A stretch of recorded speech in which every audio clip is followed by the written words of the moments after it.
Okay. Ay. Tokyo drifting. Tokyo drifting. Tokyo drifting. Come to the city and we do it different. I'm in Tokyo drifting. Tokyo drifting. Tokyo drifting. Come to the city and see what we different. Do it up, do it up, do it up, we grind. Full gas when I get that green light. On track for the big one, where we are. Raising the bar, get in the car. Swapping out, taking off, I'm like 기어놓고 잘못하리 night. Send your place cause we ain't humana. It break, you know we're not roll. 0 to 100, go for gold. That's how it goes. That's how it goes. I'ma race it, I'ma say I never ever lost. Never ever lost. Now you know I'm taking off. I'ma race it, I'ma say I never ever lost. Now you know I'm taking off. I'ma make it, I'ma take it. Tokyo drifting. Tokyo drifting. Tokyo drifting. Come to the city and we do it different. I'm in Tokyo drifting. Tokyo drifting. Tokyo drifting. Come to the city and see what we different. Pull up to the spot, put me at the top. I can make it rain with the aftershock. Bento suruzen with my tomodachi. If I'm on the way, you know it's a lot. Pedal straight down to the middle like city got a city at the Tobidata. Got the whole crowd talking about it like turn it to 11, think they got the message. I can keep them guessing, got him mad intention. I'll be teaching lessons, I'll be making messes. 하늘을 갈아 하네오 길로겠대. I'ma reach it, I'ma say I never ever lost. Now you know I'm taking off. I'ma make it, I'ma take it. Tokyo drifting. Tokyo drifting. Tokyo drifting. Come to the city and we do it different. Tokyo drifting, Tokyo drifting, Tokyo drifting. Come to the city and see what we different. Tokyo drifting, doing it different, oh yeah. I want the red line tension. Ain't got no fear in the cold. I'm here to put on the show, but I set a new time. Konnichiwa. I'ma race it, I'ma say I never ever lost. Never ever lost. Now you know I'm taking off.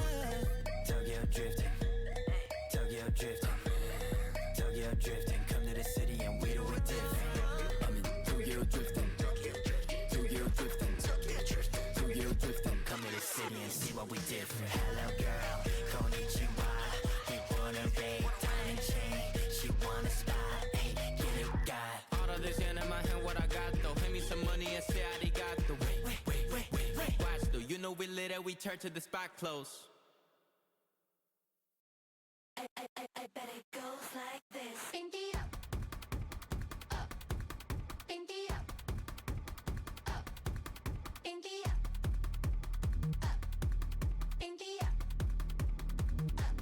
up, pinky up. One day soon the world's gonna end. I'm gonna make out with my new bestest friends. I wanna live large right before it all burns down. Up, pinky up. Go hard like a Robin the Louis Mona Lisa with the cute attitude. I wanna get high right before we're in the ground.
we both know how this ends. A clock ticks till it breaks your glass, and I drown in you again. 'Cause you are the piece of me I wish I didn't need. Chasing relentlessly, still fight, and I don't know why. If our love is tragedy, why are you my remedy? If our love's insanity, why are you my clarity?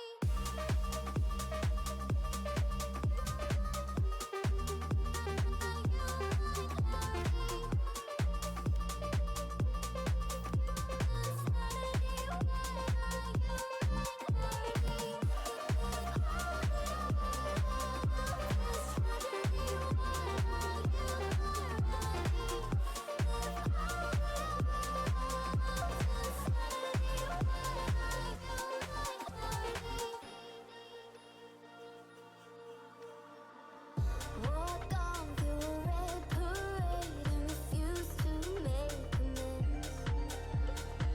It cuts deep through our ground and makes us forget all common sense. Don't speak as I try to leave, 'cause we both know what we choose. If you pull and I push too deep, and I'll fall right back to you. 'Cause you are the piece of me I wish I didn't need. Chasing relentlessly, still fight, and I don't know why. If our love is tragedy, why are you my remedy? If our love's insanity, why are you my clarity? If our love is tragedy, why are you my remedy? If our love's insanity, why are you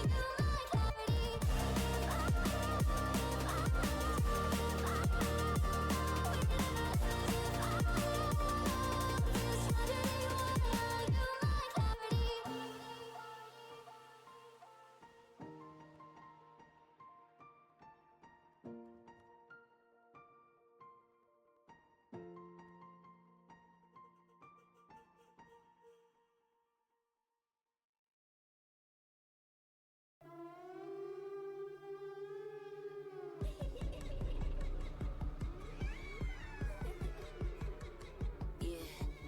Pull up to the spot with the squad, let the bass drop. Laser on the up, brought the chop, this a cakewalk. Shimmy, shimmy, y'all, hit 'em top, let 'em take shots. 007 on the block, keep the aim cocked. Pull up to the spot with the squad, let the bass drop. Laser on the up, brought the chop, this a cakewalk. Shimmy, shimmy, y'all, hit 'em top, let 'em take shots. 007 on the block, keep the aim cocked. What? Check my pedigree, I got legacy in my pop. You playing hopscotch, I'm at top notch on the block. Slip and slide like me, no. Spice it up with the sauce. Yeah, my Lord said don't do it, I said bop, bop, bop. Yeah, my Lord said don't do it, I said bop, bop, bop, bop, bop. Yeah, my Lord said don't do it, I said bop. Call you up like what you doing? Ride around with the squad, no losing. Link you up with the Reaper, keep it moving. Yeah, they can't do it how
BM knife. That BM knife. He's playing mind games, but no money's in the corner. Checks it. No! That is a full plant spot. That is a full plant from Mr. Magnus.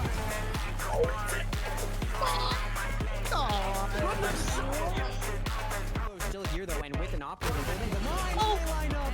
It's gonna be a 3K. Can you get the 4? John Wayne's able to take down Kepsi. JDK, spooky ghost girl. JDK again. That's free. Coming in quickly. The kill feed is little like a Christmas, but no. Two. And finds 4. No, immediately they want to get the ace, and they will ace for Zuoris. Oh my god. Killjoy lockdown coming in. Todd looking for it. Boom! Right at the last second. Gonna look for a position, but Lum does not care. Gets an upgrade with the Phantom from their sheriff. Finds 1, finds 3, finds ace, and an ace back for Lum. Oh my! Make a move here. But they're just waiting, but oh no! Please wash your hands before dinner. That was unsanitary. It's 3 to 5.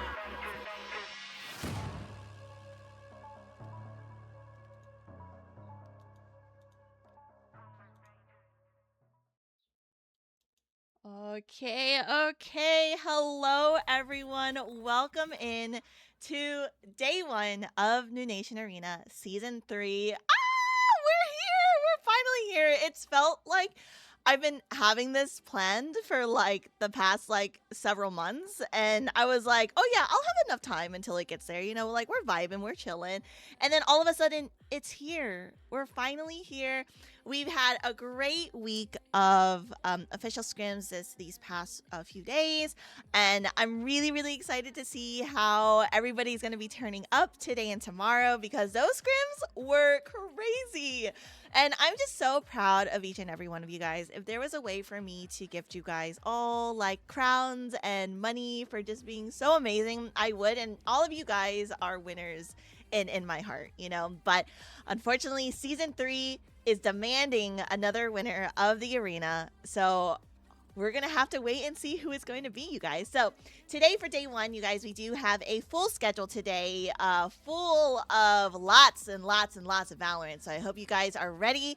Make sure to grab your snacks, get cozy, go potty, go do whatever you need to, because we are here, you guys, from starting at 2 p.m. CST. So in about 30 minutes or so, we'll get started with our first game. And we are all the way here until about 9-10 p.m. CST, you guys. So it's a full working shift. I apologize that I cannot pay you guys. But I hope you guys will stick around and hang out with us as we go through upper quarterfinals, and we go through a lower round 1, and we also go through upper semifinals today. As you guys all know, all of these games today will be best of 1. However, this is a double elim bracket. Okay, so teams do have basically 2 chances to ensure that they stay in the tournament. There is an upper and a lower bracket. And if you guys are wondering where that bracket is, here is the command for that. And there you go. For the spreadsheets there, you're going to be able to see the entire schedule and the entire bracket. And you're going to be able to follow through with it live if you guys wanted to. So today we're going to be seeing all 8 of our teams today play in those upper quarterfinals, and then everybody's going to break apart depending on the outcomes of those games. So we're going to be seeing Tom Worshippers versus the Stinkers. Game 2 will be Blame It on D-Lo versus Yumi Smashers. Game 3 will then be Zudu Supa Clicks versus Miss Click No Jutsu. And then Game 4 will be Shootin' Blanks versus PR Check. I do want to remind all of the players that you do kind of want to stay up in that upper bracket, because lower bracket is a lot of Valorant games to get all the way to Grand Finals. Plus in Grand Finals, if you are that upper bracket winner, you do have the choice of whether you want to be Team A or Team B, which is a huge advantage, whether you want to be on the map pick side or the side pick side. Does that make sense? Side pick side? Yeah? I think so. It sounded okay in my head, but I don't know if how that is listening out for you guys. But yeah, so unless you guys want to be in the lowers, I mean, we all love a good underdog story. We all love the run from lower bracket 1 all the way to grand finals. I hope to see it. Last season, you guys, we did have a 17-19 overtime for grand finals. Surely we can beat that this season, right? Of course, as I say that, all of my admins and my casters and observers are like, hell nah, Nuna, why would you even try to manifest that? But like for me, I love Valorant. I love watching Valorant. I personally think overtime is where it really shows what a team can do, because it's like that pressure of, oh shit, like I need to make sure to play the best so I can close out this game. So yeah. Oh, and also you guys, all of the players, I'm expecting at least 2 aces from you guys between both of the days, okay? I've already made a couple of bets with some players, and since it's summertime, we're trying to get fit here at Noonation Arena. So yeah, if one player, if they do get 2 aces, I have to do 20 push-ups. If another player gets 2 aces between the days, then I have to do a plank for an entire song. So, we handshaked on it, handshook it, gentleman's agreement, whatever, So I expect nothing but greatness from you guys, and I know you guys are going to be able to bring that absolutely. And so I'm really, really, really excited. Oh, and then another reminder, you guys, the main broadcast, as you can see, is running on a 30-second delay, okay? We will not have like any map covers or anything like that. So just as a reminder for everybody, this is going to be delayed. There are POVs, player perspectives, that are going to be streamed throughout the tournament from certain players. We have recommended them as well, a 30-second delay. But if you would like to see a more player POV, you can always do their team commands in the chat and you will see their Twitch outputs. You can go over and check out their streams. Please make sure, you guys, that you are following everybody. All of these players are super fantastic, super amazing, lots of fun, and I've had the joy and honor of getting to know each and every one of them. On top of that, you guys, let's do a quick shout outs to all of the admins here that are working. Hello? Ah, there we go. Oh, it's plural, yes, because I don't just have one admin. Yes, Nuna. Well, let's do a big shout out to my amazing admin team here. We have Mayor, we have head admin Mayor, we have Brown, Veda, Ari, and Tina. I wouldn't be able to do this tournament or any of my tournaments without them. This is like literally my standard, not my standard, but this is like my team, I feel like, and so I really appreciate all of them taking the time to help me out. They've been locked in the basement for about a month now. So I'm sure they're ready to get this weekend over with so that they can get out of the basement, so they can actually see some sunlight. But I do want to give them a big thank you. Because I know I'm probably not the easiest to work with. I worry a lot, but these guys have my back and we wouldn't be able to host this tournament without them. And then last but not least, I definitely want to thank all of the casters and observers that are helping me out for these 2 days. They have also been in the basement, just in a little separate room from the admins. But I do appreciate them for also wanting to be a part of another season of Noonation Arena and becoming like a part of the team with us. We have a lot of new casters out here as well that are joining us. So, but I know that they're going to do amazing because I've heard them and I've seen them in action, and they're freaking fantastic. And then, of course, you all know our observers. These are the observers that we've used from the past season, and you guys know that they are all just as amazing. So, thank you guys so much. Claps to them, you guys. We have a couple of minutes before I hand it off to the casters so that they can yap away. You guys will not hear from me until oh, actually, you guys will hear from me, but in just a little bit. I'm trying to think. I'm trying to go through all of my notes of everything that I had to say to you guys. Oh, I do have one more thing to say before I do hand it off.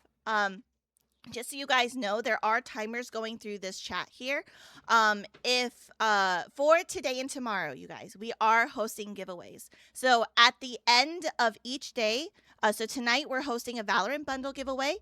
You'll basically just enter in the term and then we will choose one at the end of the day. Please only enter in this command after the final game. And then the same thing for tomorrow. We'll be doing 2 giveaways. We'll be doing another bundle giveaway sponsored by Zero Esports, and then the Year of the Horse bag by Zenny, which includes a bag, an eye case, and then I think like a little cleaning towel, and then a pair of non-prescription eyeglasses. This is a $50 valued giveaway, you guys, and it's giving to you guys for free. So thank you, Zenny, thank you Zero Esports, and thank you Little Wasabi, or the head admin as well, for hosting these amazing giveaways for Noonation Arena Season 3. All right, I think that's all I have to say here now. Let's go ahead and hand it over. I'll hand it over to our casters for today. Our first casters you guys are going to be hearing from is Neon and Yoogee. So thank you guys again for watching. Have a great time today, and I'm going to hand it off to you guys.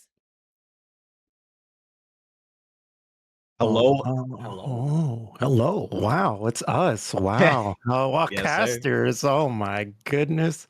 Already having the casters on? Are we ready, Yoogee? Are you ready? I'm so ready. I'm pumped. I'm hyped and I'm ready, bro. For first man. match of the game of the entire tournament, I'm excited and I'm happy for the opportunity to do this. What are your thoughts, Mr. Neon himself? What's going through your mind right now?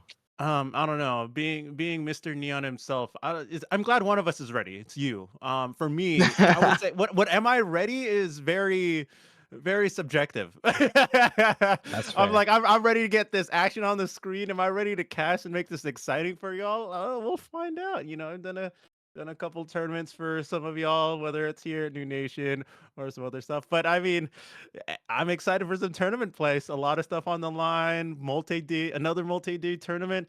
I'm excited to get this show on the road. What about you?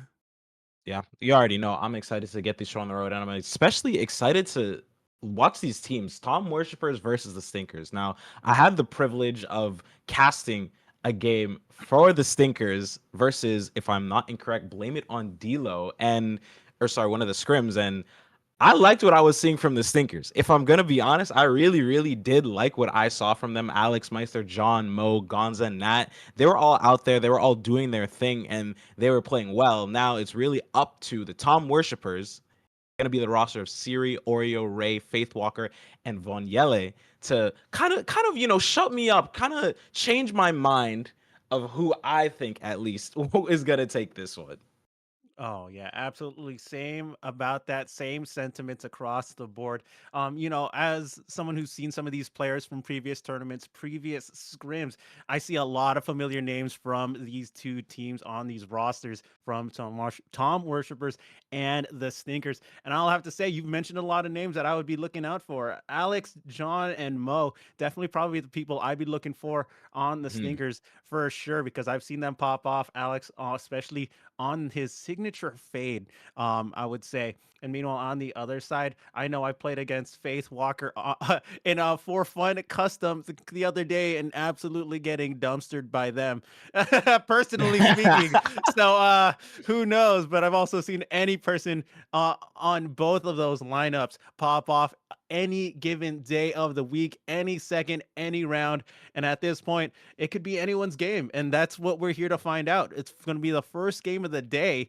And to be, are these teams going to be ready? Are they going to be warmed up? Are they going to have that adrenaline running and pumping through their blood to get these shots landed? So it's gonna be a good game today. Good first round for us to watch, right, Yoogee? Most definitely, it will be a good first game. And you're talking about getting warmed up. Dude, I'm not warm. If you're living on the West Coast, you're not warm. It's about 12 for you right now. Okay. It's the weekend. You're trying. You want to relax, but you still want to get into that locked in position. And if it's 12, you gotta wake up early. You gotta get your food and then get on the greatest game of all time, the one that we all know, the one that we all love.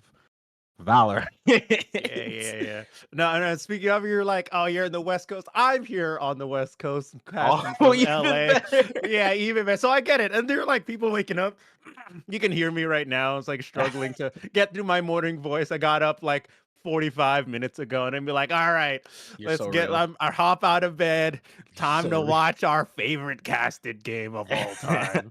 And I'm like, what? It's funny because like if you'll see me now, right? Like you'll hear my voice. I'm putting energy into it, but it's definitely that morning voice. And then we'll get into like midway through first game, my voice register just gets naturally higher because it's all Yeah. warmed up. Yeah. No, it's kind of the same thing for me.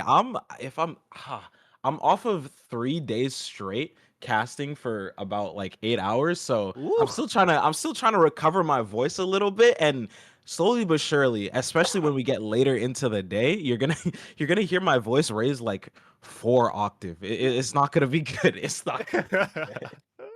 But hey, It's so that's what it takes. And I already know I'm gonna have a really good time. Love casting Valorant, love seeing all of these teams play. And if you are able to make me scream and breaks my voice and raises it 5 octaves, then more power to the players. exactly. That's because honestly, if our voices aren't raised up, either we're not doing our job or there's no action on the screen happening. You know what I mean? So I mean, why not have both? Exactly. Yeah, so I'm over here like, good morning, everyone from the West Coast. It's still morning for us, but otherwise, good afternoon to the rest of y'all. I hope you're having a great day, and we'll get our show on the road in probably just about 15 minutes. So we still got a lot of time for all of that to get started. I mean, Yuji, do you want to give like a self introduction? I know you said you're casting past 3 days. Give Yeah. the people what they want to know when Valorant's on a screen. Information about you. Well, a little information about me. I'm an ex-coach, an ex-GC coach, and sort of now aspiring player. But my main passion is, of course, casting. I love watching Valorant. I love being a part of the action. I love driving the story. Most definitely, I do. And I believe just getting as much reps as possible, it brings me the most enjoyment. Even if I'm uncomfortable with like my voice sometimes, I want to cast Valorant. I want to scream, I want to shout, and I want to be excited and be in the action even if I'm not playing. It's really fun for me, and that's probably one of the reasons why I really enjoyed coaching in the past, and that kind of translated to a little bit more of an analytical mind, I guess, in my approach to casting. And yeah, so basically I'm a nerd. So basically I'm a Valorant nerd, and it's really bad sometimes. But hey, it's good. It's good in my opinion. What about you, Neon? What's the story? For me, I would say, no, not a coach, not nearly anywhere close remotely to you, but I'm here for the love of the game. For those wondering, I'm just like, oh, I'm just a simple gold player here. But for those who have known me in other tournaments or whatnot, been casting on and off for about 8 years now, 8, 9, 8.5. Started off with League of Legends, and then as other titles got released, Smash Brothers, Rivals, and Valorant, among other titles. And I'm here just to bring the hype, the excitement, and also just get excited for all of you. And it's funny because it's like, I also like ego check about like, oh man, did I do a good cast today? Yeah. No, I've been doing that too. It's okay. It's natural, honestly. It comes with it every single time. It's kind of ties back into me being a nerd, but like I'd be VOD reviewing myself for my cast. Is that Yeah, bad? yeah. Is that No, no, no, is no, that no. bad? It's definitely part of that. Like you want to self improve, and it's just like Mhm. I get it, I get it, and it's just like when you find that one clip where like, oh, I did that so well. I'm like replaying that clip for a whole day, just egoing Yeah, myself. yeah. No, the first thing I do when I hear myself like do something cool or something good while I'm casting, I'm like, oh, that's going in the reel. That Yeah, that's yeah, going yeah. That's that's going in the going real. in That's the real. exactly right. See, Uh, this is the mindset of like hearing casters blab on about like, oh, did I do good? Was it nice? Was it nice? Did I yeah, do? yeah, And then you're yeah. like, and then like the next play, like you stumble on something, and I'm like, oh, no, this VOD's Cut the tape. cut Cut the the tape. tapes, Cut the camera. get it out, get it out, Hey, get it what out we of aren't here. gonna cut is this first game. I really do want to talk about map picks and bans because it's important for, especially for a best of one where virtually everything is on the line. You have to choose your map correctly, and the map we are going to be starting on here is Split. Tom worshippers are going to be starting on that attack half, and in my opinion, seeing as Split, for me at least, is a defense-sided map, I would give the Stinkers a little bit of an advantage here, but at the end of the day, it's really going to depend on the comp. It's really going to depend on how they approach the rounds and what's going to happen in server in the game. Oh, absolutely. Especially when it comes down to it, Split being that 3 lane, essentially 3 lane. Technically, you can call it four if you consider that having split ramp on A side. But Mhm. with that, it's only a two-sided map. We have mid control is always going to be a priority for as the meta's developed, as Valorant has continued on being played.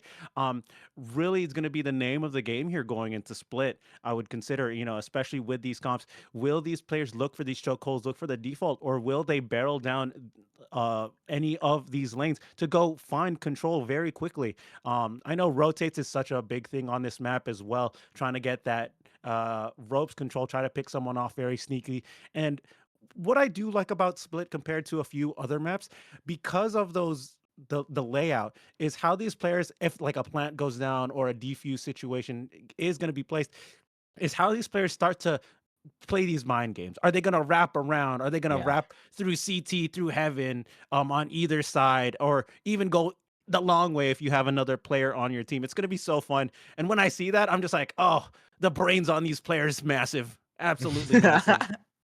Yeah, most definitely. And like you're talking about how mid control is important. There's just one funny little agent that can, that can stop a little bit of that. Sage.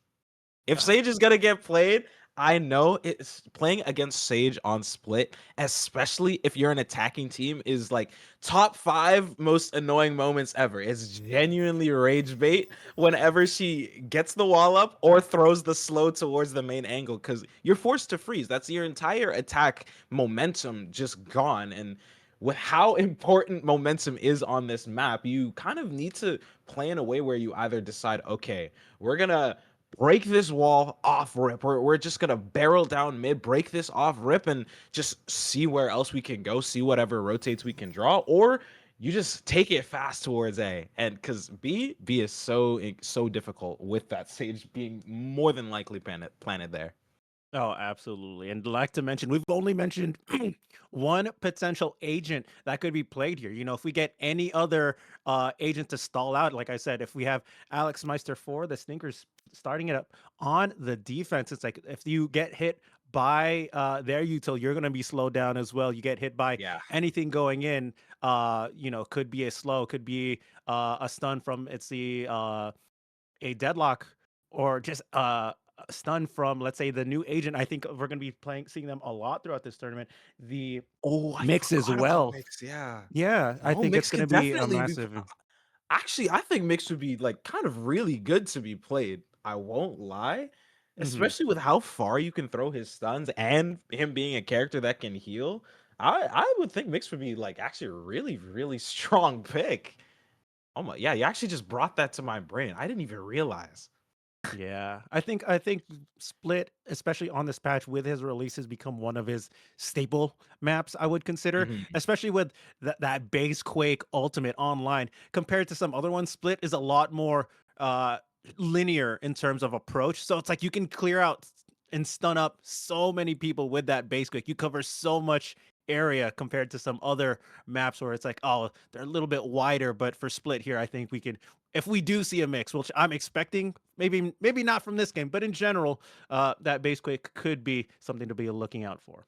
Yeah, most definitely. And with how wide the alt is in and of itself, that amount of space is crazy. If okay, if we had to draft a rage bait comp, A we rage bait. call the comp rage bait for Split. We Oh get what? no, Okay, Mix, mix for Breach, sure. Raise, Fade Sage.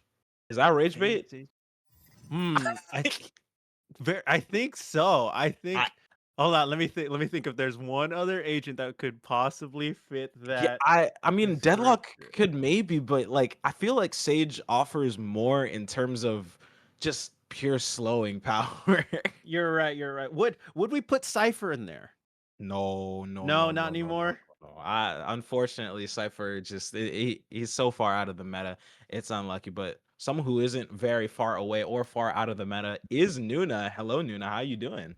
Oh my god, I'm not. I'm in meta for You're in Split, the meta. which is You're in the actually meta. You're in meta. You're in meta. crazy. You're the meta. I'm the. That's crazy because I can't stand this map. So I'm glad I'm meta for a Oh, map that I don't like. But I was actually really liking your rage bait comps that you guys were going on there. I love the breach fade, to be honest. I want to see a battle sage come out, so I'm hoping people are hearing the chat. Yes, and you casters, and yes, we want to see a sage. But thank you guys so much. I am gonna be dipping out for a little bit because I'm going to be talking to the teams real quick. After we talk to the teams, we'll be going to see their hype videos, and then we'll get this game started. So I will be right back, casters. Alrighty, hello, you guys. You guys are Hi, live. Nona. Just a heads up. Hello. Are you guys ready? Are we feeling pumped? Oh, dude, I'm so ready. Oh, Oh, I should probably preface this. I'm talking to the stinkers right now. Hello. I'm sure you guys are very stinky, and everything, that's but you actually. Okay, all right. I'm gonna continue going, saying that I'm gonna be showing your hype videos here shortly on stream, and I hope you guys have fun in this, and I hope to see you guys continue on through that upper bracket. Okay, but best of luck, you guys, and I know you guys are gonna do absolutely amazing. But you. before I leave, do you have any fighting words though for Tom worshippers? I'm frightened. Oh. Okay, Okay. Honestly, got this shit. This should about be a breeze, bro. Oh, okay. Alrighty, then. Well, there you guys have heard it there from the stinkers. But good luck. Have fun, you guys, and your hype videos will be shown shortly. Thank you.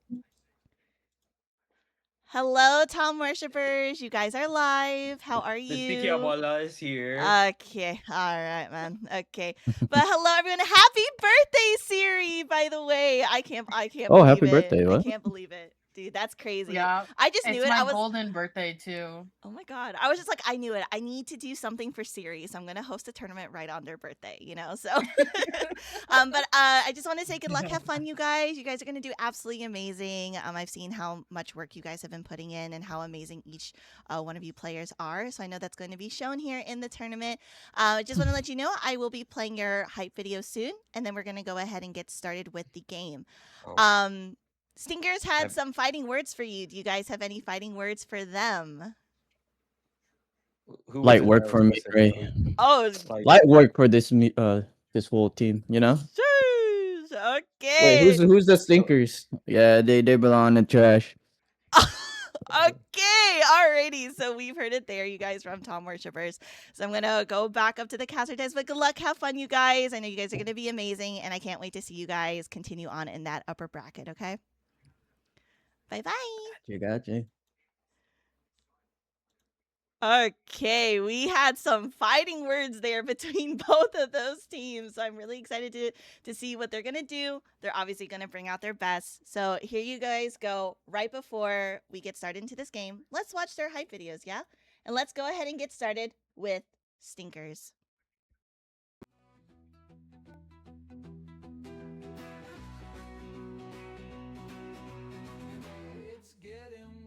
And worse, day by day.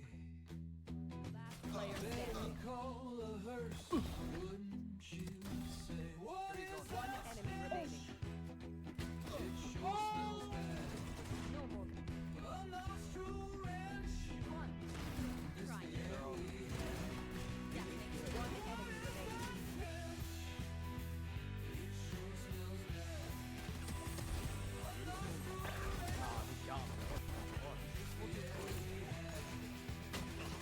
One enemy remaining.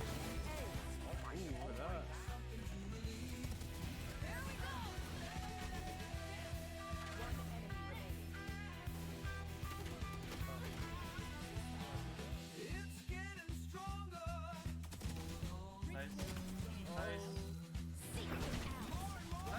Oh my god.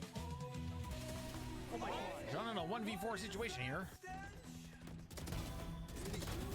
I am the hunter. Fucking won that shit.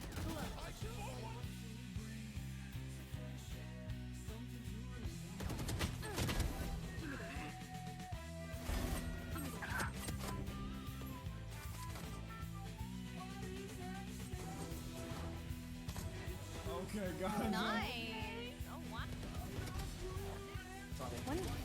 One side. Nice. Nice. I just want to breathe. Come on, let's go.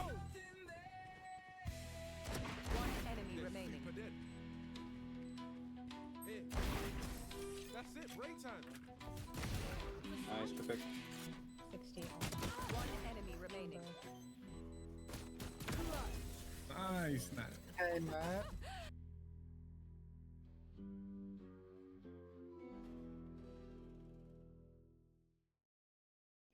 Alrighty, and here we go, featuring Tom Worshippers.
Wow.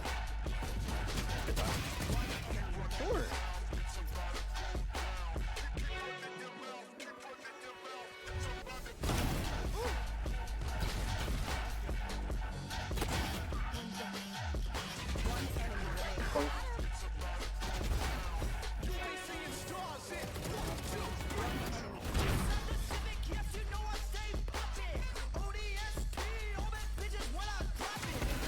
One. Spike down B. One enemy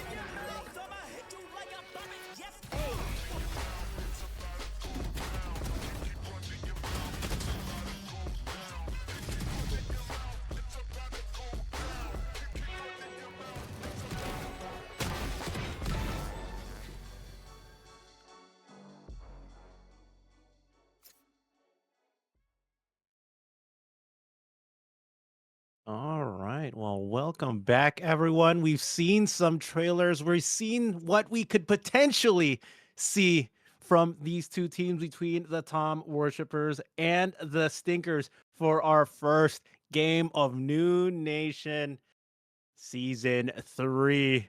Oh my gosh. Welcome back, everyone, to the break. Before we get back to the game, as a reintroduction, I am Neon, the voice, and Orange Guy on your left. And to reintroduce themselves. Hey everyone, I am Yoogee. So excited, so ready for this game, and those hype videos definitely did their job at hyping me up. But someone I do really want to hype up is Siri from Tom Worshippers. I really want to wish them a very, very happy birthday today and the best of luck in their upcoming match. So we're starting to see agent select gonna come through. I think we both kind of forgot about Neon when we were talking about Rage Bait comps. I forgot that character existed. I just said Raise off of instinct, but yeah, no, Neon would be 10 times worse. And it's looking like John and Oreo both want to lock in that Neon. Oh, absolutely. I've seen these players both pop off on them, especially once they get that overdrive. There's no stopping these neons. There's no stopping neons in general. You try to stop me, it's over. It's unstoppable forces sometimes, but at least in this game, they can be stopped. So it'll be up to the rest of the teams and the opponents to shut them down, especially once they start throwing those fast lanes and those relay bolts on their entry. But as we see a couple more, we also see the sky on both sides being selected. Yeah, it's definitely going to be a test of who wants to play as the ultimate spear and who wants to play as the ultimate shield. And whichever playstyle both teams seem to go for, they're going to need to play it out to perfection. As we have it's very, very close to, not very, very close, about 2 agent difference, close to a mirror composition, actually, which is kind of insane. It seems both teams kind of had the same idea, and Ray is going to be hopping on the Reyna, most notably. That's definitely a lot of confidence from them, and something that you do want to make note of. Oh, absolutely. When we get into these comps as well, we talked about the mix earlier. Especially with them starting on the defense for the side of the Stinkers, it's going to be huge.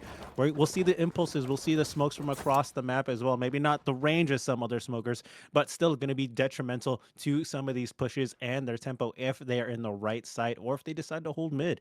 And unfortunately, we were hyping it up a little bit. No battle sage on this map. Yeah, that's unlucky. It's unlucky we won't be seeing a Sage come out as both sides kind of heard about the Cypher pick. I don't know where that came from in the Big 2-6, but hey, if you're comfortable, you're comfortable. Now, let's get into this first round. Yeah, first side here, Tom Worshippers, right on cue, 5 people mid. They want that mid control, but of course they have that Cypher trap wire in place if they swing off contact here. Now, Vino already hears it. They hear the footsteps, and they're going to immediately retreat. Already towards this A side, 3 players going to be drawn over, and it seems like Burger Muncha wanted to get the rotate started as well, but being privy to the lies, just going to stay towards that B heaven angle and try and hold as much space as possible. Yeah, so this was interesting here. We got that mid control, and they immediately back off. This is the space that they wanted, controlled and earned, but now they have to figure out who is playing on what side. I'm sure they assume that the Cypher is here for sure, with that trap wire being so close. Yeah, dead mode. You have to just try and jiggle as best as you can, and with the relay bolt being sent through, it's going to be very, very unlucky. No kill is going to be produced. Oreo is going to open us off with the first blood and first pick of Season 3. It seems Faith Walker wants to get a little bit adventurous, but John shuts that down instantly. Yeah, now bring it back down to a 4v4. First retake opportunity for for the Stinkers, I should say. And now here comes the rest of the limited util. Let's see how much util was actually bought versus no armor, because here comes the rest. Alex Meister, Vonyel, and John E's going to find a kill, and they're going to swing to the backside. Sirius, it's going to be a trade of skies for the moment, but here comes Sirius one more time. They're going to start off. No, Nat will shut that down. But here's Nat, 38 HP on a blinking health bar. They're going to be crossing through. No, they spot each other. There was a moment of time where they saw the pixel. So they know that they're there, but they have the util out, but will they get it? No, Vonyel gets the first round on the board, almost ships in the night.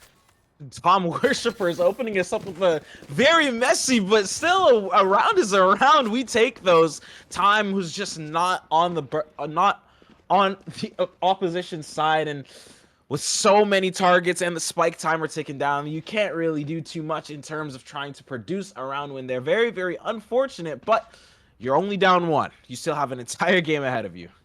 Absolutely, and with kills across the board for both teams, there is a little bit of money flowing on both sides. Full armor commit for the attacking side as well here for Tom Worshippers on their anti-ego. Now this anti-eco is definitely going to be very, very important. Oh, Nat, Nat. If you fall like that to raise Bulldog, opens up just the entire side of the map for the Worshippers, and already slowing down the pace they are. Trying to see if they find anyone overstepping, getting a little bit too crazy, and it seems like Deadmo trying to take that B main space, is trying to take whatever they can away from the Worshippers. There's gonna be the Cypher v Cypher. Faith Walker with the gun advantage, making the difference right there. Will not give them any chance. And here comes the rest of the team. Time to execute on this B side. And Oreo just playing so cheekily in ropes. Judge laying down the pain there. Siri there with the Spectre as well. Down to John. Only with a Ghost. So not expecting much statistically. And there's going to be, takes them down at range. Judge, not effective enough. Three Smoke Heaven already. Very, very oppressive, and on 45 HP, you can't really expect John to do too much in this situation, but you can never count a Neon out, and it's going to be heard out on the rope, just jumping out. Wanted to get one, but Ray, the ears are too strong, that IEMs are in too deep. He's going to hear that and pick up that kill and produce that second round for the Tom Worshippers. Yeah, so damage was done for sure on that Inti Eco, only losing the one player, so no big deal for them. But let's see if these guns, for mostly of a full buy for the defense of the Sninkers here, will make a difference now. But if you look at their buy for a little bit, only 3 of the 4 have 3 of the 5 actually have full rifles. Yeah, this is definitely a very interesting buy and one that you wouldn't see too often. Burger Muncher with the Bucky just has to try and take S. Just try and do whatever they can in this situation. Might even need to push out through the smoke alone, if we're being honest. No paint shell's gonna be invested, but that is gonna go down to the judge. Doesn't get the trade, but Siri's gonna be on the line waiting. Yeah, they think they wanted to do that a little bit earlier there. They had the shotguns ready. And unfortunately, I think that was the game plan. Hold mid, do a little cheeky play in the smoke. Unfortunately, only gets to 1. So losing that member, being at a member disadvantage, I should rather say. But here's the defense. Rotating to A, calling out the rotates pretty nicely this far. Yeah, already. Tom worshippers are going to be grouping towards this A site. All 4 players here, and that's the trigger that they needed. The smoke is going to fly out, but John peeking out of that Raptors side does not find 1, but with all the players looking at him, Alex Meister's free to find 4, and that's the first round on the board for the Stinkers. What a nice 4K, and John, being the distraction that everyone needed, is doing his job and then some. Oh my gosh, lining up for Alex Meister. They tried to get the 1 player through that heaven smoke. Let's watch it again. They just, oh my god, just the freest shots hit from that guiding light as well. Didn't smoke off screens in any form and just gave them free shots downrange on A main. Yeah, it's they got put in a little bit of a blender, but it seems the Tom worshippers are completely unperturbed and unafraid as to what happened in that previous round. Burger Muncher once again with the Bucky. He's gonna sit towards this male angle. Off this trip break, might try and peek out, but Array just jumps over as the rest of his team are gonna follow behind him. He's gonna see a gun barrel. He's kind of just playing with his food here. You needed to get the kill. Gets 1. Gets 1. At that point with the Bucky, that's all you can ask for. Not even the primary target. They managed to get the 1, and there's going to be the Seekers invested from Alex Meister as well. Then counter Seekers as well. So these flying cabbages going to make their way through male, send it back to sender. And as Alex finds 1 on the other side onto Faithwalker, the attacking side of Tom Worship is here, left into a little bit of disarray, stuck here in mid. So many pieces to pick up in this situation, especially when you put such a heavy emphasis on mid. You need pressure on other lanes to draw rotates more effectively, and if a player like Alex Meister off of the back of that 4K round previously is able to just stare at you down A long, that's just a body gone, and that's a kill produced for the defensive side. Now seems like the attack wants to head over towards B, but this is a Cypher setup. Mo right on cue as soon as Dart lands. Cannot just be standing in the open. 10 seconds. It looks like they will just opt to save. No attempt to even get onto the site. Good idea for them, especially with such limited numbers. Jumping he's gonna get 1. Will they get a second? No. Siri at least trade, so they take off 1 more rifle for the attacking side. Definitely gonna hurt their economy coming up to this next round as well. Very, very good dents into the eco, and I honestly really do like the confidence from John to just slide in to that garage angle and still be able to produce 1 kill. And it seems like the Stinkers, they're slowly but surely starting to figure out what is making this Tom Worshippers team tick, and already you can see 3 players leaning towards this A site where the brunt of the attack is going to end up at. Here we go. They're going to have to face John and Alex, the top 2 fraggers so far on the side of the Stinkers, but Ray taking that down, shutting me up thus far. And now, will they finally go through a multi-lane split push here? Trying to push here. Here comes Oreo trying to go through the fast lane. Are they going to get shut down by Alex Meister? There is, and Ray goes for the trade. And now here's going to be some action on top and up high. Paint Shell's going to get some good chip damage. Down to 40 HP. Gonza up here. Faithwalker only with a Sheriff up close. Is he going to get cleared out? Do they know that you got to check this closer on angle? You know teams love playing down towards ramp. Mo does try and get the defense Oh! started. Oh, Mo did want to get the retake started, but with so many angles, so many options, and so many win conditions, it is so hard for the Stinkers to get back into this round. And yeah, I was saying how they're starting to learn how they tick, but if you get set up like that off of just a death ball headed towards A, there's not too much you can do. Absolutely. And if you look at that, when John goes down early, or Gonza, as you see Bergamuncha on the screen as well, when you have your duelists go down early for their retake, it slows down so much. You know, their retake, they're trying to find space, they're trying to get anything. Once Alex has run out of flashes or that Trailblazer little scout dog, what else can you do? It's like with your potential util, you sort of just have to force these gunfights, and you see that on the retake. They're down these players. It becomes a lot more of a difficult situation. Definitely much more difficult to maneuver and much more difficult to deal with, but this team, they're kind of changing up how they want to approach this attack. The camera is going to be able to spot out one, but this default is going to do its job and then some. Just breaking util is definitely how you want to play into the Cypher and try and make these players move around as effectively as possible. And look at Oreo, already in vents. Yeah, they're trying to get it that mid control. If they go into Gonza here, has the Bucky in hand, one off from the showstopper. So if they can find one, maybe two before they can pull out the ultimate and fall to it, it's gonna be key. So they get spotted, no damage to be done thus far. And here's gonna be the speed. They're gonna instantly try and go on to B. Beautiful shot onto Mo. And now here comes the rest of the team as they flood onto the rest of the site. The defense once again has to go for a retake. Here you go, up into Evan Fadewalker, flick through the smoke. What is that? What? And there's going to be the neural theft as well for the attacking side.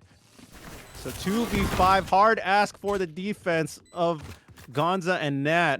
It looks like they will just get their guns and potentially leave, as Nat's already backing away.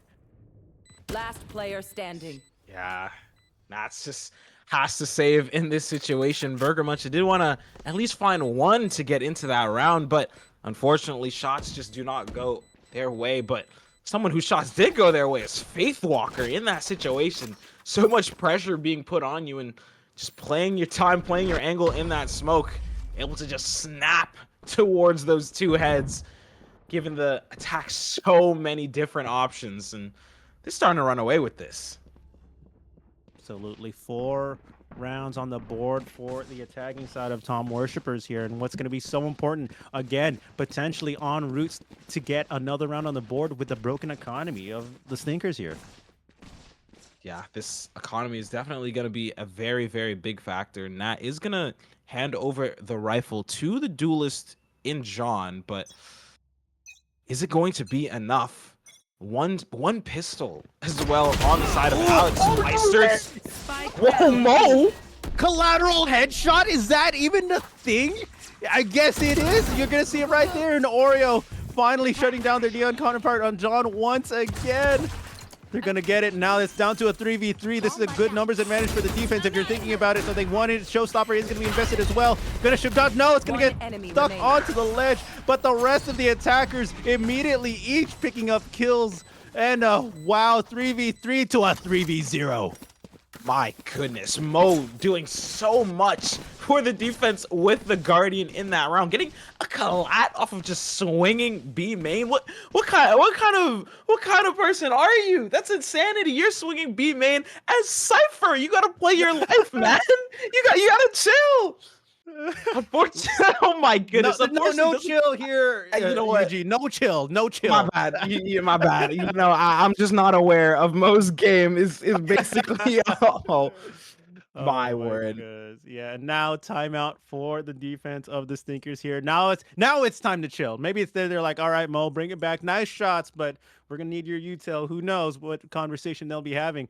But yeah, I mean, 5 rounds on the board for Tom Worshippers here. They're getting the ball rolling. I think right now, even with Cypher util or not, they're just barreling down whatever lane they want to go to now. Yeah, definitely. They're really just picking their angles and running with it. And there's a very, very correct timeout for the Stinkers to make. They kind of need to figure out if they want to apply more pressure towards some of these extremities and try and get this team to, you know, get uncomfortable and back away, because so far it feels like they've just been giving them space. And if like if you're an attacking team and you're getting that much space, you're just gonna roll with it. Like the worshipers, they're just like, okay, I'll take it. Oh, for sure, for sure. You know, we'll see if that game plan does change, especially with the double duelists of Neon and the Rays. You know, would they ever want to fight aggressively for this space, like you mentioned, rather than give it up? Would you want to fight for it? Turn the tables, or table the turns, as some people would like to say. My turn is in fact tabled, and what is gonna try and turn around is this positioning of Nat and Alex Meister already. Scout destroyed. Trying to gain some information towards that bottom middle angle, and Alex is gonna be able to at least know out one player. But this Tom Worshippers team, they're playing so patiently, just lying in wait, and it seems Ray is gonna be sent out as the distraction towards that A site, leaving the rest of the team to kind of walk down B garage.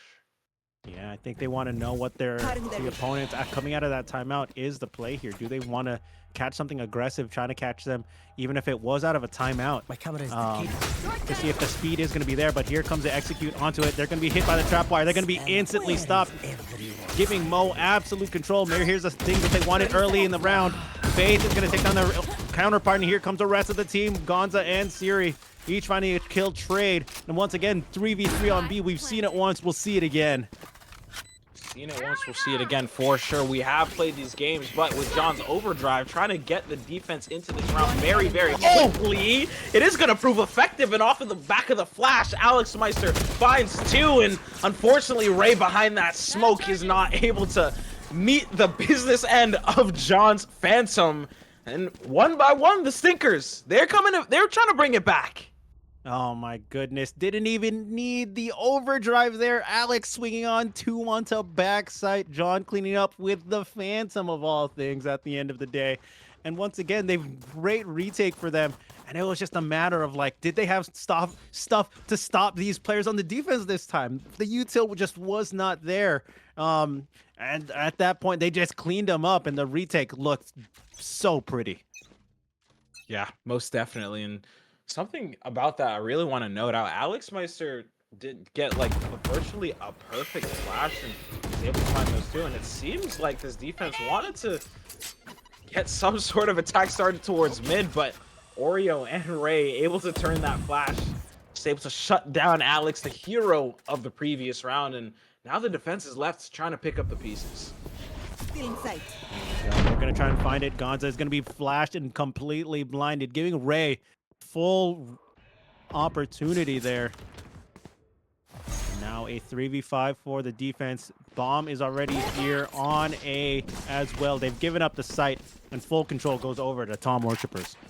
It's honestly so insane to watch. Like puppets on a string, these rotates are going to be drawn out, but it seems Oreo wanted to get a little too adventurous. No support towards that CT angle, and if you're the Stinkers, you're more than happy to pick up that kill for yourself. Yeah, they have the Seekers available for the attacking side of Tom Worshippers as well. And they also have the From the Shadows, but let's see if they use it. Fast lane and a bunch of smokes here, clogging up the lane. They're going to get spammed through the smoke, but John still manages to find one as Faithwalker takes down their counterpart once again. Gone down to 32 HP. He's going to get sprayed down as soon as they leave that middle screen on site. And they're going to try to find Siri. Nat finds the first. They're going to try and find two more. Both playing from heaven, but the lineup is in favor of the attackers as Ray finally gets the round back and answers back cleanly. 6-3.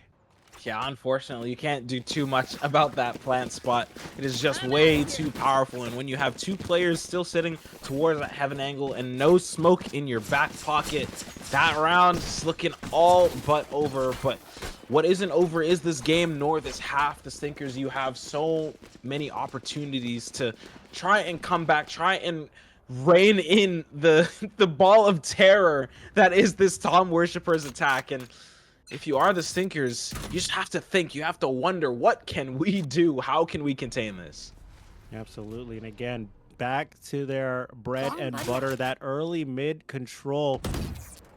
Fairly uncontested unless it's on contact, but here it's going to be Alex be the one to get that guiding light information, but that's just about it as they retreat once again. Burger Muncher with only a classic to his name just has to try and take this angle, but it's gonna be Ray, the jiggle peek, noting out his position, and Vanyeli's more than happy to pick up that kill for themselves. Alex Meister just gonna try and come back and is gonna be able to pick up one, not two kills. Oreo does get the trade, but with one player falling A main as well, you're left in a 2v3.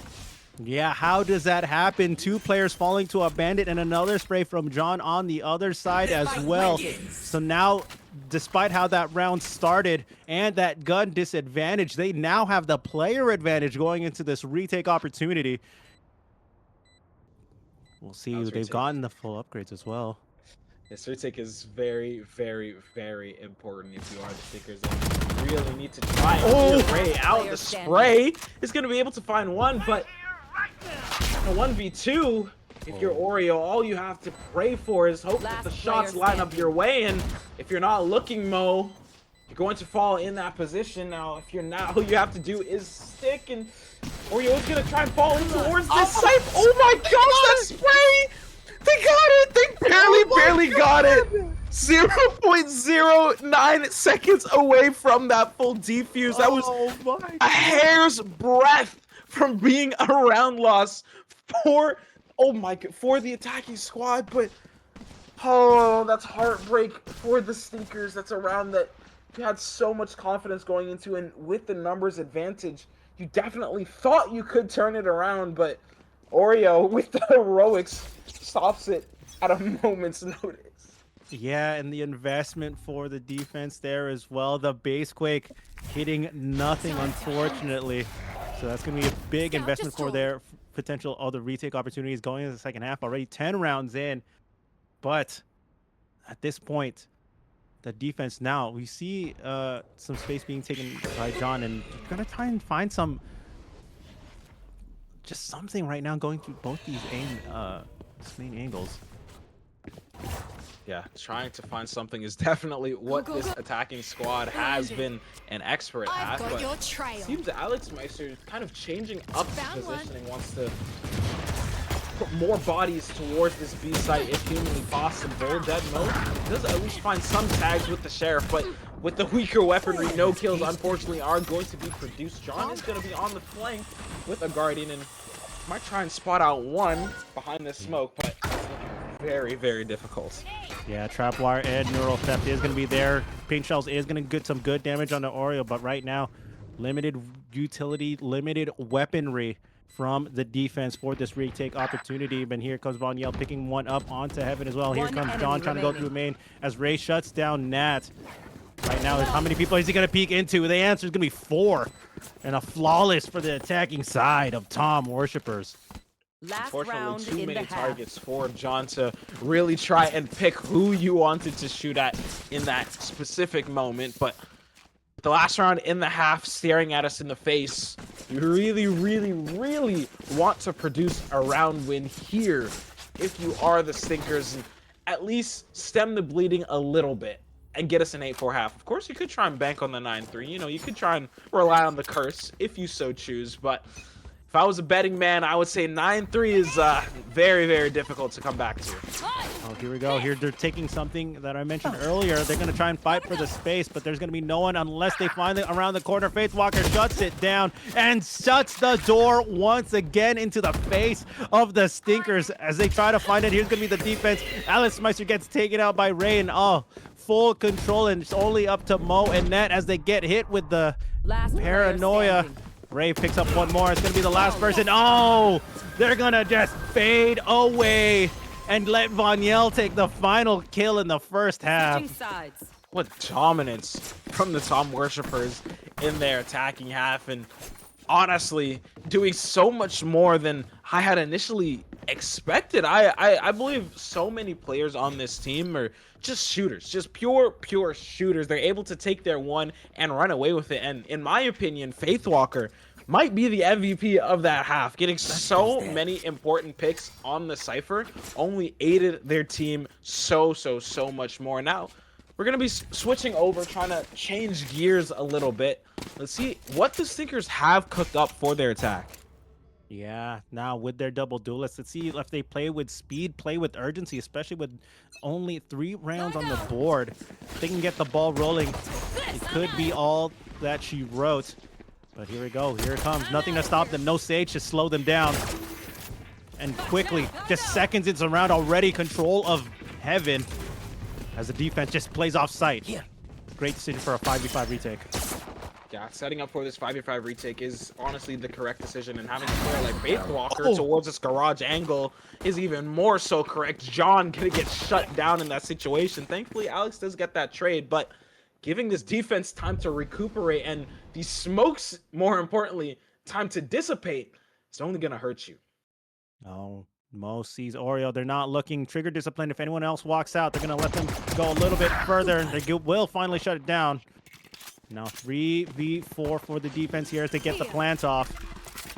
And at this point, a lot of util has been used. Ray finds a beautiful headshot onto Nat as they kind of swing out through CT as well. Von Yell is going to be the recipient of that kill.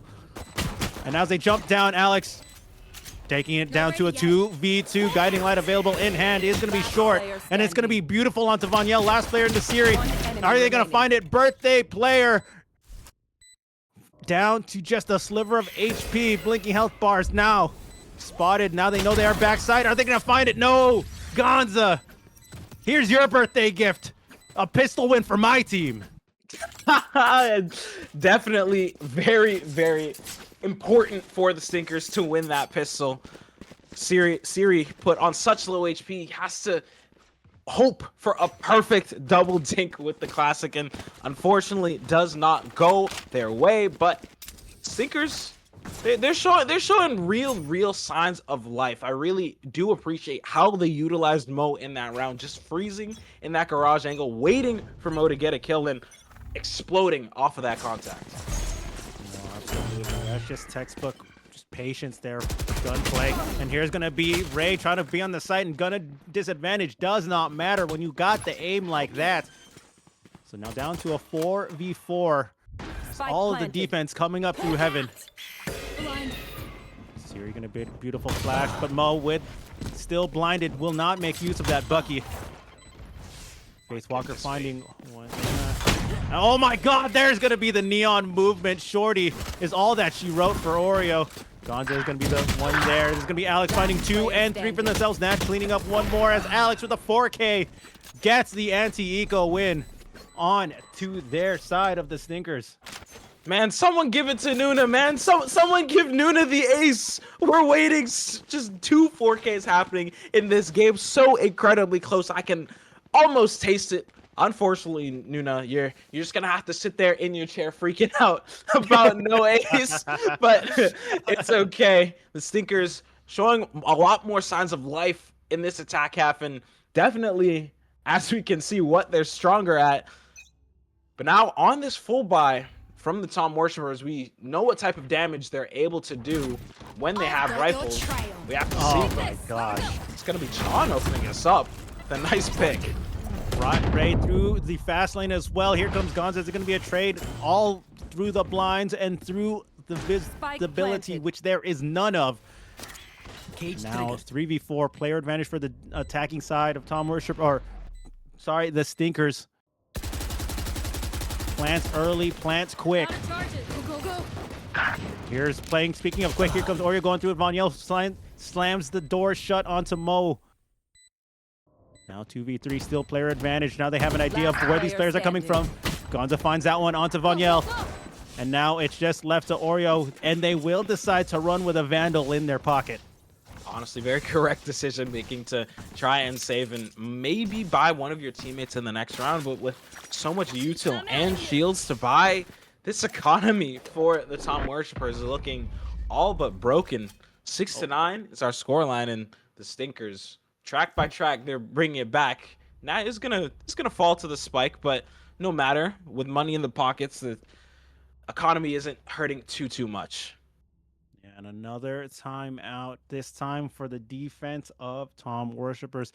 And for them, I think they want to figure out in the next couple of rounds, their economy not looking too strong after losing their rifle. And I think they want to get a game plan of how they want to take the space here, especially if they want to slow down John and Gonzi here. Like I said, that double duelist. How do you stop them without someone, if they're just avoiding Faith Walker's Cypher util?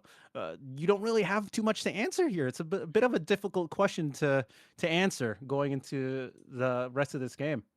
Yeah, very difficult question to answer, but one that they must find an answer to if they want to try and win this game. Stinkers, and more importantly, Alex Meister doing so much, rallying the troops after that previous half to one by one bring us back and closer to these rounds. Yes, the Tom Worshippers are one away from that double digits, but I don't feel like they're in control whatsoever of this game. It's completely been the Stinkers' pace, and we're all just dancing to it in this half. And I don't know, you might have to rely on multiple shotguns just ratting in corners if you are the Worshippers to stop this momentum that they're starting to go on. Yeah, we shall see how they want to do it, but at this point they are going to slow it down a little bit more of a default spread here for the attacking side, and see if Tom Worshippers do want to push out. I like how these teams slow it down right out of a timeout. It's like they're going to be wary, they're going to be cautious, as they should be, coming out of the timeout. Momentum, definitely a thing in esports. So make sure you get that mental reset and pacing, slow it down for yourselves.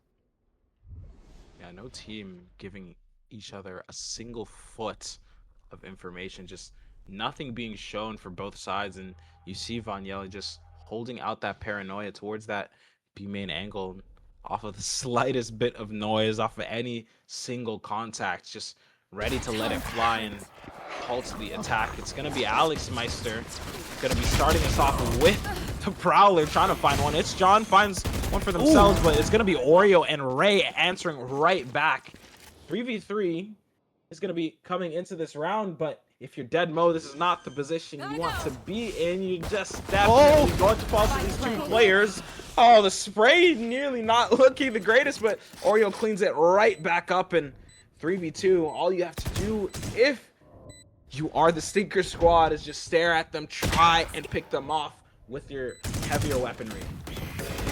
Go. They're going to jump down from heaven. It's going to be the first couple points of contact. Guiding Light will flash 2, so they're going to try and spray him down. There's going to be a blinking health bar this here. There's going to be a triple swinging over there. Oreo finds one, and that's not planned for them. They don't know where this last player is. The shoulder peek is going to be more than enough as Oreo slides out in a 4K for themselves. I'm out of here. And despite how that round started, they pick up the round win. Nuda, I'm so sorry. I'm so sorry. Every single time you get the 4, but you can't get the 5.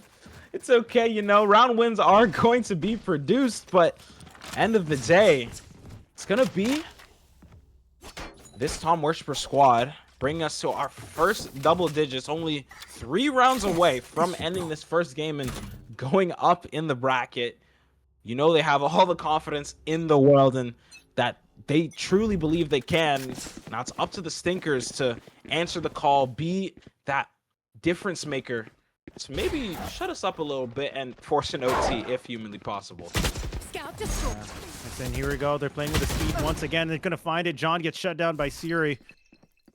And now that's going to stop the push immediately right in its track. They have to pump the brakes.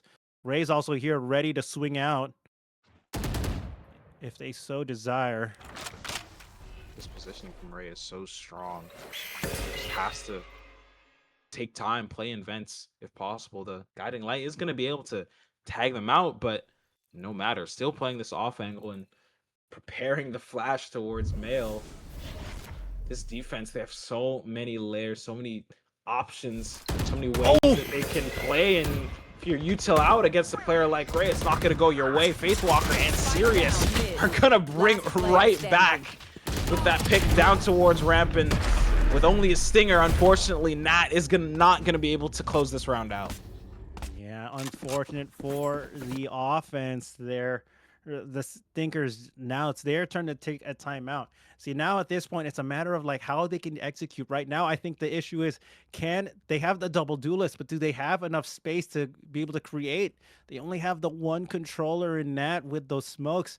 you know, you're not really going to get much else to cut off the sidelines. I think the round prior to that, where they're trying to entry in, the smoke was just off through heaven, and that's how Ray got that sheriff kill from up on high. So right now it's like, how do you cut off these sidelines if your attackers, they're going through these lanes, and right now getting shut down. Yeah, most definitely getting shut down. And if you are this attacking side, you just need to prioritize, in my opinion, prioritize breaking this Cypher utility, just making sure the Sentinel can get uncomfortable and has to call a body over and try and supplement what the util did. But I don't know, this defense, they're all shooting. They're all shooting when it matters, whether it's Siri, Ray, Faith, or Oreo. They're doing their job and then some. And Von Yelly, I didn't mention them in terms of shooting, but in terms of utility usage, they're providing so much support for this roster. And honestly, what a good draft, if I'm being honest. They're all doing their job, playing well, and you can honestly tell that they are vibing. 11 is going to start us out as Paranoia is going to halt this attack. John, paying no heed to it, is going to send the relay bolt out, but with a relay bolt from on high from Oreo, it's going to get stopped. Spray. Oh my. Spray not going their way, and for the first time in a long time, this attack is going to be up a man in a post-plant position. There we go. Regrowth will bring them back up to full HP. Ray also getting chunked down. I don't know if you saw that. They only have 3 armor left to their name. Yeah. So now the retake. How do they want to do it? Ray's already dropped down. John watching the flank. As these players slowly make their way in. Alex is going to be the first recipient. Take down 2 and 3, and there's 4. Are they going to be en route for the ace? Do they want to give it up? And Alex already looking for it. They know where the last person is, as the boombot is going to spot them out. Are they going to swing onto Von Yell? No, they're just going to shut it down. No, Von Yell will take their kill and run for their life, but it will be of no help as Gonza cleans it up. Oh, we were on the edge of seats on that one. We were so close. I had so much faith. You know, full HP. You're off of the back of a heater, 4K. I'm leaning in the edge of my seat. I'm waiting for it to hear that A sound, especially with that Chance Vandal. And Von Yelly just says, no. No, you're not getting it. No. Denied. Denied access. Denied to that ace. The Stinker squad are going to get another round on the board. 7-11. Unlike the fast food chain. Are going to get this. Oh, wow. Lots of base quake online. With the heaven angle, it's going to get some space, but it's going to be John getting even more space. And the Vandal playing into that butt key. No way, John! No way. John looking so confident and clean. Oh my god. With the impulse as well, refueling and raring to go for round 2. And there it is. They're going to be their 3K. Do they want to get the ace this time around? And here they go. 49 HP in a dream. Will not get it. Von Yell again, once again, being the denier. And now they will save their rifles for the next round. Lots of rounds left to go in this game to play with. Camera will spot them as they know Siri's left there, but does Mo want to challenge this? Does Mo want to challenge this? It seems maybe want to play off the cage, but both Siri and Von Yell gonna be here very early, and Mo is gonna be able to find one and both in that situation. My goodness, the turn with the Phantom, just putting more insult to injury, taking away that money from this squad. And now it's gonna be the Tom Worshippers on a little bit of a broken bye. Oh my goodness, a little bit of a broken bye, but again, they still have enough rounds to play with at the 11 mark. They only need 2 more, so they probably don't want the score to get close, but they have the opportunity. But like you said, broken bye, they're forcing here, which is an interesting call despite having a lot of time to play with in the bigger scheme of things. I've got your trail. Rather than stabilize, they will go for this aggressive push up mid. I like this call, but despite that, Seekers will spot them out. Such unfortunate timing for the Seekers to be popped if you are the Tom Worshippers. Did have the correct plan to at least try and do something towards that middle angle, but now now trying to get this 5v5 retake started. It's going to be Deadmo pushed so far up CT and off the path of the spike. Yeah, here comes the overdrive from Orio's going to get shut down as well. Sierras, and here comes Mo fighting two more, just like the last round. They kind of get shut down by Ray, and they're going to get an upgrade of a Phantom. So despite this, it's going to be a 3v2. So damage has been done, but how much can they get? Oh, Ray, the timing with the reload. That's so unfortunate. Faithwalker, unfortunately, has to play exits in that garage angle, and off the correct timing, Burgermunch is going to be able to pick up that kill onto Ray. Now, let's see if this Bucky's gonna do its job in this situation. Yeah, Burgermunch is just shift walking, but hey, 200 pump to the dome is not gonna go your way. Faithwalker does fall in the end, but if you are them, you're gonna be laughing at the Bucky kill. Yeah, you could say it's done some damage, but if you look at the money from the Stinkers, they are just rolling in it at this point. Gonna have enough probably to end in regulation with rifles, and now they're feeling it. They're getting the momentum 3 in a row once again for them. And at this point, you know, you're looking to continue pushing forward to get this first game win. Yeah, you definitely are starting to feel the nerves at least a little bit if you are the Tom Worshippers after being up such an advantage now. You're giving up so many rounds in a row, but defense is going to be in here very, very early. The showstopper as well for Burgermunch is going to be shot. Unfortunately, does not find one, but Oreo was able to at least get one off the one and done. Yeah, there's going to be the impulse as well. Try to stall anything else. Here's a push from CT. Big Shell's going to be invested as well. Plant will finally go down. See, Siri gets a kill on the backside of ramp, and there's going to be Faithwalker. It's going to be Cypher v Cypher in mid. It will be used for the retake, so they have a great numbers advantage for Tom Worshippers here, 2v4. Rongyel's going to be the first person to swing out. Does not get any damage done. Gonza finds one. Ray finds no one. There's going to be the dismiss. They're going to pull out the classic. Lands one partial right click, but won't be enough as Faithwalker and Ray still stand and get themselves onto game point. Match point.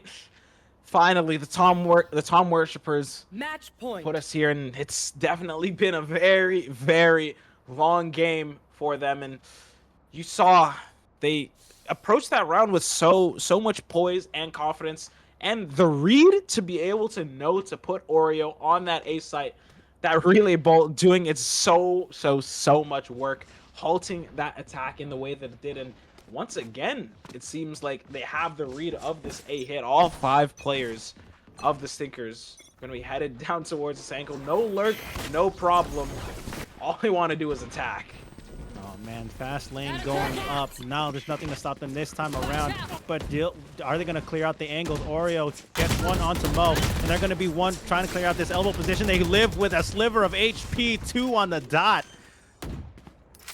And now they get the plants off though. But despite that, still person advantage. But now a further disadvantage is Ray finding 1 and 2. Beautiful gunplay, clearing out those angles as Alex finds one onto Oreo, finally shutting him down as Ray finds 3, and Faithwalker will put the final nail in the coffin as the first game of Noonation Arena goes to Tom Worshippers. Defenders win. Congratulations to the Tom Worshippers. Very, very well played from this roster. But if you are the Stinkers, you might be down, but you are not out. At the end of the day, it's all what matters in your next game. Yes, it might have been the Stinkers map pick, but hey, that sheer domination we saw from so many players like Ray, Faithwalker, just having lots of hero moments, really sealed the deal and was able to help them produce that win.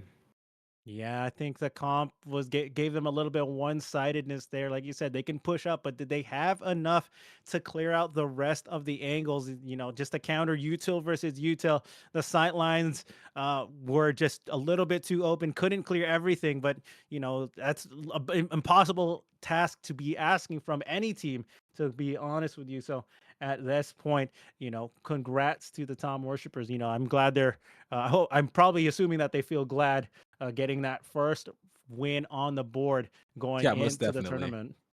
Yeah, most definitely. They are very, very happy about that. But I want to talk about the Stinkers. I really enjoyed how they adapted in that match. I think they played how Split there's a couple of rounds where I think they played how Split was genuinely meant to be played, and of course that produced a round win for them. And no matter, even off the back of that loss, they were still able to try and rally the troops and claw their way back into that match.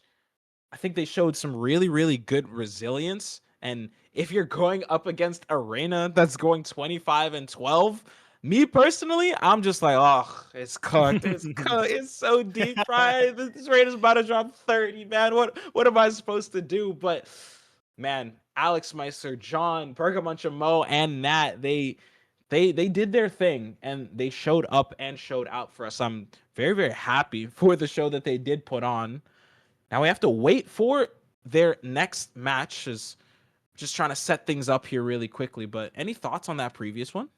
Yeah, I mean, as far as that goes, it's like you can ask so much for the rest of the team. I think John probably was a little kicking themselves in the butt a little bit more playing the Neon. They were able to get the space, just the shots were not landing. Unfortunately for them, they got a couple clutch ones, but I know if John gets a couple more kills, a couple of those rounds will go to the wayside of the Stinkers. So. But with that said, we got first game out of the way. We're going to get ready for game 2. So with that said, we'll be taking a short break before we return to the second game of the day between Blame It On Dilo and Yumi Smashers. So don't go anywhere. We'll be right back, and we'll see you very soon.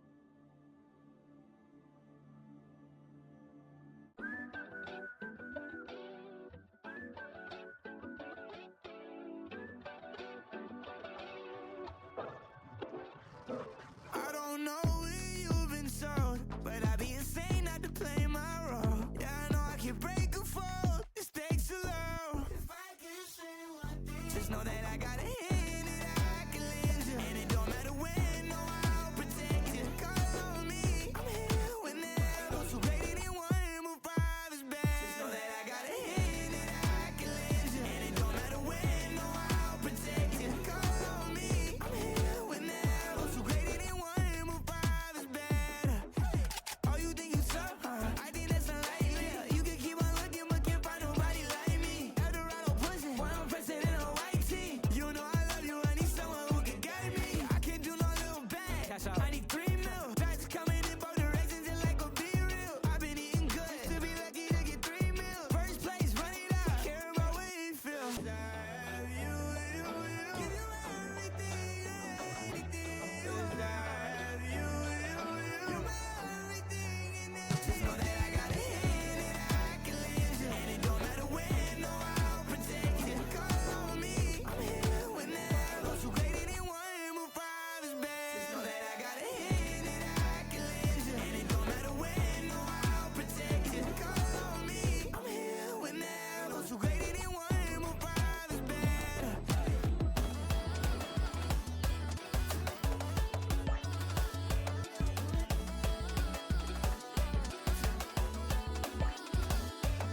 Welcome back, everyone. I am so happy and excited to be here. We saw a very banger of a first game between the Tom Worshippers and the Stinkers. Yes, the Tom Worshippers were able to take it in the end, but off of the back of a little comeback of the Stinkers, I did have some faith.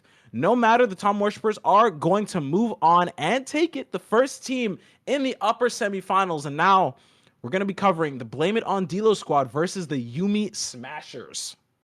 Oh my goodness. Second game of the day between on the tournament for the day. And now we get to see what these new teams will bring to the table. Blame It on Dilo and Yuumi Smashers are, as we get into this game, I know they're going to be picking into their map bands shortly, but to go off what we've seen thus far, the way these games can go is really momentum based. Who's really locked in to these early games of the tournament? And at this point, between these two teams, I've also seen some of their scrims previously, and I've seen again so many of these players, different individuals pop off, and that's what I am excited for between this match as well.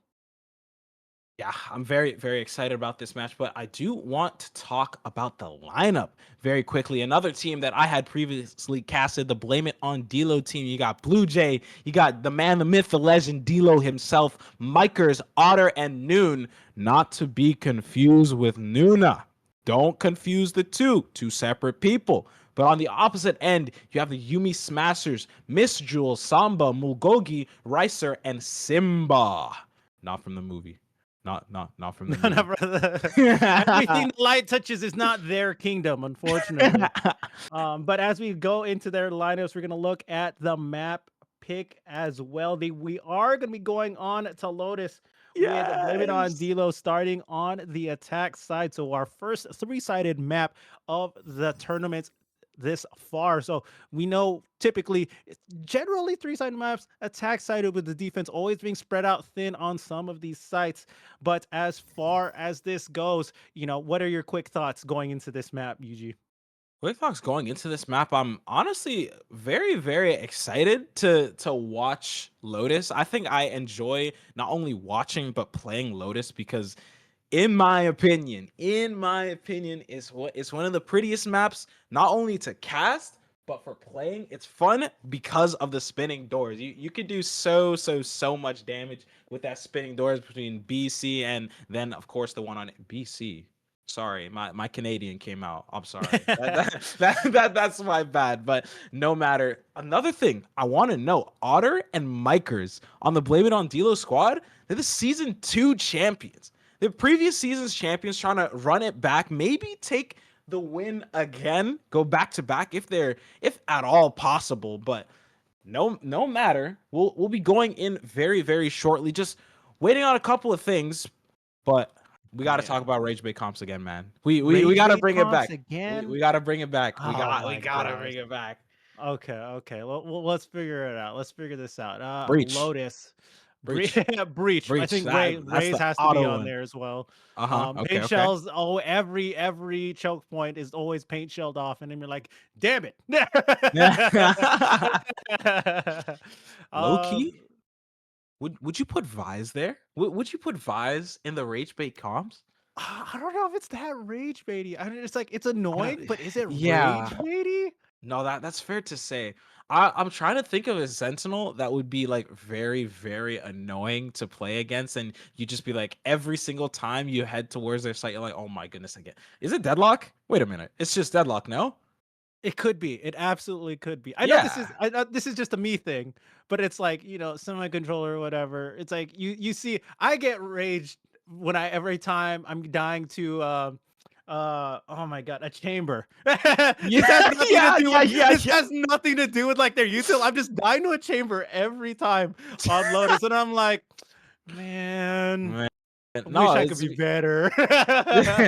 All they have to do, aim down sights with the headhunter and then click E, and then they get a kill and they're off in Narnia completely safe. Can't even trade. It's so annoying, and it's sad. You see your friend just falling right beside you. You're like, oh wow. yeah. My bad, bro. My bad. You either hear it or you see it, and you're like, well, he's Well, gone. He's gone. Goodbye. I'll see you in like 30 seconds if I still want to even be on this side of the map. Ugh. Okay, that's just a personal preference, though. A personal rage. That's fair. That's fair. That's fair. I think. Okay. So far, we have what? Breach, Raze, Deadlock, Controller. Okay, for me, from a competitive standpoint, I think Omen Viper is so annoying to play against, and just the double controller in and of itself is really annoying to play against unless you know how to play into it. And lots of teams still haven't figured that out. I'm still waiting to try and figure it out myself, but it seems we got things figured out on the back end. I want to toss it over to Nuna to go through the hype videos and talk to the teams real quick. Absolutely, you guys. So we just saw a banger of a first game, but here we go, going now into Blame It on Dilo versus Yuumi Smashers. So we'll see if we're actually going to be blaming it on Dilo here. So let's go talk to them real quickly, you guys, and then we'll get the game started. All right, hello, Hi, team. Nuna. That's hello. perfect. Nuna. You guys Hey. are live. Hi. How are we feeling, you guys? We feeling good? I feel like I'm gonna throw up. I'm sleep deprived. Okay, we're blaming it on Dilo though, yeah? So Yeah, Yes. all right, but I just wanted to say good luck, have fun, you guys. I hope you have the bestest of times, and I know you guys are gonna absolutely show out. I can't wait to see your run through the upper bracket. We're gonna be showing hype videos here shortly, and then we'll go ahead and get started, okay? Word. All right. Good luck, have fun, you guys. Bye bye. Bye. Bye. Hello, Yuumi Smashers. Hello. Hello, you guys are live. Just a heads up. I just wanted to come in here and say good luck, have fun. Are you guys excited? Of course. Nervy, but yes. Oh, don't be nervous. Don't be nervous, Jules. You're gonna you're my goat. It's okay. It's all gonna be good. I know you guys are gonna do amazing. I can't wait to see your run through that upper bracket. And I'm gonna be showing hype videos here shortly, and then we'll go ahead and get started with the game. Okay. All right. Bye bye. Thank you. Bye. Alrighty, so we heard from both of those teams, you guys. Let's go ahead and get started. Let's go ahead and show these hype videos. Here is Yuumi Smashers. All this time alone has got me stressed out. Girl, I can barely think without you. 'Cause every night I'm working with my head down. Just one more night I live without you. Here we are again, running out of light. A face I can't forget when you're out of sight. So you'll be in my head till the day I'm out my mind. I can't wait another night. Maybe we just need more time. Let's start where we left. Take off like that dress. Pick it up, we ain't taking our time. It's taking us. She walked back in my life and lit it up. Now we're smoking the tires like in a car till we run out of time. Okay, I think I know how this ends. You'll stay. We can't be over yet. The change. Last night's the first time we met. I pray. Make me yours again. Oh, Jules, you're down. No one sees me like this. How does she do that? He like stress. I need a second to breathe like. Okay, I'm locked in. Should be like the door to keep knocking. Should we stay in these clothes? We got options. Let's you got me alone to keep talking till we run out of time. How many hours pass? Could we treat them like we're on an hour last? Don't waste time, girl. That waistline hourglass. And that face, I'm powerless. If you let it all go, put it on me. I'll be all a half full till it's empty. 180, we could turn last century for another lifetime if you let me. But I just need time. Let's start where we left. Take off like that dress. Pick it up, we ain't taking our time. It's taking us. She walked back in my life and lit it up. Now we're smoking the tires like in a car till we run out of time. Okay, I think I know how this ends. You'll stay. We can't be over yet. The change. Last night's the first time we met. I pray. Time to be yours again.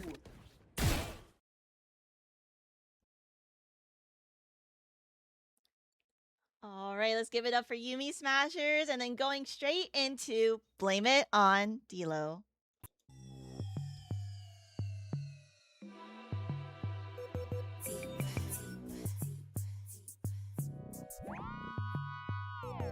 blame it on the lose. Got you feeling loose, blame it on the drum.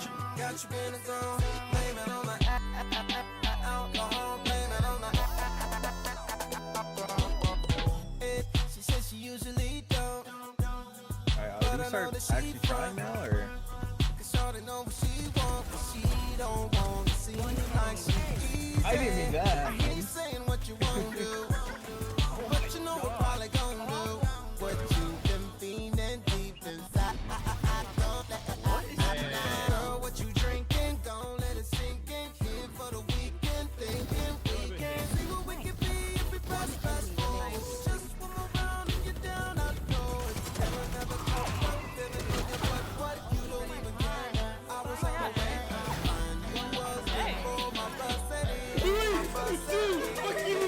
Got you feeling loose, blame it on the drum. Got you in the zone, blame it on the alcohol, blame it on the alcohol, blame it on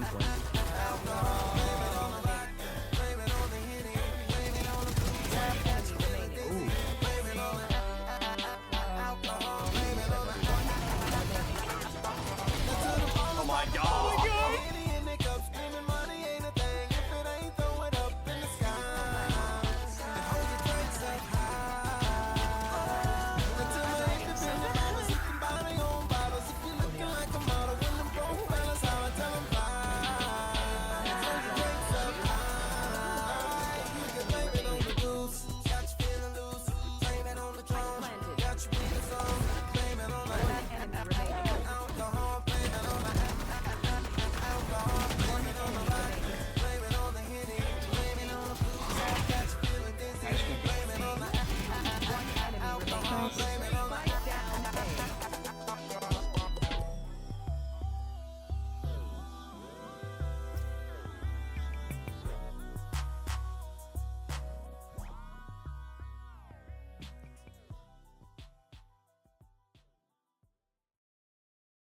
Holy Oh, aura. Wow. Ooh, so much Holy aura. aura. Oh my god. So I think much of it. Otter might have the most aura from that one. You want me to try now? Are we trying now or what? Instant ace. Okay. My apologies, big bro. I wasn't aware. I wasn't aware. Oh my god. I wasn't familiar with your game. I'm sorry. Oh man. But going into this next game of the day onto Lotus, and we get into Aiden Select. Shout outs to the admin team and our observers, Emori. I know we went from Split now to Lotus, one of their favorite maps. You know, we're gonna see a lot of behind the scenes bear action. So if you see it on screen for you all, you know, Emori's been doing their homework and loves this map. So if you see it be like bear, you know, it's we'll be shouting that out as we between rounds. Yeah, no, 100%. I want to talk. Oh man, this Yumi Smasher squad. They listened. They listened to the Viper Omen call. They already know it'll be very annoying to play against, and especially if you don't have a Viper Omen of your own. It'll be interesting. It'll be very, very interesting. Meanwhile, on the opposite end, this Blame It on Dilo squad, they're playing quite a very, very aggressive comp. You see the Waylay hover, the Raze lock in. Noon is gonna be hovering that chamber. That dreaded chamber. Did you say chamber? Oh, I'm sorry. my blood is boiling. Well, right now it's not locked in. It's a nice little simmer right now. You know, medium heat, no boil, just a nice little simmer. But we see the hovers though for the attacking side of Blame It on Dilo, double duelist or triple actually being hovered. There's no way they lock this in, right? There's no way. There's one. So we have the one. Nah, all right, denied. I've been denied. Been teased. But yeah, as we see that, there's going to be the Omen pickup once again, and the Vice, the other one that you potentially mentioned earlier, is going to be picked up by Noon. So they will run that single duelist comp and a lot of support util from both sides on going into this next game. Yeah, definitely, and honestly, insane amount of support. And if Mikers is able to get set up correctly and get in those positions to farm those picks, this attack is gonna look very interesting for the Blame It on Dilo squad. But on the opposite end, the Yumi Smashers, they have quite a bit of stopping power themselves with the Neon, the Breach, the Viper as well, they can definitely change the pace to virtually their own will, and that's really one of the big strong suits of Viper. Oh, absolutely. And what's going to be noteworthy going into this as well, so with the defense, they have the controllers, but no real sentinel here to see if they can stop the push. Sure, they'll have a snake bite, maybe a paranoia and a seize here or there, but it's like, will they play with speed, or will they play a little bit more methodically on the side of blame it on Dilo for the attacking side? And you know, straight up through B and a semi-split through C, definitely wouldn't say unorthodox, but definitely new to see as a pistol goes begins. Lots of util already going to be expended towards that A site. The fault line does not find its mark towards Miss Jules, but with the information noted, it seems that, oh, wow, this blame it on Dilo wanted to start off with a little bit of a toilet bowl, trying to mix things up, but Zeras is going to put a stop to that. Mr. Mikers does end up with 2, and off the back of the paint shells is going to be able to back off and bring the squad up to a 3v3. Yeah, and they are going to bring it back. So there's going to be that little split towards C. I was hoping if they were going to go through the rotating doors. No, they go all the way through Waterfall, but Ricer picks up one on the Dilo, bring it down to a 2v3. Now Mikers gets en route for potential ace if they get it. On for a 3K thus far. They're going to go for the fuse. There's no fakes here. Miss Jules is going to get the kill, and Ricer shuts it down once again. Pros do not fake, especially on a pistol. Yeah, 100%. The equal weaponry going to be a very big factor, I think, into why Ricer decided to stick that defuse. And now already, you see this blame it on Dilo squad. They had a very good plan initially. I honestly really enjoyed what they were able to accomplish towards that B and C site, but off the back of that Zeras 2K, it seems they just got a little confused and tried to do something that didn't really make them feel comfortable. And look at this, even though they lost a round, they will be forcing up. Again, playing with speed up on this B. This is a lot of priority towards this B site. Despite that, they're going to swing out. Oh, Mikers, nice timing there. Bucky headshot onto Miss Jules as everyone just swinging out of smoke, trying to be a smoke criminal as Mikers finds another one. Just like trying Mikers going crazy, what? Bucky in hand, they don't care that they lost the last round. They hear the footsteps, and there's going to be Simba swinging up from heaven. Now that everyone's playing off from sight. 10 HP onto Noon. Will get shut down. Ricer finds one on the backside as well on the Otter. And now there's two players left, but they are not going to fake the defuse. It's going to go to happen. Dilo picks up one. Ricer trades. And now they know where Dilo is. Do they have any more util? They have the Shadow Step and one more dark cover. They are not going to get it, though, as Simba picks it up. And Ricer sticks the defuse once again. That round was way too close. That was way too close if you're the Yumi Smasher squad. And really, I'm just staring at Mikers because not only the insanity, the gall, the gumption to just push Breakable in such a manner and still be able to pick up that kill onto Miss Jules, overstaying your welcome and wanting to get right back in there, crazy. Crazy. Thankfully, Simba with the classic does shut him down, but no matter what, Mikers, he has a fire lit under him. Oh my god, look at that. Look at all these little animals there. Oh, so cute. Shout out to M. Oh my gosh. Thanks, Em. Yeah, thanks, Em. But yeah, now, even with that, they didn't win the round, and going into a semi-light force buy here. Light shields and regen shields across the board, but also broken buy for the defense here. It's their bonus, but how much of a bonus did they bring over? Where are you? Now they're going to go on to the C site. Fault line is not going to land. There's going to be Samba. He's going to be the first. The blind is perfect, and the Aftershock is going to find Otter on their way in as well. So the entry absolutely denied and stopped once again. Now 3v5 as the defense just holds steady. What defense from the Yumi Smashers off of the Ricer Aftershock, getting that pick. Zeras just taking that timing with the Stinger is able to get out and find the pick on Bend. And now, if you're the attack, you're left really wondering. Noon is going to be able to pick up that kill onto Jules. And now, with very few smokes left, timing is honestly everything. Ricer, he's going to fall. This C site is looking open, but here's Zeras in here very early. Spray, it's going to go quite awry, but still picks up that kill and a second one as well. Only up to D'Lo now to do the impossible. Only 10 seconds left and no bullets left in the chamber. You have to find 2 perfect headshots in this situation. The paranoia is going to fall through, and now with no more time to plant the spike properly, you just have to find those kills, and he does not, just opts to get the money from getting that spike down. Will they find one more? Yoogee with the pistol. Right clicks galore will be more than enough to get D'Lo. You know, you already know they're living up to their team name already with D'Lo being the last left alive. D'Lo, why didn't you get those last 2 kills? Come on. Come on, D'Lo. Yeah, but always blame it on D'Lo. I think that's really the creed of this squad. Round goes wrong, even if D'Lo's on the opposite side of the map and he was nowhere in the play, just blame it on D'Lo. Just blame it on him. Of course. Who else to blame it on? I wouldn't know. You know, it just wouldn't make sense. But as we go again, they're gonna try and speed it up through C. This time they're actually gonna leave it open. So they should be able to get the plant for free, get some post plant positions. But again, this gun advantage for the defense will be something to be note of. Miss Jules is gonna try and play, or sorry, D'Lo gonna try and play the assurance and get that blind ready for that water side. Noon and Otter, respectively in CT, doing so much work. Riker is gonna pop the Rolling Thunder, but with the showstopper from Mikers, that stall is going to be too crazy and just snipes Simba out of there.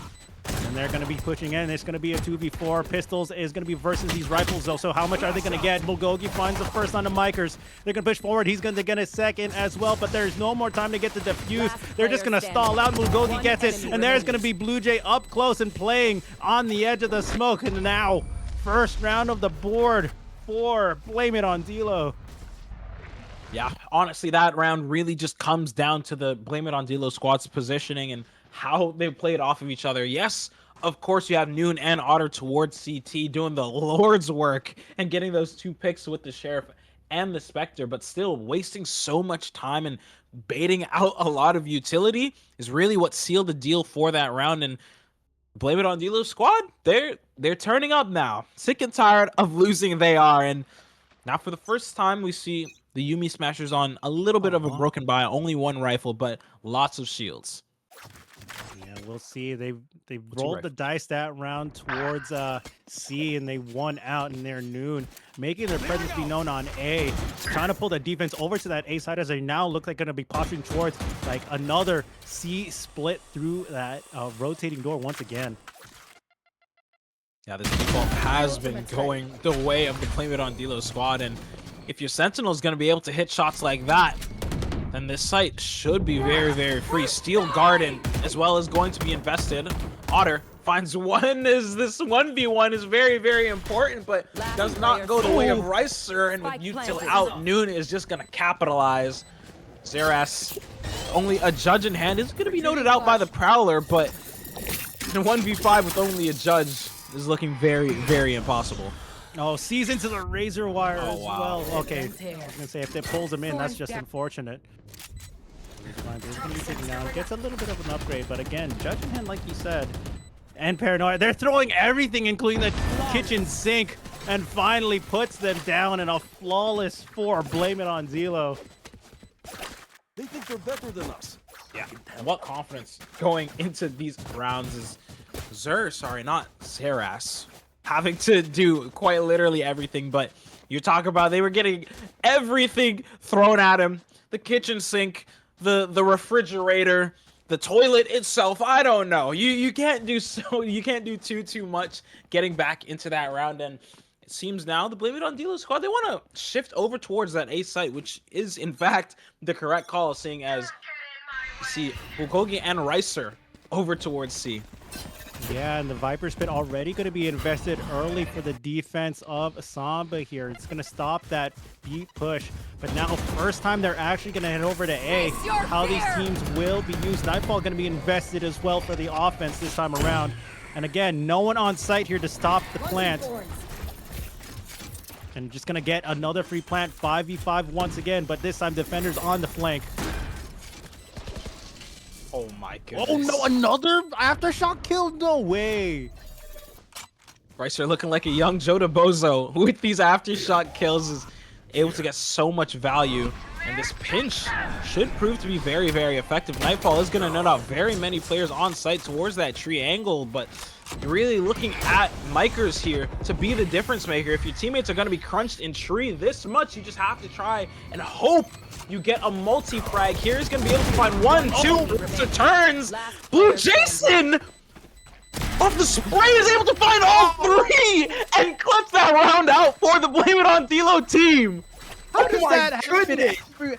Every single fight, I think, just happened in that one little corridor of like where that default is. What? How did everyone spraying through the smoke? There was a battlefield, a crossfire of unmatched proportions there. And it just, last person left alive was Blue Jay. Oh my goodness. Now they're going to be rolling in it. Now they're going to force a timeout as the score is evened up 3-3. Yeah, and Blue Jay and Micers off of a little duo ace. You already know they are screaming in their call, getting so hyped at the fact that they were able to win out that round in such an insane fashion. I don't think, like, Blue Jay got a crazy spray transfer on 2 and then leaving Simba alone in the 1v1, just gets a wallbang headshot through the box. That is crazy work, and definitely the heroics that you want from your breach, from honestly anyone on your team. And off the back of this timeout, you really have to wonder, what do the Yuumi Smashers have in store? Oh yes, what do they have in store? Again, coming out for probably a force buy if they choose to do so in this next upcoming round. For the offense as well, now they're going to have a lot of money on the back of Blue Jay as well. So for them, they have a couple more ultimates. They have the Rolling Thunder on their side as well as From the Shadows. They want to do something a little bit cheeky with the spike. Maybe just a little flank play, but now Bulgogi here trying to find some damage or at least some information with the classic in hand. And if Rice is going to be there to at least support a little bit, what bounce damage done, but the bounce from the paint shell is a weird bounce that Ricer got, that Micers got, but it's still able to draw out the rotates and draw so many players away from this area. Now converging on Mound. Let's blame it on Dilo squad. They're going to be able to spot out Zur, the lone player on C, and just collapse on him if possible. Let's see if they can do anything else. Poison Cloud is going to be there. Snakebite was already thrown as Micers with the shorty in hand. Ends their life very quickly, puts them out of their misery. Razor Vine's going to be put down as well. Stop any push from Waterfall. And now as the defenders make their way in, going to find a little bit more action here. Aftershock once again going to be used. Miss Jules taking down the 8. Yeah, and that's really such an unfortunate situation to be in. The paranoia is going to fly through from this attacking side, and Mr. Mike is so free to just stare at so many players.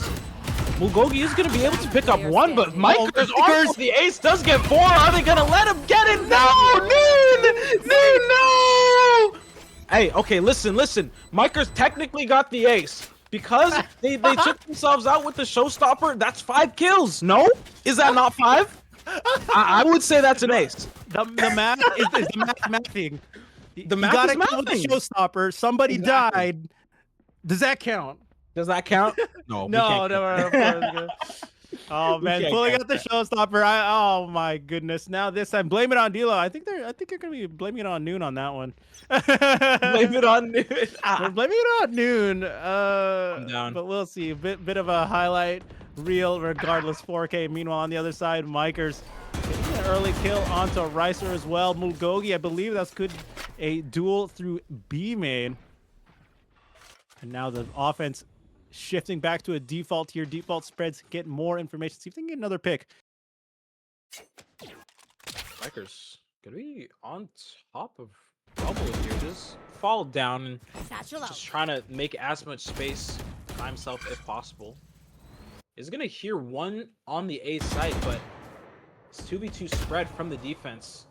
Honestly, the correct way to play the situation. Not a lot of options you can do, and with the spray, Micers does pick up that kill onto Miss Jules. Now the rest of this Dilo squad have converged on the C site, but it seems that their duelist is calling the sheep over to run towards A, and it seems to be free. Simba is gonna be here, but has to back out so early. Yeah, they think the execute is going to come on the other side, as there wasn't a full push. There wasn't a full execute. 30 seconds But now left. just giving the time for the offense, and Mikers. Oh my gosh. Now it's their time once again. Set up for a potential ace. Not on full HP though. A little bit of a difficult ask. But not too difficult if you're Mikers though. Listen, Noon is down, so surely the ace doesn't get stolen. Surely. We've been baited all day so far about who's going to haste and who isn't. Mikers off of 1 HP! He gets it! He gets it! Let's go! The community predictions were correct. Mikers with your first ace of the day and the entire tournament. Oh my gosh. Mikers, you are insane.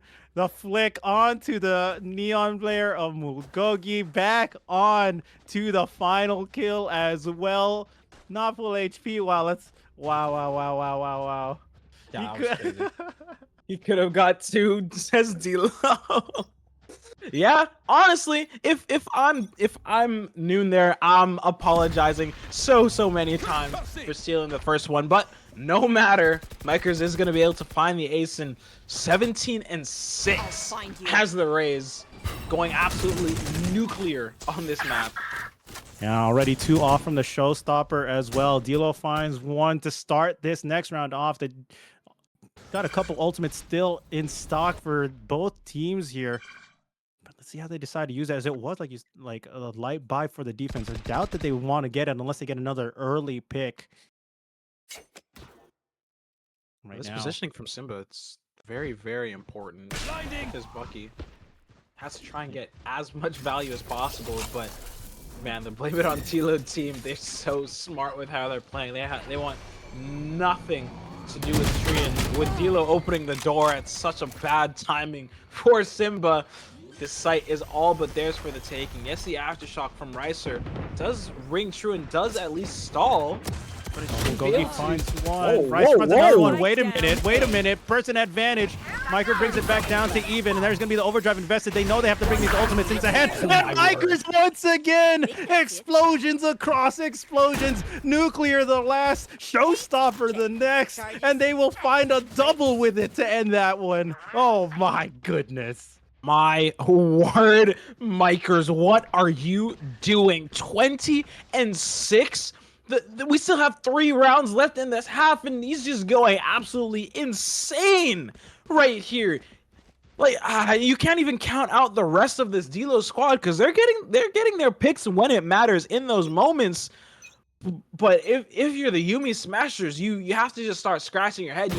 You have, like, what do you do? And if the rest of your team is even starting to turn up, Otter opening us up with that pick, what can you do as the Yuumi Smashers?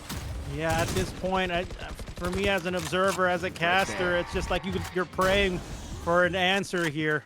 Will you have to spray and pray? There's going to be the push-up from Blue Jays. This time it's their turn to find their counterpart. Now the rest of this team is coming here. Going to go through waterfall for the most part, and Mikers finally gets shut down, so an opportunity is now available. Top fragger off the server.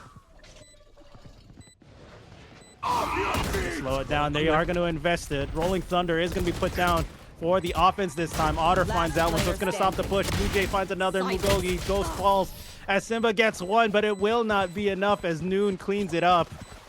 Oh my goodness. This level of play from the Blame It on Dilo squad, like, no matter if your Rays is going crazy, they're still finding their picks. They're still positioning themselves in such perfect ways that it seems like they can genuinely do no wrong. And the decision making from Blue Jay to pop the Rolling Thunder and just support his team from CT, insanity. And they still have a lot of ultimates to play with. They only used a Rolling Thunder previously. They have a couple more this round, and they're going to swing out. Mikers being a little bit greedy there, just swinging out even after getting stunned, so being first blood of the round. And now the defense here finding their rhythm, finding their groove. Ricer finds a second, this time through the smoke, potentially, I believe it was. Oh, no. Zoo. They're going to find one more. Sir, sorry. That's such an important tool to win with the judge in that position. The spray. Whoa, whoa, whoa. Someone check the PC. Spray is looking a little suspicious, but no matter. Blame it on Dilo's squad. They have a lot to do in terms of coming back on the attack. Ricer with the flank is able to find his third of the round as Mugoki just sitting like a sentry on C. Stops this momentum from Blame It on Dilo. Last round before so the that switch. stops that in its tracks for the time being. That was 7 rounds in a row for Blame It on Dilo. Yumi Smashers taking one back. Let's see if they can end the half closer than how they would, it seems to be. And now Ultimates again on board. 3 on the side. They have the Nightfall. They also have that Steel Garden. Steel not really, Omen not really using that from the shadows, but you know, can't really blame him. Not the most useful ultimate in terms of combat. Yeah, most definitely. And the wall being stripped very, very early from Mugogi. This puts a little bit more pressure on the attack. Steel Garden is going to be invested, and no matter the paranoia or not, the C site is only theirs for the taking. Now 5v5 retake. We've seen it only one other time. I believe it was towards the pistol and maybe the third. At this point, here's going to be the Nightfall for the defense this time. After Rolling Thunder on top of it. They are silenced. They are deafened. They are knocked up into the sky. And here comes a retake. Mitch Jules finds one. Mikers finds another, and they're going to try to find it up on the box as well. Mikers going to find one. Is he going to switch to the short? He gets a 3K on the round. Will we be on it for a second ace? No, Mugogi shuts it down. And now it's going to get slowed down, though. Spike was not planted off those ultimates. The reload is not going to be in favor of Otters. Ricer is going to be there and be the recipient of that kill. Aftershock is going to be there, but Dilo, full HP, is going to find a beautiful shot on Ricer. Nice little flick, but here we go. 30 seconds as from the shadows. And they're just going to make their way and try to fake it. Will they leave completely? No, they're going to fake it back to C. What is this 1v1 is it's like Light versus Kira. It's like Mugogi just knows that Dilo wants to head on back to the C site. Only 10 seconds remaining. Mugogi being very, very central in this map, and with that neon speed is going to be able to pop on over towards the C site very, very quickly as soon as the spike is planted. Oh my gosh, I can just hear the inner monologues going off. If I know he's going to be rotating off site, I'm going to go back to C. But as we go for the 1v1, they hear the shrouded step off. They're going to see contact, so chunk damage onto Mugogi. Has the shorty in hand. They're going to get it. Beautiful timing. Nice reaction for Dilo. And clutching up for an 8-4 half. Very, very well clutched up from Dilo. And honestly, from this Blame It on Dilo squad, an insane level of play that they've been showing us. Honestly, a real treat. But now we have to see that on the defense. This Yumi Smasher squad, they were definitely showing so many glimpses of life in that previous half, and we already know what they can get up to, but now we have to see in their attack. I do believe they have a lot more pressure that they can give, but conversely, Blame It on Dilo, they can stop them quite a bit. Noon, Jason, Mikers, they have so much stopping power in and of themselves that it's really going to be a testament of who can control the map better. Oh, absolutely. Let's see if it's going to be a push and pull game or if someone's going to just brute force their way through. Right now, the defense of Blame It on Dilo looks like they kind of want to do that second option, go for the ladder. You can see one way for Mikers here, trying to get something cheeky, but so far the offense will rotate off. And the rest of this Yumi Smasher squad, they're just going to be headed towards this ace site, right into Noon's setup, yes, but with no Vise wall, it seems that this ace site is only going to be theirs for the taking. Right now, they're trying to get any information that they can. Once they encounter that Vise, that util should buy a lot of time for the defense, but that Neon does not care, and Ricer doesn't care either. Beautiful shot onto Noon. Blue Jay up in the smoke as well, but here comes Mikers. Down A. Samba getting one on the backside as well, but Ricer shutting them down. There's going to be a flash in hand, but they're too close and too far in to be pulling out the util, and now it's only up to Otter. It's going to feel a little bit of a role reversal for positions, but it does not matter as Samba finishes it up. Nice little 3-2-1 swing from the two players of the Yuumi Smashers, and now you see them kind of reeling them in. You see this Blame It on Dilo squad still trying to figure out how they want to defend, how they want to approach this half, and the Yuumi Smashers, they're showing so many more signs of life.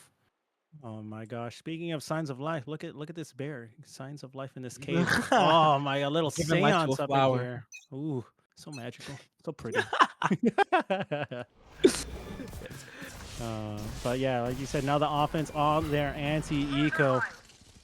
Already getting out some of the util from the defense. But we'll see, because a lot of these smokes, a lot of walls to cut off these angles. They have to play and do their due diligence here. All 5 members of the Blame It on Dilo squad are going to be here on this A site, and if the Yuumi Smashers do opt to commit, it's going to be very, very hard to try and play this post plan. Looks like they're going to force the issue here. They have people on site now, in drop and in back site. Playing with the door, opening and closing, but no contact to be had yet.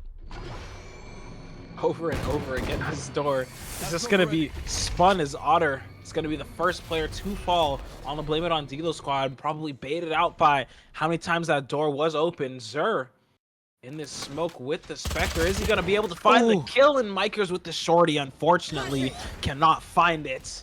Now this is instantly turning into a split. Oh no, Dilo 200 pump to the dome. Mugogi takes him out. Zur with the cleanup onto Blue Jay. Now it's only up to Noonaur with but a classic. Yeah, there's going to be Samba with the 3K, flawless for them. So they get to bring everything over to the bonus. So it's a great feeling for them to not lose anyone as well. Keep their economy flowing, because as they are with that round deficit, they're going to need every little piece of economy going forward if they want to tie it up and potentially come out with this game win. Most definitely. This comeback has been looking very, very strong, and I'm being all it's like looking like Luffy riding Zunisha. This bear just having the time of his life. Now we see the Yuumi Smasher squad trying to make a lot of noise and space towards C. Trying to send Mugogi in, maybe just break some util, and with the Razor Vines being popped so early, it seems that their job has been accomplished and then some. And now, off of that trigger, they're able to take the C site very, very confidently, and flashed up to high heaven is Noon, and with the judge, Mugogi just presses W. And they're going to continue forward, but this time it's going to be Samba on the backside, WE King on the different site. And you can see aggressive positioning for these attacking side as well. Mugogi has a Vandal in hand. Beautiful shot into Otter. Mikers on the other side. But now 2v4. Difficult task, not impossible, but it looks like they're going to go for it. Flank after flank, so many layers in this attacker squad, and so many ways in which they're able to defend. Mugogi with so much confidence slides into Mr. Mikers and able to end that round out with a 4K. Oh my goodness. Now you see the confidence, like you mentioned, so much comfort for Mugogi. Now they're able to run free on this Neon, to put up the fast lane and slide out, throw some relay bolts, knowing that they're most likely going to have a numbers advantage, so they don't have to guess too difficult about numbers and players playing in all around them. So but look at this defense shift already. If you look at the mini-map, the entire defense, we're going to see a 5v5 on C. This is going to get very, very messy. Mikers going to dodge the fault line and able to get the one tap with the Sheriff. Miss Jules' paranoia is going to be able to hit at least 3 players, but Saras forcing the issue, just swinging out, is going to be able to find one with the aftershock. Blue Jason gets another. So many trades back and forth, but it's Blame It on Dilo, who's going to be up numbers. And now it's just going to be a 3v2. It's going to be gun advantage versus player advantage at this point. But right now, that gun advantage is only done so much. And they're going to re-peek this angle again. There's Otter and Noon with their pistols will end the terror and reign of the rifles. And this time, with the aggression from the defense, pick it up. Okay, guys. Conversation that we really, really need to have. Is the Frenzy the best gun in the game? Because what was that from Otter? What do you mean the long-range Frenzy with 13 bullets in the chamber? He's able to get the headshot pick, and then behind you, Noon is able to clean that. Like, what are we even saying? What are we even talking about right now? And with that skirmish, Blame It on Dealer, they're trying to bring some life back into these rounds, trying to really put a halt to the speed in which the rest of this Yuumi Smasher squad is attacking. Now they're just waiting at the edge of this smoke. Does not get spotted by the Fade Eye, but they are ready. Ultimate's also online. Viper Spit for Samba available. They get the shear, so that's good. Good information, but not much else, because you know Neon can easily get that util. Now slowing it down. Slowing it down. I like this. They're trying to see if they can get any aggressors back from that previous round and see if they can execute. It looks like they want to go towards B, but they're peeling off. Oh. Noon's shoulder just barely behind that pillar is gonna get spotted out as Simba is more than willing to capitalize off that kill. And with the Odin, Yoogee is gonna be able to find at least a little bit of damage onto Mulgogi, but it's no matter to them. Just pushing towards CT once again. Now with the Viper Spit falling on the site, this round is very difficult. Oh my gosh. Squad to get back into. All the util, everyone's being blinded, everyone's being stunned again. Aftershock is stall up from the side, but they're not watching the entry through Waterfall. Micers pulls out the showstopper. It is not going to be used at all, but now it's a 1v3 with the Viper's Pit up. 10 seconds left. They finally get the plants off, trying to play it safe. Planted. Oh my god, even the straight through the smoke as well. Giving D'Lo no room to breathe here. Man, if you're D'Lo, what do you do in this situation? You just have to hope and pray this random spam won't go your way. But with the Bucky, even behind the green screen, Simba playing in a nice position is going to get spotted out by the speed of D'Lo clearing him. But still no matter with the spike just ticking down slowly but surely. D'Lo with no real way back into this round and no real way to defuse the spike. Just has to save.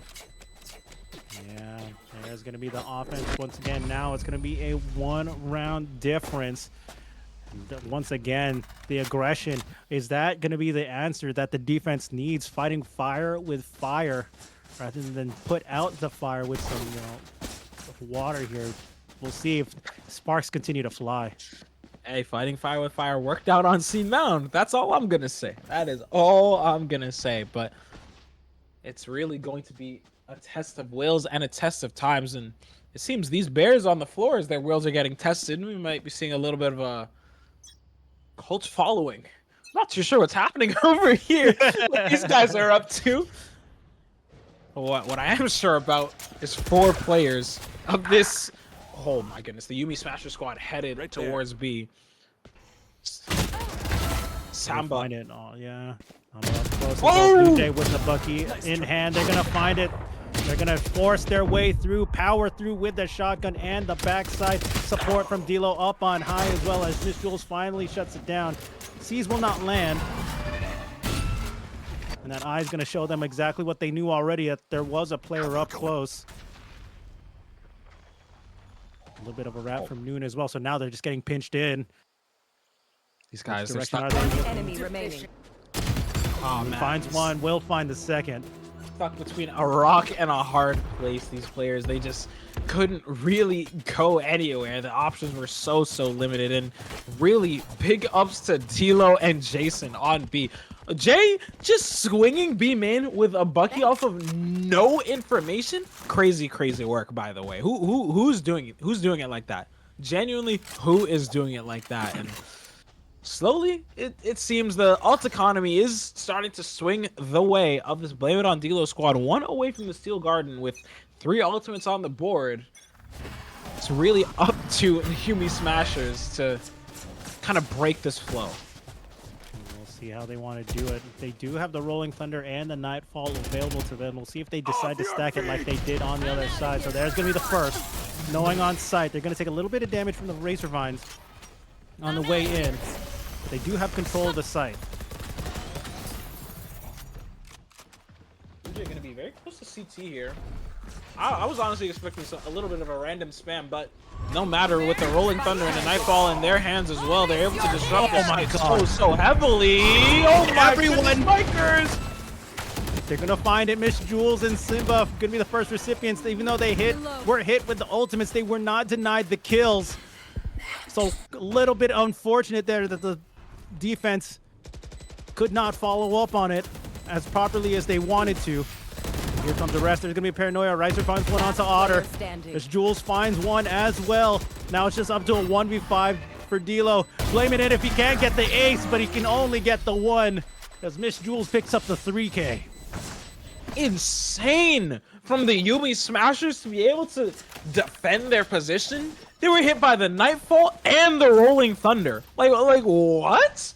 What? How are they able to survive in such a small and tight angle, getting hit by 2 ults, and then you have Micers just flying at you with the Bucky? He's not able to find a kill, but no, it's still, the rest of your team should still be stunned. That was insane shooting. Oh, absolutely. When you see that, you're like, all right, that's the green light to go. You're going, and then suddenly you hit a brick wall. They try to go for a little bit of a trap play here, so the C's and the paint shell is going to be used up early. Trying to find something else on the defense, but right now, gun disadvantage once again, but we've seen them win a round like this before. They've definitely played these games before, and a new game seems to be being played by Mr. Micers on this tree angle. Might want to try and take this timing. He's going to be forced out. No way. Out the door very quickly. Wow. Smoke just covering him so perfectly. What is his position? He's found himself in Miss Jules' back turn. Oh no! Mokogi! No. Oh, I was so hyped if that happened. Those were some of the big brain plays we were looking for. So cheeky, but it doesn't matter as 3 of the defenders fall as the attackers make their way onto B. Spike planted. Oh my gosh, Riser picks up one, D'Lo finding one on the rotate, but now they're stuck here on stairs. Help, they might be falling and they can't get up. And the score is now evened up 10-10. 10-10. And if you're this Yoogee Smashers team, you're definitely starting to feel it. You're definitely starting to feel the hype, because what happened after that first half, Mr. Micers getting so many frags, and now he's seeming extremely quiet on this defense. Haven't seen, if I'm not incorrect, I believe he's gotten only 2 kills, 2 or 3 this entire half so far. And after the burner, the tear that he went on in the first, that's definitely different than what we would have expected. Oh yeah, absolutely. Gone quiet for sure. We'll see if they want to go for that re-aggressive type of style rather than this default defense, because it's one of the ways they have found success. Activated. But now they're going to pull the trigger. But again, defenders offsite. Yeah, everyone's just opting to play in that 5v5 retake. New Steel Guard might prove to be extremely useful if able to capitalize off of it, but they definitely do need to clear out Samba towards B main, and it seems D'Lo had spotted him and now forces spin door. Spike is going to be planted, and they're picking up aggressive positions towards this B link. From the shadows is going to be used mostly for the information, but Miss Jules completes the teleport. Not checking the full corners as they go for the retake, and now the defenders, now they have control of the site, but their sight lines are just going to be clouded up. The snake bite is going to stop the defuse for the time being, and now down to a 3v3. Mugogi finds one on the Noon, and here comes Riser and Samba this time around, and putting themselves for the first time since the 3rd round with a round lead. Go, go, go. Yeah, for the first time in a long time indeed. And this team play from the Yoogee Smashers, my word, they're playing off of each other, they're trading each other, they're using their util for each other so incredibly well, and if you're Blame It on D'Lo, you really have to question, like, what happened? What did they do in between this first half that they played and this half that you are currently playing to come back in such a manner? Like, you already see it. The kills so spread out. Yoogee, of course, leading the charge as that entry duelist, able to generate so much space and pressure, not afraid to die for their team, but still producing those kills on such a low amount of deaths. And the rest, the flashes, the stuns, the paranoias, the mollies, it's all going the way of Yuumi Smashers. Oh my god! But we'll see. Do Blame It on D'Lo want to force up here, or do they want to save one and see if they can get two back to back to force it into OT? It's going to be a hard choice. You know, pick your poison at this point. But right now, like you mentioned, Yuumi Smashers, everything in their favor right now. The momentum, the economy. They even have one more ultimate on a combat ultimate, I should say, online, primed and ready as well. Everything is just clicking, and they're feeling the momentum carry them through the second half. Feeling the momentum, and it's gonna be the Blame It on D'Lo team that are feeling the pressure, especially in this situation. Samba able to get so much value off of the lurks, whether it be B or A, just doing so much for the team. And you already see the set defaults going to be coming in. That Viswall is going to be tripped relatively early, and how these players have to shuffle all around, leaving Blue Jay alone on C. Yeah, only with a Bucky in hand as well. So they have decided to force up, able to have enough money for a full buy next round. So they hear the tap. They're going to pray for no contact. And they're going to find it. Beautiful back to the head. They're going to be finding any more people. No, they'll be finding their own death. Aftershock is going to be pushed out. Noon from Waterfall. So they will get the plant off. 4v4 this time for the retake. Yeah, and this is Yuumi Smashers again. So many layers to this attack. They even have the Rolling Thunder in their back pocket. D'Lo is going to be able to take out Samba off the flank, because Micers wants to at least start the retake. But with the tether and the full line, you can't do too much. Jules, Vac Ban might be in your future if you're able to hit a shot like that through the smoke. On for the ace. Jules on for the ace. 4K on it. Still has full HP. Gets chunk damage onto D'Lo as well. No, they're gonna run away. They won't give the opportunity. Now, okay. You definitely can blame it on D'Lo if you're the other side, as Jules will only get the 4, but puts themselves up to game point. Match point. Match point. These Yuumi Smashers, and definitely a position that I didn't think they would be in. After that first half, I was like, okay, these D'Lo squad, they're just gonna wrap this up in a little bow. They're gonna tuck this away. But with the strats, the communication, and the plays that we've seen from everyone on the Yuumi Smashers team, they've just been going on a tear on this attack. And if you're blaming it on D'Lo, what can you change? What can you do to at least try and force overtime? We'll see. So this time at least they do have the full buy. They have the full armor. Even Blue Jay picking up the Odin. See if they can find any damage early. But again, this lean towards C can be crucial in how they can hold. Okay, go to the shadows. D'Lo and Jules each finding a piece for the Omen players. There's going to be another trade. 3v3 once again. And as far as the defense, they have to rotate off as the plant goes down. Man, and still they have this Rolling Thunder in their back pocket. And if Samba's able to win this duel towards CT, this round could have been flipped on its head, and I would have just called that over. With the orb able to generate so much space, but already you see the Rolling Thunder towards CT is going to stall so much. Oh no! But the Rolling Thunder also did hit their teammate in Samba. They're going to force the issues as Micro forces their way through. They're going to find up on high. Blue Jay with the Odin finds a second kill. And now their game 1 hopes for these teams still alive for Blame It on D'Lo. This team, they've been looking a little worse for wear, but no matter if you're able to retake in that position, even if they did use the Rolling Thunder, then all's well that ends well. Seems we're having a little bit of technical issues going on the side of Blame It on D'Lo, but off of this pause, they might need to. That might honestly, this pause might honestly be what benefits the Blame It on D'Lo's side more than anyone, because the Yuumi Smashers, they've just been going. Even out of the timeout, they just went, and just sent it. And if the sec pause does take a little bit longer, and obviously not allowed to talk about the game, this could be good for Blame It on D'Lo. Yeah, as we can see, you know, it's just going to be a matter of time. If this gives an opportunity for those watching in the audience, in chat, do you want to see the OT? Will we be seeing those OT chants in the chat? Or do you want to see the game end right here in favor of Yuumi Smashers 11-13? Oh my God, there's so much to play for. You know, like we said, double Elim tournament, losing early in the tournament doesn't feel good, but you get that round win. You could ride that wave of momentum we so speak about into the next round as well. Yeah, especially in a 2-day tournament like this momentum is going to carry you so far and take you really long strides.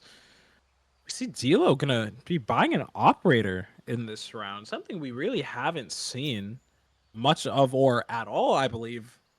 We didn't see an operator last game, and this is the first one going to be bought this game. So let's see if it's able to get its value, if possible. Yeah, D'Lo trying to find something, trying to see if that will be the final nail in the coffin, the final dagger that they need to shut down that offense. But also to mention, Ultimate's online for Miss Jules and Samba. They have the Nightfall ready as well as from the Shadows. Again, a little bit of a potential misuse earlier, TPing, not checking the corners. But for the defense, Micers with the Showstopper could probably be the most valuable Ultimate we see. D'Lo also one off from their Rolling Thunder for the defense as well. Could play crucial going into this final round of regulation. This final round of regulation, especially important. What is Blue Jay doing? Wait. Are we just gonna breeze past that? What was that? You okay there, man? You okay there, man? You good? Yo, you gotta turn the sense down a little bit, big bro. It's okay. It's okay. So it's just a game, bro. I'm just kidding. I'm joking. I know there's some stuff to be playing for in this game for sure. But as we get into the next round, defaults or aggression, we'll see how these teams want to answer the call for this final round. Speaking of operator, you see Samba on the offense has an op of their own, just barreled down, looking at that C sight line, and if D'Lo opts to peek through this might not go his way. Yeah, he's gonna be holding a much more passive position up on pillar. But Blue Jay again with an Odin. Do you want to walk into that monstrosity of a blender? Oh my God, and there's the answer. There's gonna be the first Rolling Thunder available as well. Now online per mention. They're just going to spam through everything. Do not let them enter. Now, again, slow down. Person disadvantage for Yuumi Smashers. What's the call? And even still, unable to trip that Vise wall in that situation only brings the hurt on you so much more. It seems D'Lo just barely missed the pixel of Samba, but the rest of this Yuumi Smashers squad, they're still headed towards C, and if D'Lo's able to hit this shot, even with the Nightfall staring at him in the face, then this will be everything. Oh, no. Just barely missing it. He's going to get hit out by the Paranoia and has to back away. The headshot doesn't go his way, but thankfully Noon is there for the support. They're going to find a second one as well. 14 seconds left on the clock, 2v4, and there's going to be 4 ultimates. Rolling Thunder's going to stop the plant as well. Going to deter any form of action. They're going to stop it. Showstopper is going to be there as well. Blue Jay with the Odin double kill. And we're going to our first overtime of the arena. Insanity, and what a retake from Blame It on D'Lo. The MVP of that round has to be Blue Jay with the random spam through that heaven angle onto B main, is able to completely shut down Mulgogi, just halting that attack so much. And slowly but surely the pieces started to fall, and they fell the way of Blame It on D'Lo. Mr. Miker is gonna be the first player in our tournament to drop 30 in a game, and Let's see if he's able to keep it going. Yeah, see what if they can revive what they had from the first half, as they are going to be on the attacking side once again. If they can find that repeated success. But we shall find out shortly. It's even Blue Jay, even though going into regulation, overtime, I should say, moving the Odin over to an attack side. Let's attack Odin. Honestly, not too bad of a decision. Samba's gonna elect to throw that Molly very, very early, but it seems that isn't gonna deter this Blame It on Tilo's squad at all. Once gonna get broken. Aftershock is going to boot massive damage. Going to bring him down as well with that decay. But they're going to play a little bit more passive. They're trying to find everything from this pillar around Waterfall. But they've gotten a lot of information. They've got a util and they're swinging their way over from C to A. What a fake! They're able to draw out 4 players towards the C site, and Miker's crosshair isn't going to be there properly, but no matter if the rest of your team is going to be on this A side and Noon shuts down Mulgogi like that, with as much space and time gained as humanly possible, this A site, it's going to be all theirs for the taking. Yeah, now it's going to be a retake. How much utility does the defense still have available to them? They do have the fault line at the very least, and a couple of flashes, I believe, on the back side of it.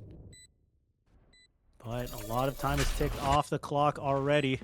They're going to try and swing out. Dilo's ready, but not ready enough for the double swing. Rolling Thunder is going to be invested. Does not hit Blue Jay, though. This is going to be massive. The spray is going to be huge. And on the backside as well, the defense is going to be there. It's going to be a 2v2. Rolling Thunder back way where it came from. And it's going to be Blue Jay 4K on 1 HP. Oh my goodness, Blue Jay.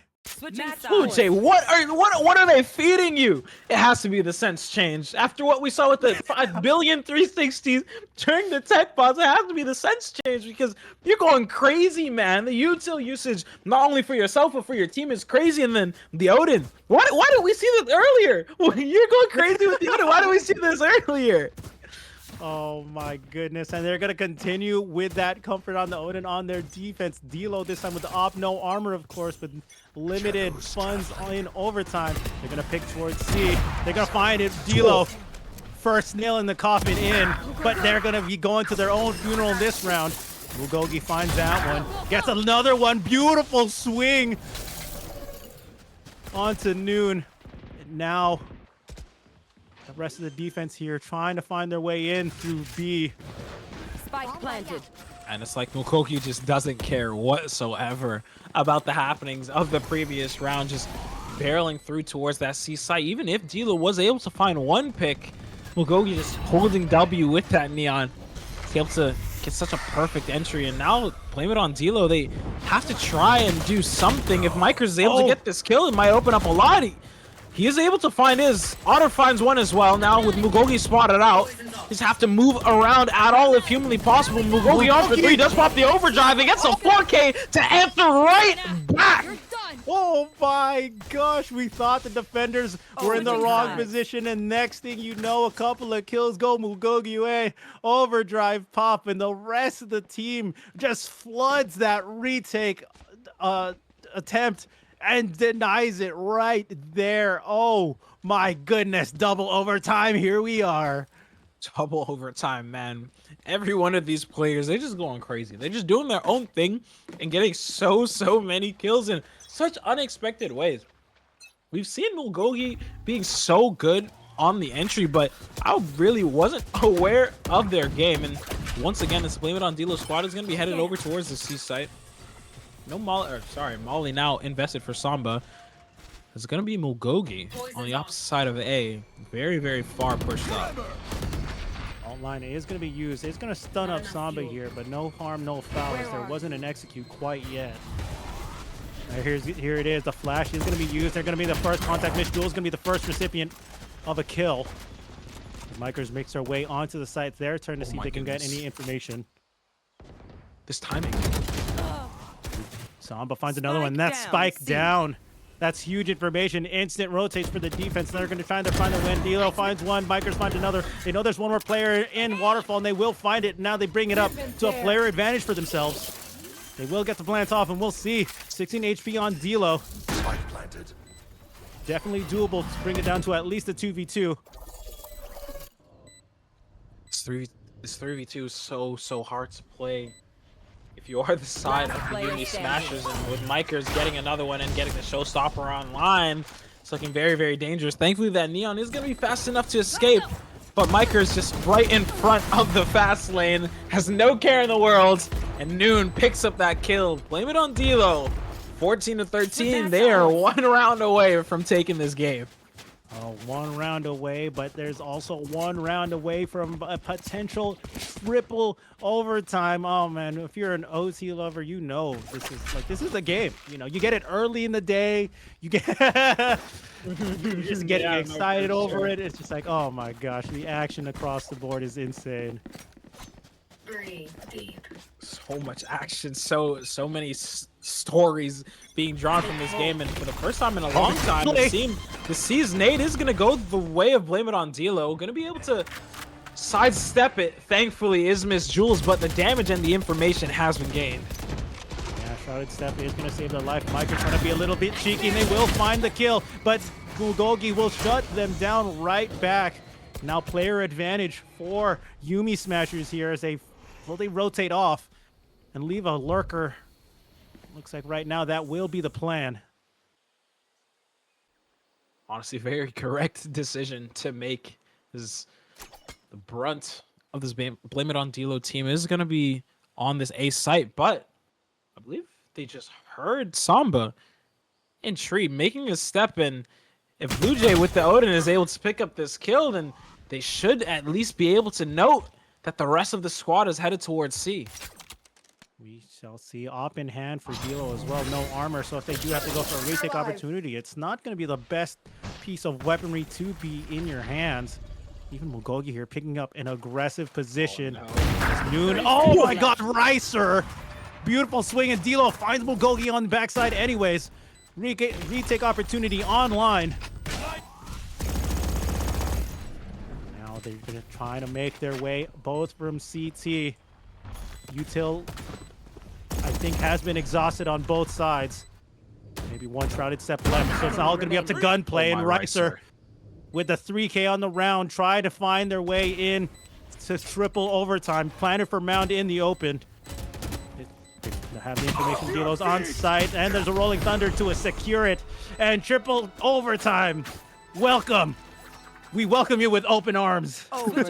Yeah, we definitely welcome it with open arms. And these players, they're just finding so many lanes on their attack. Both teams so proficient at the attack half. It's really just kind of come down to who can crack the code, who can find that one missing piece that they need in the defense to try and close out this game. I know Noona's saying sorry, but I'm here for it. I am all here for it. I'm so down to cast so many OTs. And starting us off, once again, it's going to be Blame It on Dilo on the attack. And now we see a little bit of a change.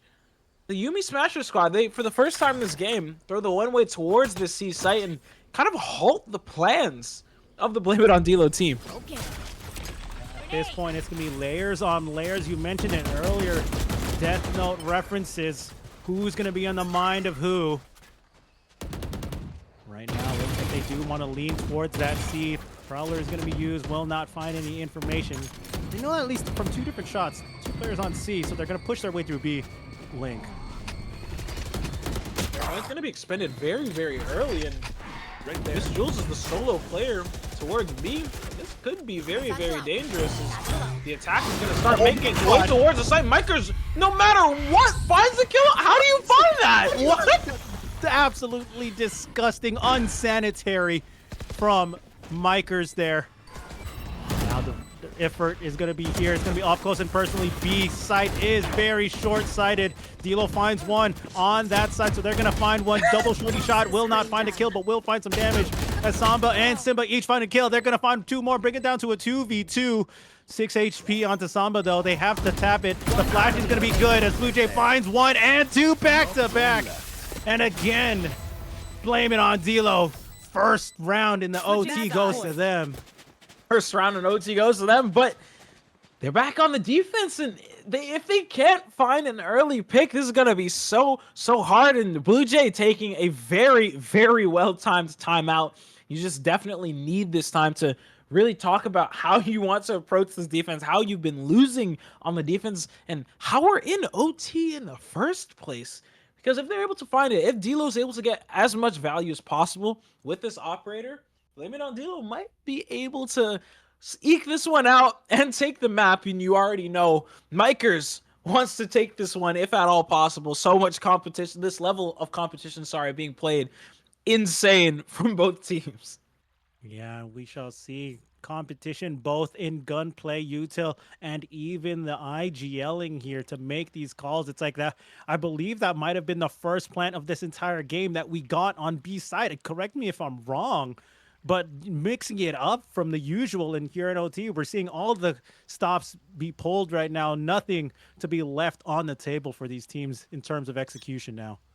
Yeah, definitely. All plans have been expended, and right now it's just going to come down to individual ones, individual swings, and if one player is able to show up more than everyone else in the lobby, they're going to be able to end this map out. And notably, Mikers is 4 away from dropping 40. How many 4Ks and the 3Ks has he gotten this game? It's not entirely out of the realm of possibility. But taking a little page out of the Blame It on D'Lo team is gonna be the Yuumi Smashers. The shearing line, though, opening up to Blue Jays Odin. They managed to find out and trade out. And now the rest of the team, they're going to go over the sheer wall, brute force their way in.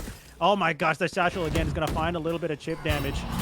Stop the push for the time being, and Reiser finds one onto Otter. So they have full control of this B site now, but all these defenders in different locations. Oh, the wrap around. One enemy remaining. Samba and Reiser each finding it. 4v1. It's looking good. We're going into quad overtime. It's just overtimes. So many overtimes, unless Noon is going to be able to clutch this one out. Does find 1, 2. Going to be 1 away from the Steel Garden. If this peak goes his way, it might be so. Here's the player out in main. Only 1 bullet remaining in the chamber. Is he going to be able to find those kills? Has to pull out the classic and avoid the molly. Does opt to reload.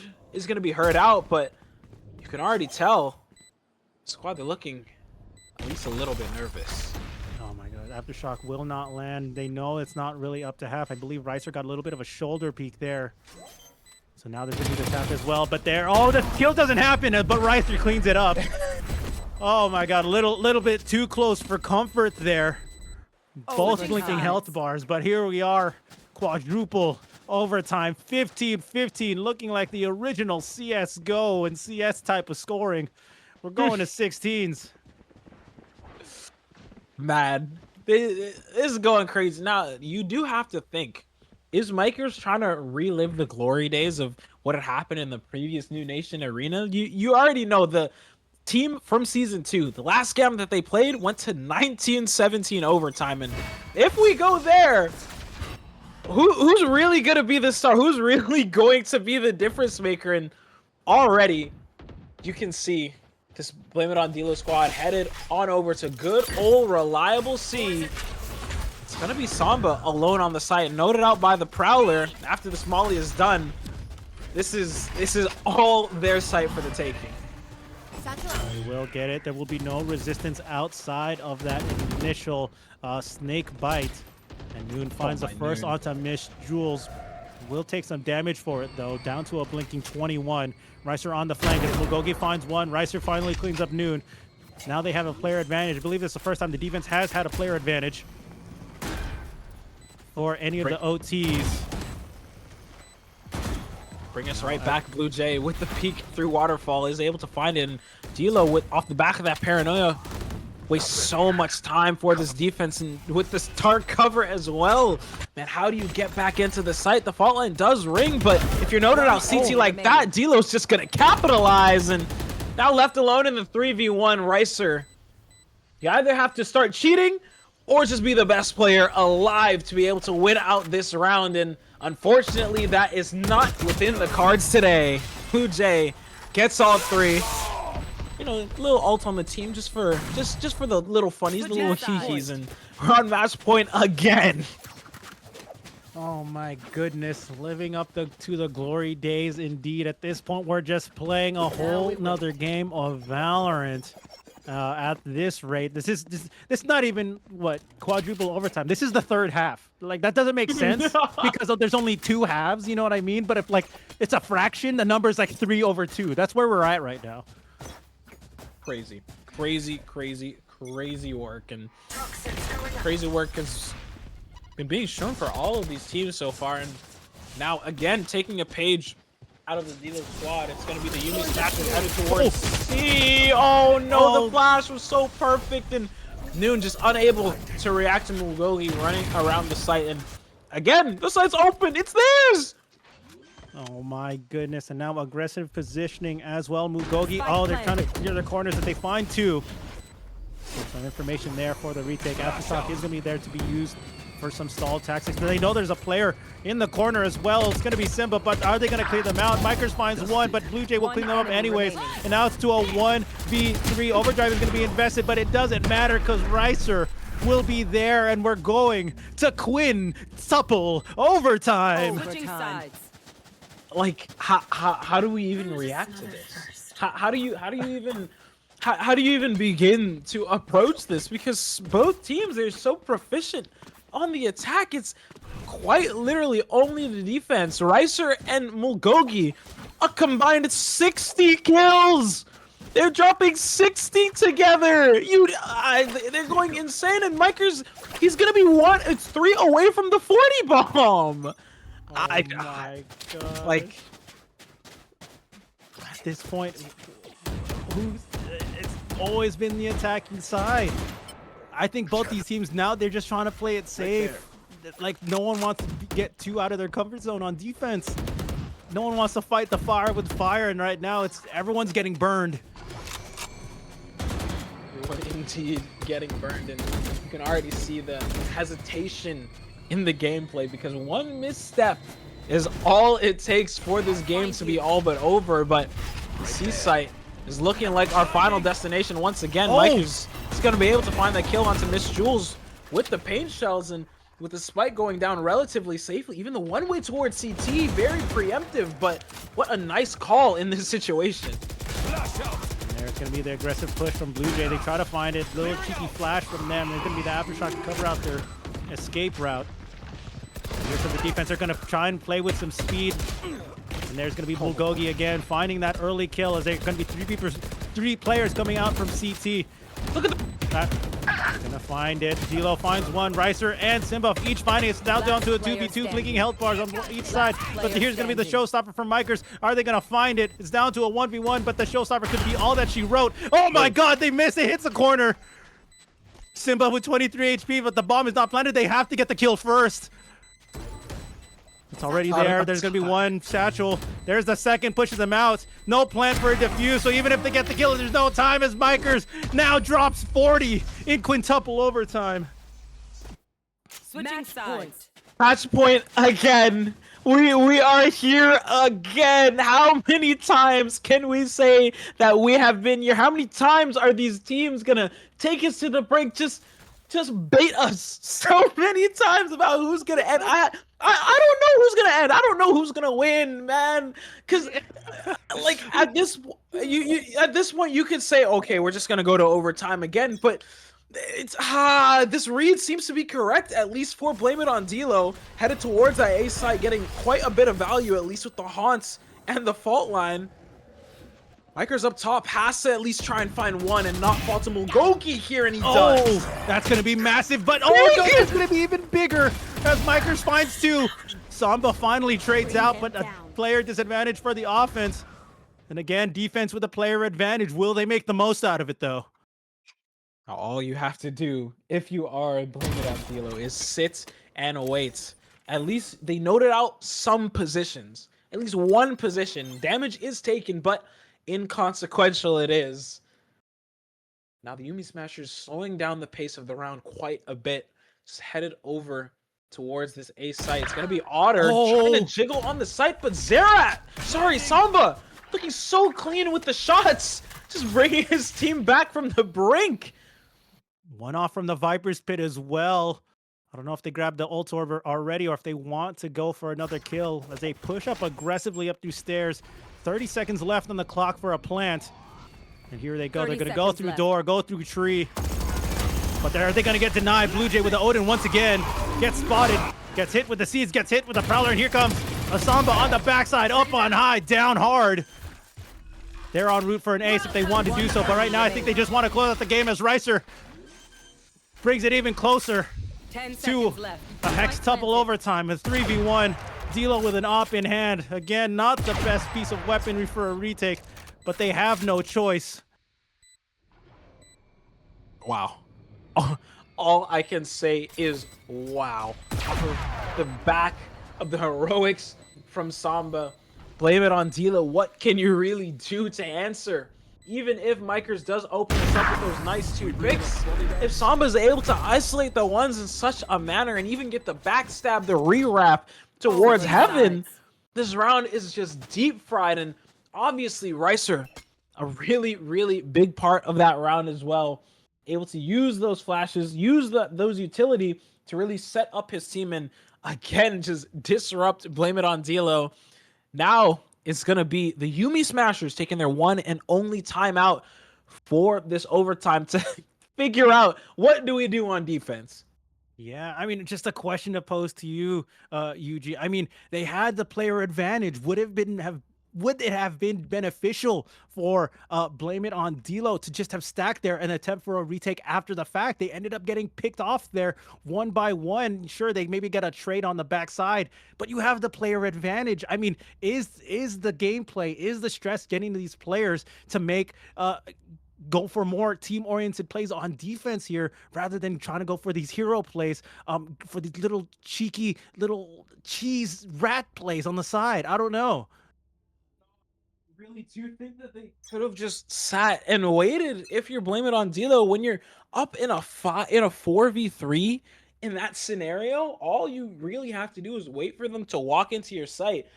Yes, Otter was doing that correctly, and Samba getting a nice one tap off the jiggle is good, but over and over again, the pace at which both teams are controlling their attack, it's just too strong, and both defenses have no real answer for it. Oh my goodness, Fault Line will hit 4, but again, will be stalled out. We're not going to push out of that dark cover. They're going to fake a smoke all the way to Waterfall as well.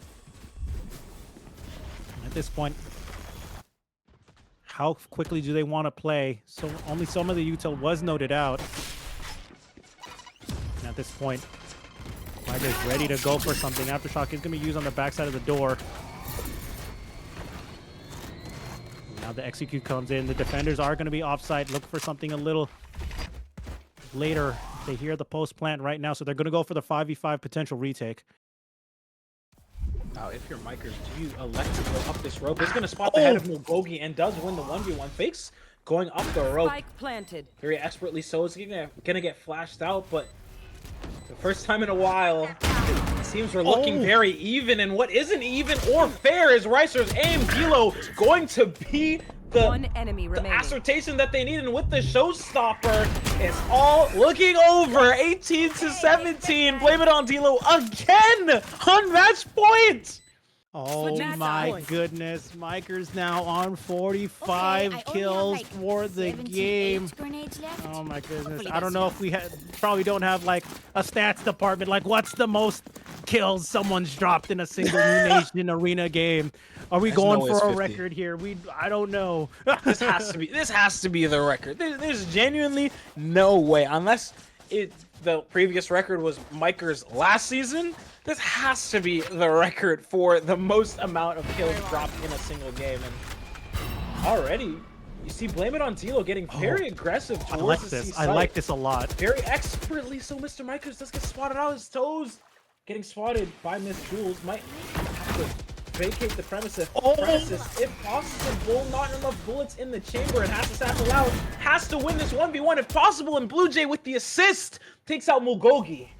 They cover out their teammate, and there it is. Is this the dagger to end the game, to relive the glory days of Season 2, to potentially end it? 19-17, 5v2, 4. Blame it on Dilo. But Zomba will not lay down and let that happen. As they find one more. They also hear Dilo stepping and shoulder peeking as well. Gets the shear. But they're already on the site. Oh my gosh, I love it. Oh my god, I love it. And there's gonna be another one at 3K. They've brought it back. And Samba finds one, and Simba finds another. 30 seconds left. Mikers, showstopper available, but into a Viper's pit. And a 1v2. You have to ask so much from your top fragger here. This has to be the luckiest showstopper of all time. If he wants to win this, does take out Samba, but with the Viper's Pit still in your way, what can you? Oh my goodness, that spam!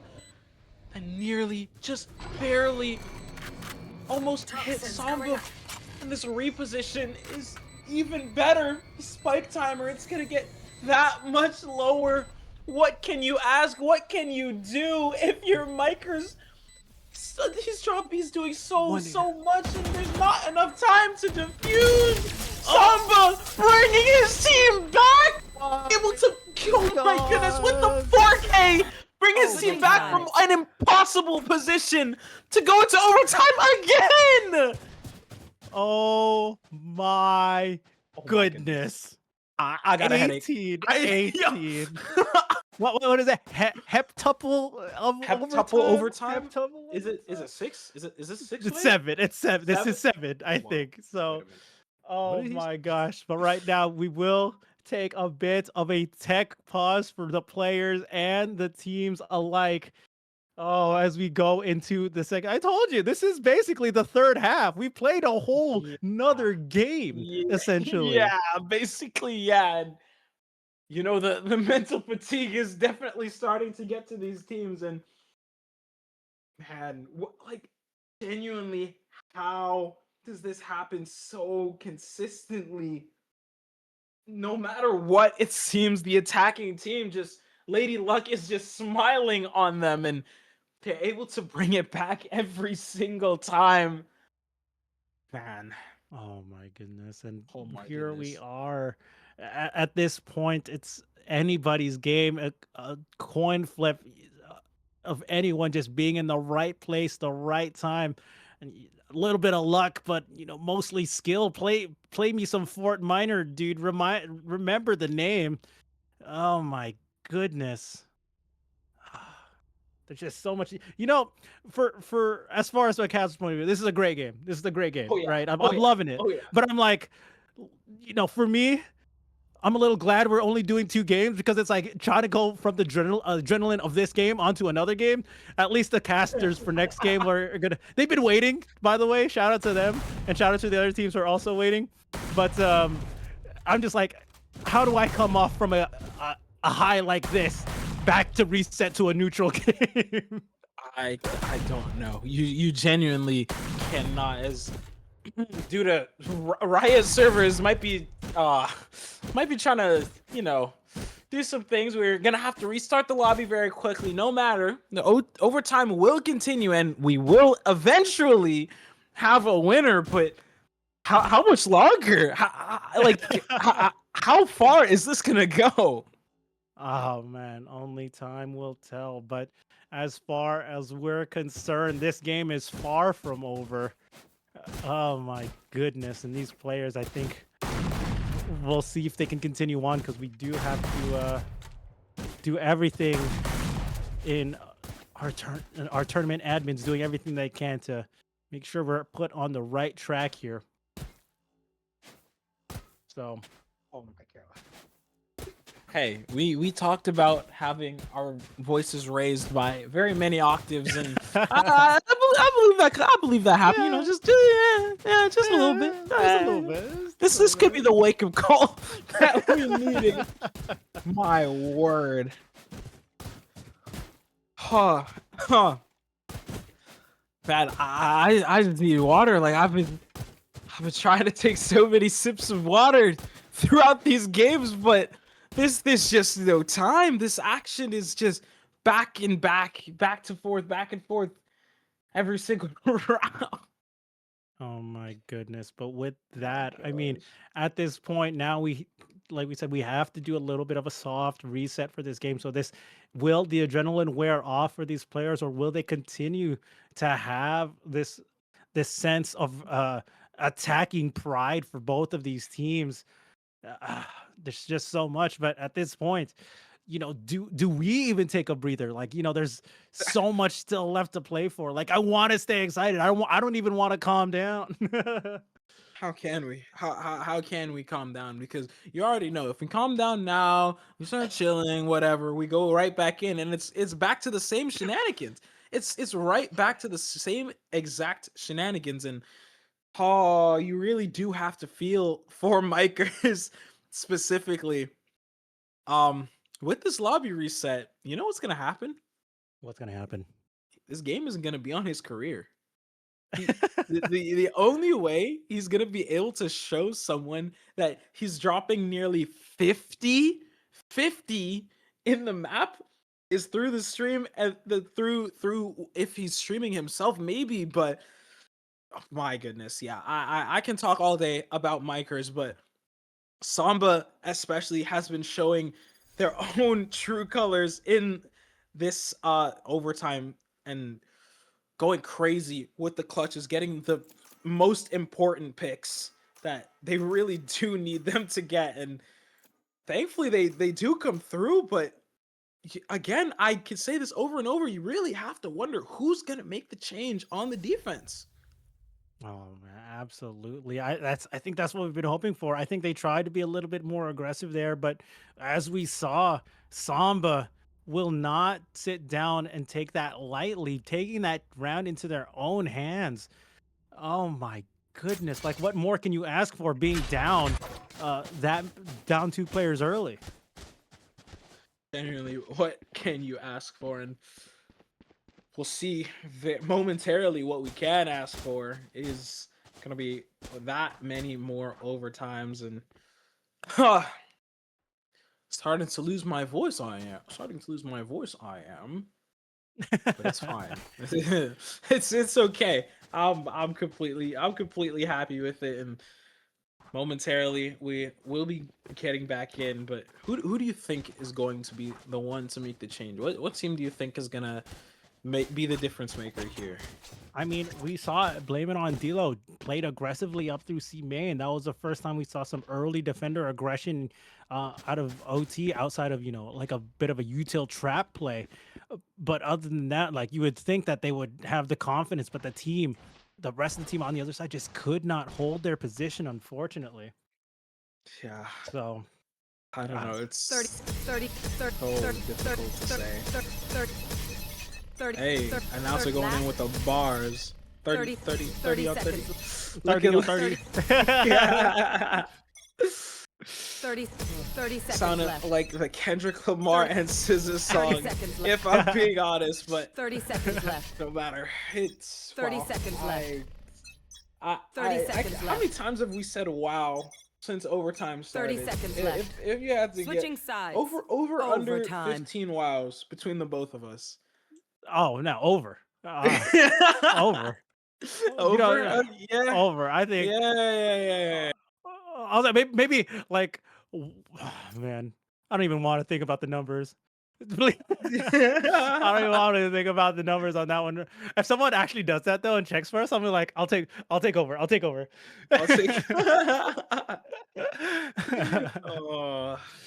Oh my goodness. Man, the water bottle's running a little bit dry here. The water bottle's running a little bit dry here. So we're very soon gonna be getting into what should be very, very close to the end of overtime, but who knows? Who knows? I've said that multiple times, but I've been proven wrong every single time. Absolutely. Same goes for me. I'm just like, oh, who's going to be the hero of this round? Will there be a hero or will it be team play? It's just been so much, so many different variations. And thus far, it's just been attackers on attackers winning out. If someone picks up a defensive half, a defense win, that could spell disaster for the opposite side. But, you know, semi reset still could be a flip of the script, honestly. And what kind of is flipping the script now is going to be Mugogi going to pick up the operator, something we haven't seen from the from them yet this match. And if they are able to correctly read the Blame It on D'Lo team and put that operator on that C site, it could maybe spell the end for Blame It on D'Lo. Oh my gosh, we shall see. Operator in hand. We've seen a couple shots land prior, but also ends up falling for being in the retake opportunities. But as we get into the score, might not say it, but heptuple overtime. You saw the scores. It should be 18-18. We've played a whole another half. For those who might just be tuning in right now. Oh my gosh, still a lot to play for. And yeah, the read is correct. They're gonna put this up of Mugogi on the C site, and if Blame It on D'Lo just walk into the crosshairs, this is gonna be very, very dangerous. Yeah, we've seen Mugogi land some clutch shots as well. Like you said, I think it's the first time they've had the op in hand, but already flashed off the angle. They're going to play off angle. No, they will not find the shot. Now here comes the rest fault line, and the paint shell is going to be thrown out. Miker's going to be the first one to make contact. They take out Miss Jules, and they're going to spam through the smoke. Are they going to find it? Mugogi just ducking under the bullets thus far. 30 shots will find a little bit of chip damage back on the Miker, but will not find anything significant. Now 4v3.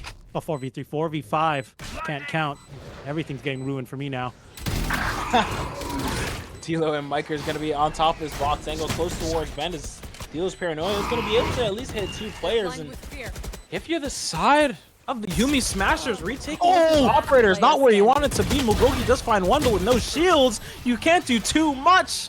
Zeris does pick up the pick on D'Lo, but Jay just shutting it down, ending that round. And again, match point is Blame It on D'Lo. Picking up where they left off, but we'll see. Will this all be all that they wrote? Oh my goodness, D'Lo, big opportunity for them. Now with the stats, a little bit of reset, you can see how much impact D'Lo had that round. 2 kills, 2 assists to their name. Oh my goodness, such impact for them. D'Lo, can't blame it on them for that round win. Not at all. You cannot blame it on them, and this pressure towards A seems to be the correct decision that the Blame It on D'Lo squad has. Mikers shuts down Mugogi and Samba, 2 of the most impactful players for this Yumi Smasher squad. And could this be it? Could this be where it ends? Now they have to wonder what went wrong there. What were the flashes? There was anyone to cover up post flash on to that half wall. But D'Lo has to anchor up here. Gonna be the first person. They're both gonna take a wide angle. Will they fall? They will. Reiser opens up an opportunity. Doesn't even take damage for it either. Thorns are live. But Razor Vines is gonna stop the push for the time being as well. Buy some time for the defense to make their way over. Car cover is gonna be used. So dangerous. Man, Miker's with the showstopper off the back of getting that ult orb. Off the top of the spike, you would honestly expect the showstopper to be popped, and it thankfully is. There it is. Gets that third onto Reiser, and Jason through the doors gets the pick. No ace for Mikers indeed, but it is Blame It on D'Lo going to take this map 20-18. Oh my goodness. Word. 20-18. That is just insanity at that point. Like what? Like I don't what?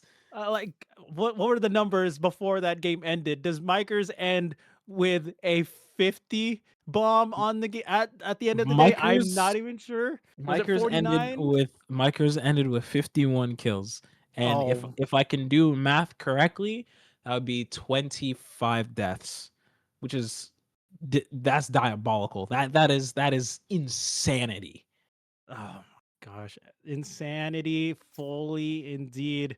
These teams will be whether a game like that, you're feeling the side, feeling relief on the side of blame it on Dilo, and if you're on the Yumi Smashers, you might be kicking yourself a little bit. But I mean, at the end of the day, you played your heart out, and props to both teams to sticking it out till the very end.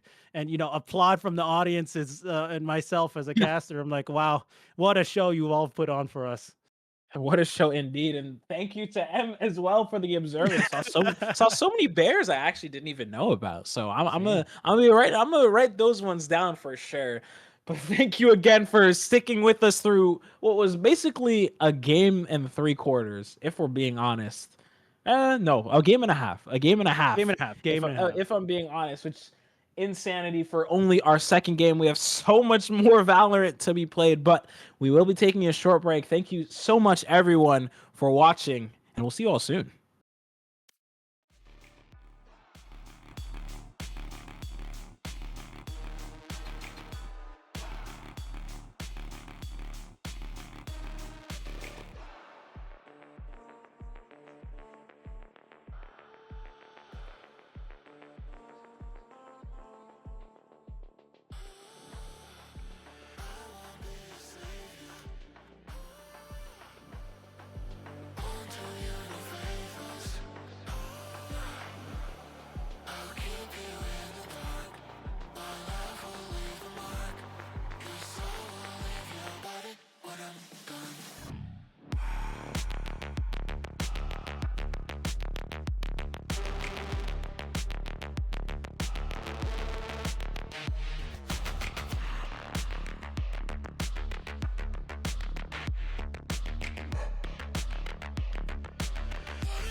No scope, милый друг меч. Наш гороскоп — это головы сплэш.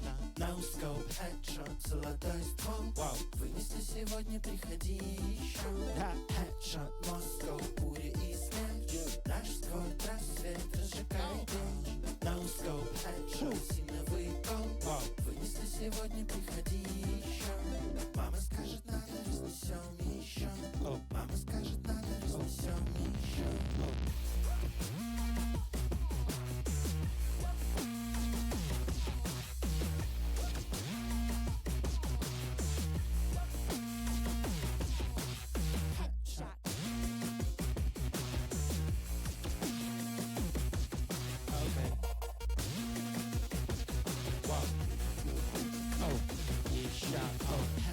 No scope, милый друг меч. Наш гороскоп — это головы сплэш. No scope, headshot, золотой ствол. Вынесли сегодня, приходи еще.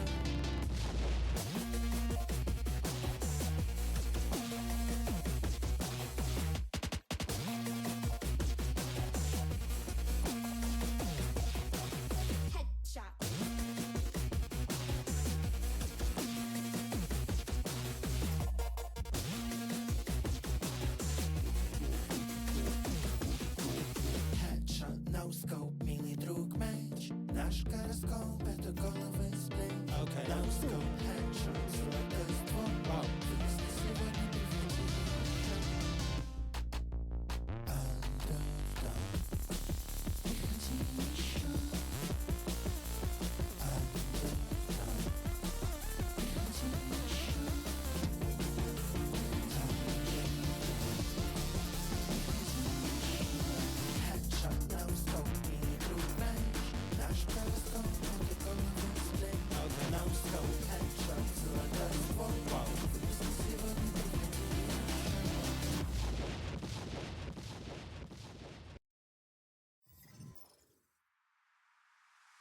Foi em uma quarta-feira, saí pra te procurar.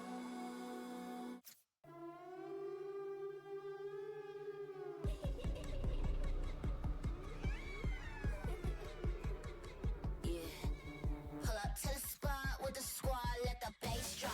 Laser on the up, brought the truck, this a K-Walk. Shimmy, shimmy, y'all, hit them talk, let them take shots. 007 on the block, keep the aim cocked. Pull up to the spot with the squad, let the bass drop. Laser on the up, brought the truck, this a K-Walk. Shimmy, shimmy, y'all, hit them talk, let them take shots. 007 on the block, keep the aim cocked. You're ready, I'm assuming? I hope. I told.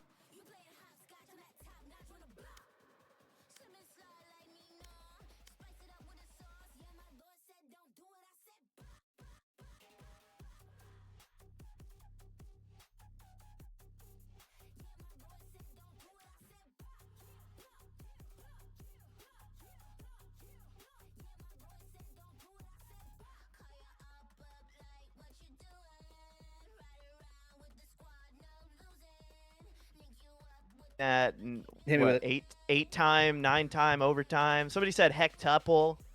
I don't Check, think we that's too can many follow fingers. that. Huh? Yeah, we're washed. Yes, We're too many washed already. fingers. Call it quits, Chuck. Both of these teams already given up. We flipped a coin. Going to the next team. I asked them, I was like, hey, instead of playing the game, what if we just do the Google coin toss? We'll just decide it there. We'll save some time. They didn't agree. Yeah, it's a tough call. It was a tough sell to begin with here, but Chucky, what a game we just saw. As like you said, 20-18 was the final score, and thank God it came to that. But I'm glad to see that team. If I'm not mistaken, Delo's team took the win. Chuck, what do you think about that? It's classic D'Lo status. I swear. I feel like I commentate that guy every week. D'Lo just comes in, dominates, stays true, and you know what? They got the success out of it. That's pretty much it.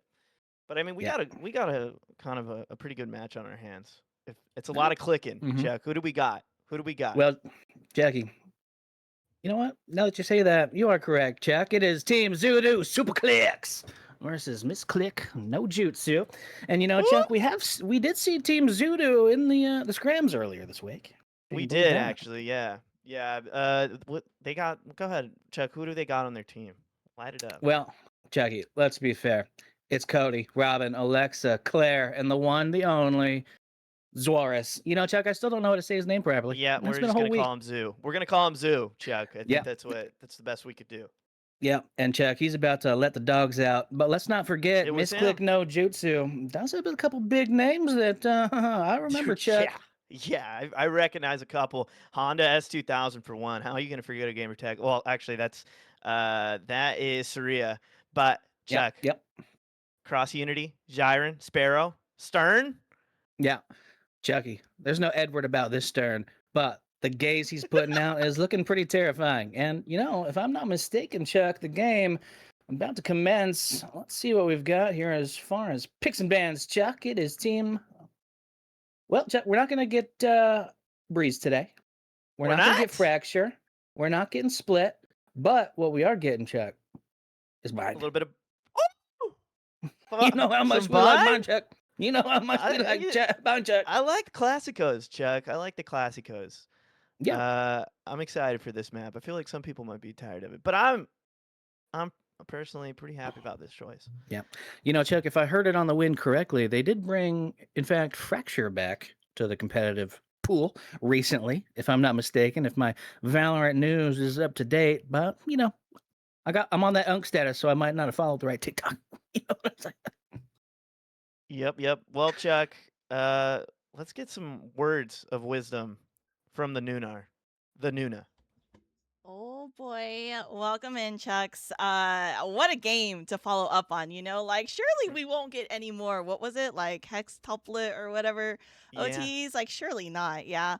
Thank you, viewers. We are extremely behind schedule, so we do apologize. So we're gonna quickly drop into these teams and talk to them, show their hype videos, and then we'll get you guys right into game 3. So I will be right back. Hello, team. You guys are live. Hello. Hi. I apologize, you guys, that we are running extremely late, but I promise you we are going to get your game started here shortly. Your hype videos are going to be shown soon. Good luck. Have fun, you guys. I'm really excited. Are you guys excited? Yes, slay. All right, we've got the Zuda clicks versus the Miss clicks, so we'll be seeing lots of clicking in this game. But we're really excited, and I can't wait to see your run through the upper bracket. All right, so good luck, have fun, you guys. Thank you, Noona. Bye bye. Wow, thanks, Noona. Yay! Yay! Hooray! Yay! Hello, you guys. You guys are live, by the way. Hi, Noona. Hello. All right, I'm so sorry, you guys, that last game went over, but we are getting into your next game here shortly. I just wanted to come in here and let you guys know that we are going to be showing your hype videos here shortly. And best of luck. We're going to be seeing lots of clicking. We've got, Misclick no Jutsu versus Suda Super Clicks. But I'm really excited to see you guys go through that upper bracket. Yeah, are you guys pumped? Yeah. Yes, Yes, sir. Let's go. Hype. We're Hype. hyped here. All right, let's do this. All right, good luck, have fun, you guys, and I will talk to you guys later. Thank you. Bye-bye. Bye. Alrighty, so it looks like the teams are ready, you guys. So let's go ahead and get started. Let's start out with Misclick no Jutsu's hype video. Here you guys go.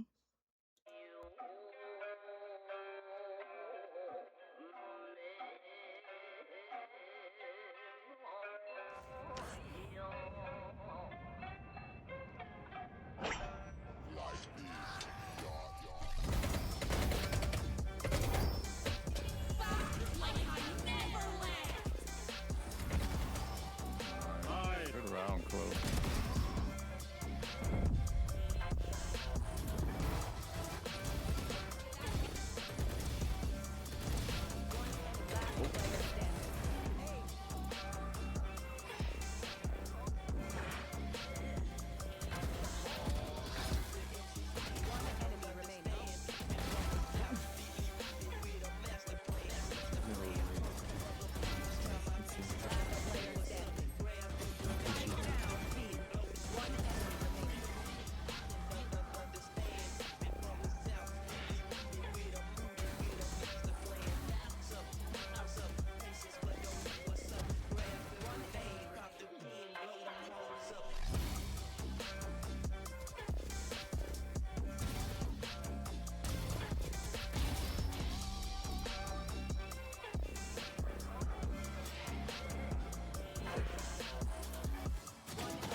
Walking in too. Wait.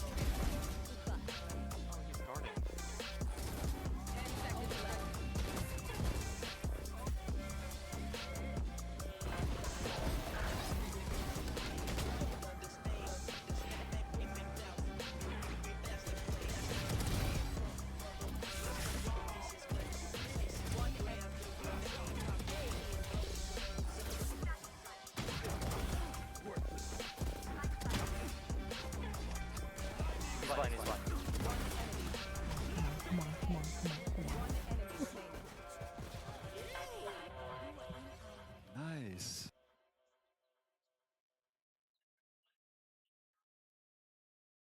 Let's go Misclick no Jutsu, and here you guys go to Zuda Super Clicks.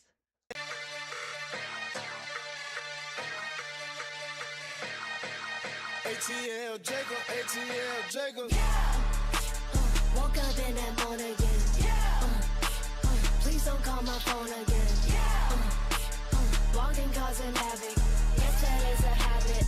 Bad, I'm tragic. They watch me on the stages. They watch them go crazy. I'm about to make them pick the pieces up. They lock them into cages. A lot can happen in a couple minutes. Lots of reasons, lots of things in action. Lots of people watching things unravel. Watch the moment, watch me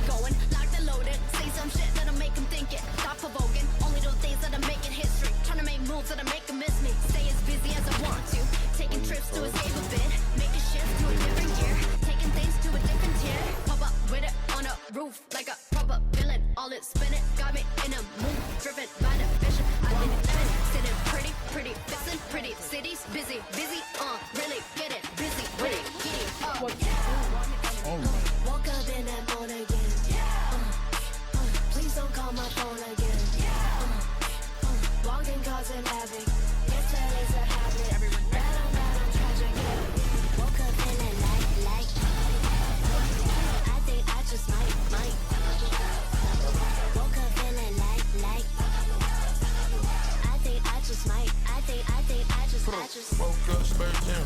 I secured another bag. Skateboard, LVP. Causing havoc when I'm in the street. Passport stamped overseas. Pie cold life of a G. All the shorty wanted was a bird. All this money coming, you deserve it. Fresh clean, but I'm drinking dirty. Chop the robber truck into a bird. I secured a lamb chop first. Feel like I'm the greatest show on earth. Oh my God. Paddock water, really want to serve. This the type of mood I'm in again. Diamonds on me doing it again. Kisses cuts little for the win. Popping out in one-on-one again. High fashion, Sandra. Ace say twin. Not a freestyle, no pin. Top dog, gotta go big. Woke up in that mood again. Please don't call my phone again. Walking dogs in habit. Yes, that is a habit. Bad, I'm tragic.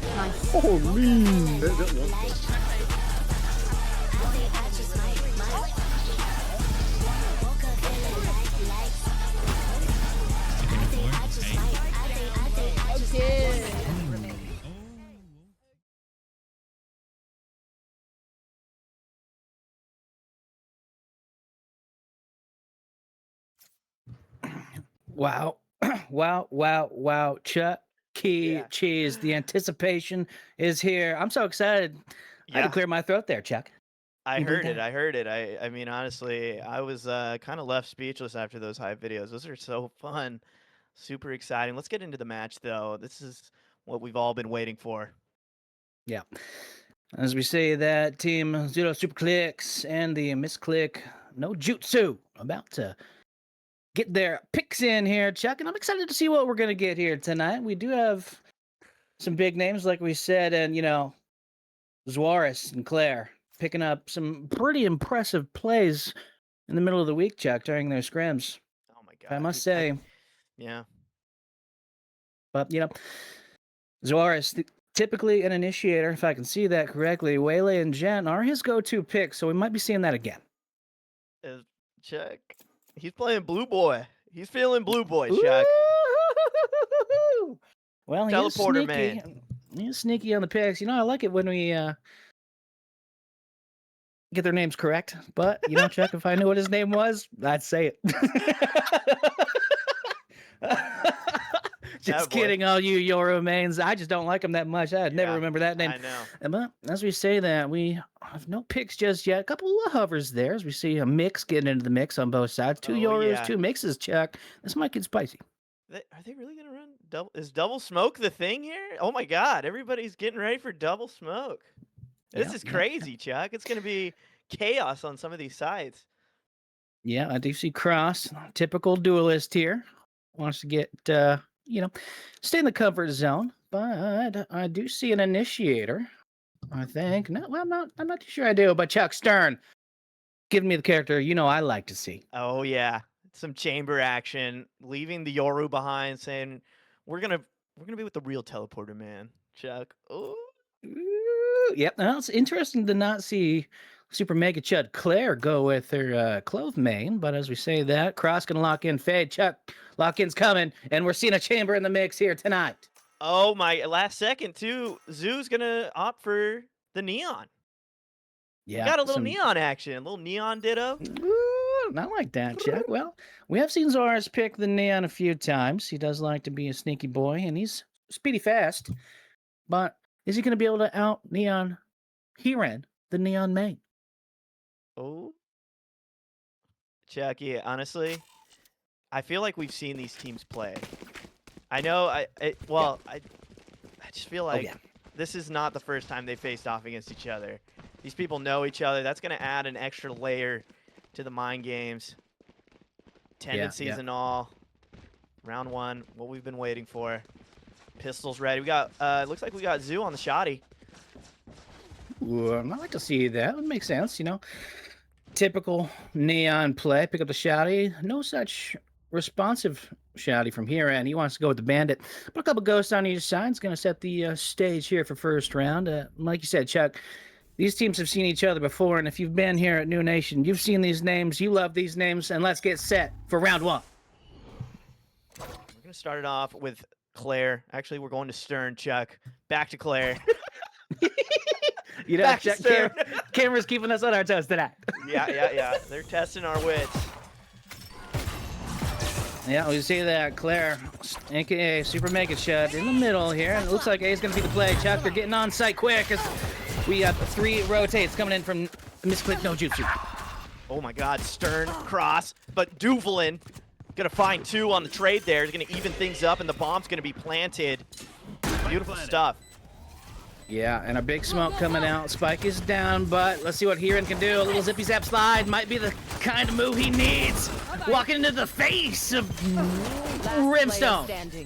Oh, Chucky, just like we thought. Robin gonna find 2. Karma, Cody gonna find the last. Chuck, this is a solid team. We saw them play in scrims. We know that Zoo's capable. They think they dropped like 30, but really they just showed how defensively, or I guess in this case offensively, how dynamic they are, how their willingness to sort of make adjustments and adapt. I think it's gonna go a long way, but we have to say hi to the bear. Bear! Bear! I didn't even see that at first. Chucky. It's like they just coasted, really, you know? Well, I do appreciate the our camera work.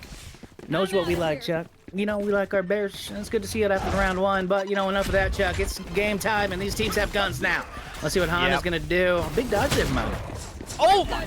Zoo just comes in, jump slide, shotty to the body, and then Duvalin, aka Alexa, gonna find a trade. Gyron cross Unity on the board as well. It's a 3v1.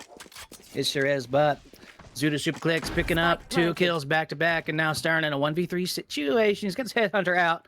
Wants to get a piece of this action, but Chucky, it's going to be a hard ask. He's only got 4 shots in that headhunter and a classic to boot.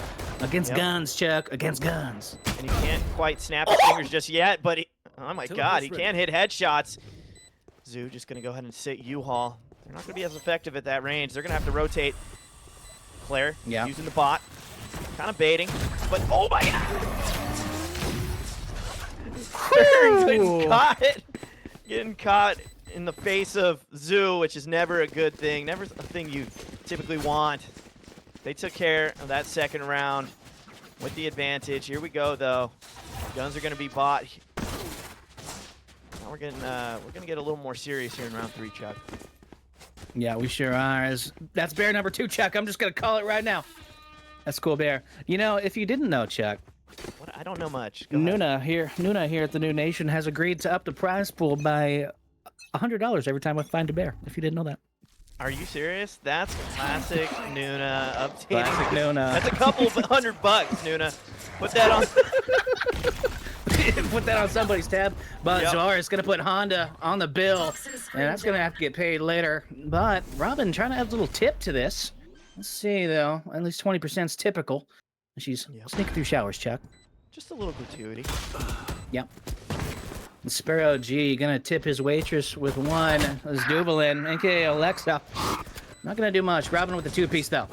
You know, Chuck, we saw Robin play during the week, and he was looking strong. Yeah, solid player. They can definitely do some damage. Cross Unity gonna do some, but the trade coming from Zoo. They're trying to protect the plan at all costs, and it's all up to Stern yet again. Facing a similar situation. Yeah, this time he does. Yeah, this time he does have a Vandal. He's taking the long route, giving him plenty of time to think of a strat here. But he's not going to have much. I think he's just going to go for the save, Chuck.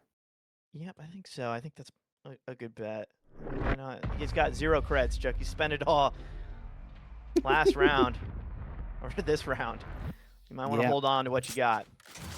Yeah, a little boost to the economy. This is going to help Stern a little bit. He is 3-2 on the night, but when you look at Team Zorus, he's 5-1, followed closely behind by Robin, 4-1. Chucky, they're looking strong so far. It's 0-3, but there's plenty of game time left. There's a couple buys coming in, but the econ looking too good. Chuck, that's $300. Add it to the pot. $300. Sure? Noona, you're so nice. Oh my. Chuck, that one has a knife. I'm kind of terrified of that. Yeah, that one's $50. Thanks, Noona. As we say that, let's dive in. As Claire, Super Mega Chud, throwing out that bot, not going to find much with that Roomba. But Stern blowing the TP early. Let's see. B might be the play, though, Chuck, because Team Zudo Super Clicks knows what they want. Yeah, but I mean, look at everybody's rotated over here. They could take the TP, but they're gonna go ahead and open with the first pick. Oh my God, Alexa finding another. There comes Claire. Zoo with another. And that's gonna do it. Zoo with 3. And you know what? They had guns. This is typically how it should go. But what you gonna do, Chuck? 4-0. Now, Chuck, what are you gonna do with that big fat kill leaderboard there? It's 8-1 on Zoro. Call him Zoro. Honestly, Chuck. I like that. mean, That sounds like a Quentin Tarantino film, but Chuck, I don't watch soccer, so how would I know?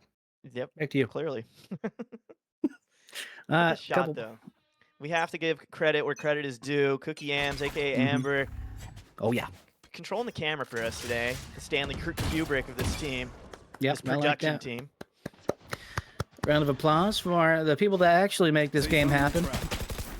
And players and the camera. You know, we don't do much, Chuck. Speaking of that, let's dive into the game, though. It's 0-4 as a couple shots going wide here on B, but Robin not going to be wide for too much longer. It's Cross and Honda going to get a piece of that pie. There's 2 big head taps, Chuck. And I don't know where we're back at 3-3 again.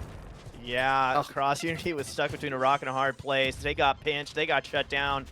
2v3, they have sight, and now the rotation's coming from Saria and Sparrow. Don't let the scoreboard fool you. They can find a kill at a moment's notice here. Stealing sight. Yeah, Honda 2K, S2K, 1-4, but looking to pad that number a little bit. Is Sparrow G sending some shots downrange. The retake needs to happen, but who's gonna play defensive as the spike gets diffused? No one. It's Claire on top. Yeah, I saw that kind of in my peripheral. I'm like, oh, check elbow, Claire. No, not going to happen. Claire there to get the easy 2-piece and put their team up 5-0. I'd probably call a timeout here. Maybe, This early? Soon. I'd call a timeout soon. Not what you're thinking, Chuck. Well, you know, we've predicted it before, but Chucky, we haven't made a prediction about this game. It's 0-5 right now. What do you think it's going to be at the half? What was your score? Oh, I'm going to go with 9-3, Chuck. I'm at 9-3. You're betting on a curse. You're betting on a curse. I am. I always bet on the curse. Yeah. But here, and trying to make something work here in the midfield. Looks like Team Zudu Super Clicks wants to go to A side, but they're taking their sweet time with it. As we do see a chamber in the back here. Chuck Stern playing a little bit sneaky, if I can say that myself. Sneaky. But in the meantime, Saria gonna get taken out. Here comes the entrance onto the site. Robin gonna find a kill. Down goes the controller. Yeah, Zorus here, mid-ult. Not going to be able to get much more out of that. As here in, holding the ang with the pistol. Oh! And it sings, ringing true. Can he get 2? Not going to happen there. As Heran going to run away. Stern with the op in the backside. Yep, they're going to fight the Robin here. Stern 1v1. Stern on top. Yep, a finger snapping fool. Easy to snap shots there. Oh my goodness, Zoo finding the kill. Now it's all up to Stern here. One sitting U-Haul. Yep, another 1v2 situation. The fake. Okay, what's gonna happen? Shoot the slide tackle! What was that? I'm pretty sure he just hit a 360.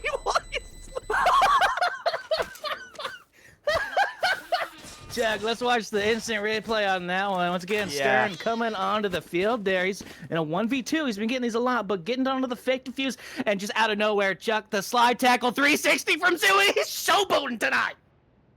Yeah, that was a little disgusting, Chuck. A little disgusting. You know, Chuck, after that 20-18 OT game that we just saw, this game is flying by. Yeah, well, I mean, that's, I think, a good reason why you want to call timeout. You have a chance to buy here. You use it. You use it to the best of your ability because you can't really afford to lose many more rounds here. I don't know. Hopefully they can diagnose the problem. Hopefully they can start to adapt themselves. They need to shut down Zoo, though. I know that that's part of it. You know, when a player has 12 kills like that and just kind of commands the map, it's a problem. Yeah, well, you got to keep in mind, Chuck, that these teams are running a little bit behind schedule. And, you know, we've seen it before. When teams get too much time to wait, they're not hot anymore, Chuck. So it might take a few rounds for them to warm up. Who knows? Ooh, it's taken, you know. Who knows? It's been 6 rounds, but yeah. That's I hear you. I hear you. No, I mean, honestly, it's like something to consider.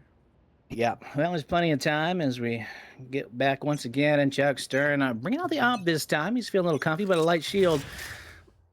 We'll see. Honda, though, might have forgotten to buy on that one. Just rocking the classic in the midfield. But you see what's going to happen is B seems to be the play as the recon dog coming out from Karma. Yep. It's going to be a pretty tough hold for Saria here. But if they can make magic happen with their utility, they can still find value, even with the classic. Yeah, probably just waiting for somebody to go down so he can pick that up. You know, use the econ. To his advantage is Zuo. Hanging out in the back near the teleporter. Nobody making a move just yet, Chuck, but I still think B is the play, as that is where the spike is. But they are close to the telly, so anything's possible. Got quiet, Chuck. Yeah, I like that Claire's just hanging out in the hookah. Who knows? Maybe she's got her vape out. You know, there's plenty of time. 45 seconds left on the clock. Here's Cross, though. Going to send some shots to ward off the Viper and Showers. And here it is, Chuck. B is the play. 40 seconds left. They got to make a move. Yeah, here comes Claire with the ult. They're trying to guess. They don't find anything with it. Stern going to find a kill, but Zoo already has 2. 30 seconds left. 4v4, make it a 4v3 now. Sparrow G responding. They're in the fight. But Zoo, honestly, is on pace for an ace right here, Chuck. He sure is. 3K lighting things up here in the final 2. 1 in spawn, 1 near telly. And there's the dinner bell. The chamber going through the telly. Let's see what Zoo's going to do. In the back is Claire holding down the Aang at Uka. Take hold. Let's see what Karma can do. We saw Karma Last dominate player standing. in the second half of the scrims day. Oh, Claire with the piece of that action, but Zuo with the quad. Yeah, that's 16 kills for Zoo, Chuck. Anything they want, they get. And that's 7 in a row, Chuck. You just gotta find that first round. Anything you can do to find that first round. Yep. It's tough. Well, I'll tell you, Chuck, once they get that first round out of the way, that's going to be a seal broken in a big way. If I know anything about drinking that Pepsi, once that seal's broken, anything's possible, Chuck. You just can't stop. Yeah, I'm hoping on Honda, I think, saving for the op there. They need something. Something to shut them down. Yeah, Stern gave that a shot in the previous round. Didn't work out too well for him. Ooh, a headhunter, though, Chuck. That's a way to start it. Yeah, he surgical with that thing. He doesn't need an op, Chuck. Oh my goodness, Chuck! Attackers getting on the site free and clear as the entirety of Misclick No Jutsu tried to go for the massive flank. Nope. They just kind of snuck to the mid there, getting on site for free. And Brimstone putting down the molly. Yeah. Alexa's privy to it. They dropped the molly, as you described. A couple in showers. Yeah, retake looking interesting here. Hellfire coming down. Zorus, though, doesn't care about the fires from hell. He's still going to get a kill of his own. That's Claire. Defensive Aang. He's going to shoot some smoke. Shoot through the smoke a little bit. Ward off any would-be diffusers. It's Honda, too. Oh, my God. And just like that, Chuck. Misclick No Jutsu. Finally on the board. And that was honestly during a save round, Chuck. Yeah. That is that's a good scenario. I mean, honestly, though, Team Zoo has kind of enough money to bankroll a few rounds here. It helps. Oh, yeah. I mean, honestly, you know, finding that rhythm as a team, I think that's going to be crucial for them, and it seemed like that's starting to happen here. It sure is. Is the econ looking a lot more substantial, Chuck? The 401k might have just got cashed in. Stern with the op. Chuck, there's full shields and big old guns on the team of Misclick No Jutsu coming in. I don't know. Team Zoo, the Super Clicks, might be on the back burner now, Chuck. You know, I like the way you say that, Chuck. Thank you. I appreciate that. I've been working on it all day.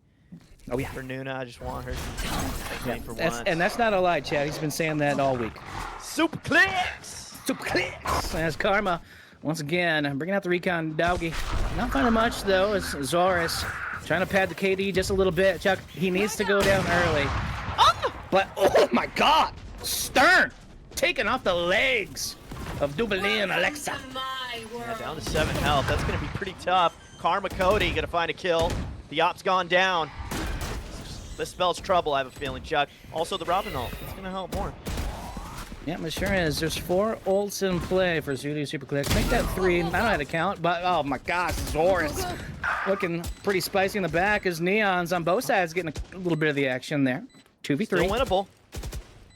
2v3. Yeah, Cross and Hookah. Back to you, Chuck. I'll find you. Well, let's dive in. 2v3 is the situations here and trying to get into the mix. Putting up the blinding wall. Oh, getting 3K for here and. Chuck, this is Neon v Neon. We wanted to see what Zuo getting 3 and Karma, the chameleon. Ah, Chuck, you've heard of the law of karma. It exists here. Nice little kill. 8 assists, I might add, for Karma Cody. They're doing a great job. They're doing their part as an initiator. Look at this shot, though. Oh, yeah. Isn't that pretty? You know what, Chuck? I'm going to take you there someday. I hope so. That'd be fun. See, I even set up the picnic basket. Can you believe that? Me and you. Yep. I'll take the I'll take that weird pillow. I don't even know what that is. A pillow, yeah, I can tell. What are those? Yeah, let's dive into the mix, Chuck. This round's starting off with a ferocity spike on the ground, though. Is here, and the defenders pick it up 2, 3. The third from Sparrow G. And just like that, 5v2 is a situation that we found ourselves in. Spike on the ground. Karma hanging out in showers as a Robin. Going back for the spike here, though, Chuck. That's a good start, making it a 5v2 just like that. Just like that.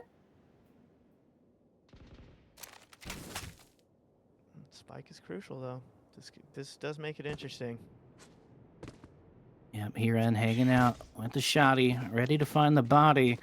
It looks like B's going to be the play, and they're going to go the long way for that. But Chamber in the midfield, Chuck Stern getting his meanest look ready. Yep. For the attackers. That is a glare that could kill, Chuck. They're going to get... They're going to sound the alarm here. Chuck, is it going to be a fake rotate to B? And then a telly? What do you think? Or is it just a B? They could have it here, Chuck, a 2v1. They're going on to B. Oh, yeah. Oh, Robin! The clutch kill in the plant. This is starting to get interesting. The mass rotate, one coming through Hookah, the rest through CT. There's the eye. Yep. 2v4 is the situation.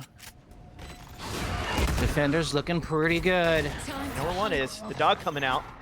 Yeah, Recon Dog. They might just go for the immediate defuse. The Sparrow J defending the defuse. Oh, no! And they know where the final one is. Karma! No! The blind coming out! And that's all she wrote. Just running to save the money. But oh my god! Taking one on the way out here and gonna get 3K to stop the Karma special. I got a little bit worried there after Stern got taken out, after they got the plant, but honestly, the retake looked crisp, looked clean. And they got their second round, Chuck. I might be right about my prediction, by the way. I like that. I like that a lot, Chuck. Well, we've got to get one prediction right at least once a decade. And I think we might be onto something. That's a nice mural. I don't think that's how gravity works, Chuck. Floating island? Yeah, who knows? I do know what I know, and I know that A is the play here for the defenders and the attackers. Who would have thunk that? But they're caught here in the market. Spike down A. Oh, and Sparrow G playing with his food a little bit. Misclick, new jutsu, starting to heat up. 4v1. Robin. This is going to be a big ass, Chuck. Robin's all alone. But not for much longer. As Stern jumping by to say, hi there. Yeah, honestly, Stern was round ready. before the switch. I don't even think Robin saw that. They didn't even get to see Stern there. They just kind of toppled over. God, 21 kills for Zoo, Chuck. It's about as good as it gets. Chuck, that's more than the fingers and toes I've got, so that's a number I can't count too. Boy. Yep. That thing's pulsating and it's making me feel kind of weird. I forgot to bring my hazmat suit, Chuck. So I think we might need to back away from this soon and get back into the game. Here is, once again, Chuck, full shields bot for both teams. No op this time, but I do say Bulldog. And, Chuck, I like seeing a Bulldog and Duvalin Alexa. I'm going to be the one to wield it. Yeah, but Here comes an early fight for Cody. Is a little bit overwhelming. Actually, though, Alexa. Oh, Zoo finding kills. 4v3, Chuck. Yeah, Alexa sliding in, wanting to get into the mix, but Honda gonna stop her before it gets started. 1v3 again. Stern, the last one to stop the potential 9-3 prediction curse. They know that he's elbow. Spike planted. Smoke gonna be a problem for Stern. They're gonna have to hit some Yeah. dingers and quick. Yeah, Oh, they know one's TP, Chuck. Yeah, 5 seconds on his telly. No, just came up now. Ooh, but it doesn't matter. Is Alexa gonna bring on the curse? Ew! Alexa hitting headshots there, Chuck. It goes Zoo with 22 and then Alexa with 8. And there. You know, somebody needs to get Zoo on the bench here. Can we get a sub out? He's too hot. We I need to calm know. down. Honestly, What, you he trying to show could up? take a bathroom break and come back and be fine. Honestly, it'd be. Oh yeah. 9-3 curse though, Chuck. Did I not call that? That's another tack another $100 onto the prize pool. Yeah. Noona. Noona, yeah, we got that one right. I think that might have been a 150, Chuck. I think that was what was agreed upon. That's what I'm talking about. As we say that, the prize pool officially at Like 10 grand? Oh, okay.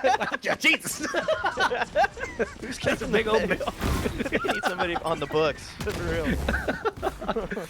But a new book is about to be written as Chuck gets the second half. Pistol round once again as Shower Side A seems to be the play. They're getting out of there. Yeah, they don't want to do that no more.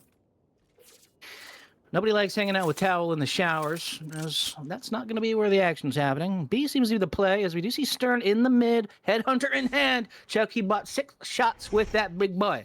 He wants to use them right now.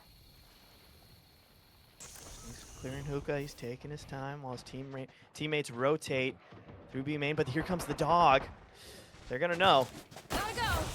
Yep. And like we said before, dinner bell about to be rung. Here's B, the entry happening right now. Stern, a little bit of blocking, getting blocked with the smoke wall. Oh, but Claire saying, no, Stern, I'm not getting headhunted tonight. Here and getting into the mix a little bit. Look, if looks get killed, Chuck, Claire would have him if she gets 3. 3v2 situation.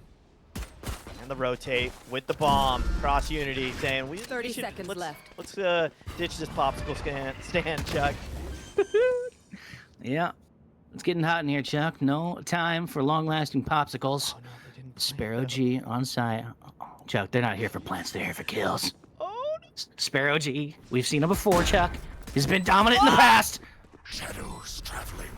Oh, that was a ballsy smoke, Last Chuck. player standing. 1v3 situation. Oh, Karma. Karma, chameleon. I told you I'd slip a song in there, Chuck. I'm proud of you. I'm proud of you.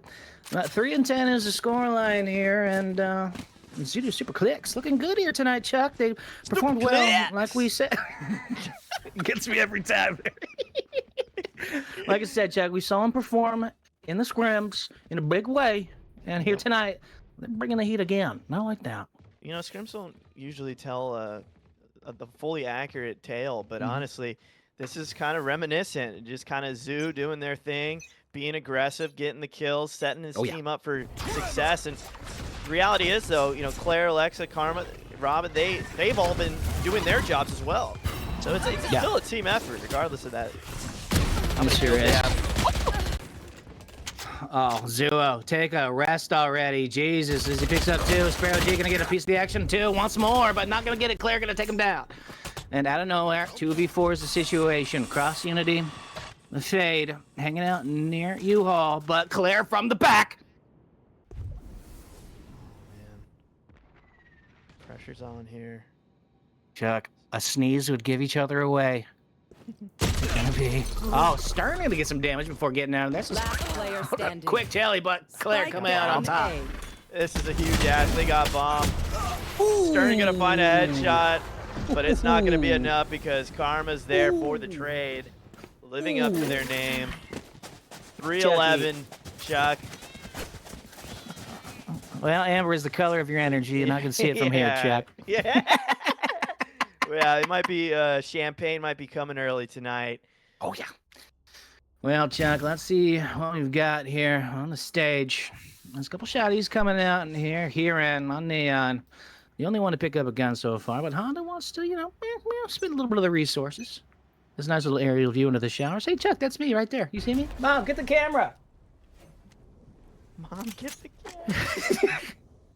So here we are, Chuck. It's round 15. Yeah. Team Zuda Super Clicks 2 rounds away from taking the win here in the upper bracket quarterfinals. Robin, though. Yeah. I wonder how long Honda can hold that. Let's find out. Not for long. They sent in a Robin, gonna get some util down to stop the push. Chuck, they're going through elbow. It's the human centipede of Team Misclick No Jutsu. Drop the flash! Honda with the clutch kill! 4v3 here on the forest. Oh my god, Chuck in the head and tail bitten off the centipede that once was Misclick No Jutsu in a 1v1! Claire saying no thanks! Brings out the big guns, flexing, making it look easy. That's Claire to secure the 12th round for Team Match point. Zudu Super Clicks.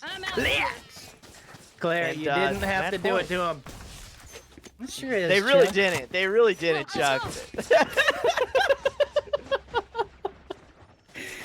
Well, so much for sorry. That's another bear on there, Chuck. I don't know, can we reuse bears? I don't think so. that- I don't know. If, I don't think that's fair. If, Noonaur wants to allow that. You know, we're about to get a drive-by. Oh, I'll tell you, Chuck, he's got a little knife.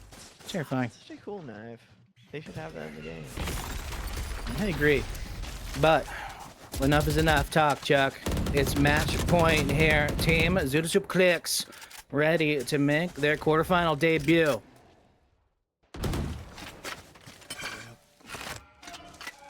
Making a little bit more noise than the last time here, but we'll see how their approach is different. The dog coming out for info. But Chuck. Robin's wall protecting. Chuck Zuo on the off. Oh my god! Down B. Robin with the follow-up kill. Chuck Zoo, dangerous with anything in his hands, but Hiren trying to stop the rampage. It's Hiren looking for anything to use his ult on. Gonna find a Roomba, some kind of robot in the backfield. Chuck, that's AI. Kill it. Zuo trying to find a little bit more. Duva though, put the smoke. Oh, but the gunfight in long as Alexa comes down on top. Cross feel a little bit salty after that one. Sparrow get a piece. 4v2, make it a 3v1, make it a 2v none because there is Alexa securing the round, the final round win there. And Chuck, that was a dominant performance. That's going to do it. We didn't go to round, what, 8? We didn't go to an 8-time overtime, but I still thought it was a pretty entertaining game nonetheless. I agree. The die was cast, the books written, and this one might just outsell the Bible, Chuck. How long you been holding on to that line? About 5 seconds, Chuck. Woo! That's it, ladies and gentlemen. Team Zudu Super Clicks versus Misclick No Jutsu, and the click on top is Team Zudu. But enough of that. It's game 3 of the quarterfinals, the upper brackets. Zudo moves on, and up next, Chuck, it's Shooting Blanks, who we also saw in the scrims. High five against PR Check. Those are some new faces, Chuck. They played against Team Zoo on Lotus and or Zudu Super Clicks. And I think that game had the potential of going the distance. Shooting Blanks is not a team to be messed with. I haven't seen who's the competitor, Chuck. I haven't seen them play. Oh, Chuck, we've seen PR Check. It's Team Klaus. Oh no! The crowd knows why we love Klaus. He's about to take the field. Yep. Klaus is somebody that is a force to be reckoned with, Chuck. You're definitely right. I'm looking at this roster. Yep. But enough of that. Chuck E. Cheese crowd Fans at home, get yourself some more popcorn. Get yourself a little bit break because we'll be back here for Game 4 of the quarterfinals.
Well, Chuck, we're back, and it's feeling even better. Noonation. Nation, Right? nation, nation, nation, nation. Season. Season. Three. Tres. Javi, move your butt. Chuck E. Cheese. I agree, Nuna. I will move my butt. Well, let's dive into the mix here tonight. As what could be a big match here tonight, Chuck. We're getting the teams all set up, but Chuck, we've seen these players before, and I want to see them again. Yeah, Chuck, honestly, we've seen shooting blanks. They got some heavy hitters, but we know we'll be definitely seeing Klaus. Klaus and Crew, I might add. Truly, they have some heavy hitters of their own. It's going to be, what do you call it? A slugfest, Chuck. It's going to be a slugfest. Oh, yeah. Well, I mean, Chuck, as I've said before, and anyone that's been around New Nation long enough has seen these players on the stage many, many times. We've seen Zoo, we've seen Claire, but this time, Chucky, we've got Little Rascal, we've got Deese, we got J4 Blank, Stu on shooting blanks, and they sure were not shooting them blanks in scrams. Yeah, Chuck. Actually, we need to figure out, Chuck, what we need to figure out for once.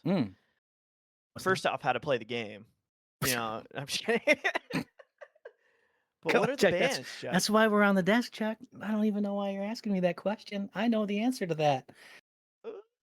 What is the Back answer, to you, Chuck? back to you, Nuna. Toss it to Nuna. When in doubt, toss it to Nuna. Yeah, that's fair. Well, I'll be fair with you, Chuck. I think we're still waiting on those. As I do see the map band channel is fully booked, so they might be making the call right now for that.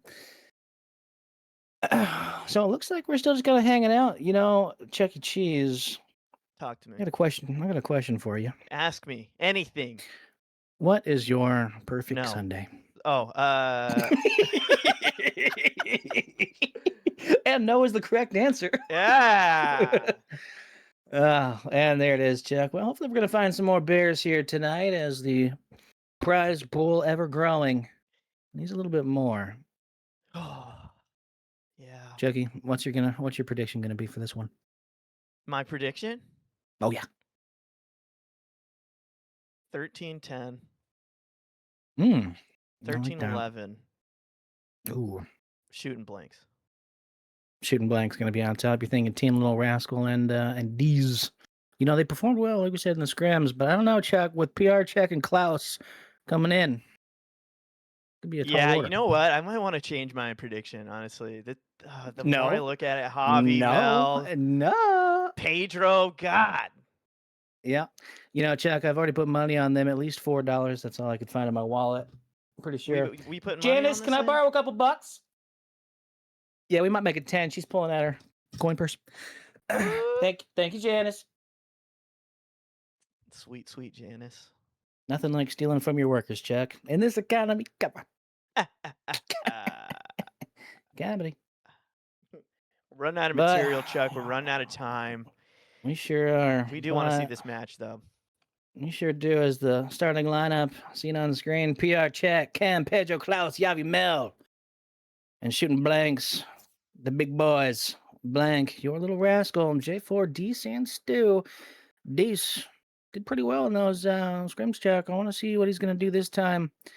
I think he might have been top slayer last time, if I'm not mistaken. Although I might be mistaken. I think you're mistaken, but you know who's going to ameliorate all this? Nuna. Chuck, that's a big word. And she sure will. But where's that going to happen? Chuck, it's on the map of Pearl. If you can believe that. Pearl? I know. I can't Never believe heard of it. JK. It's a good. I like it. It's fun. I'm still waiting to see if we're going to see a fracture here, Chuck. But I don't know. Doesn't look like it. Anything's possible. But Pearl with the 3 sides is a popular pick, Chuck. Pearl. With 3. That's all I got. That's fair. But the map bans are all out of the way. The map is picked as the teams are getting the map set up here before we get locked in. You know, Chuck, I'm thinking Klaus is going to go 20-5 tonight. What do you think? 30-5. Whoa, my I think, mistake. you know, one thing I do remember from interviewing Klaus after one of the tournaments is he is very adamant about having a good mindset, especially with his team. He wants every one of his teammates to know that they're like to believe in themselves essentially, but to stay composed. You know, I think he can pull a lot out of his players that way. So we'll find out. Yeah, and Klaus, typically a Jet main. He does pretty well with it, Chuck, with a nice headshot percentage, 23%. Nothing to scoff at. Big Vandal player, in my opinion, probably one of the best, but let's not forget, Chuck, one of my favorite players on the field here tonight, a little Rascal. Ever heard of it? Pretty good. A solid Brimstone main, if you can believe that, Chuck. Well, And Smokes Chuck, might be the big answer here for who's going to win. who's What's got that, the Chuck? answers? It's Noona, Chuck. Oh, yeah. Who's gonna win this game? I think a team from Noonation Arena Season 3 is gonna win this map. Oh, sheesh! Alrighties, I'm gonna go talk to the teams real quick. We'll watch hype videos, and then we'll be on our way with this fourth game, or the last game of upper quarterfinals, okay? I will be right back, friends. Hello, team. You guys are live. Just a heads up. Hello, hello. Hello. Hi. Are you Hi, guys Nina. excited? Yeah. We're ready. We're ready. Let's go. go. All right. I haven't heard from Jay or Rascal yet, which is a bit concerning. Jay, what are you? I spoke 5 times. Sorry, sir. I'm hoping Rascal's good. But I'm really excited to watch Yeah, you you're the loud guys one, play. yeah. Oh, okay. So I came in at the wrong time. My bad. Okay. So I'm really excited for you guys to play, and I'm excited to see you guys definitely not shooting blinks. You guys are definitely aimers, so I'm really excited. We're gonna be showing your hype video here shortly, and then we're gonna get the game started, okay? Okay. All right. Sounds Good good. luck, have fun. Yeehaw. Bye. Hello, friends. Whoa. Oh shit!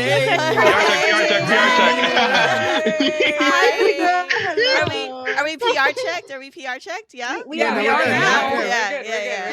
Penguin we are ramming. now. I mean, Absolutely not. Yeah. What? Ramming. Oh shit. All right, you guys. I'm really excited. We're finally here. I am so sorry that we are behind schedule, but really excited to watch you guys play and give it your all and see your run through this upper bracket here. We're going to be showing your hype video here shortly, and then we're going to get started into the game, okay? Okay. All right. Good luck. Have fun, you guys. Bye-bye. Bye. I love you. Bye. Bye. All right, you guys, the teams are ready here, so we'll go ahead and get started here shortly. Let's watch some hype videos first on who we're going to be seeing today. And your first team that we're going to see is Shootin' Blanks. Have fun, you guys.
They don't know I'm here.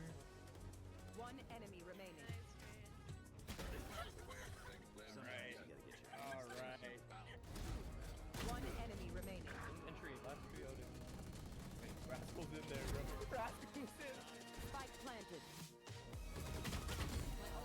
Oh my god, Rascal. How did you get that kill?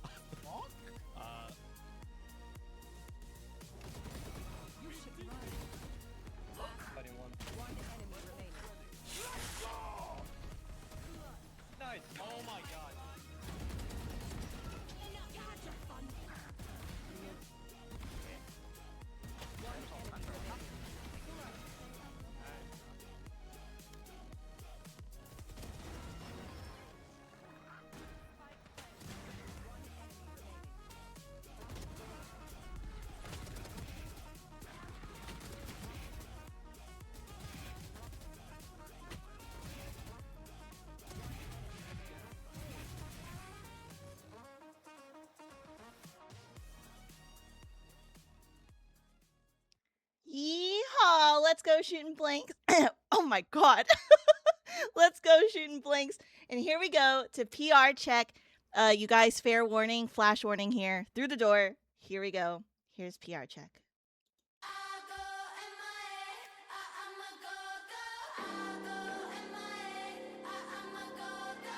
Smoking mirrors see me clear when you close your eyes. Yeah, the mystery around your fingers swore you wore last night. Won't see me twice. I don't be like this. No, you won't put a leash in a bitch. You want more, but you get what I give. Don't get comfortable, cause I'm in and out. I'll dip and dash. Got the car and the girls in the back. Boy, I know that you're feeling attached. Don't get comfortable, cause any minute now.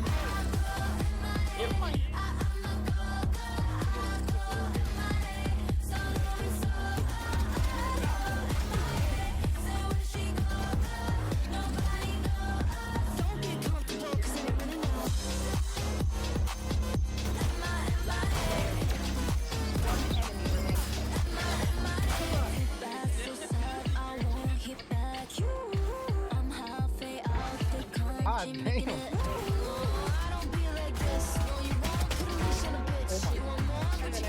No, girl, they're in.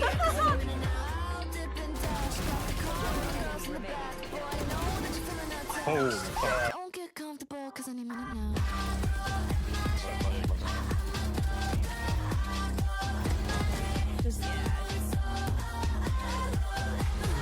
Oh my ass, bro. I'm so bad. I'm so bad. I'm so bad. I'm so bad. I'm so bad. Don't get comfortable, cause any minute now.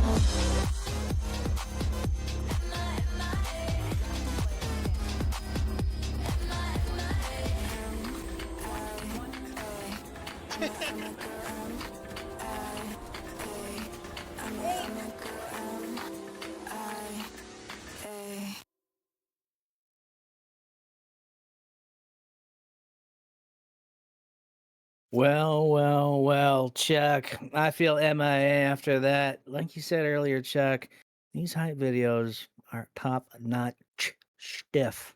Oh yeah, Chucky. I was enjoying myself. Oh yeah. I'll dance a little bit. You MIA.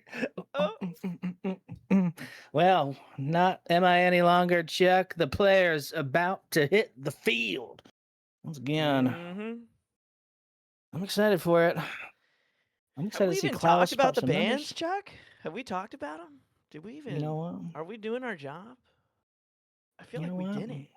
That's a good point, Chuck. Don't worry, I'll take care of it. Chuck, like I said, Fracture's back in the mix, and PR Check didn't want to play it. So Fracture, Breeze, Split, Lotus, not gonna be seen. It's gonna be Pearl and PR Check. Oh, you did talk about Pearl.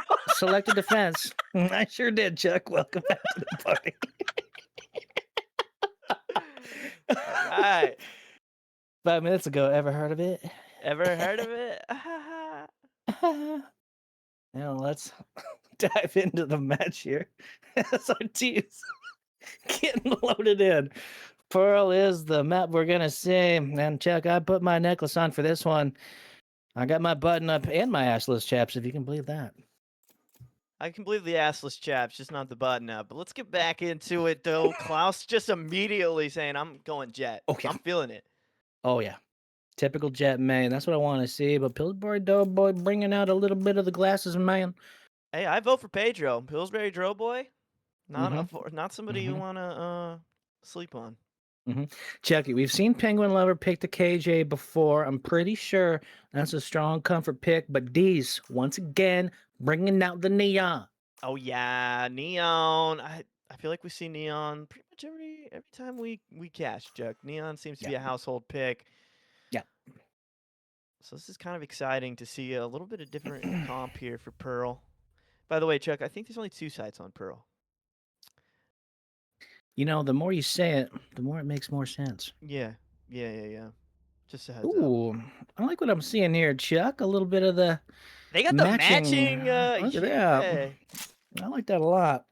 That's team cohesion on another level. You know, I bet they talked about that. You think they talked about it, or you think that was just random? No, they just woke up and they felt like using that banner, and it just so happened that as a consequence, everybody was matching, Chuck. That's what you call Yeah. real team synergy. Well, that's what happens when you live and shower together. Luckily, I was not there to. They're like a commune. They shower together. They have a farm. And you know, I used to think gaming houses were cool.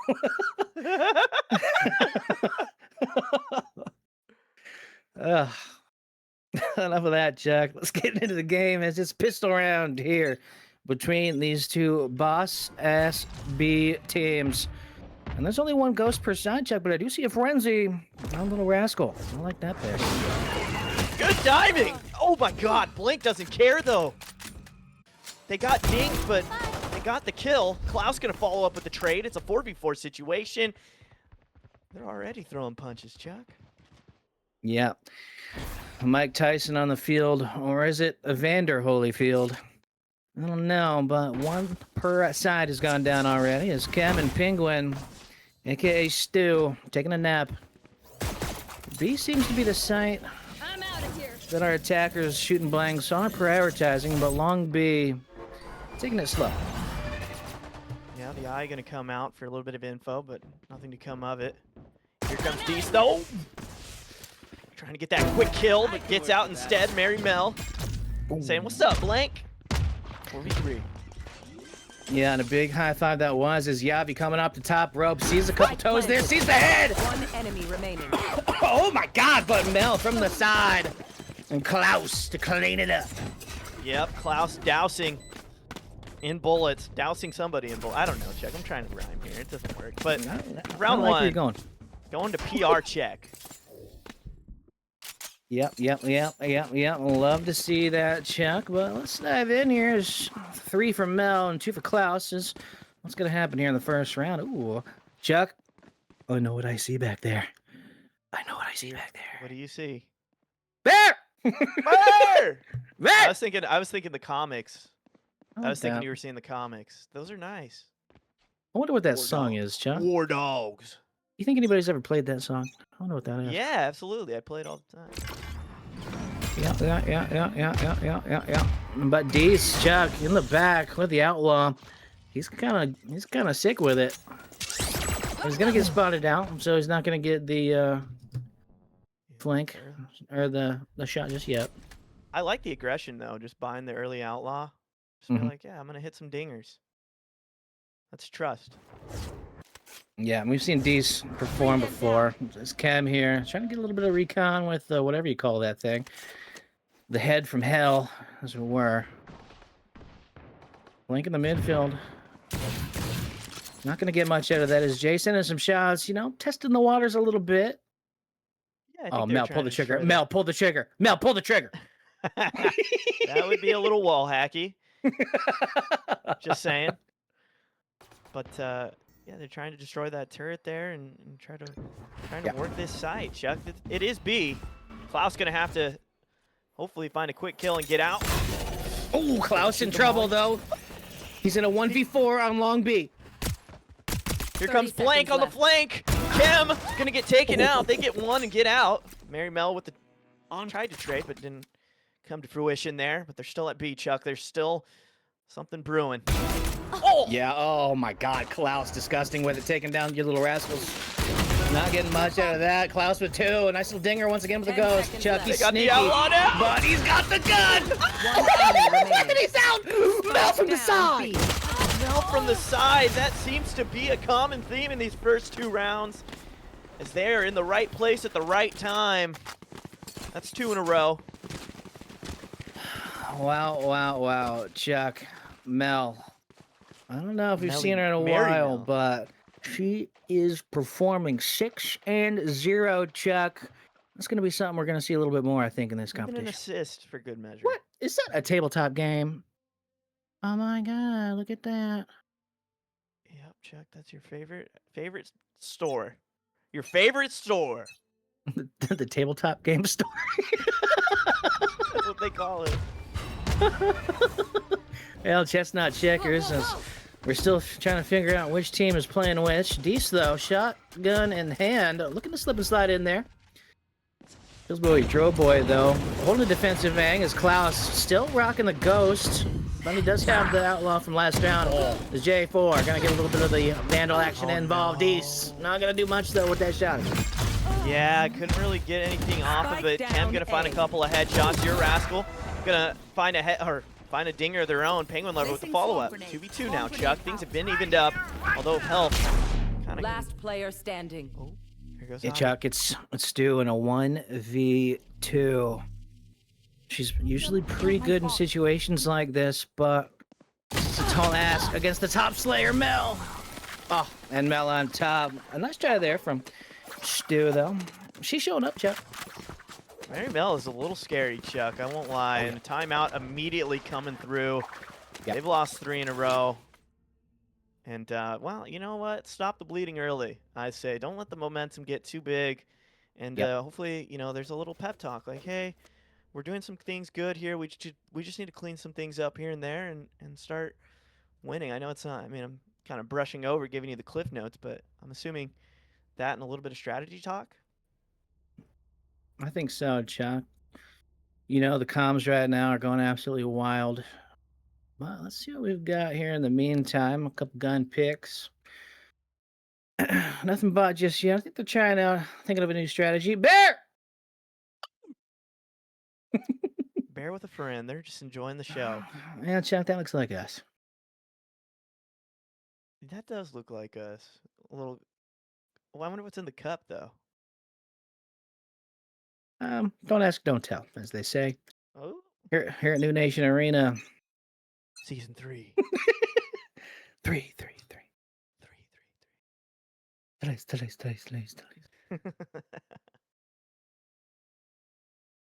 There's another cup. These are littering fools in this amphitheater, Chuck. That was your cup. You left it. You just Typical forgot. Bear. Like I Typical forgot Bear. the bands, you forgot the cup, Chuck. Come on. Well, in these assless chaps, there's no room for them. But let's dive into the match, Chuck. It's Sheriffs in the hands of the attackers.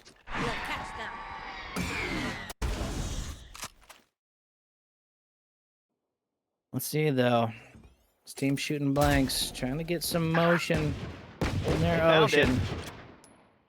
Yeah, blank and get one.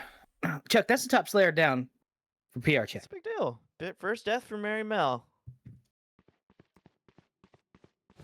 See, Pillsbury in the backfield, looking pretty good with it. Pedro trying to find something and he connects it. Oh, Deeks, feeling salty about that. That's why you vote him class president. Jay gonna find a trade after they take out Klaus there. 3v3 situation. Goodbye. Ooh, Chem feeling a little bit of the burn on Blank there. It's a nice little shot to the dome as Blank. Seeing Blank now. That's a gray screen if I've ever seen one, but Chem walking into a couple here. Might get a nice flank though. Ooh, the Blank to keep her alive, but not for much longer. As Little Rascal gets into the mix. Chem with the 3K and Pillsbury Joe boy to clean it up. Pedro with the assist. Kept Chem alive. Chem was just shooting shots, praying to God they didn't get killed. And a nice kill from onto Your Little Rascal. This continues their dominance, Chuck.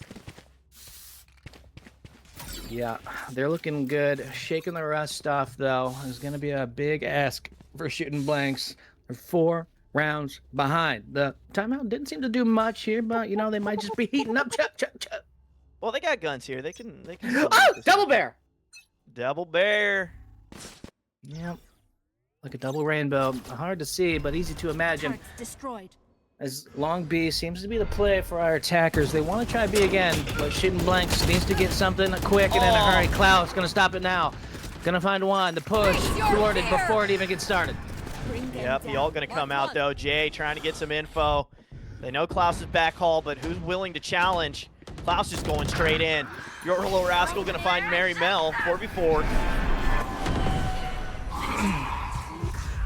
Little Rascal trying to get some damage in, finding a little bit, not enough though, as Klaus getting a little swing on the 3K.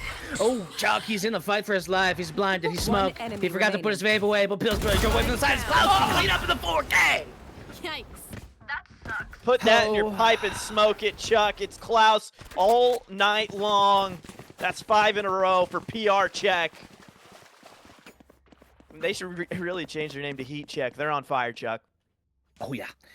Well, Chuck, they're putting up PRs tonight. As once again, Mary Mel 8-2, Klaus 8-2 as well. Chuck, they're in the running for top Slayer. Here is what is happening over here. Oh, they're playing a game of soccer. What is that? Playing a game of soccer. Soccer. He's got a grenade, that squirrel. That seems a little bit against the rules. Oh my god, Dees though coming in. Finally, Dees on the board. He's playing lights out now. He's tired of getting killed. He wants a bit of the action. Is Cam gonna take him down, the little rascal? Taking down Cam in trade. Yeah. Here's mid is the play. They need Dees to get going. If they want to have a chance at this game. Joke's over. You're dead. Flash. Rascal, a little blind, not gonna find any eyes. Though, as he's walking by Klaus, tucked into a corner, camping Klaus this round. Not gonna find much more than a clone. Yeah, Euro Rascal is making his way downtown, walking fast. Didn't get anything of it. The bomb's been planted here. Now the retake. Yeah, hiding in the smoke is Yavi coming in from the flank, though. There's a lot of angles to check. Yavi, though, gonna put her turret down, see if she can get lucky with that little guy. Not gonna find much, but a defensive turret might spell essential soon. But not too essential, Chuck. Not too essential. That's a big round for them. They were on a thrifty. They managed to find a way into the site. They finally broke the hold. Let's hope this can. Well, let's hope that it's a flood of rounds for shooting blanks. Chuck. They need it. Couldn't agree more, Chuck. 5-1. The new score line is shooting blanks. Topping the charts. Bear! Oh, that's such a nice restaurant. Remember when we went there, Chuck? I do. I forgot my fries, though, Chuck. Watch your eyes. Ordered a hamburger at a French restaurant, Chuck. Locating targets. Hey. It's good Italian Americano. You ever heard of it? Pillsbury drove for it, though. Sending some shots in the back. That Vandal singing a little bit as Klaus. Once again, tucked in the corner. He's got his ult, but he doesn't need to use it. Oh my god, barely dodging the shots as Penguin just sprayed through the box, taking down one of the top slayers for PR. I swear Klaus has like some plot armor. Like they had to do a lot there to get that kill. I don't know how they survived for that long. 4v5. You should run. Yeah, ult ult coming down. Yep, they're going to use the advantage, and they're going to drop the ult here. That's going to force them to back away from a site. They're not really going in, though, Chuck, which is interesting. Yeah, seems to be a wasted ult there. They should have made the move early. And the rotation. Yeah, look at that. Oh, Yavi, though, going to stop the plant. J4 in the middle of the open. Pillsbury Joe going to get a little bit of the action as Cam. Yavi, got to clean it up as a 1v mini for Penguin. That was a pretty tough situation there. The delay to get onto site.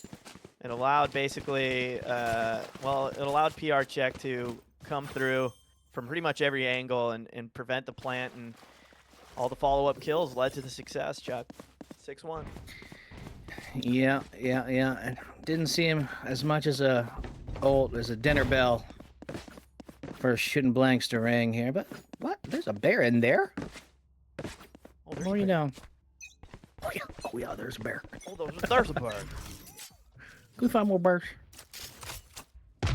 You know, Chuck, one of these days, one of these players is going to find a bear, and I'm going to actually lose my mind. Mid-round, I bet you.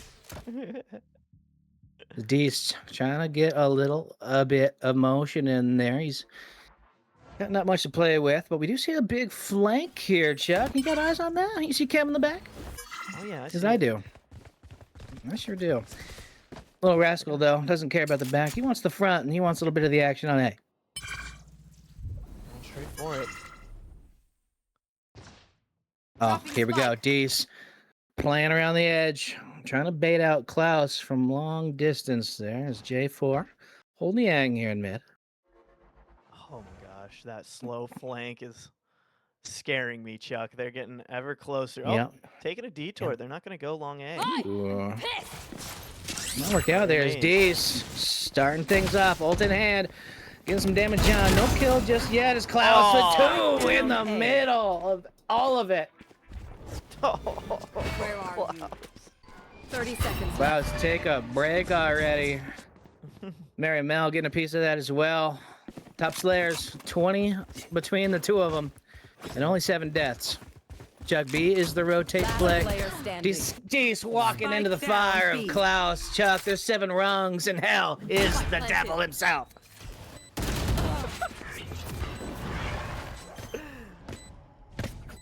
Mary Mel finding that final kill and putting their team up 7-1. Chuck, this did not go the way I thought it would. I have to agree with you there, Chuck, but, you know, I did put my money on PR Chick for a reason. It's always big name Klaus. Set the tempo and pay the dinner bell. Dinner. Whatever. Dinner Speed of pay the bill. That's an ATM right there, Chuck. I like that. Bear! Oh, that's the sneaky bear you can't get close to. You remember that guy, Chuck? I remember him. He disappears. He's skittish. You get too close. Yeah. Let's take a look at the buys here, Chuck. A couple Vandals on the field, little Phantoms around. It's a mirror buy, Chuck. 3 Vandals, 2 Phantoms per side, and a lot of heavy shields. As A, once again, seems to be the play for shooting blanks. Oh, Bill Berry. Run, Pedro! Pedro might have bitten off a little bit more than he could chew there. Few too many Oli Santos in the cafeteria, Chuck. Yavi, though, walking back. Chuck, I think they might let him take the site for free this time. And waiting for the rotators once again. Cam in the back on a big rotate. Spike planted. Yep, down goes the bomb, though. Jay able to get it down. Now comes the retake. How are they going to approach this? They're going to sit kind of in the corners. They can... Well, have they cleared that? We'll find out. Smoke's resonating. The smoke, though, coming from Mary Mel. Here comes the entrance. The ult coming out. Can they get something off of it? Yes! Oh. 2 Mary Mel big with 2. kills from Melly. Mary Mel. Yeah, Chuck, she's getting really fortunate. Catching players, looking other angles. Yeah, Chuck, Mary Mel's getting real good angles here. Catching multiple members unawares pretty much this entire game, as she always catches them looking somewhere else. It's weird. She's good at that, Chuck. Yeah, she's not good with eye contact. She's good at shooting at the side. What do we got back here? Shouts to the camera. Yeah, no more bear this round. We're just gonna get a nice little bear. Yeah, we don't need bear. Just get a Oh, bear. is that a bear? It is a bear. Well, apparently we do need a bear. Oh my god, there's a hidden one right there. Look at that little guy. That's awesome. I'll find you. Cam throwing out the orb of vision there. Not going to find much. You know, Chuck, it looks like the attacker's not moving as fast as they did last round. They're going through mid. Test their luck. Long mid. I like the mid play. Yeah, D's 1-9 though. Still waiting for him to come alive here, Chuck. It's kind of unfortunate, you know, because these was in scrims, which is a whole different story. They were so dominant. Go, go, Gotta go! find that rhythm, though. Nope. They're gonna find a fade util instead, Chuck. Well, asking you will receive. But life is, in fact, a box of chocolates, so never know what you're gonna get. But Pillsbury's your old boy.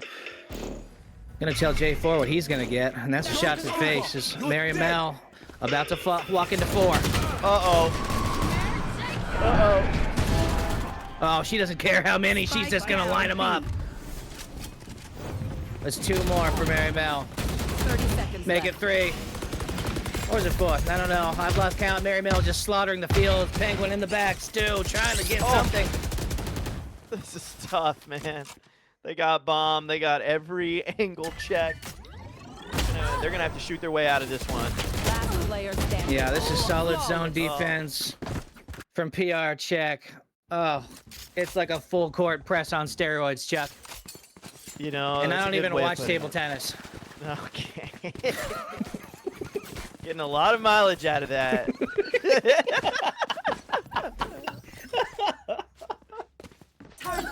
You don't watch soccer. You don't watch table tennis. Hey, Mark Twain's cool, but I didn't see him in Pulp Fiction, okay? Relax. This is where you could buy olive oil. Drunk bear. That's a good bear. I like that bear a Cool lot. bear. Marked one.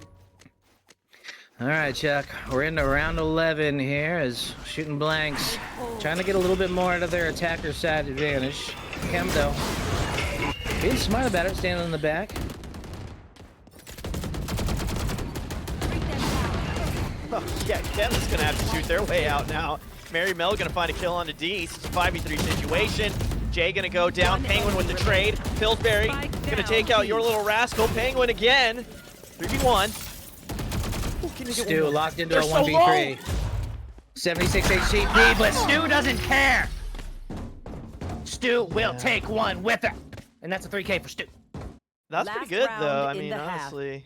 They took out Mary Mel, which is saying a lot. Oh, yeah. They've been lights out. Chuck, remember that story I told you about spin the bottle? I don't. Yeah, it was a What? grinder date. That was a grinder date that went south real fast. Oh.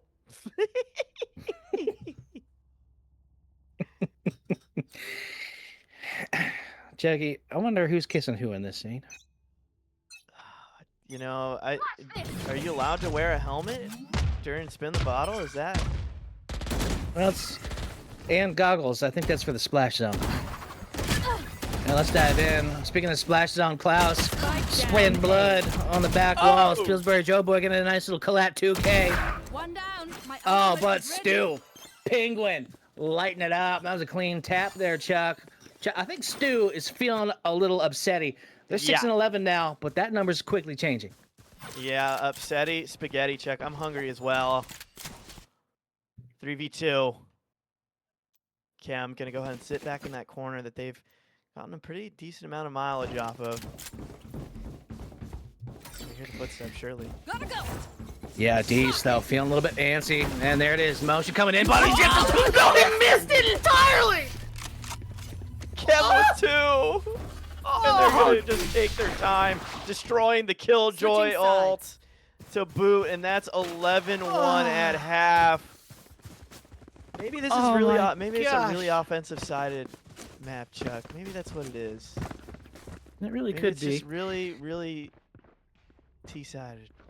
It could be. You know, Chuck, that says a lot about Dees with that slide tackle. Although he did, in fact, miss it. That was one of the quickest... That bear's staring at me. That was one of the quickest corner checks I've ever seen. And I think he's so fast on that mouse that he just moved it quick as lightning. Didn't see him sitting right there. What's the classic saying? Be quick, but don't hurry. I felt like there's a little bit of both in that. You know, he was quick, but he was also maybe in a hurry. Who knows? Yeah. Might be the quote he takes home with him. Is now. They're on the defense. Let's see what they can do here, Chuck. Is Mary Mel 16 Oh, what a flash from Rascal! Did he get anything off it?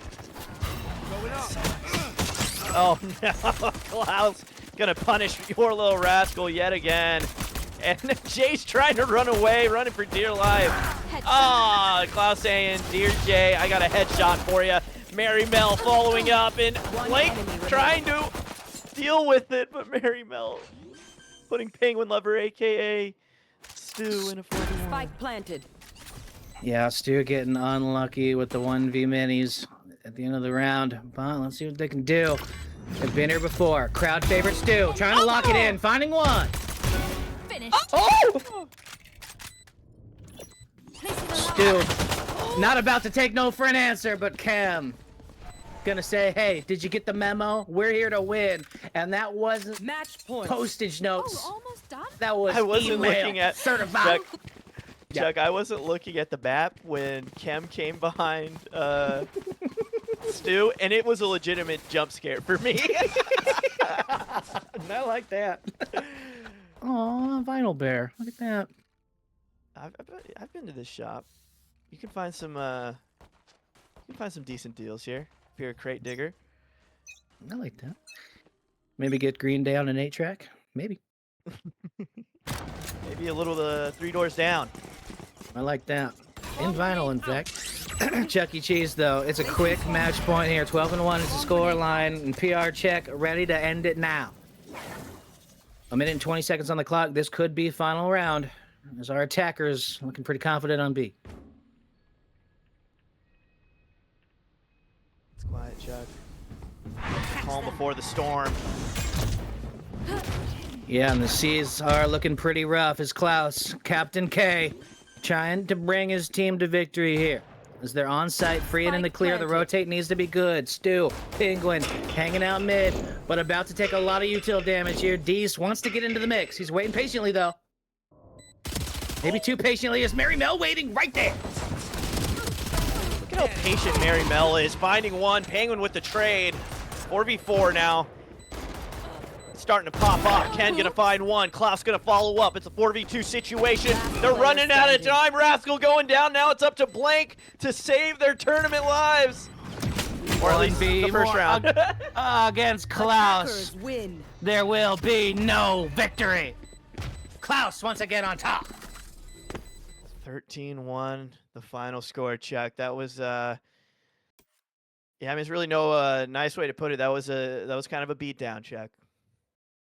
Yeah, well, Chuck, when the win is existential, it's really hard to see what shooting blanks can do against the likes of Mel, Klaus, Kim, Yavi, Are you reading and quotes, Pedro. or you have like the quote tab open? What's this wins of existentialism? Where are you coming up with these lines? I've never heard you say them. Jackie, I'm hot tonight. Yes, there it is, Chuck. We came, we saw, and PR check came to dominate. Yep. And that's it, Chuck. We know who's going on to the upper brackets. And once this thing gets updated, I'll tell you. Next game up, Chuck. Ooh. Next game up is, in fact, Yumi Smashers versus Misclick No Jutsu. We haven't seen Misclick. No, we haven't seen Yumi Smashers. We did see Misclick in the first game of us, Chuck, and they showed up. And Shooting Blank's going to face the Stinkers here after this next one. Sounds good, Chucky. Oh, yeah. And that'll do it for the Chucks here today, but we will see you tomorrow. Up next, it's Jess and Brown. I'm excited. Back to you, Nuna.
And do you want to lead us in?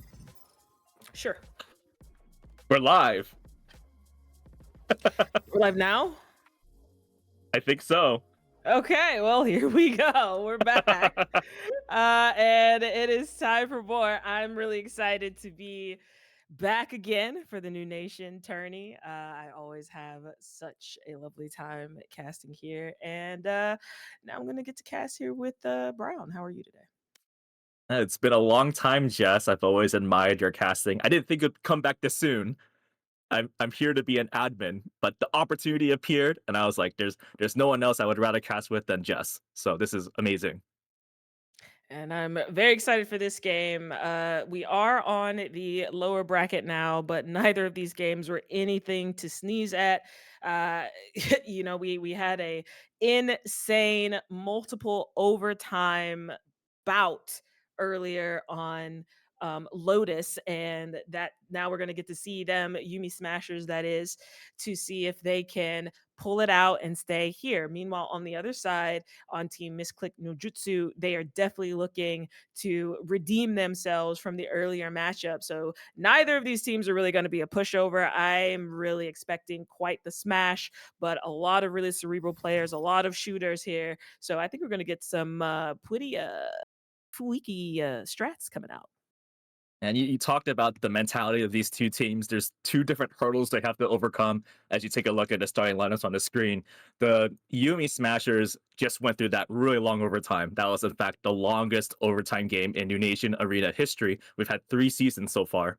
And the fact that they had to go through all of that and then they didn't win, that can get into the mental. It's like, oh, did you do good enough to keep going? Luckily, because it's a double elim, they have another chance. But did they have enough rest? And that's going to be very important. Is their mental fortitude strong enough to get through a full-length game this time around? And then you have Misclick no Jutsu, who just thought they lost that game earlier, and it wasn't a pretty game for them. Is their mentality okay? Right? Are they thinking, well, we didn't do that well in the first game. Can we turn it around now? If they can overcome those major team hurdles, then they just got to keep playing their game, and whoever can keep it close toward the end, they'll be in a very good spot, Jess. I agree here, and it's going to be really cool. What I'm really looking forward to is seeing what type of strats come out of leadership here. We've got a lot of really good leaders on both of these teams, and I'm really looking forward to seeing exactly how do you gather yourself after a loss.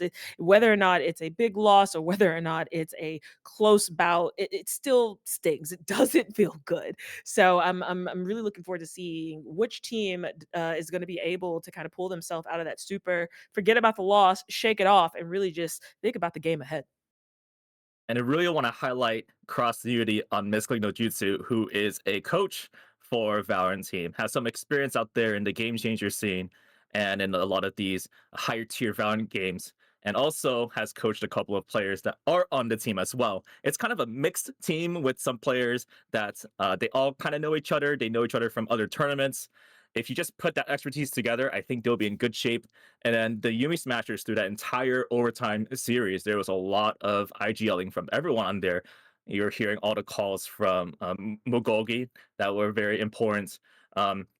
Communicating with Jules and Sam. I mean, they're all just good. They're all good at communicating. I think you just need to keep up with the status quo, and we'll have a very good game. Exactly. And it looks like we are going to be on Haven. I am always a fan of seeing some of the staples here coming out, because there are standard ways to play these maps. When you think about maps like Bind or Haven or Ascent, which isn't in the pool right now, but when you think about those maps, there are standard ways that we see play. And a lot of times in these tournament settings, it really is who dares to be different, who dares to do something unexpected, whether that's a comp, whether that's the way you push, whether that's how you set the tempo of the game. So we are going to be here on the map of Haven, and I'm super, super stoked to see that. I know that Nuna is very, very excited about that map too, and I think Nuna is going to talk to the teams a little bit. Isn't that right, Nuna? Yes, that's right. But casters, are we gonna be having a good time on this map? You're just peddling the Akanabi in there. Dude, I was waiting for it. I was like, oh, when they bring it over to me, I'm totally gonna say. We're having a good time. We're gonna be having a good time here. Finally, a Haven map, low key. I've been loving all the maps, but I really, really love Haven just in general. But yes, we're gonna go talk to the teams as this is the lower round. So we are going to be unfortunately saying goodbye to one team here, but we are gonna say hello, and then we're gonna show hype videos again, and then we'll get right into the game. So I will be right back, casters. All right. All right. Hello, Miss Click. Hello. Hello. Alrighties, you guys. I feel like I just saw your game and now we're back here again. But I did want to talk to you guys real quickly because this is lower rounds. So unfortunately, we will have to say goodbye to either to one of the teams. So I just wanted to wish you guys the biggest best of luck, and you guys are all my goats regardless of the outcome. But I know you guys are gonna bring your absolute best here. We're gonna show your hype videos again shortly. And then we'll get right into the game, okay? Okay. Thank All you. right, good luck, Sounds have good. Sounds good. fun. Bye-bye. See ya. Bye-bye. Hello, Bye, Yumi Noonaur. Smashers. Hello. Hello. Oh my god. Are you guys well rested after that first game? I hope No. so. I hope so. Oh my god. I felt like I needed to take a nap and I wasn't even playing. That was so stressful, but I'm so proud of you guys regardless. But I did want to come in and talk to you guys because it is lower rounds. So we will have to say goodbye to one of these teams here today. But I know regardless, like you guys are going to bring your absolute best, like how you did on that Lotus map. Preferably not into another hex tuplet OT, just as a heads up. But I would like to see a banger game out of you guys. Why? We did this just for you, Entertainment. All For for just you. for me? Aren't you Oh. guys the one that want an OT all the time? Exactly. You know And what? now you're telling us not to? You know what? I think I ate my words a little bit because that's a little bit touche. I did want OT a lot, but I wasn't expecting that. I mean, you guys did reach a new record here for Noonation Arena, so I do appreciate that part. But yeah, so anyways, I know you guys are gonna play amazing. We're gonna show your hype video once again, and then we're gonna get right into the game, okay? All right, thank you. All right, good luck, have fun, you guys. Thank you. Thank you. Alrighties, talk to both of the teams. I love them so much, but I know they're gonna do absolutely amazing. But we're gonna go ahead and show their hype videos once again, you guys. So let's go ahead and get started. Here is Misclick no Jutsu.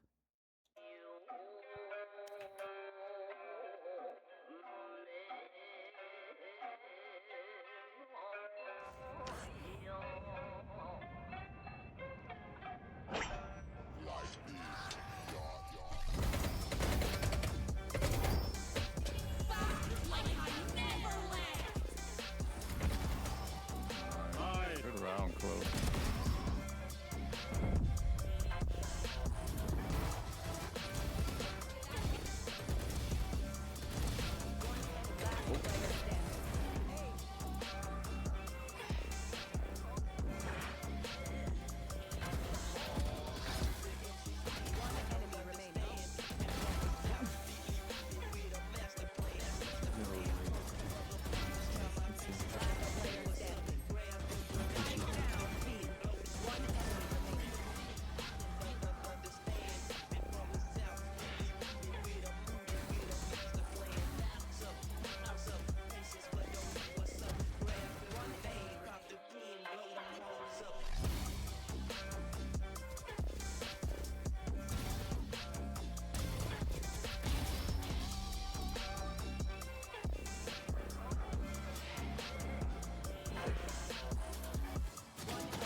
Walking in too. Wait.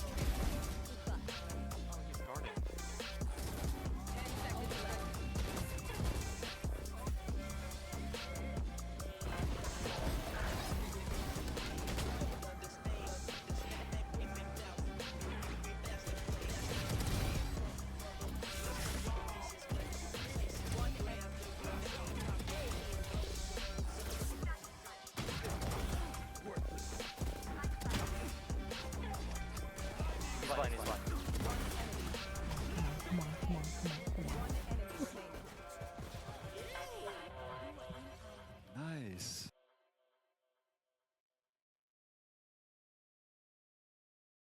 Alrighties, and that was Misclick no Jutsu going up against Yumi Smashers.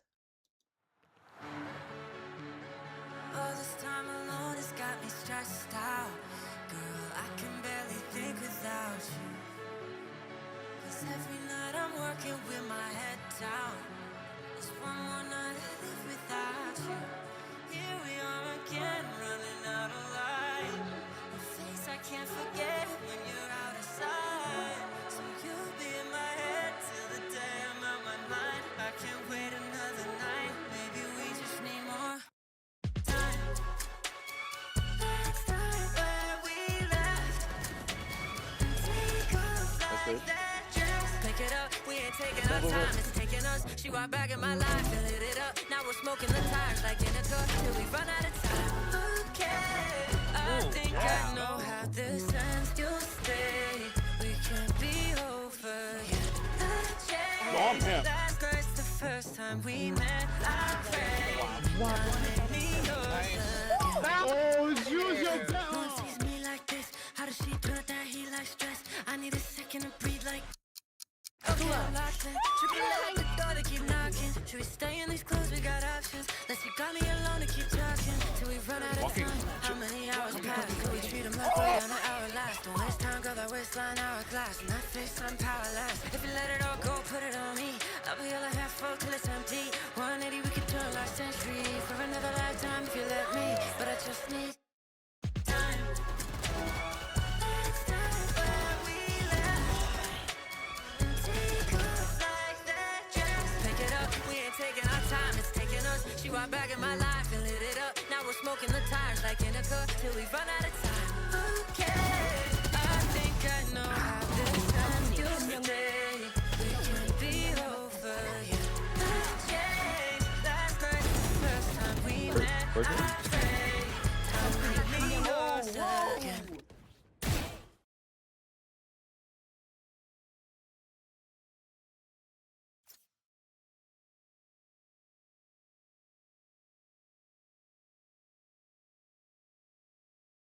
Wow, that was really, really crazy. It's always so fun to watch all the hype videos that were created. Is that right, Jess? Yeah, totally was gonna say the same thing. Big ups to Fred and to D Money Pipes. Like you guys really set the bar high. These hype videos have kept me so on my toes all the time. And here we go. We are in Bhutan, in Haven, and I'm really excited to see this here. Got some very quick hovers, obviously a harbor hover here. Even though low key, I would actually like to see a harbor here. The rework, there are a couple of maps that I think harbor is pretty strong on, depending on what comp you build around him. Meanwhile, on the other side, Simba likely going to lock in that fade. He's been playing so much initiator lately, and it's getting an insane amount of value out of it. Miss Jules hovering that cipher. You know, it's like the cipher in the KJ fight on the Haven, figuring out which one to go with. Ricer over hovering that Reyna. And of course, we've got a Sage hover and Xerxes hovering that harbor. I really want one. I'm not even gonna lie to you. Who are your go-to agents on this map, bro? Killjoy. There it is. There it is. Always. Yeah. I've been waiting for this moment to bring it up. I have to bring it up on behalf of Nuna. Playing Killjoy in this case actually can be useful. There is a common setup on the C site where you put the turret for garage and you put the alarm bot toward the C long area to get the information for entry. But then the difference there is, would you be able to play off of that, or is it just for information? You already see here that Stern will probably lock in that Killjoy for that. But also Cypher is still just as strong, Jess. When you have the Cypher, you have the camera, you have the globality, you see that locked in from Miss Jules. So expect a lot of information gain as a big part of both teams' plans. Very interesting of note here. Simba does play the Sova here. I haven't really seen Simba play much Sova, so I'm going to be very curious to see what the team has been cooking up over there. And these are going to be our two comps. It looks like we've got double duelist on the attack side, single duelist here on the defending side. Do you favor either of these comps? I will go with the team with the Killjoy. No, I don't know. I don't know. It's tough to say, but I know for a fact, I think if we look at the first couple of rounds here, how they use that Sova information and play off of that for both sides is going to be the key. If they're not able to play off of that information, they're just getting information and then winging it after, it's not going to look good for the rest of the game. So that's what I'm really looking forward to. But I love Killjoy, Jess. So go Stern.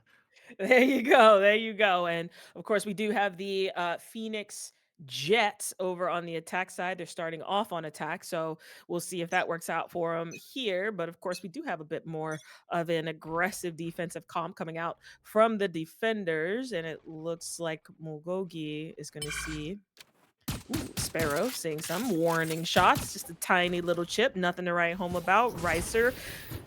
Flash coming in, and here comes the push. First blood impending, and it's going to go for the Stern, who is immediately traded back out. Simba following up to take down Sparrow, and they just flood into sight. Mugogi's going to keep the motor running. Cross might be the next fight that they see, and Cross is going to make Mugogi pay for that. So it's going to be a 3v3 on the retake situation. Ricer in dire need of a Band-Aid. Everybody else virtually okay. And they are going to begin this together. 2 in link, 1 favoring Garage. Shock Bolt to stop, but Surya is getting ready. Ricer here up top. Here it comes. Ricer gets 1 cross with the trade. Make that 2. Miss Jules. Oh my goodness, Cross and the pocket op coming in hot to retake this site and put her team on top early, 1-0.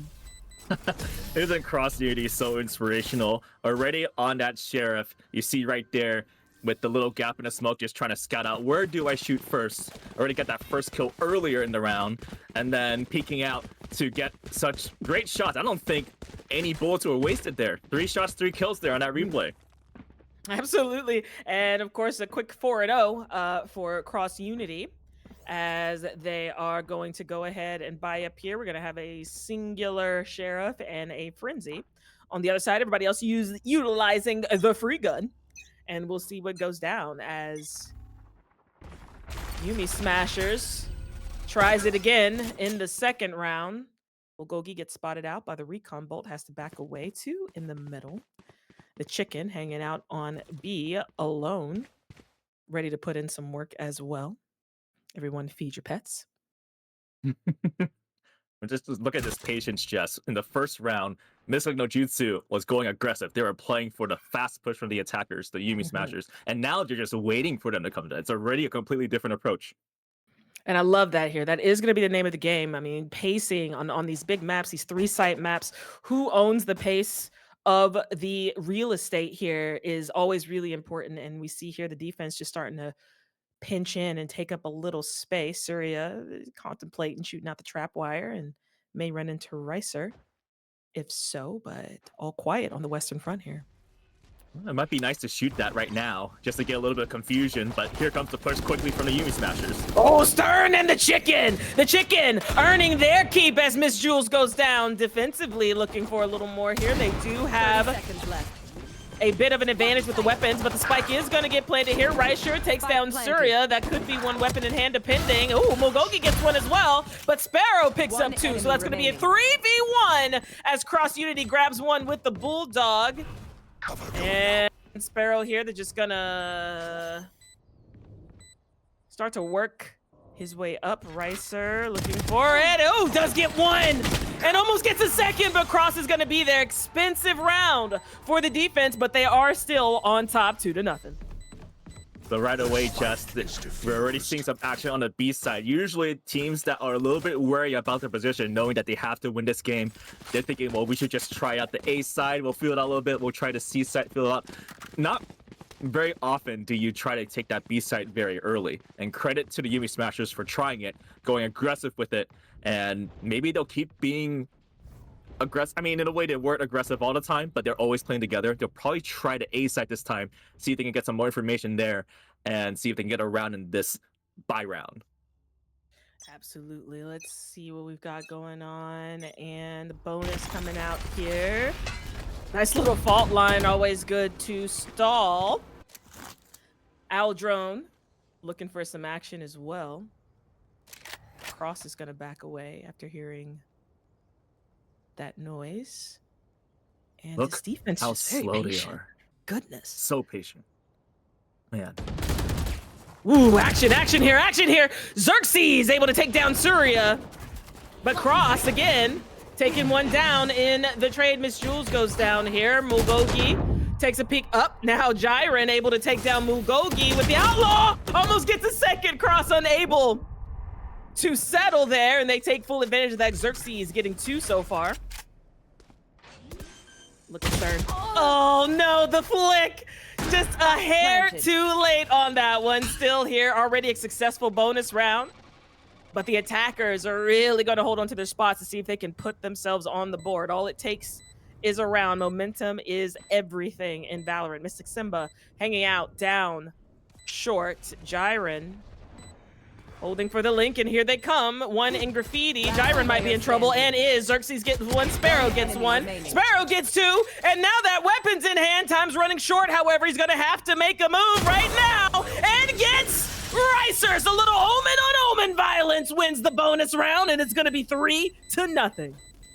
Wow, Sparrow G. Look at that omen go. That Sheriff coming in hot, searching the weaponry. I mean, even the teleport in was amazing. You had to guess where that omen was. Sparrow G, look at that. Just absolutely inspirational. Now, if you're the Yuumi Smashers, even though you lost that round, you're starting to get a feeling that they're trying to figure out their attack a little better. When they were playing in their earlier game, they were having a little bit of trouble trying to follow up their teammates going onto the A site. This time, when they got on, they followed the dash, they went in, claimed the site. They need a little bit more of that, and everything else should fall together. And Yuumi Smashers here, of course, on an eco round, and the boomstick is live on Misclick no Jutsu in the hands of Jiren, a Jet and an Op. It's like peanut butter and jelly, isn't it? Joke's over. Look at this Killjoy. Stern is on the Odin, and now it's flaring through. We love a Killjoy Odin out here. Cross gets one with the Hunter's Fury. Miss Jules goes down. No information gathered, save for front sight looks okay from Xerxes, but they are able to get in and plant the spike. 5v4 situation. I still don't think they know about the operator. I believe it was on the other side. They're about to find out here, and we'll see if Xerxes is able to escape with his life. No, Sparrow actually takes down Xerxes, and the... Oh, Sparrow gets another one. Goodness me.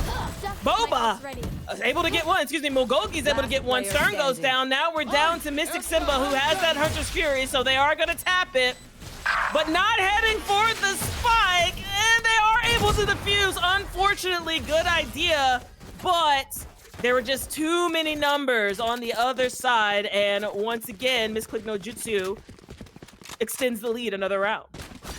Too many players remembered that you need to hit a player twice in order to get the kill with the Hunter's Fury. So it was very smart knowing it was basically a 4v1. Just send someone down there, put the pressure onto the Sova ult, and let the rest of your teammates go for that defuse. Good planning there. Of course, we've got an Odin and a Boomstick live now. Odin in the hand of Stern, so it does look like they're wanting to make a defensive statement. 3-site maps are usually attack-sided, but obviously in the tournament setting, that doesn't mean much now. They know the op's on the board. And it doesn't really give them pause just yet. Recon Bolt comes out, getting Jiren off that angle, so Cross is going to follow up with an Owl drone down short, which is going to give a bit of info. Seeing 2, might have seen more than that. And they do stay. But of course, they do have that short side. Simba might be in trouble. He needs to get out here. Miss Jules has gotten a lot of space in mid. But that information has also been gathered. The Odin. Stern just spraying that down like it's a John Deere. Oh, Jiren taking down Mugogi. That's just unfortunate there. The operator on that A-long. One of the most standard things you see on this says, ooh, down goes Stern. And it looks like they're going to make a play at B here off of the Xerxes frag. Yeah, I thought they were going to put the Omen smoke down earlier toward the left side. Now they have the whole team going there, putting out a cage to secure a site. Now they have to look out for the operator. They can't play offside because they know the op is coming. Of course, Jiren moving up here. They've switched the hands of the op. Oh, Cross almost gets a lucky one. Ricer takes down Jiren. There it is. Second chance for Cross Unity. Looking for more as they flood in. Surya grabs one. Backside is Xerxes, Miss Jules, and they're holding on to it. So we'll see what happens. Of course, we know that we might just end up seeing a nice little Saveruski. It looks like Cross wants to ensure that one goes down here and isn't able to get away, but he might be able to escape through Link. Operator still solid. Everyone gets away unscathed, and it's 4-1. Yuumi Smashers finding themselves on the board. I think Cross was trying to figure out whether she should save the operator or get the better skin gun that was on the ground. You kind of saw there was maybe an opportunity to try to get the kill in backside and then have a chance at the defuse, but Cross decided to save it, knowing the situation at hand. Now, if you're the Yuumi Smashers, you're very happy that you got that round. You want to take that momentum going in, because if you win this round, you make the economy really poor for Misclick. So let's see what they do here. Looking forward here, and we are gonna still have a full buy on the side of the defense. They are financially sound. Not something I can say as Cross takes down Xerxes. 5v4 situation. Slows down the offense just a bit. Now Ricer. See here, Jess, slow pace again. But this time, both sides with the slow pace, so they're trying to bait out some util on both sides, see if they can get that moving, get that information. Oh, they're taking a little guess, and the guess is correct. They just don't know. Jules, oh my goodness, 12 HP! And just relentlessly spraying down that box here. Now the attackers are down another man here, so they are going to have to think about switching up this strat. Ooh, CERN. Seeing Mugogi down yonder. That's spotted for sure. They are going to see if they can get a little peek out here. Looking for it. Nice little spray going down, and in they go. So swamp grenade out. Tingling the toes of Mugogi. 56 HP now, and just gets taken out by the shorty. Down goes the spike plant as Cross takes down Simba. Now we've got Ricer and a Dream. The defuse starts, and all eyes on short as Cross just flicks over. A nice, lovely little 3K there, and makes that a flawless round for the defense, and they are looking solid. It's 5-1.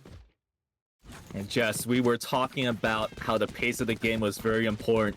You should look at how Misclick no Jutsu changed things up by moving the Killjoy from the C side toward the A side, and then waited for the attackers to go on. It seems like a very small meta play there, but you can tell that as long as they can control where the Yuumi Smashers go, once they're on site, they can do this retake very cleanly, and they're probably going to keep sticking with that plan. I would like to see the Yuumi Smashers try to use a little bit more ults now. They have the Jet ult, which they will use right now, and just try to get some space quickly. Don't let the rotation happen so quickly. And the curveball blinding Mugogi. Likely Xerxes as well. That op still there, so that's a lot of information. I know they hear the footsteps, and as the attack just floods in, Sparrow almost gets a lucky one there. Nice little chip shot going on. They're going to be able to plant this spike. Now the defense is going to stack up to see what they can do in our first 5v5 retake of the match. Cross already on the flank. One in the garage. Mugogi gets caught again, unfortunately, by Cross. Cross is going to go around. There is one more here. Cross is going to slow down. Really nice bolt. Just, oh my goodness. High level play as Simba grabs one. Surya goes down to the shock bolt on the other side. So we have one more for you to fight here, Cross. As the curveball comes in and the defuse begins. Xerxes gets one, but Sparrow is right there for the trade. And they are looking like SEAL Team 6 with these retakes. And it's 6-1. And I think the key play there for our attackers, they were trying to wrap around with Mugogi, as the Yuumi Smashers call a timeout here.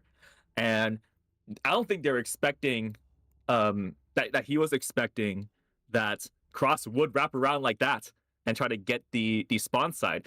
With the trip that is there, Jess, I would have thought maybe play with the Cypher trip, play more on site. But at the same time, if Mugogi got that kill on the Cross, you get that garage control. So that one kill really changed things up, especially when you know that Cross Unity is hot right now. I don't think she wants to lose this game. Absolutely here. I would love to see the attackers just hit a site. I think what they're trying to do, they're trying to play a little too methodical into a very methodical defense. And unfortunately, they are getting picked out a lot and coming into a lot of these rounds, pushing site with 3 or 4 or, 3 or 2 or 4. And I would love to see them switch it up. I hope that's what they're talking about. It's always a good time to take a timeout in a moment like this. Timeouts are as much of a weapon as a needed privilege to have in these tournaments. Is, you don't want want the team to stay as high as they can. You give a chance to ice them out. Meanwhile, you can reset your mental and see if you can figure out how to break and stop the bleeding here. And once again, they have 4 ults up. I know they're on a half buy right now, but one of these rounds, you got to use these ults together, try to get as much space as they can. They have had successful rounds, the Yuumi Smashers that is, where they take a site very quickly and delay the rotation. I mean, it might look weird with where the defense is right now, but they got to keep going aggressive. There it is. They are going to push it here. I guess they heard me. Here they come. Flooding completely into B, making the defense back away. And of course, Xerxes looking for one, gets a little bit of info, takes away the armor almost of Stern. So they are, ooh, this is actually going to be very, very dangerous. Has no clue. Stern, unfortunately, gets jumped on, just completely overwhelmed by enemies. And it's going to be a 4v4 after Sparrow grabs one, but Miss Jules has a very tight angle here. I don't know if they check this or flick it this nice.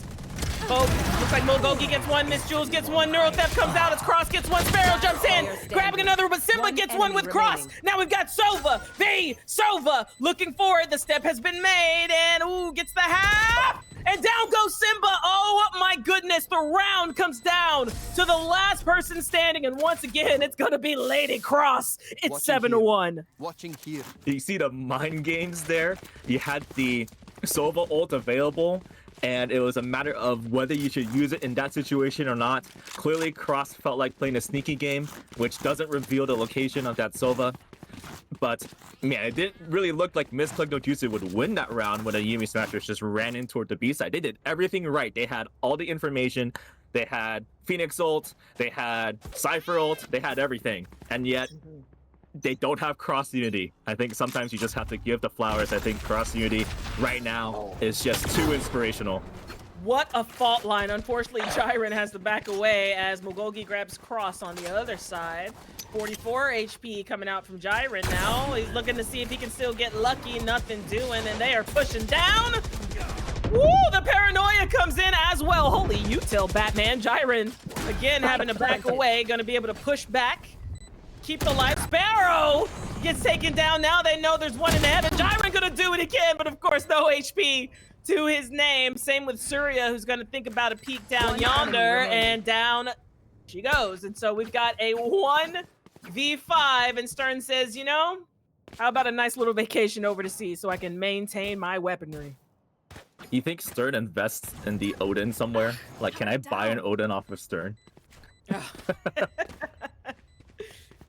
I would love that. I need to upgrade my Killjoy gunplay with the Odin. It's a magical weapon. Big fan. That or the boomstick. Which one is better? I don't. Oh, I'm a machine gun fan. It's always going to be the machine guns, all right? Covering fire. People underestimate the usage, you know? Yeah. Jess, see, that round was one of the good rounds, and you know, it's not like Yuumi Smashers haven't been doing that in the past. We saw those last couple of rounds, and then, you know, something inspirational happens and they lose. But Yuumi Smashers have had really good rounds when they take the site quickly and beat Misclick no Jutsu on the rotation.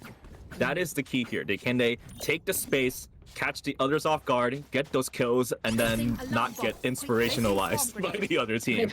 So that works. That's 2. Try to get another one here.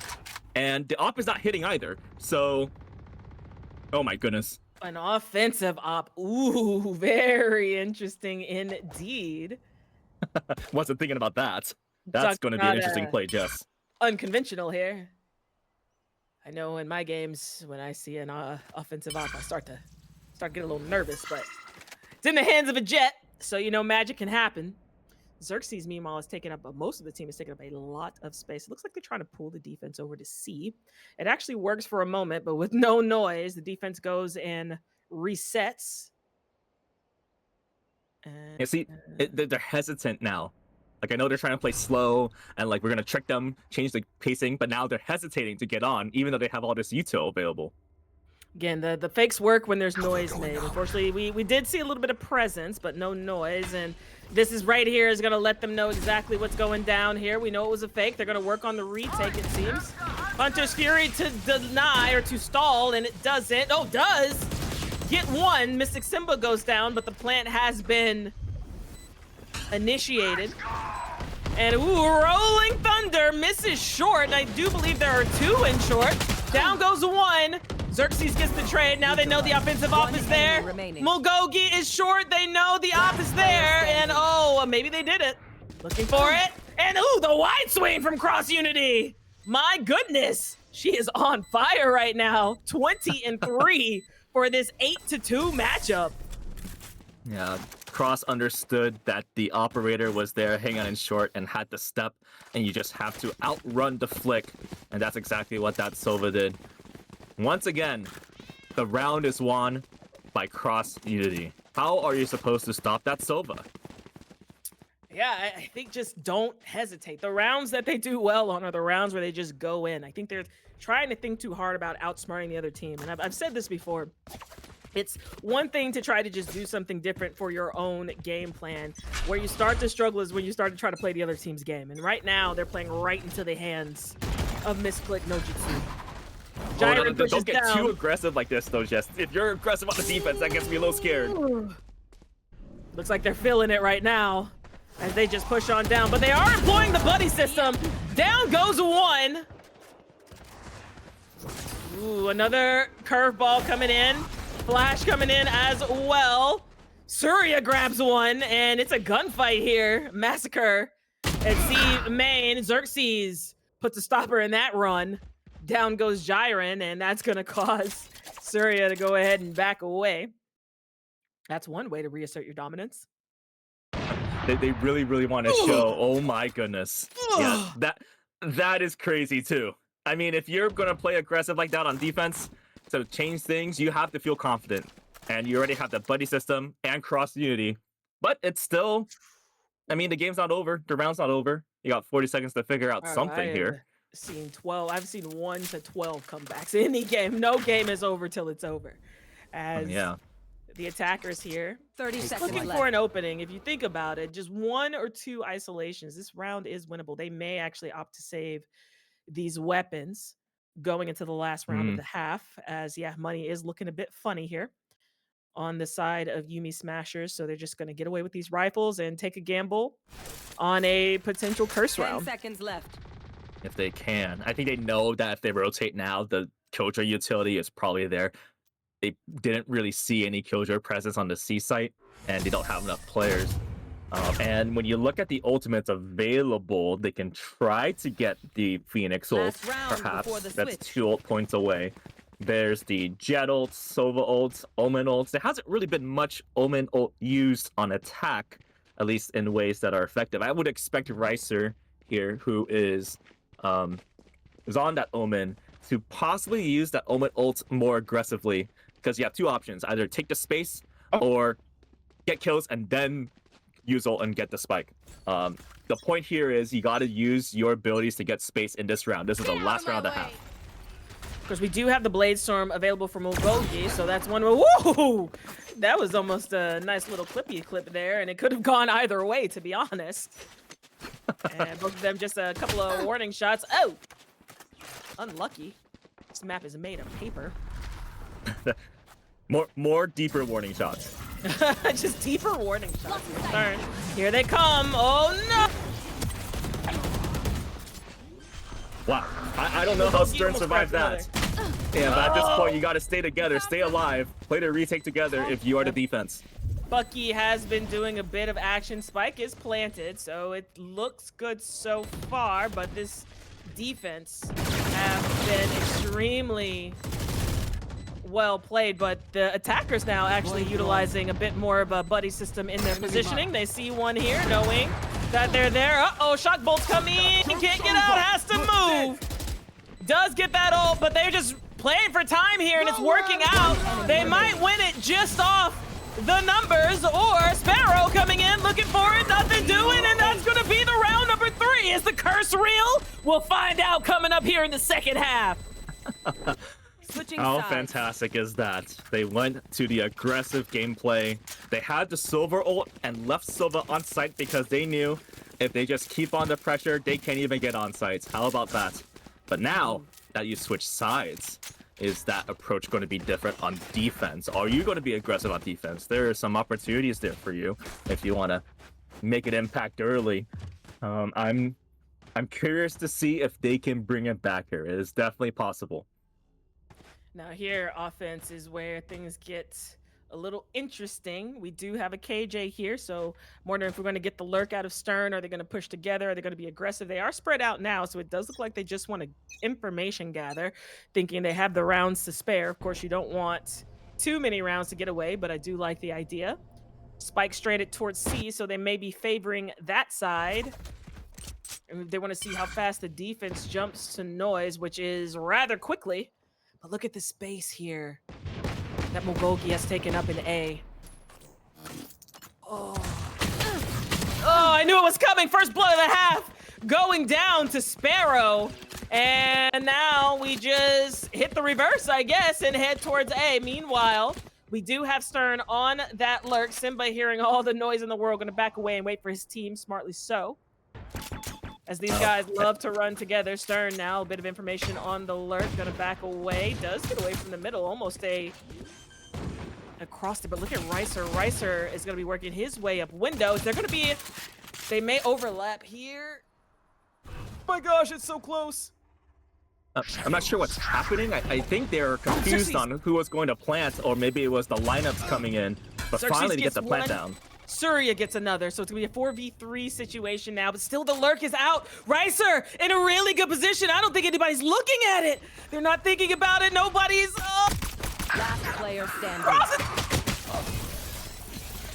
My goodness, Jiren does get two to clean up the round, and Ricer... Oh my goodness, a beautifully played flank and just an unlucky flick on the other side to make this game 10-3. I told you this in the beginning of the game, Jess. It is coming down to the mental fortitude, knowing the circumstances that you came in from in the previous game. You'll start to feel the effects of it in this half. Just a little bit unfortunate with the aim. You know, it's okay. You still have a couple of rounds, but you're really starting to feel the stress and the tiredness from the tournament so far. Simba looking for the pixel arrow. There it goes. Recon Bolt seeing nothing. They just go ahead and wait it out.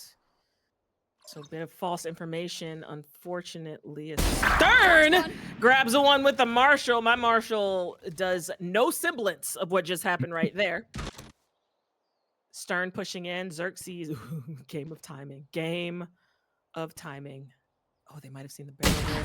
Looking for another one. Simba with the Buki. A nice one. Shock Bolt coming out, actually landing both of them. So Stern in dire need of a band-aid now, but we're still in a 5v4 situation. Again, Mugogi has taken up so much space. This goes down long. Oh, and it does! Doesn't see anything. Mugogi's gonna be in a really good position here. No one's going short! Oh, now see, lucky once again as Jiren takes him down. Meanwhile, Miss Jules does get the lurk as Stern goes down, so still only a 1 personnel differential here in a 4v3. Looking for it, Xerxes trying to find one. Jiren gets another. Xerxes with the stinger. Curveball gets another. He wants one more. That's 3 here. Oh, doesn't have any util to heal himself up, but the spike is stranded. Looking for it, and that's gonna be 11-3. Again, expensive second round on the side of Misclick no Jutsu, but they are still ahead 11-3. Xerxes Samba almost had all of those kills. That would have been crazy. We just need to add a couple of extensions to the ammo there to get all those kills. Wow. You already see that the Yuumi Smashers have decided on defense they want to take up as much space as they can in the earlier rounds. I don't know about giving away those locations early in that save round, because you can't really use that anymore, but now you have that idea. You have to look out for where the defense is. Oh, they're going aggressive, Jess. But look at the buy here. They've been buying up, so the defense doesn't even have the weapon that they really could have this round, as we just find ourselves in a mid bloodbath. As just like that, it's a 3v3. If you blinked, you missed all 4 players go down, because I certainly kind of did, except for the kill feed. But Jiren backs away, looking for more. Oh, the timing. Meanwhile, they have just moseyed their way on to C. Now Jiren is on the lurk, cross, plants it, down goes Xerxes. So it's gonna be a 3v2. The turret waking up from the nap. Simba 15 HP. Oh my gosh, they're both low in HP. They don't really need the turret on flank anymore. They have the jet there. Here we go. We are in, but we do have that utility. They're gonna look for it. Oh no! And now it's just down to Mugogi, and Stern did see the barrel of the gun. This is gonna be really tough. Gonna smoke it out as much as possible. Just looking for it. Dyron looking up. One goes down. So now they have the info. Gonna give it another try. Misses just a little bit. Gonna do a little mosey, and they just get to wait for it. And down they go. It's gonna be 12-3. Nice effort there from Mugogi. It's just that on the retake, 2 players, low HP, not much you can do there. And now you have to figure something out. If you want to call a timeout, this is the time to do it. You're running out of rounds, and you're running out of opportunities to even ult here. They have a Phoenix ult that they can possibly use on Samba for a retake opportunity, but it is not looking too good. We're going to have to lock in, try to get one round at a time and see if you can get something together. Recon Bolt coming out here, getting info. Nice switch up there from Simba. Stern, hoping to take advantage of the thinnest paper map. That's gonna give info. A lot of noise coming out here as Mugogi's gonna back away to cover Garage. Now Surya is hoping for a push up here. They've been taking up a lot of space on the defense, so it's a good move, but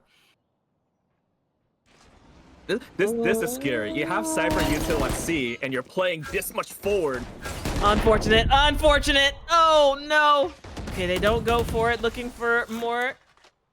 Miss Jules still safe in the cubby, and it does look like they want this fight. Oh, they try to save Miss Jules, just nothing doing. Oh, Ricer gets one. Sparrow and Cross get one each simultaneously, so that makes it a 4v3. Still plenty of time on the clock, but they do have to make a decision soon on the attack side. Simba has taken That's what's happening, Jess. That's what's happening. Sparrow was trying to get a kill, so then once he got the kill, he can use the Omen ult to go to whatever side they want. Brilliant game plan. Absolutely here. Spike is planted. 4v3 now. Come on, let's go. Xerxes is gonna pop the run it back.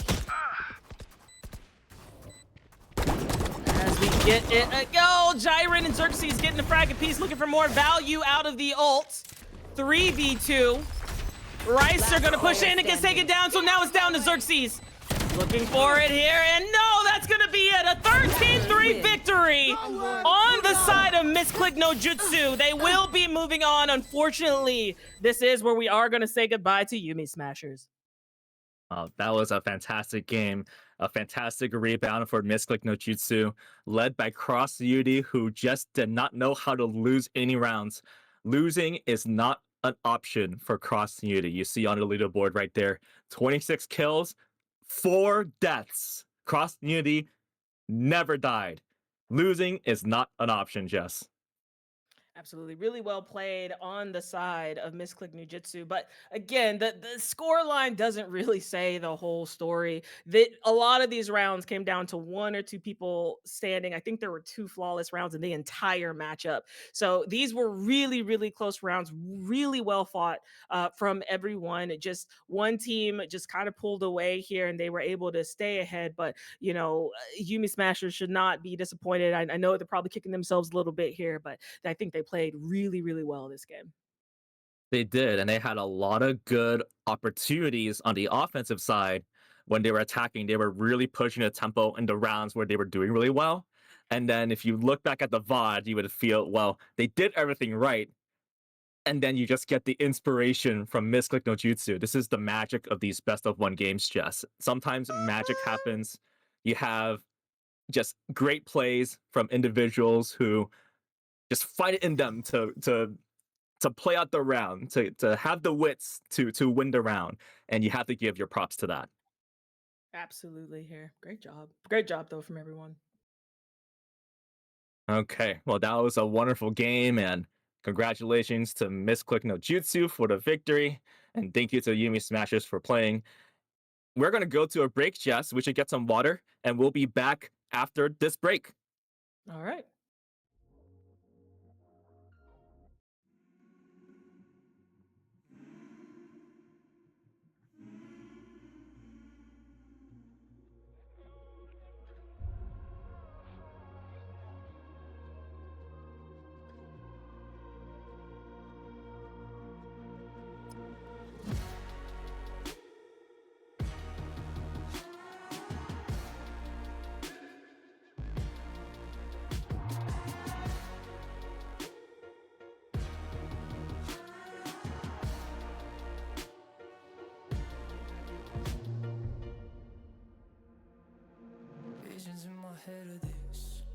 You don't know the half of it.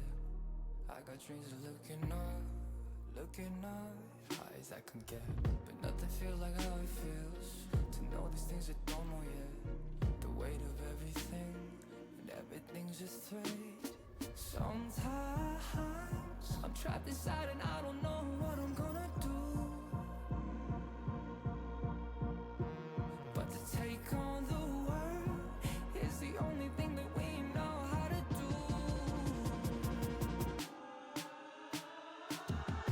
I've got dreams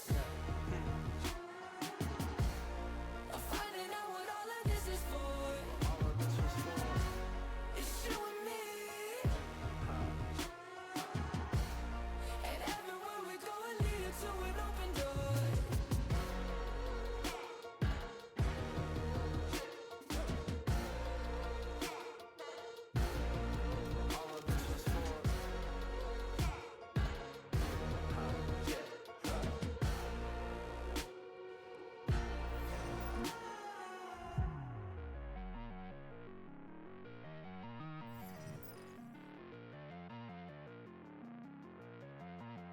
We've made our mistakes, the good and bad days, but nothing really breaks if I got you. Look at the sky when you go outside, and know there is nothing to keep me back from you.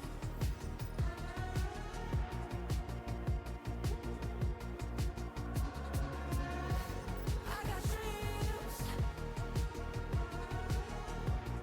of finding out what all of this is for. It's you and me, and no, there is nothing. And everywhere we go, we're leading to an open. Keep me back, keep me back, keep me back from you. Keep me back, keep me back, keep me back.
All right, welcome back to Noonation Arena Season 3 alongside Jess. This is Browntel.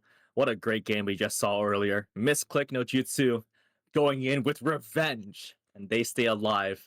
They defeated the Yumi Smashers, and man, we're going to be able to see that team tomorrow. Just such inspirational gameplay, Jess. Really, really loved watching that game. Absolutely. And now we're going to go into an equally banger, at least by my prediction, with the Stinkers, who won a heartbreaker earlier, and Shooting Blanks, who are definitely wanting to come back through. Now, Shoot Blanks should be a bit warm. They only played a couple of games ago. Meanwhile, the Stinkers, I do believe, were the first game of the day. So I'm curious to see what sort of reset they made. I know it was really a rough one. I mean, a lot of things came down to just unlucky decisions on that earlier split game. And on Pearl here, with Shooting Blanks, they surely, really want to just regroup and figure out, the best way to move forward here in this game. And they got Blank. Blank already is such a great player. He's always been involved in the community, always been involved in tournaments, and understands that despite losing that first game, just forget about it. We have a good refresh. We're still warm, and want to take that into the next game. And Alex most definitely has been thinking about what the next map will be. Just already looking forward with all the game planning, all of that. I think we'll have great games. It's hard to forget that you've lost the previous game, but once you're into the next game, they're locked in.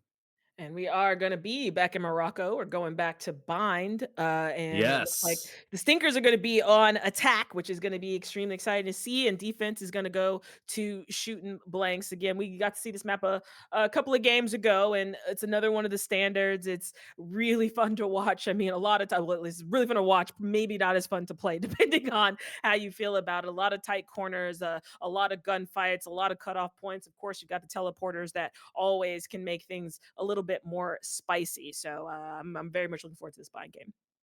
And also, Jess, I'm a Killjoy main. And Bind is my favorite Killjoy map. There are so many places you can put that utility. Now, I don't know if we're going to see Killjoy in this situation. We'll have to see. But maybe we'll learn a little bit from our players as Nuna goes over to chat with them. Nuna? Hello, hello. Alrighty, so we're at the last lower round game here, and I love both of these teams so much, so it's really sad to watch them go head to head, and I know each one of them have their own pookies on the other side, so this is gonna be either it's gonna be like lovers to enemies type trope, which I'm all here for, to be honest. So let's go ahead and get started to talking to them. We'll watch our hype videos, and then we'll get started. All right, be right back, casters. We can meet Hello, up. Oh, team. hello. Hello, Nuna. Hello, shooting blinks. Alrighties. I just wanted to come in here and say good luck, have fun. It is unfortunate to see you guys here in this lower round, and we will have to say goodbye to one team today. But I know you guys are gonna bring your absolute best, and you guys are gonna show us why y'all love Bind. Like I know DC and Jay have this map on lockdown, so I'm sure you guys are in good hands here. But good luck. You guys will be showing your hype videos, and then we'll get the game started shortly. Okay. Okay. Right. Thank you. Good luck, have fun. Bye bye. Bye. Hello, stinkers. Nuna, can you buy me a pack of cards if I ace? That is a very God. well, bro. I would if I. Where are you It's just buying one your pack. packs? Because I It- can't it's find just any one pack. packs. It's just one pack. I'll Alright, think it's about it. anywhere. I'll think about it. You have to give me an ace then, Mo, if that's the I got case. you. I gotta up you up on that. All right. But I just wanted to say good luck, have fun, you guys. I'm really sad to see you guys here in the lower rounds, but I know you guys are gonna bring your absolute best here. We are gonna have to say goodbye to one of the teams, so make sure you guys, fight. I know you guys are absolutely amazing, and I want to say thank you from the bottom of my heart from participating in Noonation Arena. And I know you guys know Bind on the back of your hand. All right, so we're gonna watch your hype video here shortly, and then we'll get straight into the game. Okay. Hey, thank All you. right. Thank you. Good luck. Have fun. Thanks, Nuna. Alrighty, so we just spoke to them. It's so heartbreaking because I love them all so much. I don't want to say bye to them, but I know they're going to do their absolute best here. So let's go ahead and get started here. Let's watch these hype videos, friends. Let's start out with shooting blanks.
right, and that was shooting blanks and going against stinkers. It's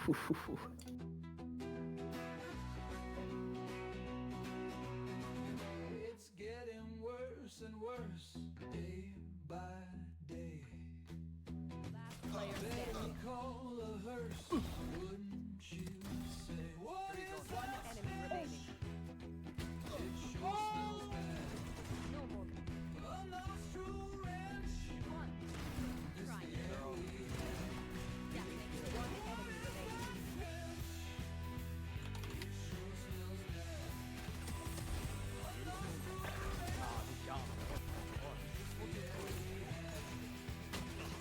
One enemy remaining.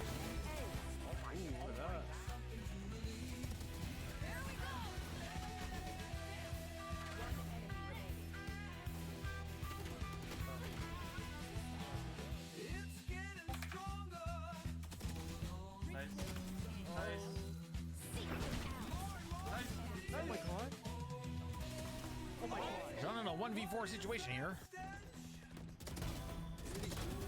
I am the hunter. Fucking won that shit.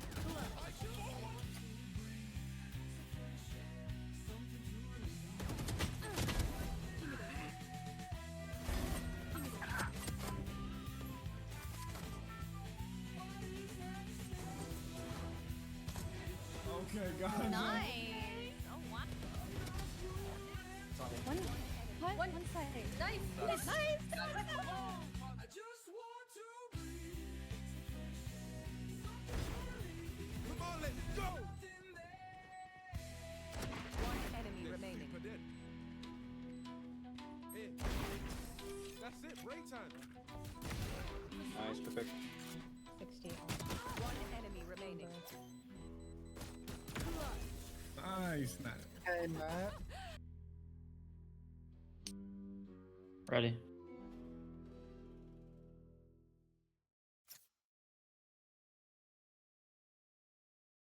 Wow, wasn't that amazing? I feel like when I watch these hype videos, I get motivated again, especially when you have to wait a little bit until you play your next game, Jess.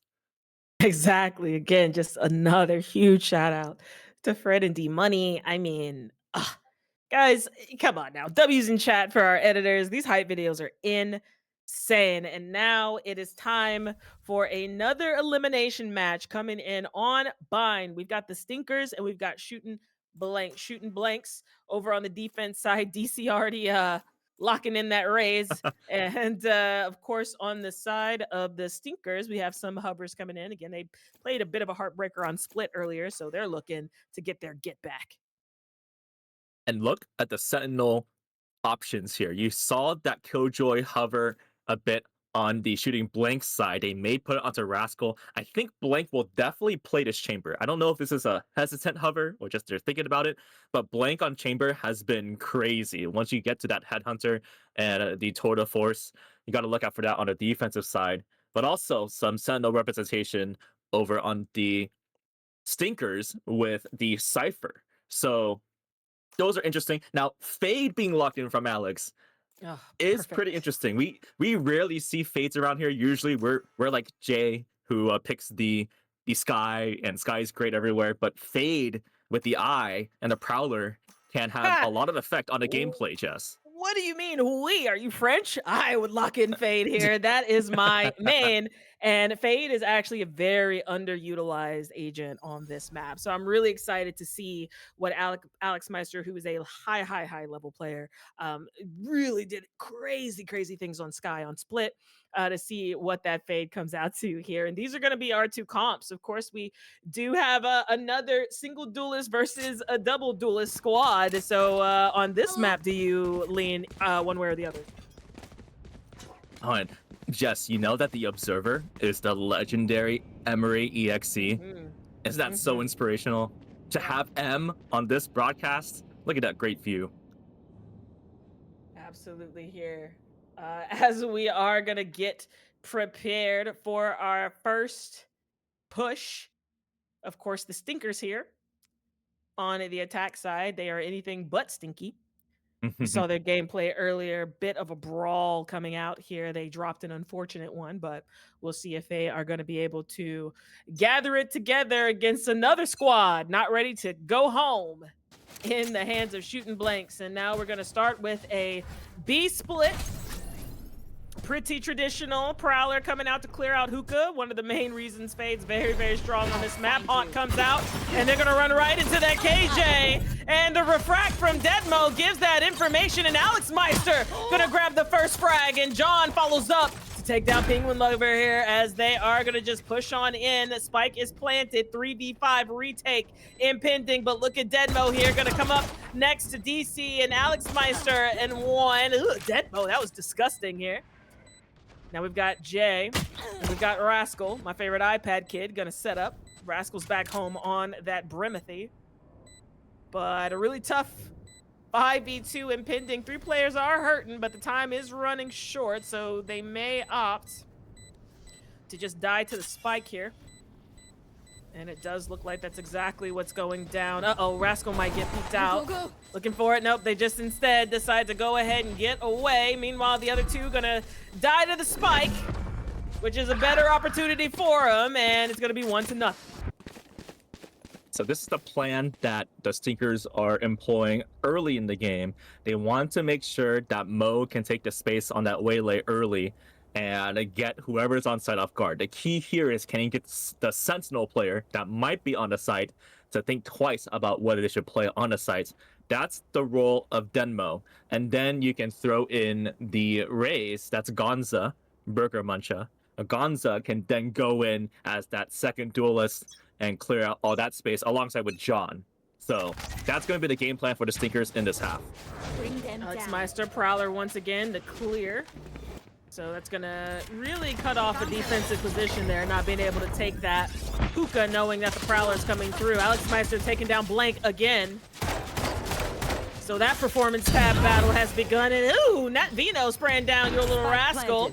Spike is planted. Oh no, Jay! Getting caught with the util out, the initiator's curse.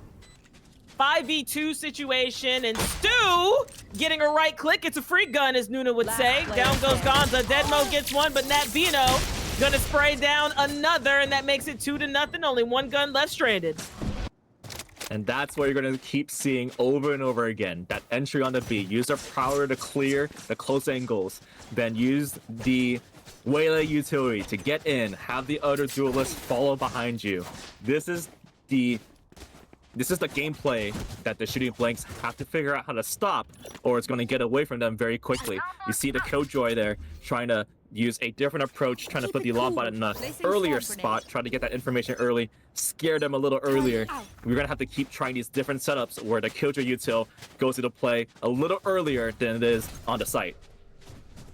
We are going to push up here as Deadmo tosses out the Saturate, looking for it. No one's there, and they're just going to have to play the retake as this attack side has been insane. Blank takes down Deadmo, who got a little bit overzealous in the smoke, wanting to take up some space.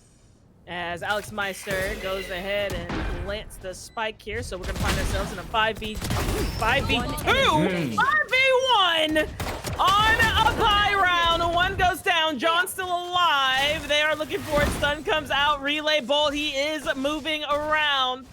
As the defuse, they do have the time for the reset. They don't hear it. Now they do.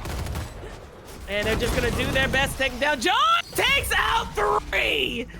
And just like that, the buy round, not as successful as it could have been, as it was very expensive there at the end, but it is 2-1. That's why you always have to look out for John, who can go anywhere on that Neon. That's one of my favorite things to do when I'm on attack on B. If I can get that quick rotation from the fountain side into Hookah and do some damage. And funny enough, Stu's alarm bot did go off there, so it would have exposed where John is. I mean, it did. But John was like, oh, whatever. I might as well get some kills here. Blinded. And that's what leads to the scoreline. The buy here is in the favor of the attackers still.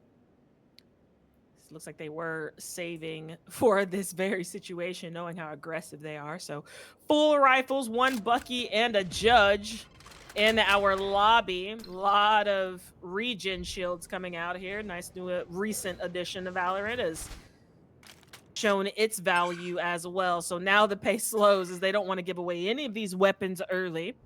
The attackers, though, are going to hang out around A. 1 minute on the clock. This is not where they have to plant their flag as they find their opening looking forward. Here comes the fast lane, the haunt.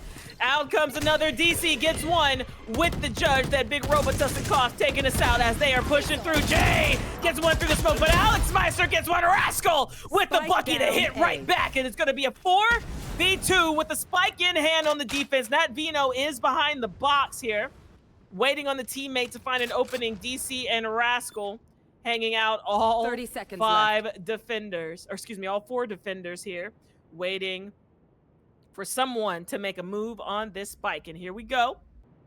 As John finally takes down a Rascal, but Blank gets the trade.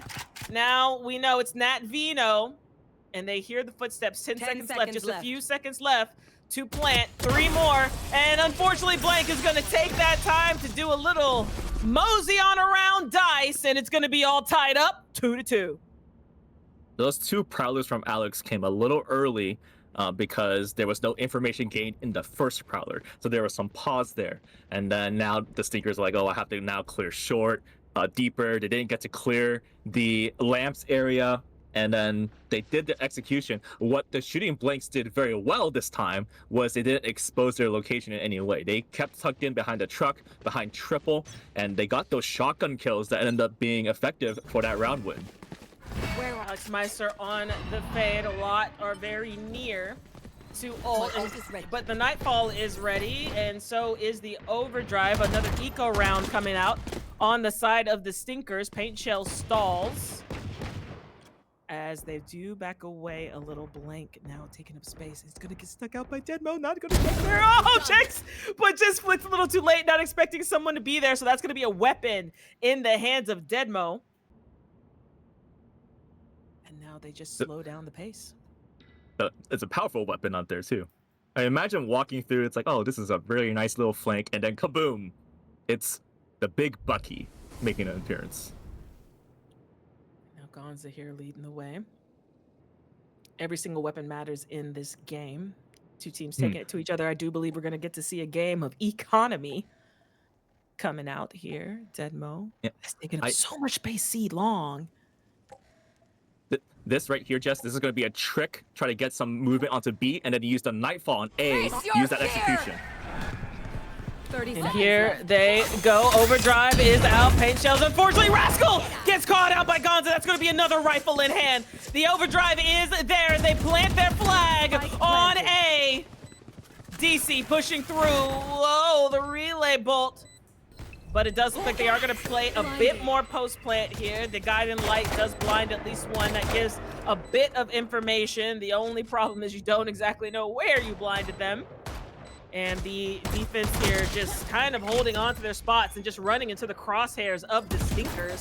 Burkamuncha able to get one more. Jay takes down John. 4v3, 3v2 now. Ooh, 3v1. Personnel running out. Stu, the last player standing. And of course, Alex Meister's going to take that. And the eco round works out for him. So it's going to be 3-2.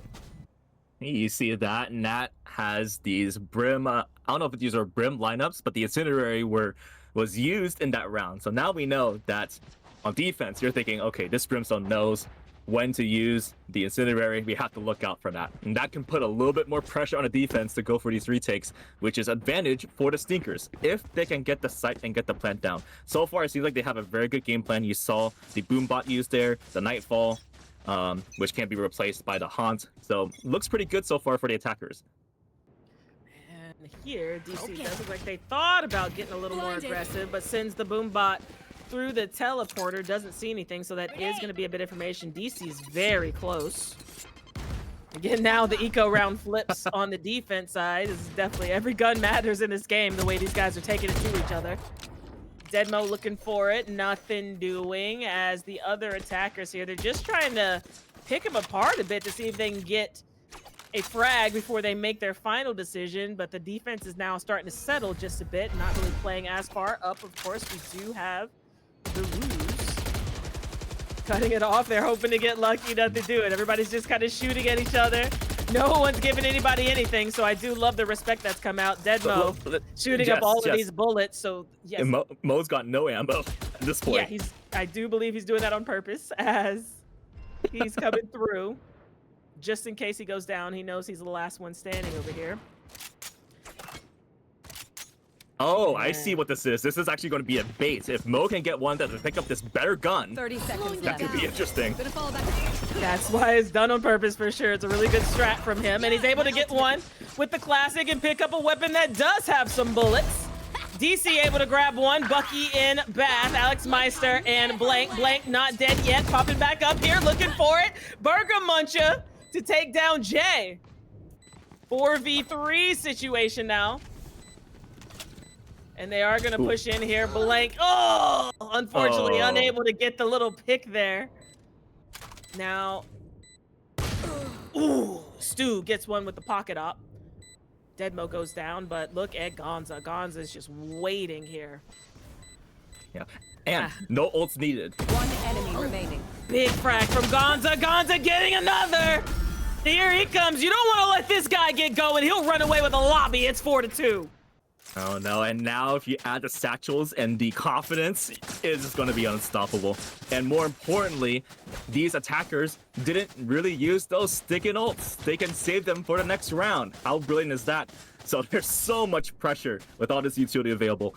Shooting Blanks needs to figure out how to get these ults out of the way and then try to get some rounds back like that. But right now, the Stinkers are in full control. We are gonna see a bit here. Ooh, the boomstick's out offensively again. We're seeing it in the second game in a row. Let's see if it works out better for the Stinkers. As Deadmo, again, just taking up space, gonna take out all of this util while we're going. So if they do make a quick escape, they don't really have any utility to tell them otherwise. The mollies, the nano swarms were pushed there. Now they know an op's on the board, so John getting ready for that ruse. That's interesting. Mo decided to give up that TP space. I guess there hasn't really been a TP yet this game, so Mo is deciding to play with the team, even though the judge is on hand. Showstopper! Gonza backing him away with that ult. Doesn't really matter if they got one or not. Blank gets booped out, but Deadmo with the Robitussin cough going in with the judge. Spike is planted, and here comes the ult. What in the? Whoa! No. DC hates that one. Deadmo! It's just running a man possessed going after this Killjoy lockdown. The only one detained that is going to run a bit of distraction. Down goes Deadmo, but still 3v2, 2 orbital strikes available, as well as our Seekers, our Haunted Cabbages. Nat Vino just holding for a tap. John. Oh, it's coming. With the op. Looking for a peek here. Incendiary first, just in case you can preserve that ult. You know they want to, and perfectly placed. And that's going to be another round on the board for the Stinkers, and it's 5-2. Wow, I was wondering whether the shooting Blanks, so you saw those kills over here from Blank, which was really great. But once you got the Brimstone ultimate on Rascal, it makes me wonder, would you be extremely aggressive knowing that there are lineups, and now we clearly see the lineups from Nat, who's been really great on those. Do you use the Brim ult in a spot where you think the lineup is? It's a 50-50 chance, and then try to pull a fast one. But now they're going to talk about it in this timeout. DC clearly wants to get the team together. Just try to get one round in, try to get all these ults out. The moment they get that Brimstone ult out of Nat Vino, I think Shooting Blanks will be in a better spot. Absolutely. Here, looking at the economy, it's not looking too great right now for Shooting Blank, so they are going to have to pull out an eco round. They have the ability. I mean, we've seen Blank. We're watching Stu really take some of these hard-hitting rounds here, so they are gonna likely have a couple of rifles. It does look like Rascal and Jay will be able to buy again next round. 3 ults still available on the side of Shooting Blank, so we're gonna have to see a little bit of that utilized, especially those Seekers or that Showstopper. You know, they just need to start to meet a bit of aggression with the same medicine. Right now, I think they are respecting the Stinkers a bit too much and allowing a bit too much space coming in from the other side.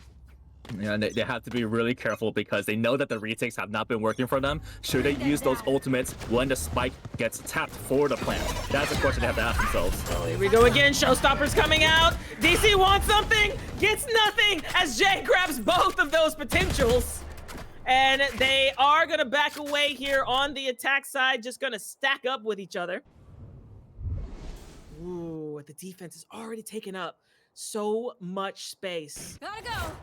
And John, working it. Blank is going all the way around. John does have that offensive operator still on the board. Would love to see him attempt to trade up soon here, as if you are going to end here at A, we might find ourselves in a couple of close quarter fights.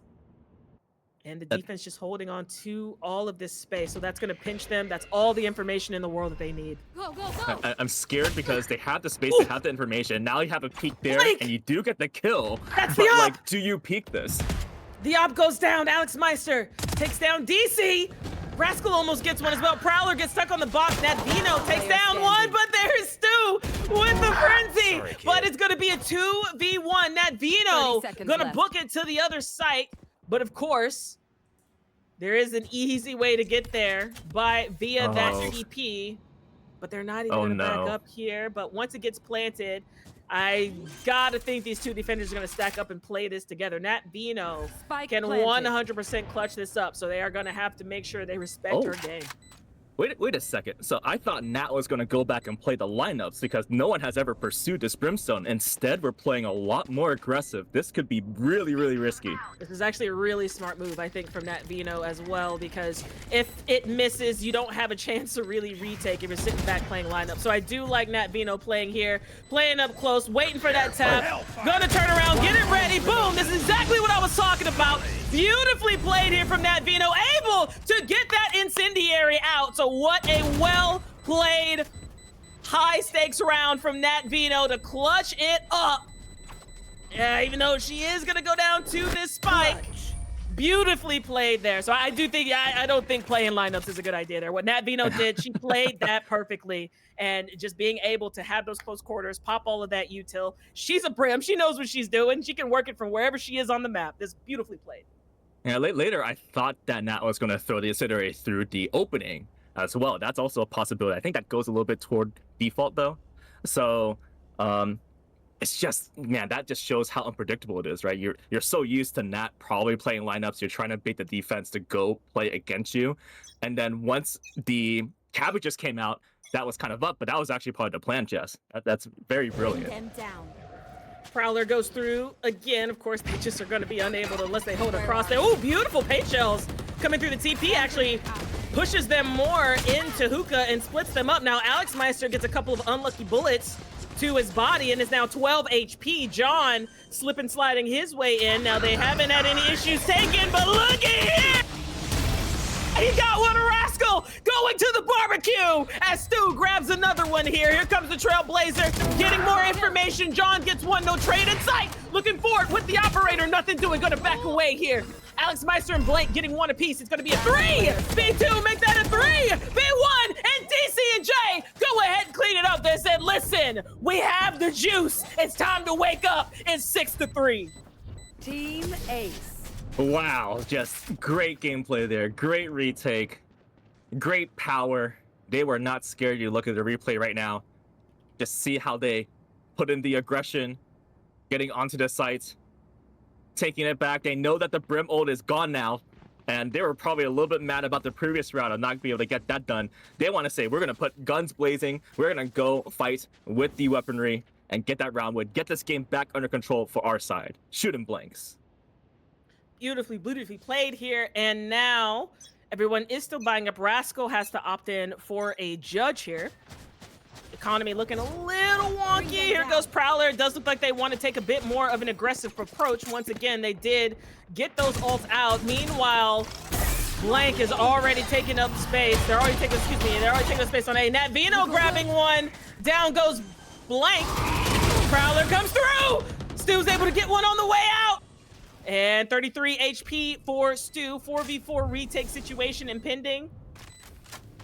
Stu coming through. Looks like it's gonna be DC there, as they are gonna toss those paint shells back sight. Deadmo is gonna be okay. Tucked, so that is a bit of false info.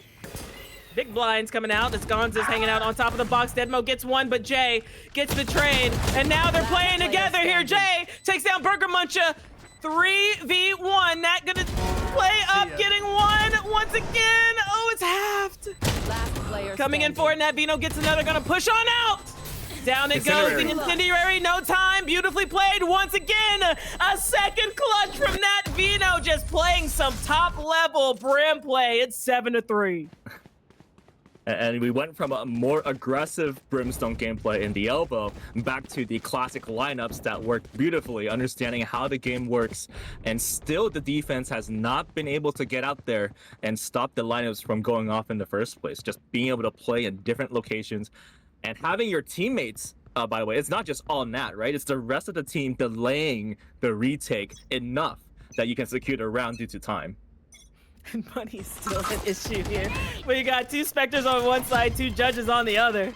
And this just goes to show how close these rounds are. I mean, the economy is in shambles throughout, as these guys are really brawling here. Burger Muncher, they were hoping for an aggressive push this time, but this time the defense is... Ooh, DC gets him again! Alex Meister is having some issues here with DC, as Gonza is hoping to grab one on that flank. They do usually take up space. This time the defense is changing things up a bit, and the pace slows down to glacial. There seems to be some pause on whether the players on B want to rotate. I think that Blank is talking to the Killjoy right now, trying to say, do I go Stu? Do I go just stay around? Oh, this might be a collision, Jess. The Initiator is down, so they don't have the Prowlers to clear it out this time. So you can see the communication happening here with Deadmo as gonna push in, looking for it. Blank's gonna be able to get one, so they don't know the cross is there. Looks like Deadmo was gonna run distraction, but the defense just gonna sit. They have the numbers. It's 5v3 here. 30 seconds. Rascal sees one, and now they got the information in they get. As John has already slided his way into one. John gets one. Jay gets Nat Vino, looking for more. Rascal gonna hang out in the sky smoke, gonna push out on the backside. Blank takes down Burger Muncher, and there they go. They're gonna defuse here, John. Oh, but it's gonna be Stu. Nope. We're gonna be that not dead yet, but you know, I think you live. I think you live here, buddy. Save the gun. You use it, ult, keep the gun. Secure the round. That's actually the most important part, securing the round. You haven't been getting some good rounds in. Now you have that. You have a chance to make it 5-7. We were talking about how much the Stinkers seem to be getting these attacker rounds. They've had really good gameplay with the utility, and yet it's really only 4-7. You can make it 5-7 and then make these attacker-focused agents go on the defensive side. That's what I'm playing for. I want this 5th round right here if you're shooting blanks. Ooh, Deadmo getting that ult ready. Looking for it. It is going to be a little... Whoop. Burger Muncher unfortunately getting caught out. Paint shells do get baited, though, which is good. A piece of util there that has been gone. Can be replenished, depending on frags. As Rascal is going to go and assist the other side. Ooh, they are getting a bit antsy, but there's no noise over on the B. And the KJ is on B, so I don't know about that move from the defense. Are we speaking about ulting if you're Mo? You're trying to get like an A angle here? Well, clearly they're not going to go A anymore. But, B is where you'd want to ult if you're going to ult there. It's so hard to cut off the entire side of A. It's a lot wider than B. B has more of a chance of getting more real estate on the side. It does look like they are stacking up over there. It looks like they've been trying to run quite a few fakes on the side of the Stinkers. Sometimes it works, sometimes it doesn't. And here it goes. Actually, he does bait it. Baits it on A, but the defense doesn't pull. Unfortunately, the defense stays in their spots. Good idea. Blake gets one. The overdrive there. John grabs another one in the trade. So they are able to still flood 30 into seconds sight, left. but they are in a 4v4 situation. Overdrive looks to be out. But we do have the defender Killjoy. We have, there's the Nightfall coming out from Alex Meister. Jay, disgusting. We can't really identify Deadmo except for by his dental after that. DC gets one, Alex Meister gets one. So Showstopper on the defense. Bada bing, bada boom, misses. They're looking for it here, John Nadvino, and just like that, it's a 2v1. Beautifully played once again by the Stinkers, but still a manageable 8-4 game. 4 shooting blanks, it ain't over till it's over, but the Stinkers are looking really good right now.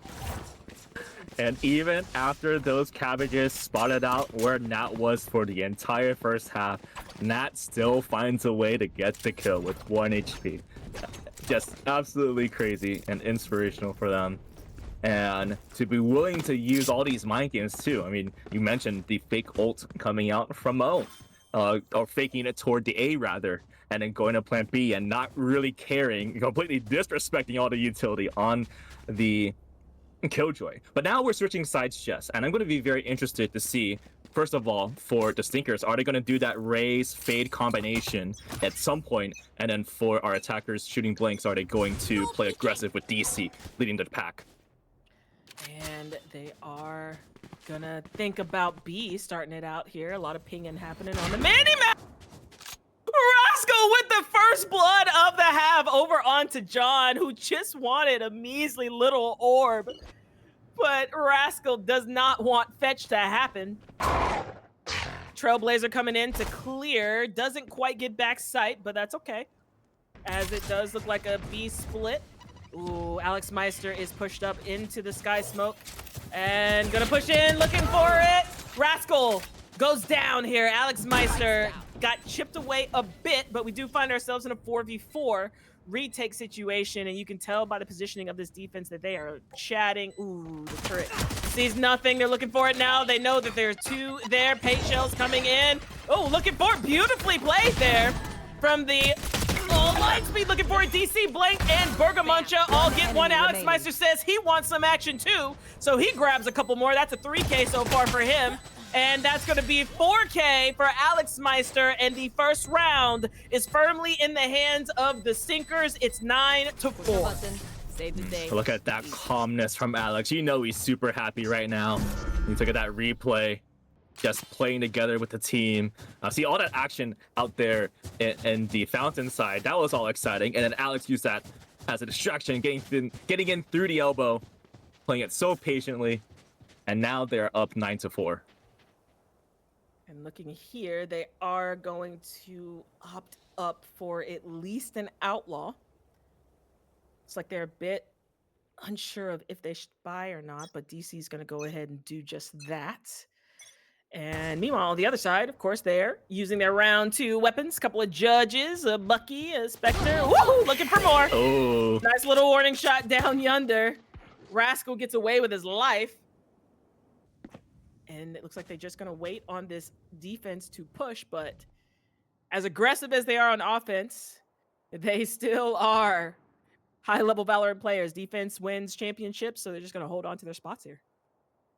They're so smart. I would have thought with the duelist-based composition that they would get excited, push out together, and get quick kills, but they are staying put. Well, we'll see how long they'll stay put, though. Uh-oh. Uh-oh. Oh!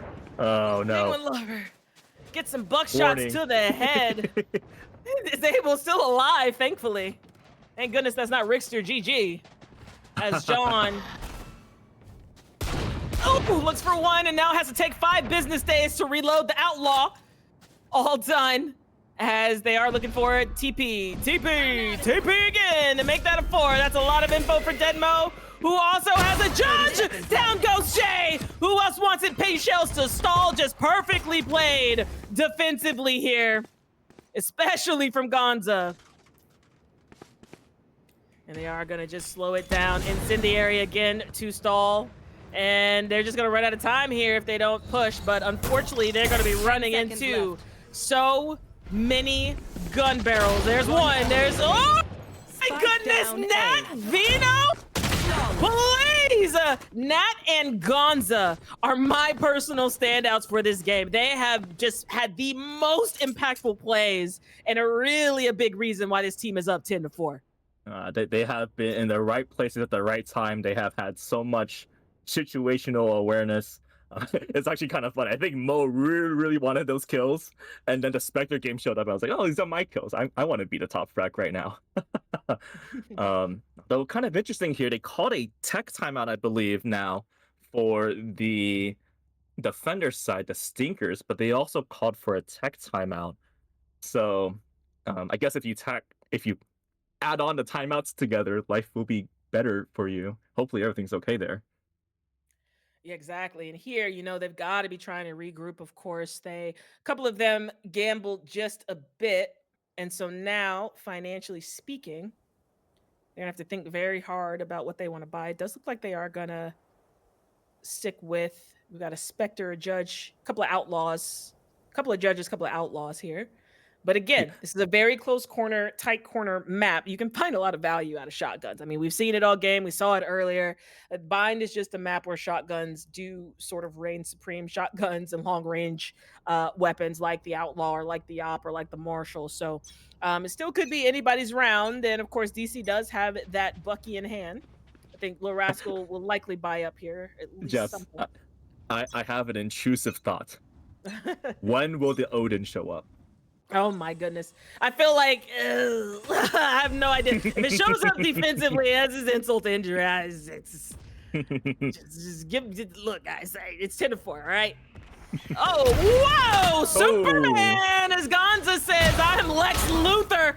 Deadmo with that Judge grabbing Stu, and Blank with the Saturate does get slowed. Still gonna be okay. The heal does come out. The regrowth from the sky. Lil Rascal still in Bath, and look at John here. Look at John here. Still has a bullet left. Oh my goodness! No! You just get jumped on from either side, and it just feels so unfair. But here they come, Nat Vino. I mean, Lil Rascal here just... wait, defenders win. There it goes. Another defuse here.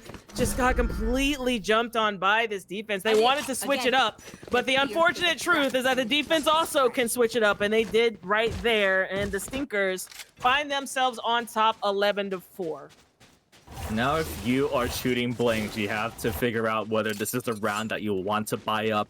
You are able to buy a couple of mid-tier guns here, but the question is, you want to play for overtime, or you're going to try to get these rounds now? It looks like they're planning on buying those rifles. This is going to be a very, very important round, but they're losing the momentum really quickly. Very, very risky, because you do run the risk, of course, of not having rifles for a potential match point. But with these weapons, they may be expecting you to save, so you could find yourself with a couple of lucky frags here that keeps you in it. Deadmo with that Judge is going to hang out. Nothing close. They know these tight corners in this Judge. And look at this. Gonza's just ready for the stall. Oh, Mo. Really setting his teammates up for success. And they're just going to wait. They want the push. They hear nothing. One in Bath. Like, just the defense, they hear nothing at all, and they're happy about that because the last couple of rounds they just waited for the offense to show up, and then they just killed them. So they're just going to stay still. And we've got 4 running down short here. Looking for it as Stu takes out Gonza up top. So that's a bit of stalling util that's now gone, and they do back away. They want to set it up. Spike planted. For the incendiary misses by just a hair, but we still got a 4v5 situation. Deadmo still with that Judge. They actually have no clue about him. First he was at Bath, and that's what they're expecting a bit. The box, the Prowler, the Seas, it's all doing work here. DC grabs one, Deadmo and Jay, Nat Vino. The kill feed's lighting up like a Christmas tree now. 3v2, still anybody's round, but the defense running out of time. Double util coming out. They just want to make sure they secure it, as it looks like they don't want them to get away with these weapons. So Nat and John are going hunting around the backside. Here it comes, looking for one, and Stu gets them both. 3 rifles still in hand. It's 11-5. Oh Oh my goodness, that is huge because that's 2 more ult points that goes towards Stu, 2 away from the Killjoy lockdown, which will be very important. You saw the strategy of using the Killjoy mollies first and then Rascal's ultimate on the Brimstone, but you saw that they had to win that round. They need to use the util by all means, get their economy up. The score is 5-11. There's still a lot of time, a lot of gameplay here. They just got to keep playing together and use their utility to their advantage. Again, just gonna buy up as much as they can for the rest of the game. They do have rifles in hand. And look at Deadmo. Deadmo runs directly into DC, does quite a bit of damage, but the frag goes over to DC as the rest of the attackers now stack up here. Gonza is holding for that space, that inevitable space. Gonza gets one more in Bath. And oh my goodness, they are gonna back away just a tad here, 4v4. And have to think about every single move they make. DC still holding short as the defense actually backs away off the noise being cut. So we've got a 2-2 split on the defense. They want to have even personnel. And I'll find you. great haunt coming out as well as the Nightfall. Does look like DC's going to get out a bit, however. So that's going to give false information to the defenders. It's a little early as well. I think Alex was really expecting a fast push at that point, but really Shooting Blanks has to push at some point, right? The time is running out. I think he was waiting to see if they were stacked up, just not making noise. I think that's a really good ult out of Alex Meister. Unfortunately, just not grabbing one gives that bit of false info. It's just because of the narrowing of those initiator ults like breaches or fades. As Stu takes down Alex Meister here, gonna be able to plant the spike. Woo! And with 2 seconds remaining to get it down in time. So 4v3 situation. I still think this is anybody's round as Rascal gets his feet cooked. John has the operator and they have no clue about it. So they've got to be very careful here on the attack side as they have no idea where these defenders are, what weapon we have. Now we know there's an op on the board as Gonza gets another one, but Blank not dead yet, gets taken right back out, put her right back in the grave, and here comes the push. Gonza gets one more, and they're just moving together. Gonza! Ace? Oh my goodness! Gonza one more time. Nat Vino and Burger Muncha right now tactically are putting their team on their back, and they are carrying them. It's 6-11. That was just enough time to get that bomb to explode. Just keeping the action going, playing the time, putting all the pressure. You see that replay there, the almost ace. Almost ace there. We want to see more aces. I know Nuna's waiting for another ace, right, Nuna? I'm sure Nuna's giggling right now. We need another Noonation ace somewhere. Absolutely here, and just taking a bit of a look at the economy. Again, we do still have a Judge and a Bulldog, but of note, John still has that op in hand. 5 rifles on the side of the Stinkers. Economy's looking a tad bit better, but things are still pretty dire in the money realm, so they're gonna have to hold on to these weapons. 6-11. John just holding with that operator. Ooh, this is gonna be close. They're just gonna peek it. They should try to Doesn't smoke like it the at ruse least. is coming up. The ruse is gonna come up in Link. Thankfully, John opts to not push out. Doesn't want to get caught with that expensive weapon in a precarious position. As the spike does get stalled out by the orbital strike from Nat Vino. And here comes the showstopper on the offensive side. And also the attacker Killjoy comes out, and I mean, they're just pushing it. Gonza gets one before it's all said and done, but Blank is going to be able to take him down. And they're going to have to hold out, unfortunately. 4v4, Op still on the board, and here comes the slip and slide, and they're just going to push this together. Alex Meister taking down Blank, DC getting 1, DC getting 2. The bait shell's coming through, gets caught out, but Jay takes down John, so it's going to be Nat Vino, the clutch queen, to see if she can do it one more time, but of course has that Bulldog in hand. They're gonna just pop the molly, secure the round, play off. And Jay with a 1-tap over. gonna be able to likely make it to the TP. Yeah, he's all good. It's gonna be 7 to 11. One of my creatures. It's a good thing, And that means we can go to a convenience store and help our economy a little bit because of that scoreline. How great is that? Perfect. Although the economy, when you look at it right now, still doesn't look too great. We were trying to get full buys. Well, actually, you could actually full buy if you decide to do it. But at least you got these 3 rounds in a row. You have that momentum on your side. You could try to get Sky ult, which would be interesting if you can get a kill and use the Seekers to get the information to get you onto the site.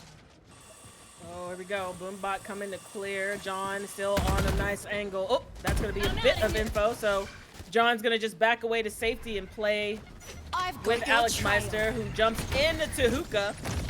Seekers are coming out. That's going to be a bit of info. Now they know one's in Hookah. If they were watching it, looking for it, they're pushing on out there.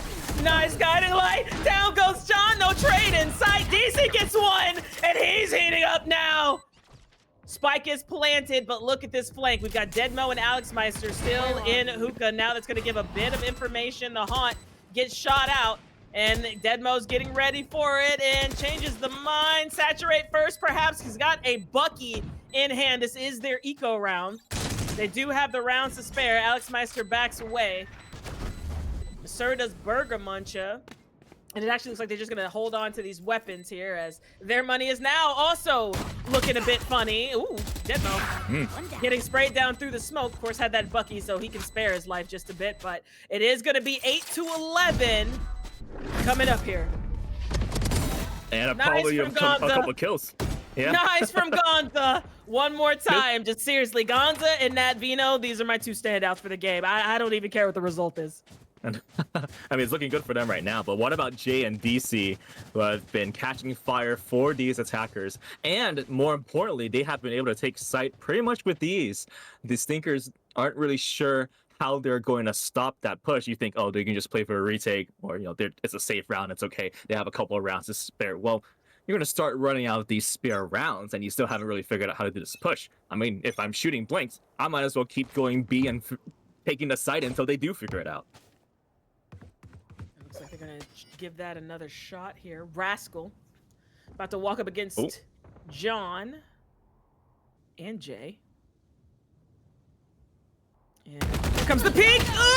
Ooh! Thinks about the TP, doesn't do it. Opts in for the fast lane instead to stack up with the teammate. Blank is up top. Gets caught out by Blank. Now Jay, down goes the Spike as Deadmo gets a frag. Looking forward here, Deadmo gets another lucky one right as the smoke goes down.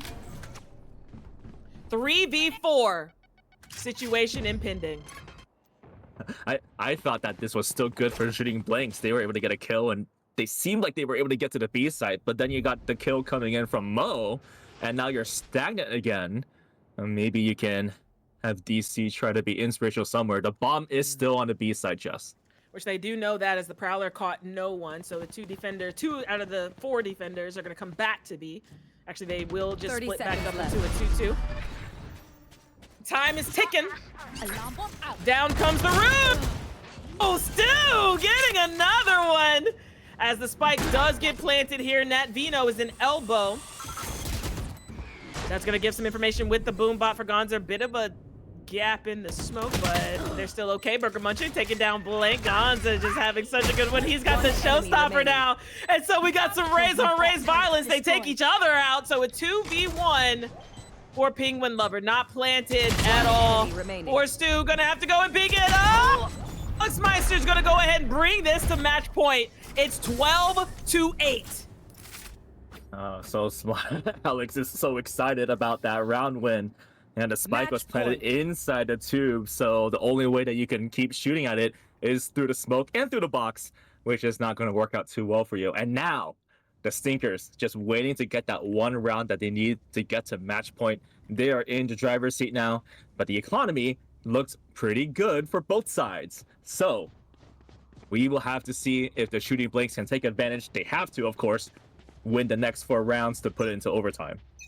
Well, economically speaking, if shooting blanks does well this round, actually the economy's not in the favor right now of the Stinkers. They will have to eco again. depending. So if they are able to get, this is a really important round once again, coming up for Shooting Blanks, because if they're able to pull this one out, they do have a chance to get a 10th round, but it all starts here as Alex Meister neutralizes the showstopper. It's gone as they are just pushing out here. Beautiful fade play. 12 HP for Rascal. Oh! Goodness, your little Rascal grabbing 2 here. 4v3 now. Looking forward here. This is starting out so well so far. For Shooting Blanks is Blank. The namesake of the team gets 1. Stu with the follow-up. Now it's down to Deadmo in a 1v4. And they're just gonna go ahead and toss that Sky Smoke. Don't want to give him even one opportunity to get anything easy. And Deadmo is just gonna likely hold on to this Vandal with only 350 creds left. But it does look like Blank does want to see if he's out there. Nothing doing. However, oh my gosh, it's gonna be very close. It's gonna be very close. It's gonna be so close. Oh! Uh-oh. Spin remains off of Blank. What an unlucky situation for Deadmo. It's 9-12 and an eco round coming out for the Stinkers. If the Raze ult is not going to hit, who cares? Just keep going. Just keep pushing. Rascal on that Brimstone swung out toward the backside, and everyone was lined up there and probably could have gotten 3, and everyone else saw that, got inspired, and got kills of their own. And now the economy, as you mentioned earlier, Jess, for the Stinkers is in shambles. It's not looking good. Wow, this game is getting so close, Jess. I can't believe it. Absolutely, and this is a really well-placed timeout, honestly, by the hands of Shooting Blanks, because right now, they do have a bit of momentum, but we have all seen the aiming prowess of the Stinkers, and it doesn't matter what weapons they have. They can win these rounds with all classics if they wanted to. So you got to think that Shooting Blanks is like, listen, guys, we can't get too overzealous. We can't give away weapons easy. How do we push this site this time? And I wonder what they're going to do with Blank, who does have Clovolt right now. Do you do an entry move here? Even though you are a controller, I mean, you do have Rascal on the smokes as well, but knowing that you can revive, are you going to use that aggressively? Are you going to continue to play aggressively overall for these next couple rounds? Now, Deadmo does have his ult, which can stall or slow, so we'll see if that gets utilized as well as the not dead yet. A few people are pretty close on the side of the defense. Alex Meister's 1 away. John is 1 away from that overdrive. And here it comes. They just push on out, and that's exactly not the way you want your round to start. And he might get caught out again, and it's another bloodbath, and just like that, it's a 3v3. There are weapons on the ground, so we are going to have at least a couple of these weapons in the hand. And a Vandal in the hands of both Nat and Alex Meister. So 3v3 coming through here. We've got Jay, we've got Stu, and we've got Rascal versus Alex Meister, Nat, and Deadmo. So it's going to be a tale of the retake that lets us know whether or not we stay in this game or if Shooting Blanks will find themselves going home. Your little Rascal getting the incendiary ready. Sees him here, gonna push it, almost gets one. Alex Meister 33 HP, but Stu takes down Deadmo, so still a 2v2. Again, the eco round is very successful, so what they want right now is to try to mess up this economy, and they do just that, but the round does go over to Shooting Blanks, and it's 10-12. And I wonder if that was a planned play to send all those players toward the A side into the bathroom. They're just like, oh, let's just see what happens. And they have all that bloodbath. And while we were talking about how crazy that was, you got a free plant on the B side. I guess luck is on your side when you're able to get that plant down. And then the rest is trivial. Just delay the retake. Wow. Oh, but the ults are gone down. I mean, you can try to regain some ults on the attacker sides, but 3 ults are available for the Stinkers, which will be very useful. And again, economically speaking here, they did buy up on the side of the defense. So they're going to have to hold on to every single one of these guns just in case Shooting Blanks is able to win another round. Only one person can buy again next round. That's going to be Alex Meister. So if they don't clean it up here, that might be a little dangerous for him. As again, we see the hesitance coming in. John getting some information, so he backs away. Alex Meister goes down here. The overheal's coming out. So we've got ourselves a 4v5 situation. And we've got the regrowth on the side of the attackers. So grabbing this ult orb. Now we have an orbital strike in the hands of Rascal. John in hookah taking down DC. No trade.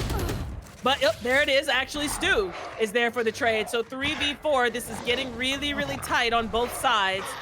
And looking for one. Side is cleared out. Nat Vino gonna try to stall. Here we go. Boombot is moving, so they know no one's backside. Blank gets another one here. 4v2 situation now. As Jay pushes. It's absolutely box office, Jess. Absolutely box office. I'm so impressed by the ability for these attackers to just keep grinding it out. Oh, Man. It does look like they might give this round.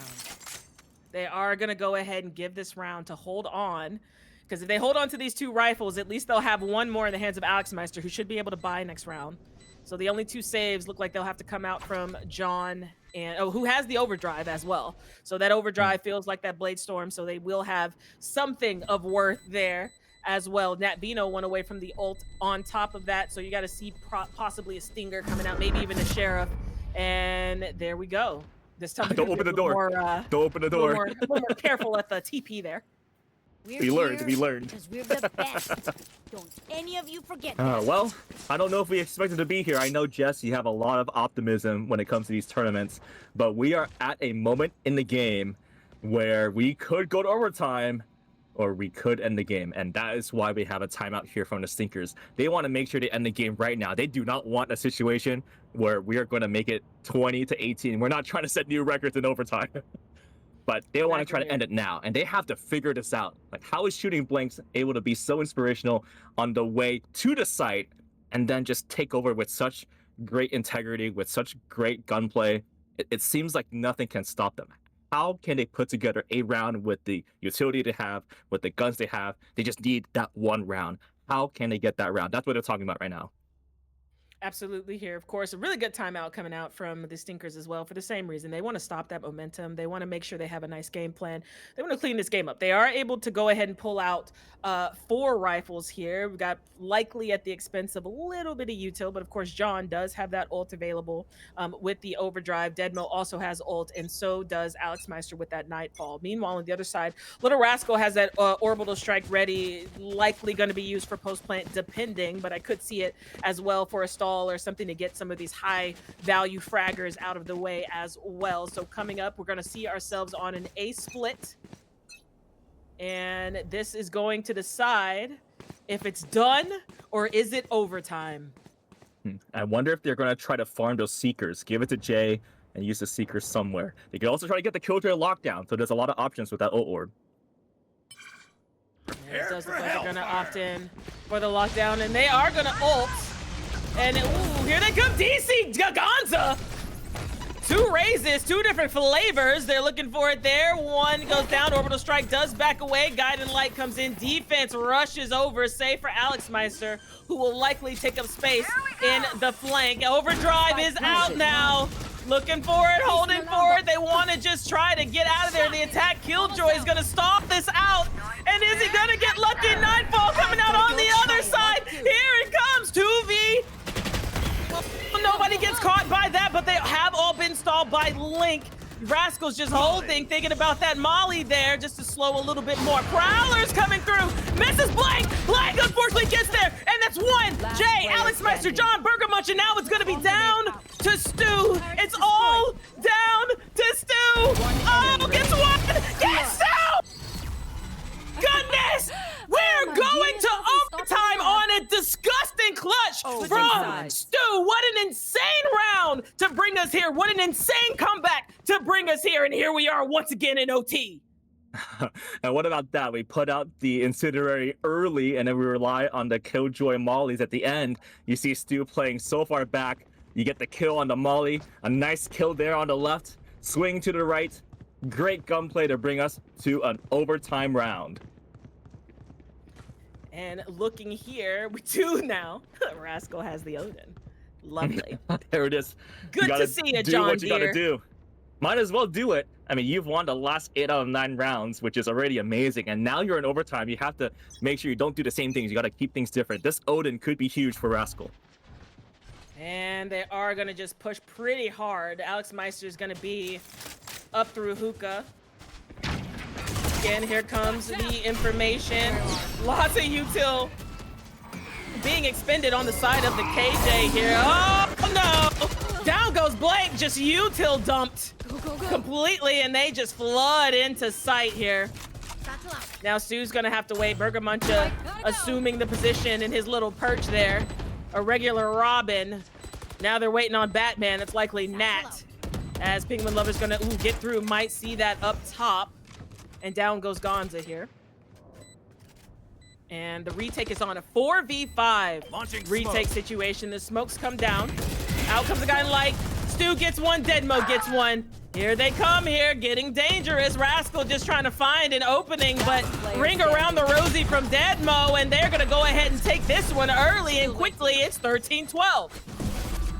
And Alex was so mad about the earlier rounds. You saw him going in super fast. They're like, you know what? We're on attacker side. We should have won this game earlier. Let's go ahead and push the B side. Show them that we have the power, that we have the attacking prowess to get there. Now they got to figure out this defensive side again. They got to figure out how can they stop the same type of aggression that the shooting blanks had.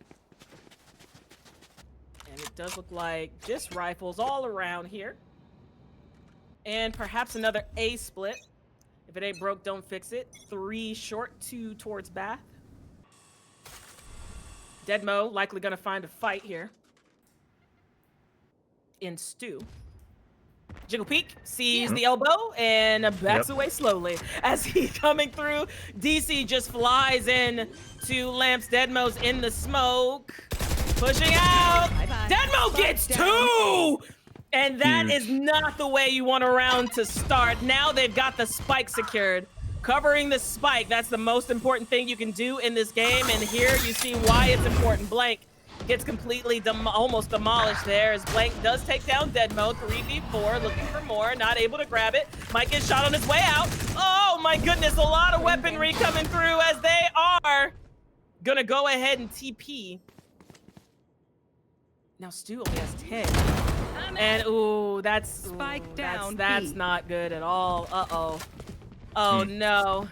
DC might have a chance, but Alex was waiting, and now it's gonna be down to 10 HP. 10 HP is about to decide this game, and that's gonna be it. But what a well-played game from Shooting Blanks. Meanwhile, the Stinkers, again, my MVPs of this game are both Gonza and Nat Vino. I mean, they literally were the reason for this insane lead that their team had, and it just cannot be overstated enough with the 22-17 from Gonza. And again, yes, Nat Vino's 15-16, but every single one of those frags secured rounds, clutched rounds, and kept her team ahead. So 12-14 is our final here. Unfortunately, we will be saying goodbye to Shooting Blanks, but what a well-played effort to get back into this one. And you saw in that replay there, Mo did something that he did not do in the other rounds. He played inside of the smoke, which was covering the truck area, and then waited for the right time to swing out and get those 2 kills. We just have not seen that in that entire game, and Mo decided this was the time to pull it out, swing out, get those 2 kills in a round that ultimately favored them. Just absolutely amazing. Congratulations once again to the Stinkers, though, just being able to hold it out very strong. Just so great.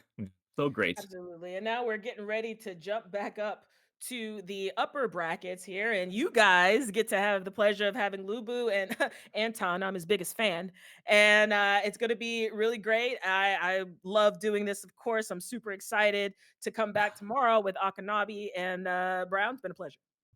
Man, this has been great. This last match was great. And shout out to both Shooting Blanks and the Stinkers for such an amazing overtime match. Shout out to you, Jess. It's been so nice to cast with you. I know I'll be sticking around to see the rest of this tournament because I love adminning for Noona. Can we give a shout out to Noona? Isn't Noona so cool? Yeah. Okay, very good. I love to see the chat saying how cool Noona is. All right, Jess, it was so nice to see you. Thanks so much. Really appreciate you a lot. Good night, everyone. Bye. All right, time will start after the commercial break.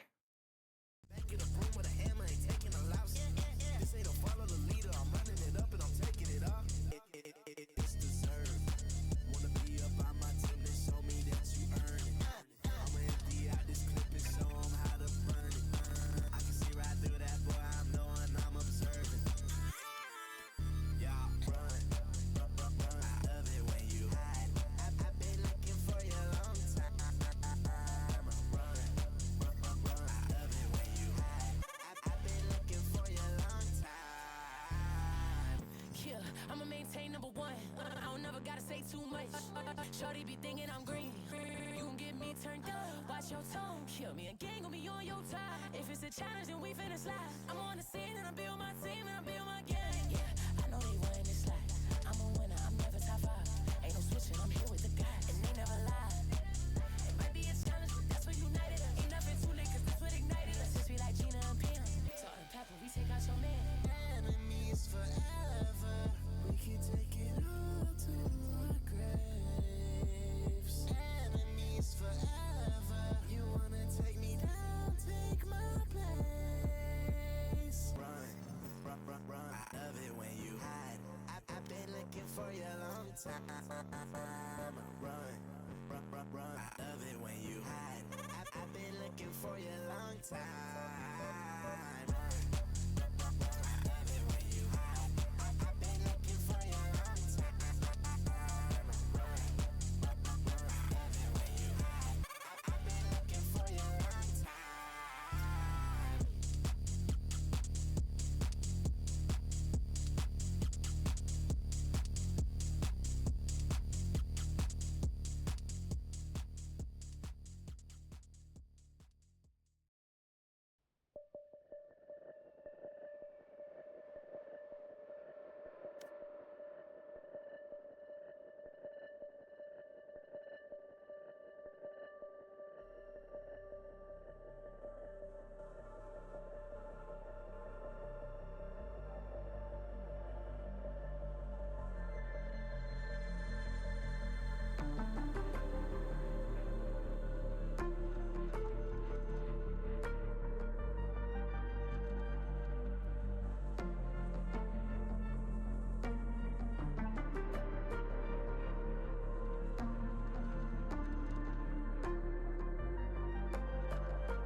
I could be the twist, the one to make you stop. The icing on your cake, the cherry on the top. It's heaven in my heart, and we could find you some space.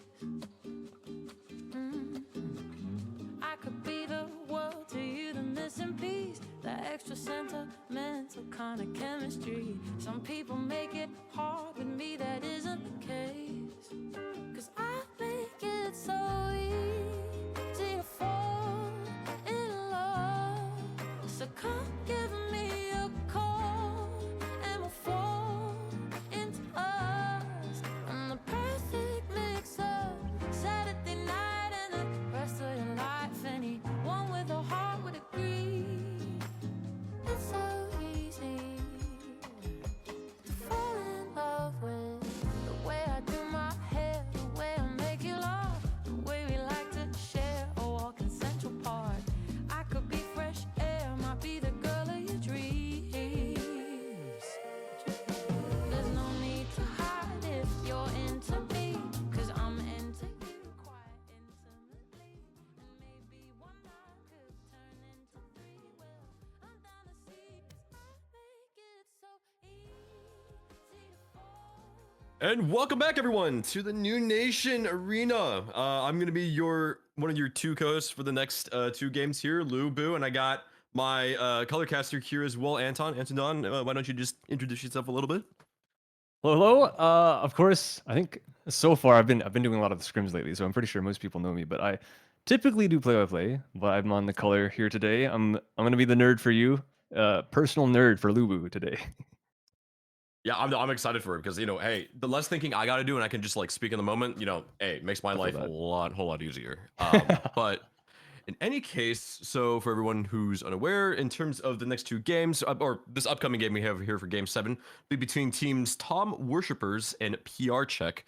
Winner's going to move on to the upper finals, who will decide, who will be going up against the winner in Game 8. You guys will see that later on. And then the loser will move on to go face Misclick no Jutsu in LoRaWANT tomorrow.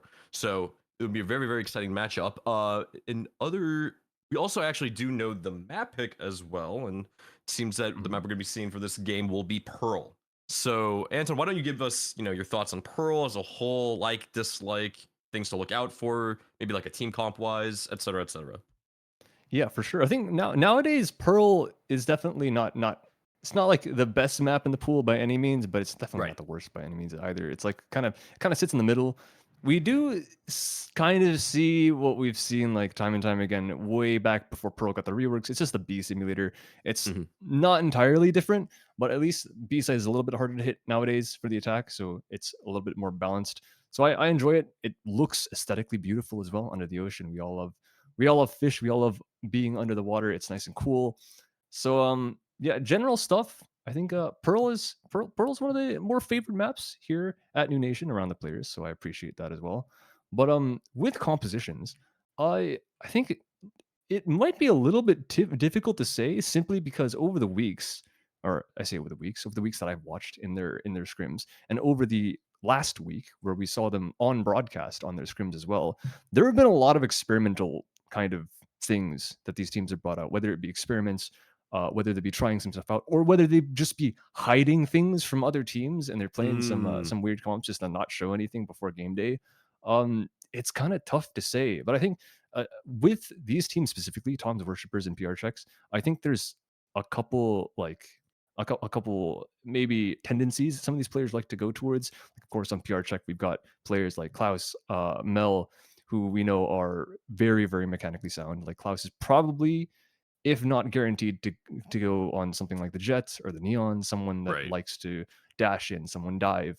And on their opponent's side, Ray has been really enjoying duelists as well. Maybe not so much the entry duelists, as in like all the dive agents that Klaus likes to play, but we've seen him on the Phoenix. Earlier today, we saw him on the Reyna, absolutely dominating on Split. So even when they're not on the strongest fundamental agent in the game, they have the mechanics to back themselves up. So I think there's a couple definitives that we're going to see is these very mechanically talented agents, or excuse me, the players on the agents that really like to help them out. And then we see the rest of the rosters like Siri, Oreo, Faith backing them up with some utility, like on the KJ, maybe for Siri, Vonyel might be on smokes, etc., etc. So I think there's a couple tendencies, but specific comps for certain maps, I don't really know if we can say too much because we've seen some weird stuff. We've even seen some like deadlock hovers, deadlock plays over the course of the week. So honestly, until we get into the map, I don't think we can really know for sure. Well, speaking of the map, let's talk about the move on to the next part, which is just the starting lineup, and then we'll see if we can get started for this match here real quick. So in terms of for the lineup for Tom Worshippers, we have Siri as the team captain, followed by Oreo, Ray, Faith Walker, and Vanya L. And then for Team PR Check, we are led by team captain Pillsbury Droboy or Pedro, Kem, Klaus, Javi, and Mel. So going to be an exciting matchup here for everyone here. And actually, okay, excuse me, the team captain for PR Check is actually not Pedro, it's Kem. Kem's the team captain. Got to make sure that our team captains are properly introduced there. But yeah, in any case, we'll hand it off to Nuna as we get started for this upcoming game. Alrighty. All right, you guys are at the final two games here for this upper bracket now. So let's go ahead and talk to the teams real quick. We'll show their hype videos and then we'll get started very shortly. See you soon, casters. Hello, team. Hi. Oh, welcome in, Let's get Abuela. this. Hello. Congratulations, Nuna. you guys. Hello. Congratulations, you guys, on making it to the upper brackets. Woo! I know you guys had a great first game, and I know you guys are going to bring it back for today. So best of luck, you guys. We're going to be showing your hype videos here soon, and then we're going to go ahead and get started with the game, all right? So the good thing is that if you do win, you do go up to upper finals. If unfortunately you do lose this map, you do have another chance, but you will be dropping down to that lower bracket. But I'm sure you guys don't want that, you know. So I know you guys are gonna bring your 8 games. So yeah, congratulations again, and good luck. Have fun. Okay. Thank you. Bye bye. Hello, team. Hello. Hi, Nuna. Hi. Oh my God, you guys! Congratulations on a dominating performance on your last game, and now we're back at Pearl again. You know, so like I think it's just y'all's map. You know, Oh no. But oh. I mean, yeah. Yes. Yes. Okay. I love this map. I just wanted to say congratulations, and I know you guys are gonna be awesome. Just because you are in this upper bracket, if you do win this game, you will move on to upper finals. However, if you do lose this map, you do have another chance, but you will be dropping down to lowers. So I'm sure you guys don't want that. We'll be showing your hype videos here shortly, and then we're gonna get started with the game soon. Okay? Okay. Yeah, sounds All good. right. Good luck. Have fun, you guys. Thank you, Bye. Nooski. Oh, I love them both so much. Oh. I love them both so much. Yeah. So, all right, you guys. We're not saying anything. No, totally not. No, totally not. No, it's okay. Honestly, I didn't catch anything. I heard like LuBu go and then that was it, and I was like, I don't know what you're talking about. Oh, okay, my bad. It must have been something in the wind then. All right, but let's go ahead and watch these hype videos, guys. Let's go ahead and start with Tom's Worshippers because, fun fact, Siri, the team captain, it's their birthday today. So we have to start out with Tom Worshippers here. So thank you for celebrating your birthday with us. You probably didn't want to, but we appreciate it. So here you go, you guys. Tom Worshippers.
Alrighty, let's go, Tom Worshippers, going up against PR Check. Flash warning!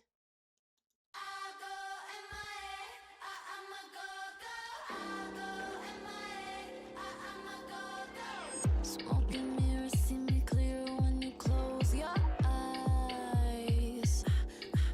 Yeah, the mystery around your fingers swore you wore last night. Won't see me twice. I don't be like this. No, you won't put a leash in a bitch. You want more, but you get what I give. Don't get comfortable.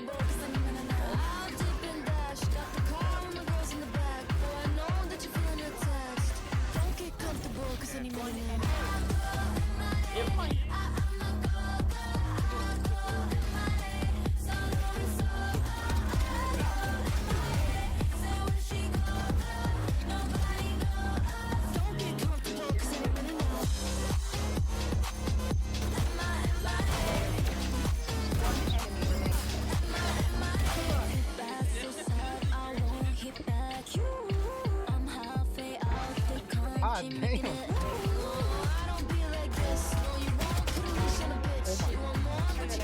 No, that girl, they're in.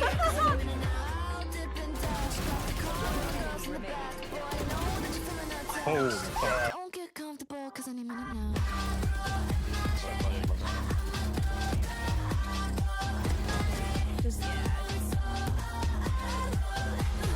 Oh my ass, bro. I'm so bad. I'm so bad. I'm so bad. I'm so bad. I'm so bad. Don't get comfortable, cause any minute now.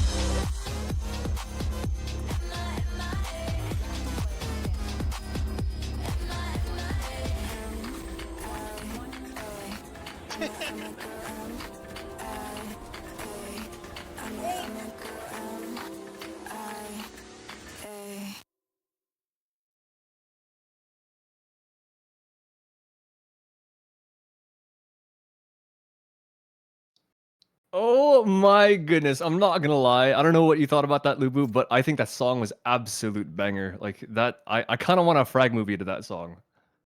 No, absolutely. I mean, that's gonna be something too that I think, you know, after seeing these games too, we're gonna see a couple more highlights being added to everyone's, you know, repertoires and their resumes too. So really excited to see that too.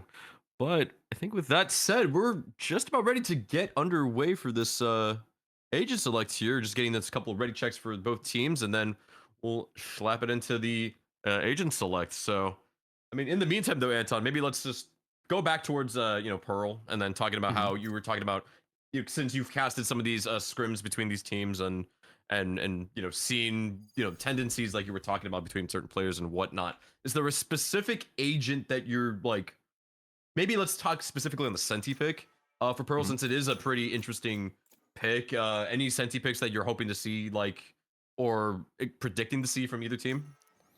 Well, Faith is going to make that job a lot more easier because he's going to already lock in that KJ. I'm kind of surprised that it's Faith on the KJ instead of Sirius. I would have kind of expected these two roles to be swapped. I think I would like Sirius on the KJ, Faith on the Fade, but I guess whatever works for them. This is how it's going to run. Ray's going to be on the Phoenix, exactly like I thought as well. Oreo on that double duelist with the Neon. So everything on this side makes sense. On the other side, also, I have to say I've seen PR check a lot less than Tom worshippers across the weeks. I think I've seen them scrim, I don't know, like once or twice, and that was on broadcast. So not entirely too sure about most of their players other than Klaus, because I know this guy's just cracked. But Mel in the mix, this does kind of make sense. I think Mel was playing the KJ in their previous match, so this one of those kind of supporting roles just to make sure that everyone else can do their job. But what we're looking at right now, PR Check actually don't have double duelist as far as the hovers go. They're going to go with double initiator if Chem locks in the fade. So this is going to be a lot less, I guess less like meta heavy, because right now it really is just you send it into the site. The Sentinels barely matter. So it's really interesting to see them go away from that kind of solution.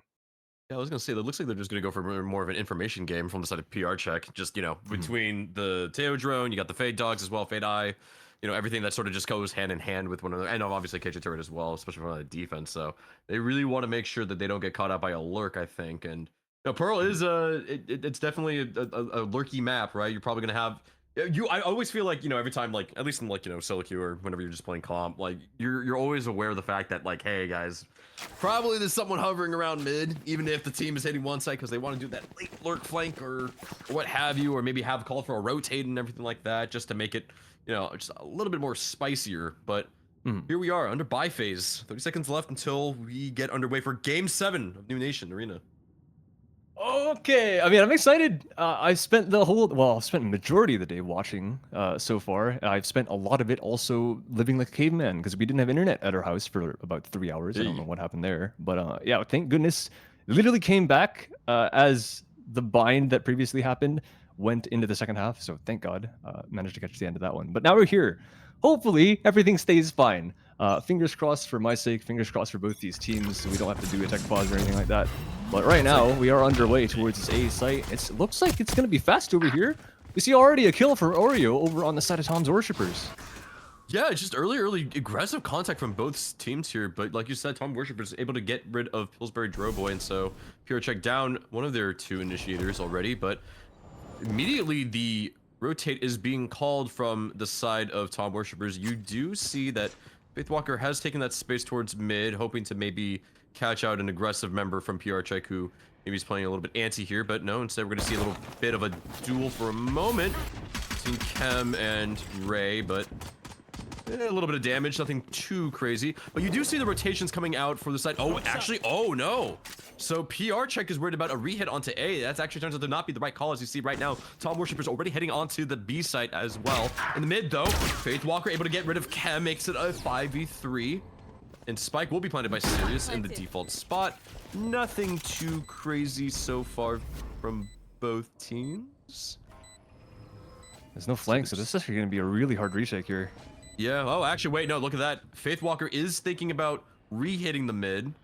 And you do see Klaus is actually worried about that mid, but a little bit of a timing, able to duck down Klaus to around 50 health, and Klaus already aggressively pushing for this retake here, leading the charge. 3 members for Tom Worshippers in the halls section. Ray able to get one. Kami gets the trade back. Ray with the double kill. A couple of classic right clicks, but no. Okami's gonna get that last kill on the Hobby to make it 1-0 in favor of Team Tom Worshippers. Very, very clean round overall. Yeah, almost completely flawless at that. Only losing one member and a bunch of armor on Oreo. But other than that, Tom Worshippers, nice pistol round there. But yeah, PR Check, a bit of a one-dimensional retake. I guess it's kind of hard to go for anything more when you lose 2 members right off the bat. But there's good movements by Tom Worshippers at the start of the round, just making their way back onto the B site and somehow baiting the entirety of PR Check over to A after just a single kill. Fair play, I guess. That kind of thing can happen in a pistol where you think the enemies can go fast. But second round's going to go in, and it's going to be a gamble by PR Check, unfortunately. Not really anyone that's going to be going head first in this B long. Everyone from the attack is nice and situated up at top mid. And they might lose Faith here, but he would be very good to get at least 1, if not 2. Oh, there you go. That's a double. I don't know how the fuck did Faith get 2? Okay. Anyways, so Faith somehow, no, I mean, come on. When you see the turret being shot, you're like, okay, that is ballsy, especially when you hear multiple shots from the classics, and you're gonna swing into that, and then with a stinger too, low magazine, able to get 2 though. In the meanwhile though, Okami able to get pick of their own, and then Vanya able to get Klaus, and coming down to, so that's Vanya down to 2 health as Juicy Mel's trying to make something happen. Blind spraying, nope. Will not be able to get anything down as Ray will get the last kill and make it a very quick 2-0.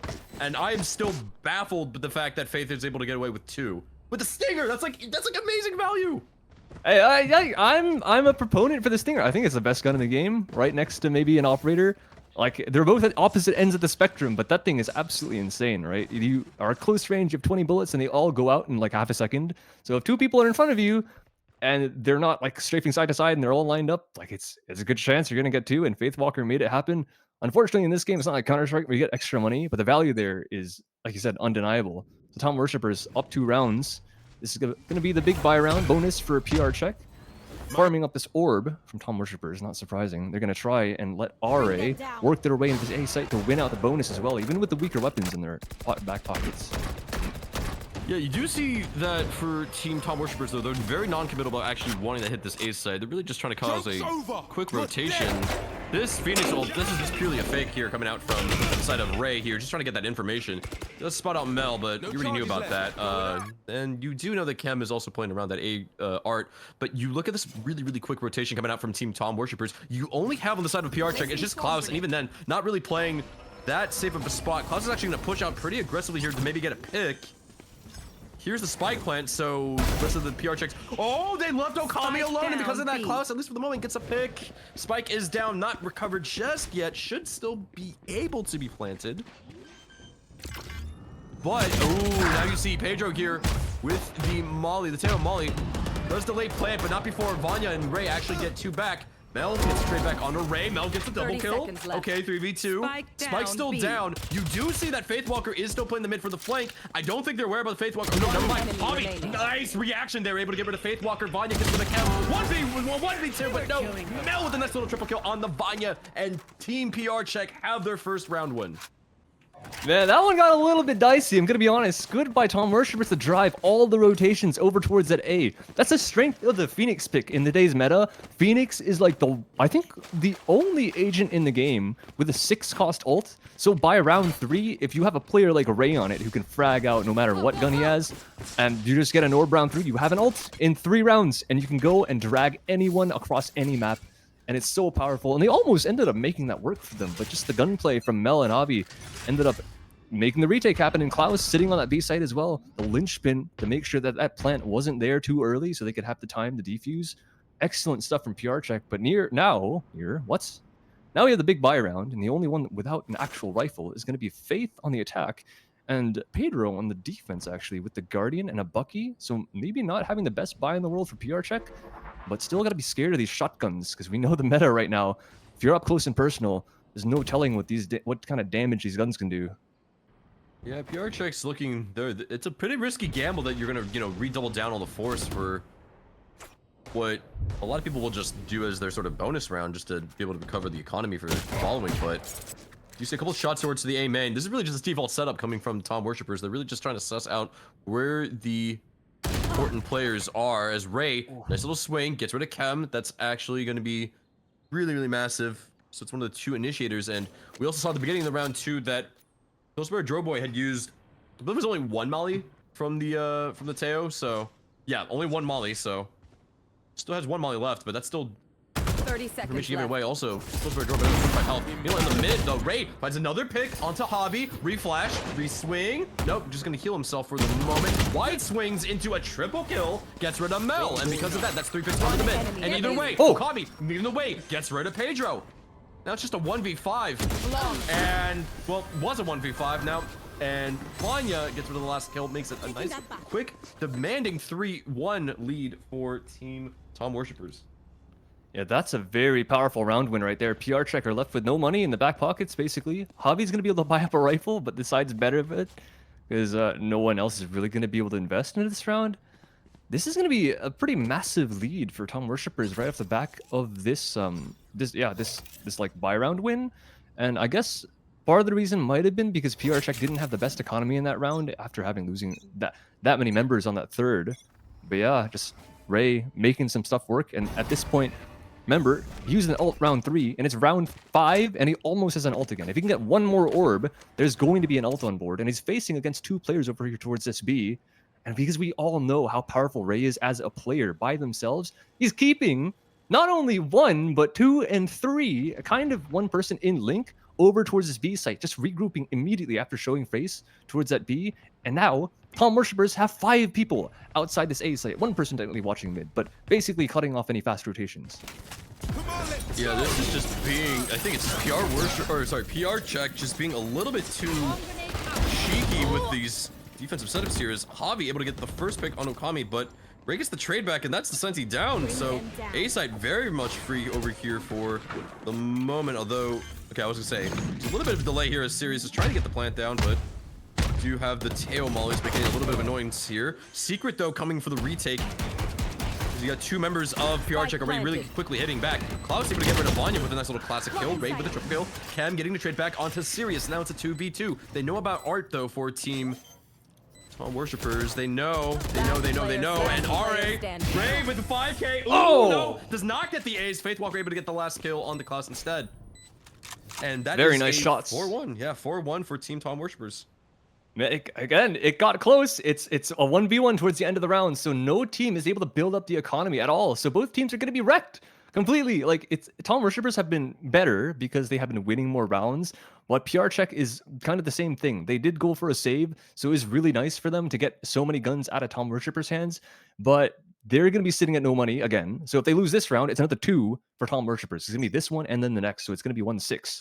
So they somehow, PR Check have to kind of find their footing and maybe not let Ray drag them around the map as much, because at this point they're showing a lot of respect, but it might be a little bit too much, because he's going to have ult pretty much every 3 rounds, if not more. Like, you look at what he did last round, he got a 4k, almost an ace, right? He picks up an orb here.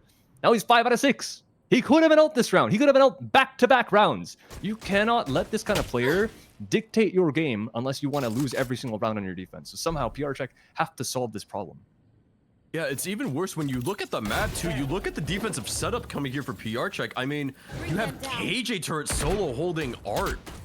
and you have no one able to trade off of the info that the turret will give. And on top of that too, there's no alarm bot from mid doors. So if they want to cause a rotate now, because what you're talking about, the fact that they're so worried about Ray, you have two people here holding off angles just to worry about the fact that, hey, if they hit mid, like, oh good god, what are we gonna do? And because of that, so much space, able to go onto A, able to suss out who's on A. And now because of that, look at that, quick rotations. And again, you don't have the info mid, and so you know, these players that are playing on the mid side for PR check, they're not able to rotate as fast as you would like them to.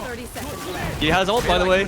Yep, Fade has ult. Oh, Klaus. Stuck in the back, will go down. Kem able to get rid of the Ray ult, which gets the info, but Kem kills Okami, so trades a 1-for-1, 4v4.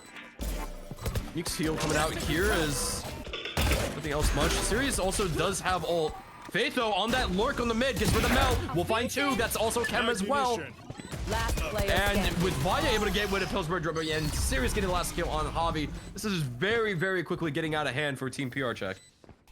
My god, the logistics of Tom Worshippers right now is just absolutely disgusting.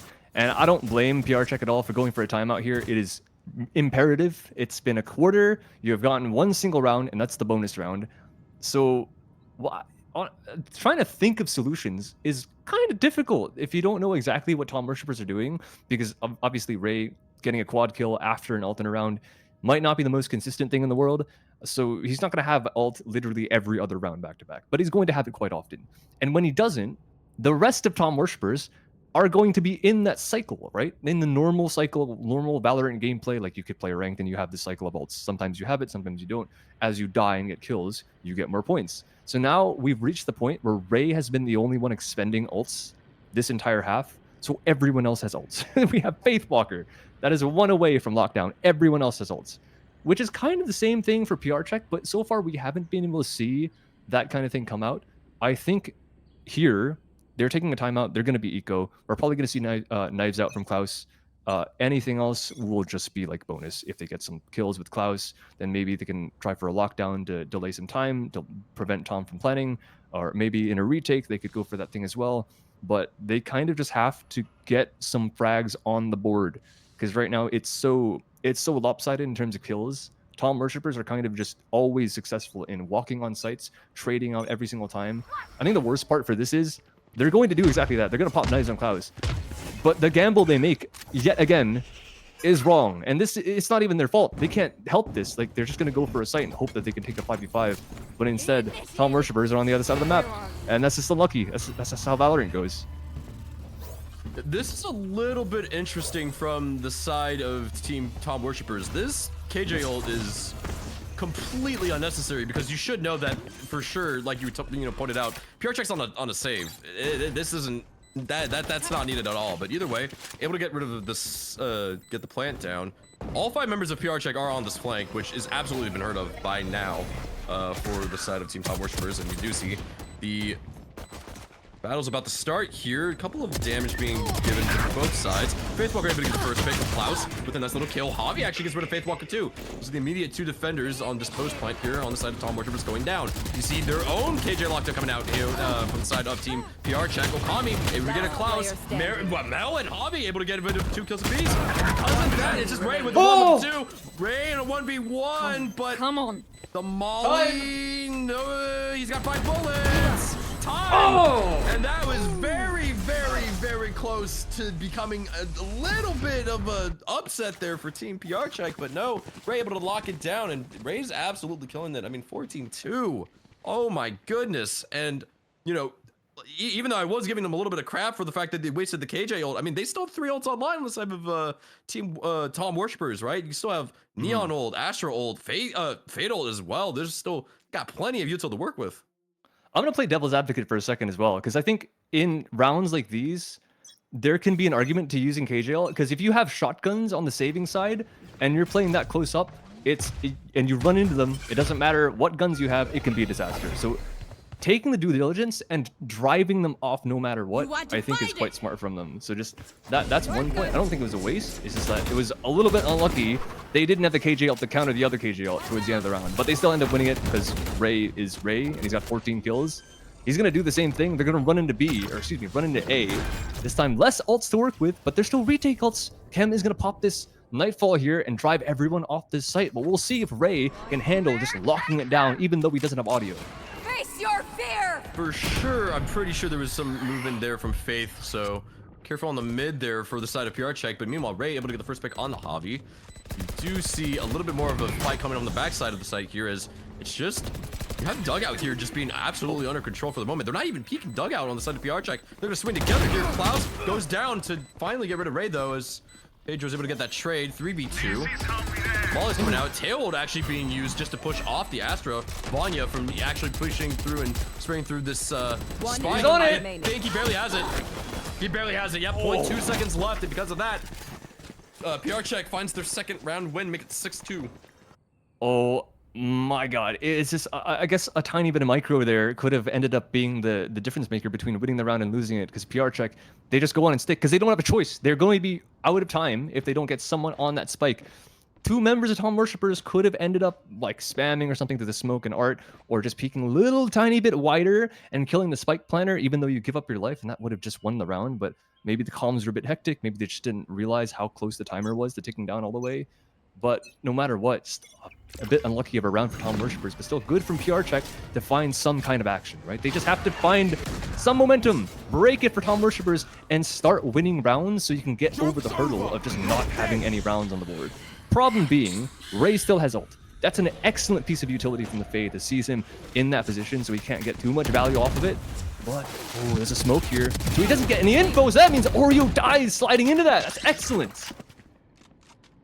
Yeah, so you have the first pick going over to PR check. Still nothing really being pushed out yet by Tom Worshippers. They're trying to get the refrag, but it's just really Ray just scouting out for his team, figure out, hey, where's the weak side on their defensive setup? Can we actually hit this, or do we want to call it rotate? You do actually, because the fact that you don't have what usually is Faith lurking on the mid, it's to be more and more committal of an A site hit, but there's a little bit of a timing. Ooh, Cam gets spotted out from Vanya. A little bit of a trade back on damage, but nothing else more than that. You do see Pedro able to toss the tail molly, but that does not stop Spike being planted. That was actually the mix ult also being used too, and that was used to not as much effect as I think they would have liked there, as Faith is actually the one that gets rid of Klaus, who's trying to lead the retake. But I mean, look at all this utility being thrown from the side of Team Tom Worshippers. There's no retake is even going to be really happening here, as Javi finally able to get rid of Faith Walker. Sirius though gets rid of Chem. 3v3. Sirius is pretty low.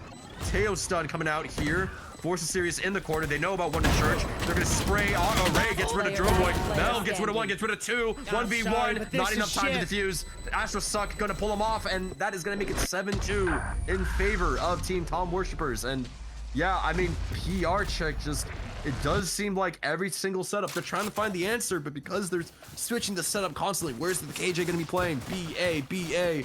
If you were leading and you were doing this, that's actually, you know, that would be, you would say big brain, but because they're down, they keep losing these rounds, this wage gap from the econ as well. I mean, it's really going out of their favor now.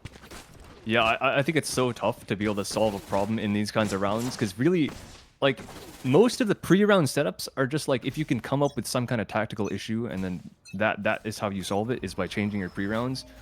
But I feel like what's really happening is they're losing all the post plans. So like they just, the micro decisions, whether they take certain angles or the positioning of Tom Worshippers, are just so good right now that they can't really find themselves to like completely retake a site. It's always a 1v1. Like, we've seen so many of those that a 2-7 scoreline really does not do this map justice. And we're probably going to get to see another one, because Tom Worshippers are 4 on this site with a lurk through mid again. Keep an eye out for Faith. You see the lurk mid here. I mean, Mel is literally just waiting there with the right click ready to go, waiting for Faith, because they've known by now, hey, Faith is the one to absolutely play around the mid. Oh, but you're going to knife out, run away, and that's going to cause Faith to want to peek. And okay, yeah, there we go. Faith finally able to get rid of Mel's kill. Nice little dig from Klaus onto Faith, but no, it is only going to be for 145, as Faith will get rid of a nice little trip kill for their trouble. And I mean, it's going to be very quickly. It's 8-2 here, barring an absolute miracle run here from Pedro. And do you believe in miracles? Okay, here we go. Faith going down, and on time alone, he doesn't have it. Yeah, on time alone, yeah. And then Sirius able to get the last kill, makes it 8-2 in favor of Tom Worshippers. Man, this is it's real tough over here. You see a message in chat, 30 seconds late, by the way, because there's a delay. But is this double elim or does loser go home? This is not. Oh wait, it is double elim. We do have. This is upper bracket, so loser of this will not lose out entirely. There's another chance, but so far It's tomorrow. it Yeah, looks if you're like looking for the drama. we do have tomorrow. But yeah, it looks like PR Check are headed in that direction because they. Oh my god, it is really just so oppressive the way Tom Worshippers are playing right now. I really don't really have like a definitive like, yo, do this, solve a problem. I don't know. It's just Tom Worshippers are shooting nice, they're positioning nice, they're moving around the map nice. This one might be the first round in a while where I've seen the map state on the minimap and been like, maybe this is a little bit better for PR Check, but we're just gonna hope and pray that Klaus can actually beat Ray on the flank because it's gonna be the two highest ranked players on this flank through mid right now. Yeah, KJ Lockdown being used, the one thing that PR Check is just not able to do is that they're constantly playing for this retake here, but because the fact that they're giving so much space, I mean, obviously this time they had to because of the lockdown, but still, they're just waiting for spike plant. They're not even worried about, like, look at this, look at Ray, no one's looking for the lurk. 1, 2, 3, no, okay, doesn't get any more than that, but Faithwalker able to get rid of Chem, and Faithwalker with a double kill on a Mel. With so much space being taken, everyone just on the side of PR Check just thinking about, let's just play together on the retake. That doesn't matter because you're just giving, you're not letting, you know, the team Tom Worshippers just take all that space, really limit how much util they're actually going to be using in order to take the site. They're not even having to, I mean, like Ray's usually the person leading the charge, and now all of a sudden now he's able to lurk through mid. I don't even think I've seen Okami used ult once, and Okami's been sitting on the Neon ult for I think at least 5 rounds now in a row. They haven't had to use it. I think you're right. I didn't notice that until you mentioned it, but yeah, like, they haven't had to. It's crazy. Oh my god, I mean, it's not gonna slow down. Ray's got the first kill again. This is round number 11 at this point, or no, this is last round of the. What am I saying? It's round 12. Yeah. Ray's 20-5, has ult again. I think the 3rd time now he's at ult. No, I think it's like 5th or something. I don't even know at this point. Yeah. They're really selling this fake, and they have to because, like, you got the pick, and then you hear all this info. This is actually a big brain fake because, look, Fade ult plus Phoenix ult. Yeah, you gotta go, you know, rotate over, and turns out, rest of the team from Tom Worshippers, they're slowly shifting up the B, and there's no info, right? There's no info from this. Ironically, there's no info from the side of Team PR Check to make sure that, like, hey, is there someone on B? Plants down. Now they have to play for a retake, and again, because of the fact that PR Check's been constantly just punished by these late lurks from whatnot, they're really worried about a lurk from Ray pushing out from the A main. No, turns out Ray's actually mid and is gonna get rid of Chem. And now Ray's gonna keep pushing here. The retake is underway. Hey, Neon ult finally being popped, and Hottie gets a nice stinger kill. Mel gets rid of Sirius, and it's a 3v2. Mel's really worried about Ray. Knows the fact that Ray is guarding. Ray doesn't even matter. Ray's just gonna get triple kill, and Faith able to get rid of Hobby, makes it 10-2 at the half. And what's crazy is that I feel like Tom Worshippers, it's like you see the fact that they're coming in to rob a bank, right? And you're just there's no sort of defensive plan. You're like, we don't know what to do. It's like they're working with like 1980s, like, you know, just security technology off of like just, you know, Tom Worshippers who have state-of-the-art technology, you know, just stuff like that, drones, everything, and it's just not working at all for PR Check. I think that's an apt analogy because in that kind of situation, like, I don't really think there's anything they can do about it. It's not like you can just take your little, like, I don't know, walkie-talkie and then upgrade it to be like a smartphone. Like, you need more time, right? So I think maybe at this point, thank goodness this is upper bracket. That might give PR Check a little bit more time between today and tomorrow to go back and look at this kind of VOD and be like, what can we do against a team like Tom Worshippers with these kinds of plans with a player this strong? Because Ray is going to follow up with that kill, instant trade, perhaps a second, and of course he gets it every time, LuBu. Yeah, I was going to say, Ray's able to get these 1v1s because the rest of the team's not helping out Chem there. They're just giving them ones. But I mean, hey, it's a 2 for 2, you know, so it's still even up. You do see here, they're trying to take a little bit of a recipe. Yeah, you see Hobby trying to pull a Faith there in terms of the lurk mid, maybe cause a little rotate action here, but nope, the turret setup is able to punish him and goes down, makes it a 2v3. information should be given over. They definitely hear the spike plant, so retake will be underway. We'll see how PR Check want to handle this post plant here. It seems both members will instead just want to shack it up in the halls. I am really oh, okay, a little bit of a blunder there from the side of Sirius, so that Fade-Eye doesn't do anything. Oh, but the pin does. And because of the pin, Pedro was in that 1v1 there. Sirius will be able to get the last kill on the Mel, make it 11-2. And here's the real question here, Anton. Do we think that PR Check is gonna force here? Because it's 11-2. I think you have What do you to. think? Yeah, right? I don't think Tom worshippers are gonna let up the gas. I mean, obviously they're here to win, but if you lose this round 10 in a row against a team like Tom worshippers, yeah, that's a big ask. Like against anyone, right? But here we have Ray, 24-6. He's 4 out of 6 on his ult. You gotta imagine Here's a 4 that KD. when you get to that point where you're at 12 rounds. All you need is Ray to die 6 times, get ult, and then ult once, and you win the round. And that we're probably not going to need that. We're probably going to go beyond that. Yeah, I mean, Bay Dog spots out Okami, who's just playing around in the smoke and playing around a little bit too much. As Klaus is able to get rid of the oh my god, but Ray punishes Klaus. Ray wants more. Gets timing. Ray will not be able to find anything more as Ken does get rid of the raid boss. Come and collect your loot, says PR Check. No, actually, it turns out they're still worried about Art here. Hobby peeks, goes down the Vanya, tries for the refrag, does here for Kem. It's a little bit of chip damage, but nothing much more than that. Second Fade Dog coming out here with the Teo drone as well, trying to just overwhelm them with util here and suppressions. You do see the Outlaw putting in the work there as Mel will go down. Kem, double kill. Kem, triple kill with the Stinger.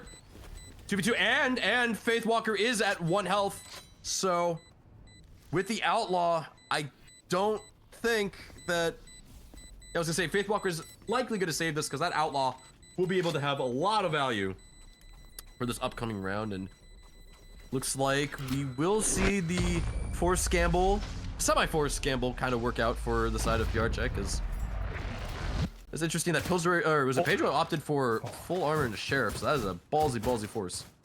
But it works. Yeah, I mean, it like that's the kind of thing where you are almost backed against the wall and you really don't want to be that. And this is the problem. Ray has ult. So this is likely. Ray has ult at round 3. He has ult. It's round 3. It's the same thing as first half. Thank goodness for PR Check that Tom worshippers are actually broke. So this might not be the round that they spend it, unless they find some miraculous kills. There's Oreo with a shotgun, so watch out outside A here because they're going for a push. Shotgun's gonna go around the corner with a slide. Team flashes Okami, and Okami is getting util spammed by the entire nation here. And Okami talking about just util spam. It's stuck. They're stuck for the moment because of that fade pin, but able to get out. You do see PR Check off of getting scared from the fact that, like, oh my god, there's like 3 people here on the A main. They're like, okay, let's rotate out. Rotate out, leave a lurk. Lurk being Kem here, and Kem is gonna, spotted. Okami runs into the entire population of China. How is Kem alive? How the fuck is Kem alive? Not alive for much longer. Yeah, okay, right click to your face. Goodbye, says the clone. Cloud's able to get rid of Vanya in the mid lurk there, makes it a 4v3. Do know that Sirius is on the lower side. Teo drone. They have no idea that Faith Walker is B main. They have absolutely no idea. But Mel is gonna run right into Faith Walker, so this might end up being okay. Okay. After like the 10th bullet, I was like, oh god, they're gonna die. Oh god, but oh, okay. We're good. Make it a little bit of an interesting thing. I don't know. Do they want to force this retake here? I guess they only got a bucket to work with. May as well. Ray certainly won't be popping ult anytime soon. He wants to save that. Runs right into the arms of Hobby's Outlaw. Marked 1. Yeah, where Klaus is. Getting utiled off. 22 health. Worried about a lurk. Probably not going to do anything here. Don't think Sirius wants to save this, so probably will die to the spike. And yep, will die to the spike and just opt for just 11-4. Still a massive lead for Tom worshippers, but there's a little bit of bite to PR Check on this half swap. Yeah, that's a bit. Well, we go next. Tom Worshippers now have the guns. Faithwalker is actually the only one that's not able to buy up completely. I'm not entirely sure what happened there with the economy, but I guess that's one of the players that ended up going for the Spectre, the shotgun. So is going to be only on the Judge. But we know how much damage his gun can do, so it might not even matter at this point. He's going to be holding that B alone and sitting inside Link. So he has a good position to use this, so they want to be careful from the side of PR Check if they decide to check into Link or into B Link. Because that could destroy the entire game for them right there. But first of all, they are looking into A. They do want to farm up this orb for a couple of their members, Mel and Kem respectively, but Kem's going to be the one to take it first. 7 out of 8. Still no ult. Big problems for PR Check. They really need these ults online and start cycling so they can get some of these rounds on board. But they're going to be running into this A site with the Ray all the way in the back. Unlucky. That is unlucky. Ray just sprays through the smoke and gets rid of Pedro just through the smoke. Probably does go down. Ray wants more. Ray will not be able to get more as Klaus, nice little Judge kill, punishes the Vandal. 4v3. All 3 members of Tom Worshippers are in art. So this will very, very soon be a, oh guys, art. Speaking of art, Faithwalker goes down. Nice little triple kill. Wants a 4K with the Judge. Nope, instead Kem's gonna pick up that last kill on the serious second 511. And PR Check, now we're talking here because now you got an econ advantage. And if they keep going like this, I mean, like, look at the buy, the econ. We could see a little bit of a bite back. You know, even this final scoreline a bit. Yeah, this is looking really good. Like a lot of money, and Klaus, Kem, Javi, all of them have like 4K plus, so they're able to lose rounds and still buy up for some team members, buy up for themselves. There's a bit of a buffer at this point on PR Check. But Tom Worshippers still are on the precipice of map point, so no matter what, PR Check have to keep their wits in order. They can't risk too much stuff after rounds, even if they end up winning it, to have too many people go down, because any gun being taken off the board for PR Check is one step closer to them potentially needing to eco. So Tom Worshippers, all they need to do at this point with a bunch of sheriffs is just try their best to do damage, and that's exactly what Sirius has done with that trade on a Kem. They do get the trade back on the Kem. Ray does go down there, so makes his KD now 2.6, which, I mean, oh god, 2.6 trash compared to the 4. It's a disaster. Like, yeah, I mean, oh my god, just GG. Let's throw up the surrender sign now at this point. But in any case, 4v4. Couple of chip damage going around for both sides, but nothing crazy. You did see there was a little bit of a initial fight there towards the B link, but that's largely calmed down for the moment. Oh, never mind. As I say that, Klaus, nice little jiggle peek there, able to one-tap Faith on that little peek. And for the side of PR Check, they're just using this util to delay this inevitable retake coming out here from the side of Tom Worshippers. Speaking of the retake, Vanya, nice little head tap on the Mel, but nope, Klaus and Pedro will pick up kills apiece and make this now 6-11. PR Check, 4 round wins in a row. I mean, this is what we were talking about earlier, Anton. And and I was about to say, looks like I was going to say Tom Worshippers probably want to call the timeout soon, just because this is getting a little bit out of hand. You don't want to just all of a sudden throw an 11-2 or 10-2 lead at the half. That would be a yikes. That would be a little bit unfortunate. So 4 rounds in a row, they decide that is enough. We're going to start doing something at this point. So after the eco, they take the little timeout and they'll talk about some stuff. I would imagine that they might be kind of reconsidering some of their retake situations, because so far PR Check, I think, has planted pretty much every round, which has been excellent by them. They've been doing very well. But Tom Worshippers have been kind of stuck in the same kind of problem that PR Check has had in the first half, in my opinion, where their retakes are kind of really one-dimensional. So far, it hasn't been that long, but there haven't really been too many flanks. And the one time we did see one on B main, the flank got flanked, so Mel was even more aware of that than Tom Worshippers was. So I think they just need to be a little bit more dynamic in terms of how they move around the map in terms of their retakes, because I think PR Check are actually good enough to get plants consistently. Like they are just a good team. Like the first half, Tom Worshippers were absolutely dominating them, fine, but that was defense. Now we've switched sides. PR Check can dictate the pace of the game, and they can decide to just push in through any kind of situation. If they have the judges, they're going to be able to walk up in your faces. If they don't, they can get the headshots because they're shooters on this team. They can get on the site and they can get a plant. So Tom Worshippers need to figure out what to do in the post, because I don't think they're going to be able to stop the actual plant very often. No, not at all. You see constantly here from the side of PR check, they're using they're utilizing the Teo mollies and the Fade Eye early just to be able to confirm that we can, they can take care of this this orb take on the A main side.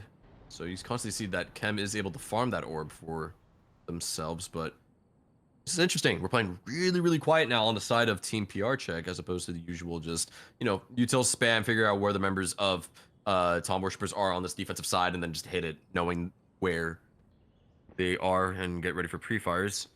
But you do see Klaus is going to jiggle peek and spray. Doesn't get rid of volume, but that's information being given. And you go really, really quickly now. The trades are coming out. Sirius able to get rid of Mel and Vanya. Gets rid of Klaus, but not before. Pedro is able to get a pick back on the Sirius. So it's a 3v4. PR check is actually still committed for this retake, but this might end up by... Never mind. Chem times 1, Chem times 2. Ray, though, only able to get the last kick out, but that's the Phoenix ulti coming out now. And Pedro's stuck. Pedro's stuck. Pedro is no longer stuck. Pedro is actually dead. 1v2. Spray and pray coming out for Ray because that spray is gonna be gone here for the side of things. Faith Walker, Javi gets rid of Faith Walker. No, Ray with a triple kill, able to get rid of Javi. And the timeout works, and we are now at game point for this game 7 here as Tom Worshippers are forcing PR check to now come up with something new. 12-6. Honestly, I don't even know if that was the timeout. I feel like they just shot better because Chem, I think she just straight up won the round, pushing to the back of the site, getting 2 kills. I don't believe that there would have been a legit way to come back into that, like book-wise. But somehow Ray finds his way back into it. There was also a really good setup in Art with the contact up through like the stairs area, like the link spot, then calling Siri back to double peek. They got a double kill there, so that was also really good. So maybe that was part of the timeout. But other than that, Tom Worshippers finding their footing yet again, just like they did in the first half, shooting very, very well. And now teaming up outside this A main as well. We've seen this before, but this time Ray's the one to get the kill. Ray wants more. Ray wants one by one. Yeah, give him once. Yeah, just give him once. See how that plays out. Okay. Can't be able to get 2 back, though. But 2v3, Fatal being committed. Surely they don't want to hit this. Fatal being committed on both sides, actually. But do they want to commit? I mean, surely not. Yeah, they're going to be... They have to be thinking about a rotate. There's no way that if you're on the side of PR check that you're thinking, after both Fatals being used... pushing out, you surely know there's at least 2 defenders on the A side ready for your push out. Do you see that Faith Walker is ready and standing by in the case that they hear the rotate coming from the side of PR check, but PR check maybe wanted to cut noise. Ooh, that's a dink, but oh, that is tragic. The dink, but not the kill. Sirius able to get the wallbang kill with the bulldog, no less. 10 health. Pedro with the dream. Locating target. 30 seconds Drone left. just to get a quick little suppress.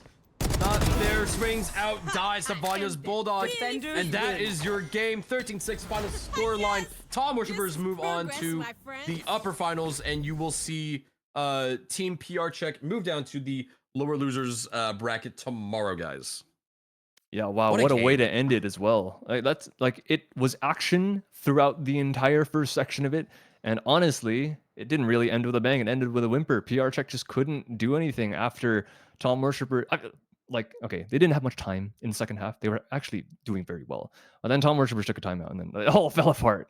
I already mentioned, I don't know how much of the actual retake was improved by the things that they talked about. Maybe it was a lot. I don't know. I'm not in their comms. But whatever it was, at least the setup at first, I think was a lot better. Able to get a double kill off the board, and even trading on one, definitely worth it for Tom Worshippers. And they were so close by the time they got the second half that you just find one kind of thing that you do right. Do it twice, and then you're good. And that's exactly what they did. They ended it with the thing that they have been winning because of this entire time, right? Ray at the top of the scoreboard, 30-11. That is absolutely disgusting. He's pretty much 40-11 in terms of kills, assists, deaths. There's no way around it to say that. I've said this time and time again. Every time I cast, I see a game like this. Someone drops 30. And it's like, Valorant is a first-person shooter. Like, you just have to shoot people. And sometimes when you can do that, nothing else really matters. They threw all the util A main. They threw Fade, Seize, Fade, Prowler, Haunt, whatever. And then Ray just sat there, ate it all, and then just shot 3 people in the face. Sometimes this is how it works. And Tom Worshippers, they win because of that, 13-6, absolutely insane. Of course, helped out a lot by their attacking score, where they just had the plants every single time, denied the retakes from PR check, and just were able to work around the map, pull PR check around like a freaking like a puppet. That attack side was absolutely impeccable from them. And it just got them close enough where all they had to do is win a round with Ray in the second half, and then they're home free for the rest of it. Yeah, absolutely. But at the end of the day, we're still gonna see both teams coming back here tomorrow. So guys, it's not out. It's not out. Or there's still tournament hopes for PR check. So maybe they can come back with a new strategy for tomorrow, and maybe run the gauntlet. Right? There's a chance for them to make the Cinderella run. So keep in tune for tomorrow. But in the meanwhile, we're gonna take it back to Nuna and then go into a 3-minute break, and we'll see you guys back here for Game 8. Alrighties, you guys, we'll be taking a 3-minute break here, so stick around for the last game today.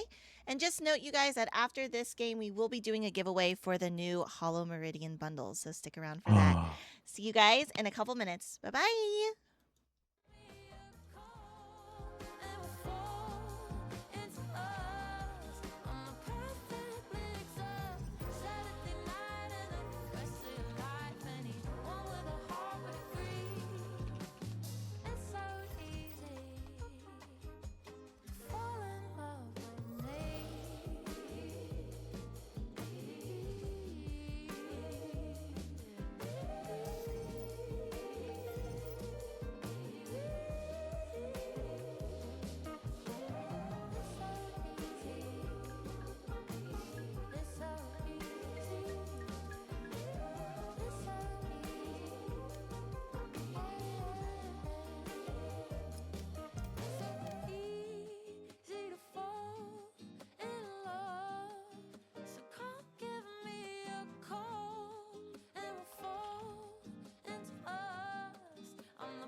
She drinks wine by the glass, not by the bottle. She ain't stuck on the past, ain't worried about tomorrow. She's a lover, a mother, a sister and wife. She rolls over in the morning to the love of her life. Only smokes one on vacation, says just what she thinks. She don't need validation or much of anything. I just wanna be her so bad, it hurts so bad.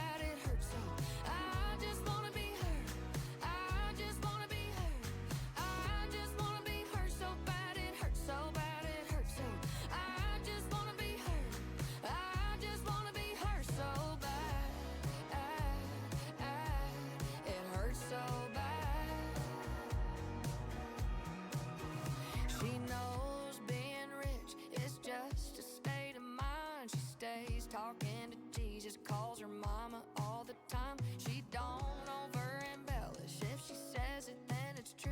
I don't mean to sound jealous, but what could I do? 'Cause I just wanna be her so bad, it hurts so bad, it hurts so.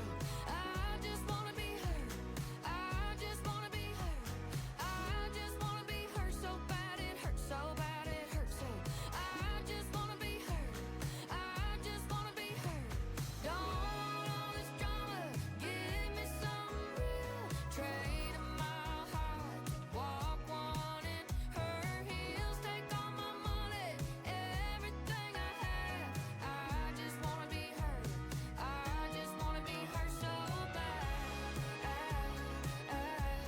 It hurts so bad.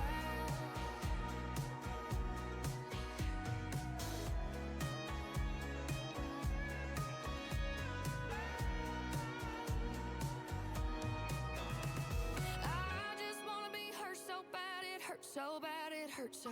I just wanna be her. I just wanna be her.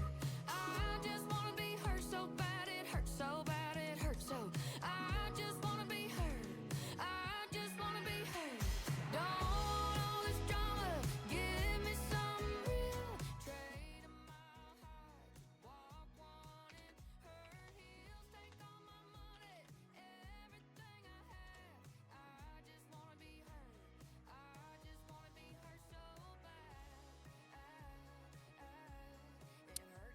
And welcome back, everyone, to the final game of day one of the Noonation Arena here for the weekend. I'm your co-host, LuBu. I got Anton with me here. And Anton, we got set up with a kind of a bloodbath of a first game for game 7 here, and between Tom Worshippers and PR Check, with Tom Worshippers ending up absolutely dismantling their opposition by a score difference of 13-6. So they will be moving on to the winners, and they will absolutely be watching this game here, this game 8, because the winner of this game 8 will actually go on to face Tom Worshippers as well for tomorrow. So between the teams of Blame It on D-Lo and team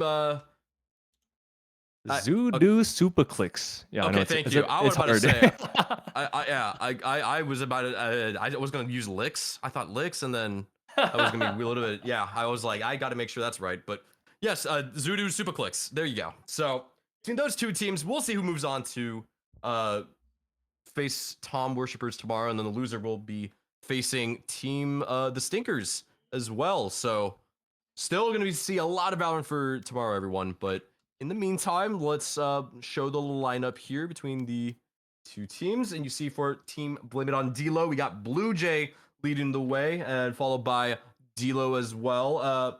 Mikers, Otter, and Noon filling out the remaining 3 roster spots. And on the side of Team Zudu Superclicks, that's gonna be a tongue twister for the play-by-play, I swear.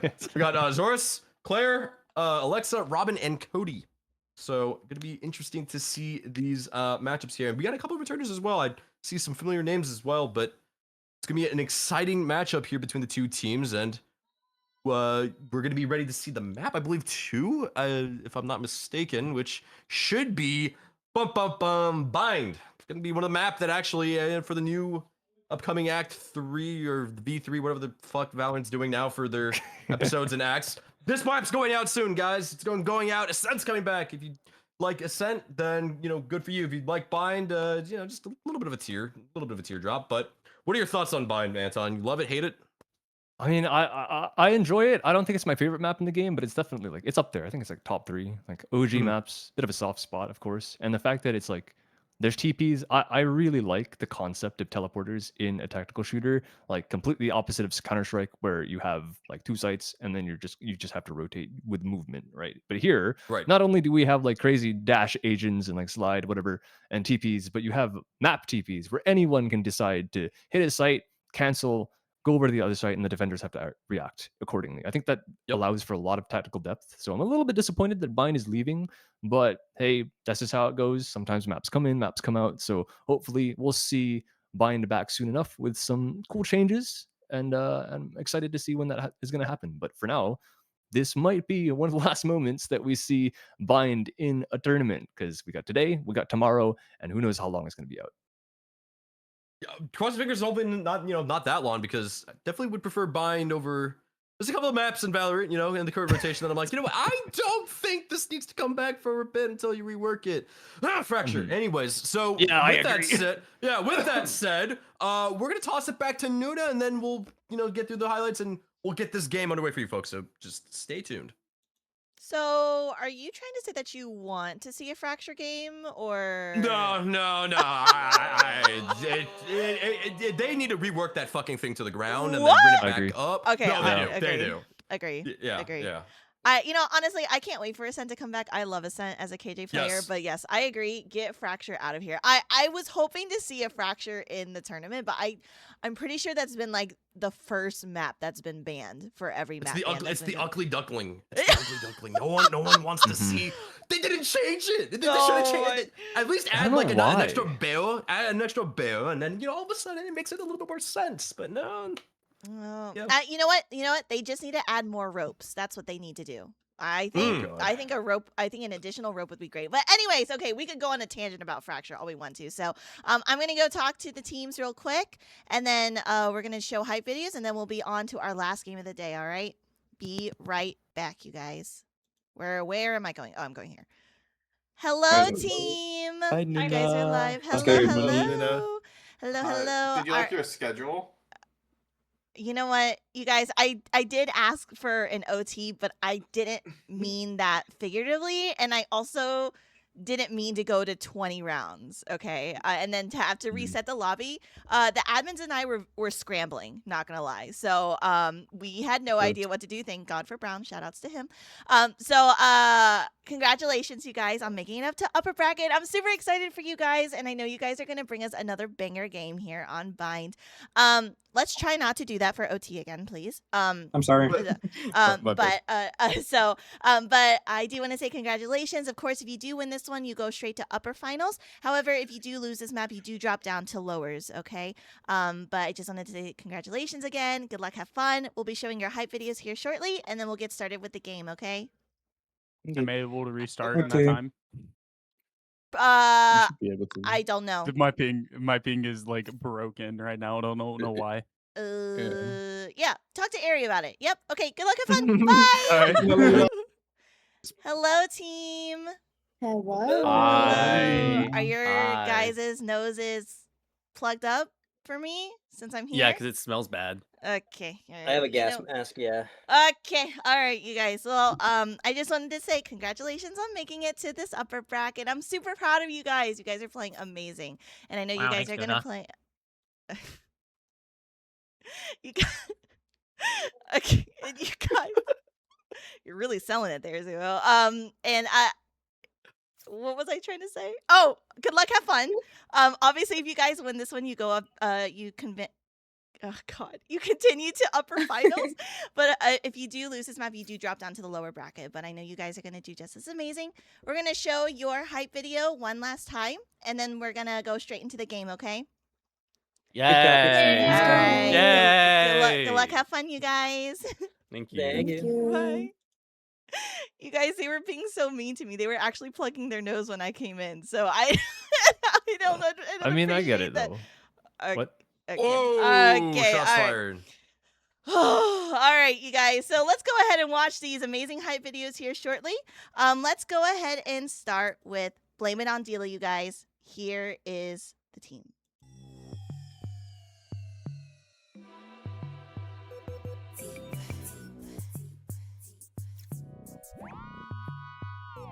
Blame it on the lose, got you feeling loose.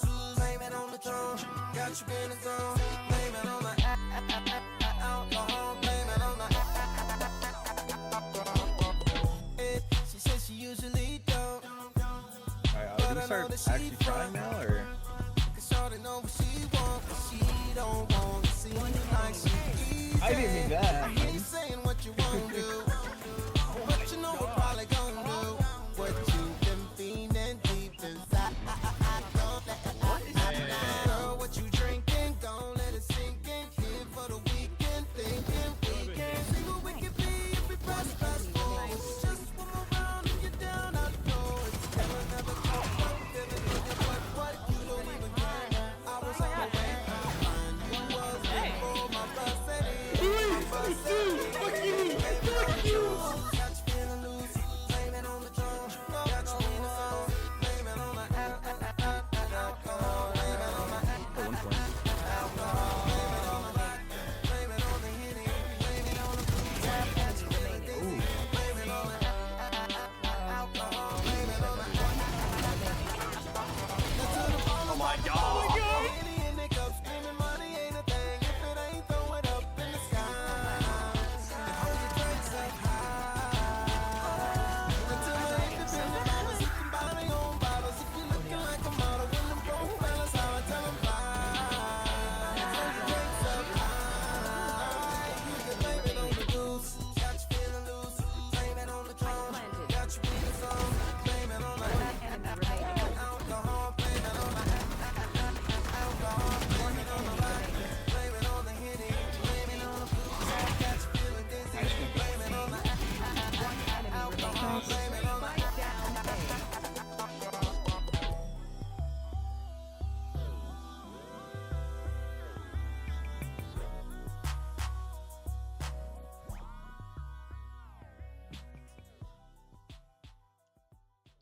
Let's go. Blame it on Dilo. And here you guys are for this last game. They are going up against Zoodoo Superclicks.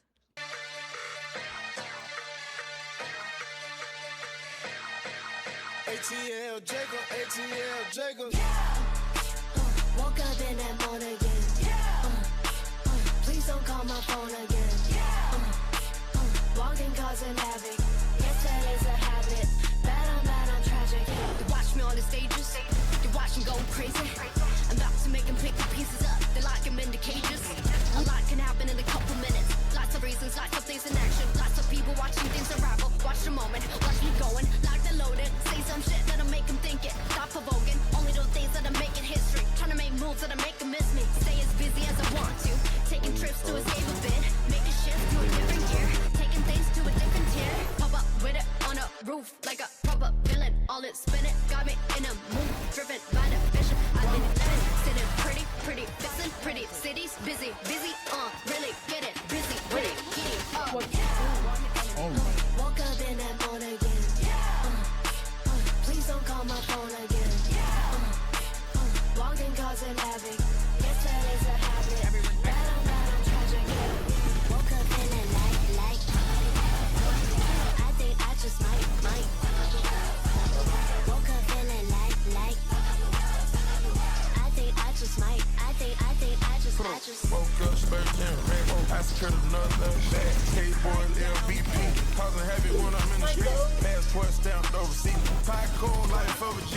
All the shorty wanted was a bird. All this money coming, you deserve it. Fresh clean, but I'm drinking dirty. Chop the robbery truck into a bird. I secured a lamb chop first. Feel like I'm the greatest show on earth. Oh my God. Paddock water, really want to serve. This is the type of mood I'm in again. Diamonds on me doing it again. Kisses cuts little for the win. Popping out in one-on-one again. High fashion, sand. Ace say twin. Not a freestyle, no pin. Top dog, gotta go big. Woke up in that mode again. Please don't call my phone again. Walking causing havoc. Yes, that is a habit. Bad, I'm tragic. Holy. I think I just might. Woke up feeling like. I think I just might. I think I just might.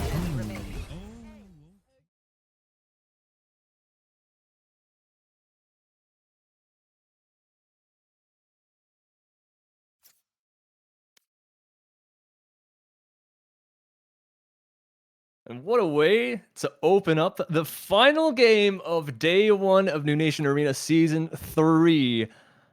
Man, I can't believe we're here already. I feel like I don't know if you were here for the earlier matches, but we started out the day with one of these teams playing now, by the way. For Blame It on Dulo.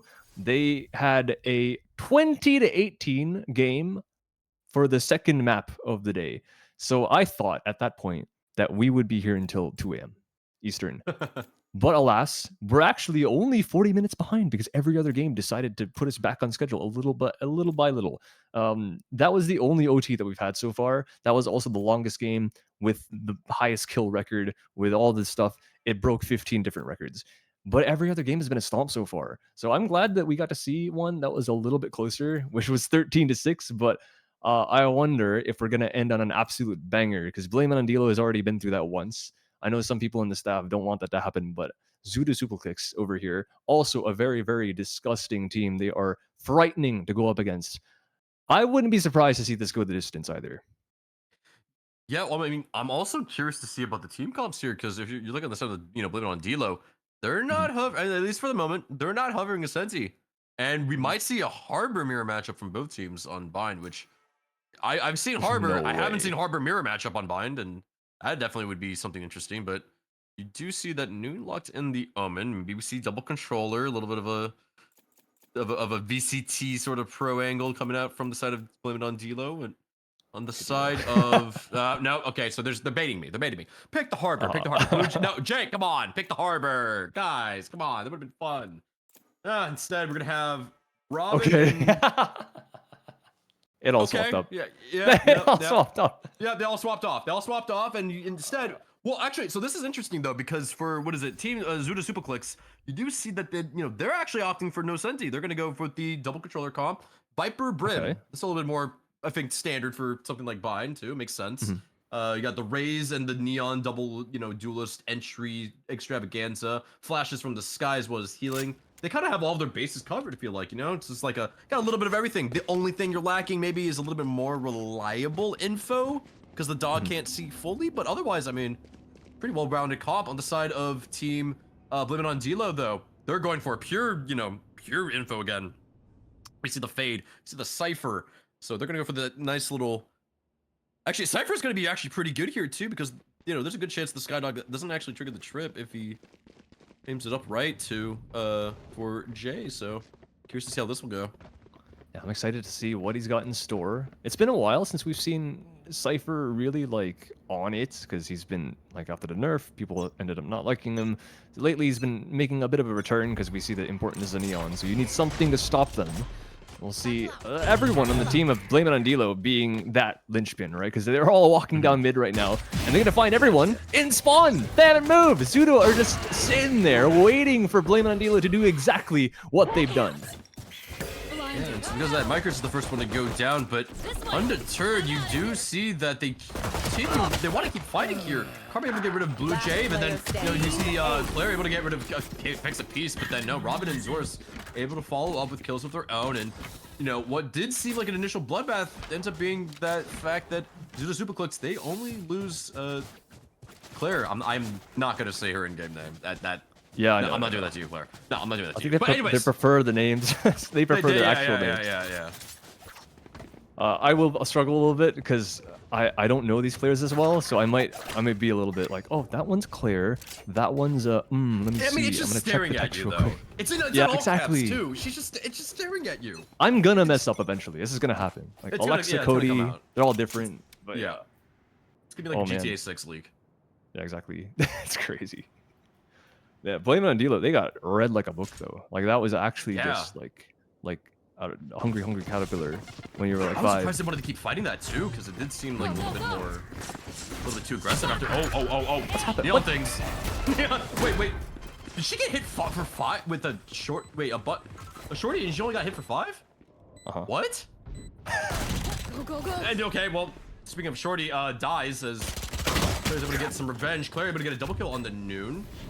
One enemy remaining. Robin gets rid of Otter, and it's just Jay right-click into the loving arms of a Bucky from the Neon. Yeah, really taking advantage of the guns that are in the game right now. There's only one. There's only actually one shotgun on that team, but there's a lot of shorties, so fair play. I don't know if he went in with literal double shotgun, like he had Fortnite double pump or something like that, but yeah, I respect it. You use whatever you can at your disposal to win these games, right? Because it's tournament weekend. We're here to win. So Zudo up 2 rounds, looking good so far. On the closer range map, having a lot of SMGs might not be the worst thing in the world too. So this is not actually a complete done and dusted round for Blame It on Dilo. They do have the rifles, but most of them are sitting at only 25 armor. So they got to be really careful about Zorus maybe making some kind of like crazy play, sliding into their faces with a shotgun. Anyone else with those specters, not stingers, excuse me, can do a lot of damage against half armor players. It can make the difference between a kill and not if you don't have full armor. So they really got to be careful and not give up anything to chance because they have the bigger weapons. If they end up going down, they lose the 3rd round. This could be another one of those situations where a team just completely runs away with it, like we've seen so much today. That's a very interesting Cypher setup on B. I'm kind of just staring at the camera. I've never seen that before. I like because the high usually, cams. yeah, usually you have the camera looking down like the B lawn, right? In case like if there's a lurk or you know off rep, you can just see. So this is very interesting. And he said he's opting for the bait, like the you know you're welcome to take the site. Well, I'm gonna know exactly where you are when you do take the site. For that approach, but the risk that the Cypher has, this actually means this is more important than you realize, although it might not even matter as Otter is able to take Zorus, but what I was going to say is that the moment that Cypher gets off his cam, then you know where his setup is for Claire. Oh, but no, Claire's spot. Oh, Claire was spotted, able to... They're not going to actually take the site, but because of the fact he got spotted and you know the cam's in a weird spot, yes, it did get broken, but... Oh! Either way, oh my, wait, is that midair? Oh, no, Yeah. He got another one. Micros with 2. Micros with 3. 3. Spray and pray, maybe a little bit. 3. Oh, 3, 4. Give me the 4. 4 for the money. Nope. Oh, wait. Oh, Robin. What is he doing? Robin. This party's just begun. Okay. Yeah. Okay. maybe they didn't have the guns. Just wanted ult point. I just gave up your life. It's all right. You have a Phantom now. That's really the only. I mean, yeah, valid. I think that's RGX all right. Vandal maybe on the ground. Or, yeah, it's pretty skin. Right. Yeah. I true. hope. I don't know. Yeah. That was. I mean, they give a lot of kills to Micers there. That was really nice. That complete skeet shot out of the sky, like right out of the cannon. That was crazy. But this is the Micers that we know and love, right? The Micers that we saw earlier today drop a 50 bomb on Lotus. He's going to continue that form. Immediate kill on the Robin over here. And they want to accelerate towards this A site even after that frag. Wait, actually gets rid of Micers with the third. Wait, in the meanwhile too. Wait, you also saw that the showers, Zorus was taken down in the showers as well. Or so all of a sudden it's just a 1v5. I mean, Karma is so worried about showers, but I mean, likely this round is over, barring Karma going off crazy. But look at Micros on this little off angle setup here. Full flash will full flash and still gets the kill. That's wild. No. Anyways, triple kill from Micros. We're all even up at 2-2. Yeah, just switch the veil. Switch the veil a little bit. By Minya Familia. We won't. I'm not gonna lie. I thought the Zudu. It's only been 4 rounds. It's only been 4 rounds. It's not completely over. But man, Micers on form. Like, I didn't think that these guys had any more in them after that crazy 40-round game, almost 40-round game, 38-round game earlier. But apparently, they're still warm. They're still ready to play. They're here to absolutely wreck House, and Zudu are on the other end of it, which is not feeling very nice. They have only Sheriffs and a Stinger. There's actually a lot of damage, but Micers is going back into it. Robin is just getting bullied by Micers. That's twice now. Twice now Micers has absolutely just decided to choose Robin as his victim. But in any case, 2v2 or 2-2 gets the first pick. Noon though gets trade back on Zorus, but Claire able to get a kill on this Noon. Otter gets traded back. I mean, we're seeing trades. It's like take. This is chess all over again. 4v2. D-Lo. Trigger discipline. Okay. We're good. Aye. Oh, that's kind of crazy. I'm not gonna lie. Highlight into a low light, back into a light. You know? To lamp. Yeah, regular to a lamp. Yep. Yeah. I got a little bit close. Oh, good. Still a round win for Blayman and D-Lo. I can't believe Micers goes back in there. I think, honestly, he missed his satchel, by the way. I think he could have gotten like 3 or something if he didn't miss. That's the scary part. And he knows his limits. This guy knows exactly what he can do, what he can't do. He's completely confident in all of his plays, and that is a terrifying thing to play up against. So I don't know. Zudu, this round, they have the guns. And they're actually doing the same thing. They're like, they can't go wrong again. They have weapons. Micers doesn't have an ult. Like, surely we just re-hit and maybe it'll work. And they're gonna go take showers. They have an orb for someone, maybe Karma, perhaps. But they have the showers control now, so they can just leave someone here if they decide to go away or commit down short. But so far, they also have no control down long B or short B. So that is a little bit scary that they're full commit towards A at the start of the round, because if they want to cancel, they have to re-clear so much stuff. But maybe they're okay with that. Maybe they're... Oh my god. I mean, you do see Zora slowly rotating over to B, worried about maybe like a potential flank, so taking his time there. You also saw the chip damage on the Robin. Yeah, it looks like they're just trying to wait for all this util from the side of Blaming on D-Lo to be gone, you know, just waste all the brim smokes and everything like that, and see if you can bait it out. Robin, though, finally gets some revenge on Riker. It's Zorus. Takes space, gets rid of Otter. Zorus with that double kill on the Noon. Zorus once more. Zorus will run into Blue Jay. We'll see if Jay actually is aware. I mean, Jay's very aware, but is Jay aware about the fact that Claire is up in A heaven and is absolutely just staring down CT with Dagger? Yep. I mean, I think this is save. They have the op. There's no way they risk an op in a 2v5 retake with like half the time remaining. So this is gonna be a save from the side of blaming on D-Lo. But we're not blaming on D-Lo this round there, guys, okay? Because he didn't do anything. So we'll see. Everyone takes the TP. Oh, wait, D-Lo, wait. Oh, please peek the art. No, they're gonna hide in the TP. They're not. Oh wow. They really don't want to get picked off. They don't. Yeah, that's smart. You don't know where D'Lo is. We show up now. We Now, live later. the curious thing, and we'll see if. I mean, surely I don't think that what is it? Team. Super Zuda Click. Motherfucker. Yeah. What is it? Super, I've no, heard Zuda- that it's their Super Zuda names Click? combined. It's That makes sense. Zudu Super Zudu, Clicks. yeah, Zudu Super Clicks. There you go. Yes. Where's the R? I don't know. I don't know. Anyways, okay. Yeah, I that don't know how team- it actually works. That's just what I yeah, heard. That team. I mean, I'm curious to see if whether or not they actually know that D'Lo actually has an op. No 'Cause way. I guess technically no. from Econ, you could probably make a guess. Like, I mean, if they were absolutely paying attention, you'd be like, oh yeah, he bought an op. But D'Lo's gonna peek. Oh, that's aggressive. Oh, right into the face of Zoras. Take a He found face out. full of 40 cals right into the face. Easy Never mind. enough. Okay, Otter. Ooh, able to get rid of Claire as well. D'Lo, by the way, is one, so running away like Roadrunner to take that off angle onto the shower now. As you do see, Robin's just inching his way closer to his death. Oh, no, but Robin, one little bullet onto the chest of D'Lo, and that's the... Otter is... Audio issues. Tech issues. Anyways, the reef hit onto A underway, and everyone's just getting caught with a knife out. Everyone's just getting caught with a knife out. Karma, though, able to get rid of Noon. 2v2. Viper ult being used, so that hit. Provide a little bit of cover for the time being. Spray and pray coming out for the side of Mikers.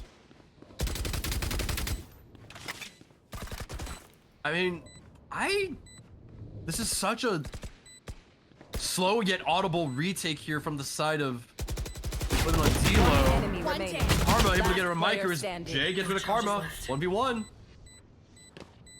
Oh, but Jay made a sound, and that is probably his death. That's definitely his death. He's so done. Oh, you're just playing with your food, Robin. Playing with your food. Triple kill. That's so mean.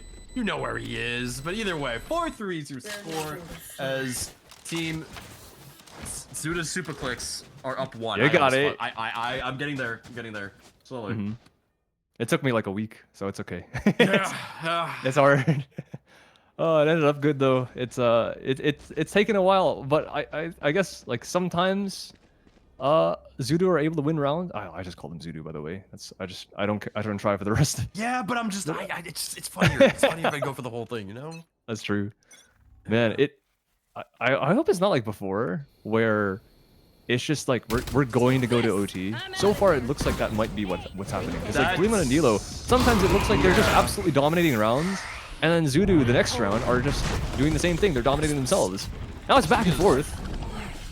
I don't know what's just happened here. What's happening is that no one is accounting for this op, which is kind of crazy because it's such a lot of... Oh! Production, can we get a replay on that after after you know they win the round? Probably. I mean, there's no way D'Lo is feeling himself right now. One bullet. Oh, he almost got the no scope. Yeah, nah, he almost got it. He almost got it. 1v2. You know where Karma is. Karma blast you. Oh, wait. Redemption. Not the League of Legends item. No. I mean, Karma's just making so much noise. Yeah. 4K from D'Lo. No, get a replay on that. Get a replay on that. On the Raze ult. Oh, please. Let's see it. Oh my good gravy. Holy. Let's see. That was, I mean, there's a lot of chaos. There's so much random crap happening, and Zuo, I don't know how Zuo gets 2 there. Yeah, look at the replay here. Claire up draft with the satchel charge right into. Oh, she's gotta be pissed. Jesus. Yeah, that is annoying. Like as a Raze, like it doesn't matter with what gun, with an op, like you feel like they didn't deserve it because it's like, oh, it's just body shot me. But no matter what, D'Lo just single-handedly wins the round. Just decides I'm just gonna click on everyone, and that's what happened. Like sometimes it's just like Mikers, D'Lo, they can just do that. They can just decide I'm going to play how I want to play this round, and then they're not going to do anything about it. They got a bit dicey. Like I think Karma could have had a legit chance. Oh, that's fancy. That's a fancy lineup. Don't really do much though for this. Or in the context of this. No one's pushing shower. Yeah.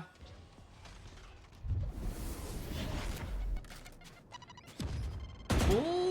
see. I mean, they spotted the info. Robin does get the lurk kill on Otter, but I don't think that's gonna cause.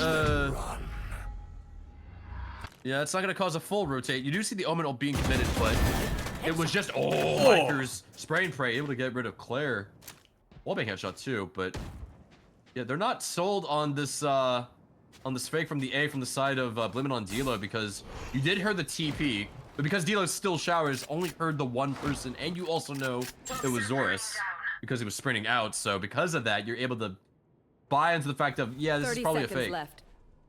Even when these bullets are being shot, I don't think you're gonna see a full commit coming from the side of Blaming on D'Lo to a rotate towards A. But they, this is timing. Oh my god. You didn't see his gun. Spike carrier killed. No, but it doesn't matter because Duval and Lost got killed, and so Spike's down. Seconds. I mean, there's no time. Doesn't matter. Wait, doesn't matter. Does not matter. No time. Does not matter. That was a little. The creativity was there, but no, too slow. And because of that too, Noon's also able to get rid of Zorus. Makes it a 2v2. They say that they also still have the ob. D'Lo is, standing on a fortune of money here, and yeah, I mean, I saw the vision. It's just it was a little bit too slow for that execution on the flank. Man, it's crazy. Like that. If you look at the minimap, if you just isolate that without the timer in that round, I think at any given time you would think that Zudu is so far in the advantage. Like they have a complete crunch on B. They got Heaven guy misses the dude crossing through Swan. Like there's no right for Blaming on D'Lo to end up winning that round, but it's just, I guess it just took too long. Yeah, a little bit too long. So they're speeding up. They're not making that mistake again. Oh no, and Miker's able to get rid of Claire to start the round. D'Lo headshot on a Robin. 238 is the call. Once more, they have for team to the Super Clicks. They do have control of U-Haul, but I don't know if that even matters at this point. Trying to hope for a pick, but I mean, they're all just they're stuck right here for the moment. They have to commit to. They have one brim smoke. That's it for potential cover. Yes, you do have a couple of flashes in your inventory as well to maybe bait it out. Ooh, a little bit of creativity. Oh, Mikers with the satchel charge kill. Enemy remaining. Noon able to get the last kill on the double it. Karma gets a trade back, but down to 7 health. And it's not a lucky number in this case, because, oh my god, Mikers with a triple kill. Double kill with the, First kill was with just, I think, the Vandal, then with the Shorty, and also with the satchel charge as well. All sorts of just kill creativity coming out for Mikers, but 6-4. I'm gonna be honest, it's been probably years since I've seen a satchel kill. Like it's not common. So nice, good awareness that someone would be in that corner. No escape. Even if you miss the second shot, he gets finished off with a satchel. It's absolutely brilliant. But that's the strength of Mikers, I guess. One trick raise, you know exactly what you can pull off on that agent. Now you're still sitting at the top of the scoreboard, looking to break yet another record. But I don't know if it's going to take that long, because he's aiming to finish the map right here and now. A little bit of an overheat, but I mean, double kill though. Oh, D'Lo. Oh, D'Lo. Down A. I mean, he's just having fun. That's the type of offer that you love to see. The one that just gets his one and then it's just like, all right, let me go again. I have this. Choose the money, maybe. Once more, but nah. Looks like the last two remaining members here for Claire and Karma for Zuda Superclicks. They're just hoping for an over-aggressive member from Team Limit on D'Lo to take a bite and a chance. He's still being thrown. It looks like they want to get this pick onto A before even committing to a rotate. If they even want to. D'Lo's gonna re-swing here with the op here in like 2 seconds. But look at this flank. Blue, one. Spike down. Karma doesn't know. Karma now knows. Karma gets rid of Blue.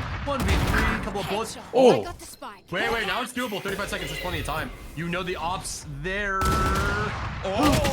Oh, Karma almost able to clutch it out, but no, at the end of the day, you do see Team Limit on D'Lo still up here to make it 7-4. My god. I can't believe they actually gave him fights. Like millimeters away from losing the round, by the way. Both of them fight him individually. And yeah, Cody. One headshot onto D'Lo, and that's it. That's game. That's scary. It's just like millimeters every single time with this team. Like even in the Lotus game before, I think it was the same thing. Like it's hard to remember exactly what happened during standard time because there were so many rounds where everyone was on even footing. But yeah, it was close for a reason, and they keep it close even though right now they're actually winning by 3 rounds. But I wouldn't put it past Zoodoo to be able to take this B site under lock and key. Mykers is here though. They still have to worry about Hookah, but they still worry about the flank. He doesn't know that there's no one outside Hookah right now. Yeah, you do see Mykers able to get rid of Claire, but both races are down. Oh, that's a Cypher down. That's huge. Zora's able to take space. Zora's able to get a double kill. Well, that's actually really huge now. Now it's a 2v4. You do have the Sky Cabbages now giving away the location of last 2 remaining members of Team Blame It on D-Lo. And last round, you have a lot of ultis. You do have Waylay ult, but the Waylay ult, the Waylay's got a Waylay ult. You're gonna want to swap it out for a different gun before you use the ult. Does actually, the Fade Eye does spot out Zorus' location, but Zorus also has ulti too. They're just playing for Brim ulti as well, so yeah, I mean, I don't think Blame It on D-Lo has it off of time alone. Yeah, no, Waylay ult, yeah, I mean, Brim Molly, you still got Brim ult. I mean, no, this is, it's 7-5 at the half, folks. It's 7-5 at the half. We are keeping it close. D-Lo doesn't even get a consolation frag towards the end of it. That's gonna pad the stats with some ults, but yeah, nice from Zoodoo Super Kicks to bring it back to this close. Blame it on D-Lo. I mean, it has been a little bit like rough in the first half, I think, for both teams, because look at the way the rounds have played out. 2 rounds, that's off the pistol. I mean, it's just, that's how the game works. Then 3 in a row from Blame It on D-Lo. 2 rounds again, and then another 4. So there's streaks of rounds. It seems like it's just like every round that Blame It on D-Lo are winning is quite scrappy. Zoodoo, honestly, kind of the same. I don't know. I don't even know why I'm specifying between them, because it's just like we see so many 1v1s towards the end of these rounds, similar to what we saw in Pearl. This one a little bit closer, at least in terms of the scoreline. But I think what is really going to come down to is the clutch potential between these 2 teams, because Mykers, we know that this guy can land any shot that anyone that comes on a screen is at risk of dying. That's why you see him sent alone towards A, because you don't need backup if you can just hit every shot. D-Lo kind of the same, but very much online when he gets the operator. So at this point, when he's on the second half, it's going to be a lot harder for this attack side to work this off. So I wonder how much they're going to find out of D-Lo without an operator. Karma, unless she takes TP, is so dead. What? He's fine. Four people, by the way. 4 people. 4 people. Very much saw Karma, and he's able to get out. All right. And meanwhile, though, I mean, they really want to kill him. If he got a kill there, I would have been flabbergasted. But D-Lo able to get a kill. D-Lo with a double kill. D-Lo with a triple kill. D-Lo. You know about this work? Spike planted. Claire? No one's work. Oh, there we go. Oh, that is very unfortunate if you're D-Lo. That is the, oh, okay, you're not even aiming at me. You're not even aiming at me and you kill me. But either way, Claire, trying to make this close. Nope, right click. 8-5. Because D-Lo heard me there. 3K with a pistol. Very nice opener on the second half. Extending that lead as well. That's really important for Blame It on D-Lo, because we've seen so many times where like team switches half. Of course, this, I think Bind is very much attacker sided, so already this kind of scoreline is very, very comfortable for them. Already up on the half, they're win the pistol, so it's probably going to be 9-5 very soon. This is going to be really difficult for Zoodoo to be able to pull this back, considering they are already down in rounds. Yes. So unless they can win this anti-eco, which is possible, we've seen some crazier stuff in this tournament. But this is going to be tough because they only have 1 shotgun, and that is over on A. So 2 people over on this B site where Blame It on D-Lo are going to be full committing to. Ooh, Cypher Cam gets rid of Robin. So there goes your Viper. Meanwhile, oh, D-Lo with a Bucky. It's with a Karma, makes it 5v3, and you do see Blue Jay's gonna take some space here. Runs right into the Bucky from Zoras. So trade back, but there's a lot of util from the side of Blame It on D-Lo that they still got available. So it's gonna really delay this retake here from Zoodoo Super Clicks. As a matter of fact, it's such a delay here that they are very non-committal about rehitting. I don't know if they want to rehit at this point. And they have to. They have no guns. I guess they can choose to die, but maybe I think they're just gonna die to the spike. Maybe they're hoping to get him on the way out, but I mean they're not even attempting it. Okay, I mean there we go. Okay, Claire, but Gotta go. yeah, they want to kill him on the way out. And no one dies on the way out. Oh, okay, there we go. Micers. You got Micers on. Wait, how did Micers die? Wait, what? Wait, that's the funny part. That's not even the guy they were chasing. Yeah. What? That's the guy that absolutely shouldn't have died. Okay, anyways.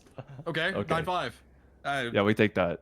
They're loving the scoreline right now. They don't care, I guess. Micers can buy up. He's gonna buy up the Spectre actually after dying. So, deciding, yeah, he's making some choices in his head. With the shotgun on the raise is equally as scary, if not more, than when he has a rifle. I don't even know what to be more scared of at this point because it is Micers. He can hit the headshots, but right now he's gonna be in your face with the lower buy, the bonus round from them.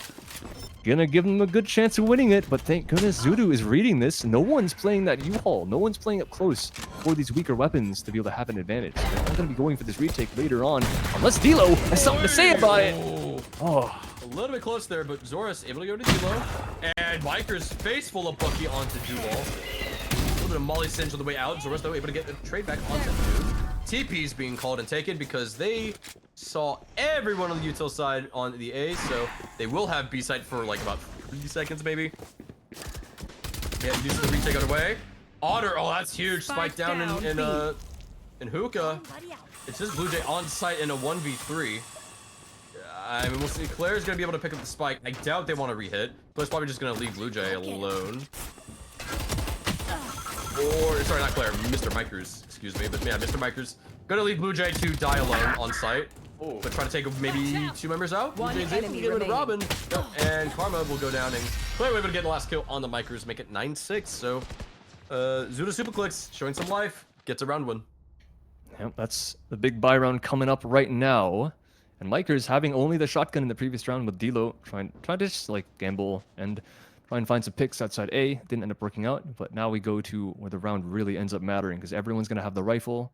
Micers, what's going on here? They don't actually have enough. Okay, half armor. Yeah, it's good enough, I guess, for Micers. On the other team, Zudu is actually on a little bit of a broken buy here because they also lost a couple members in the previous rounds and not going to have every single rifle in their back pockets either. Robin and Alexa both sitting on only lesser guns. So this round could be a little bit dicey for both teams, I think. Blame it on Dilo at the advantage. Even still, they're going to be walking towards the speed site with most of their roster. With one lurk over towards Showers, could be a big kill. They could choose to pivot over here if he gets that frag.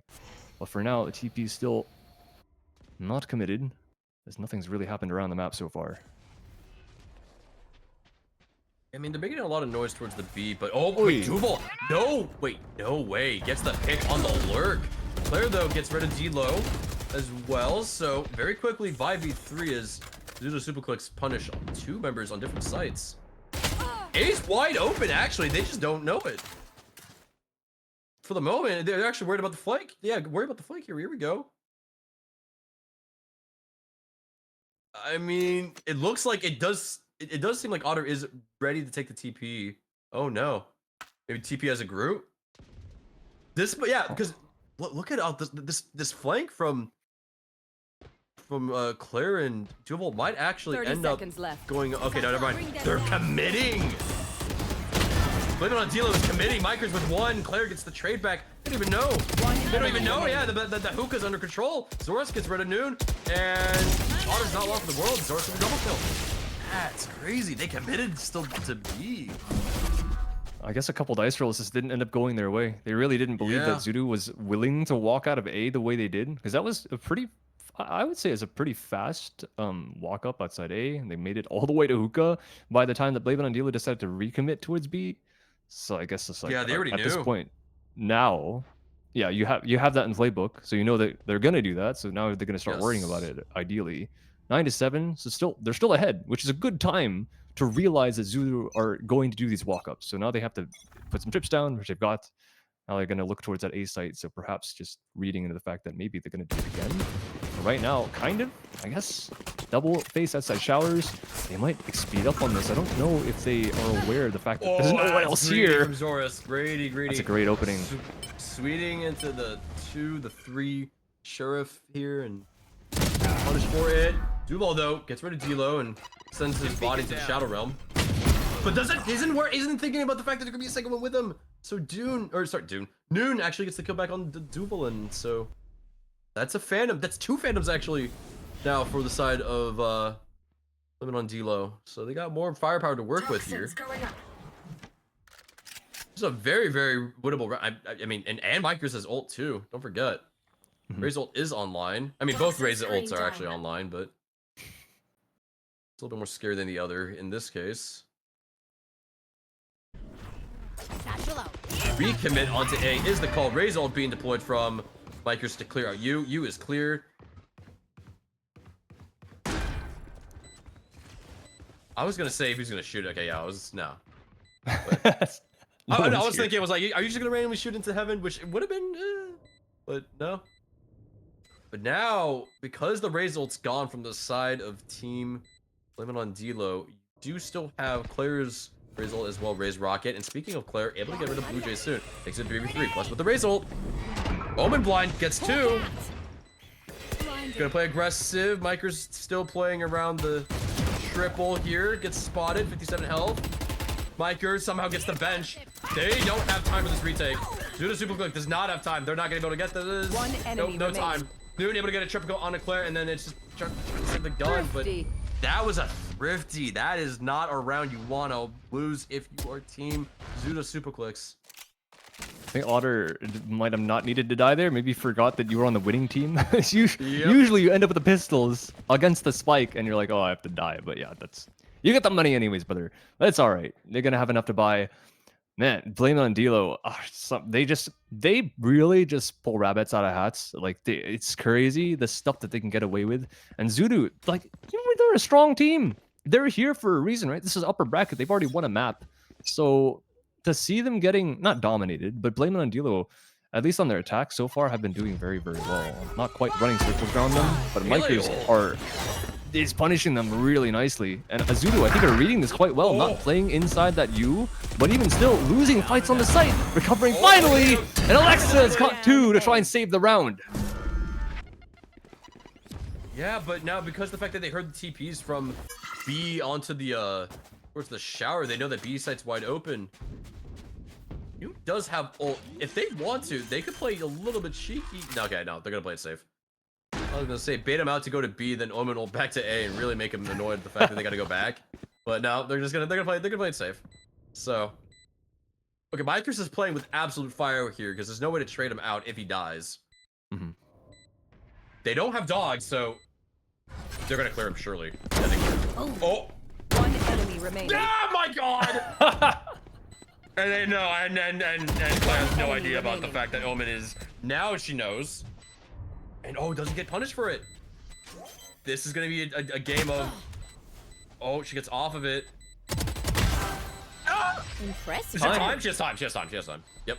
She has time. This will be 10-8. Oh, 10-8. Not close though. A second left. Clutch.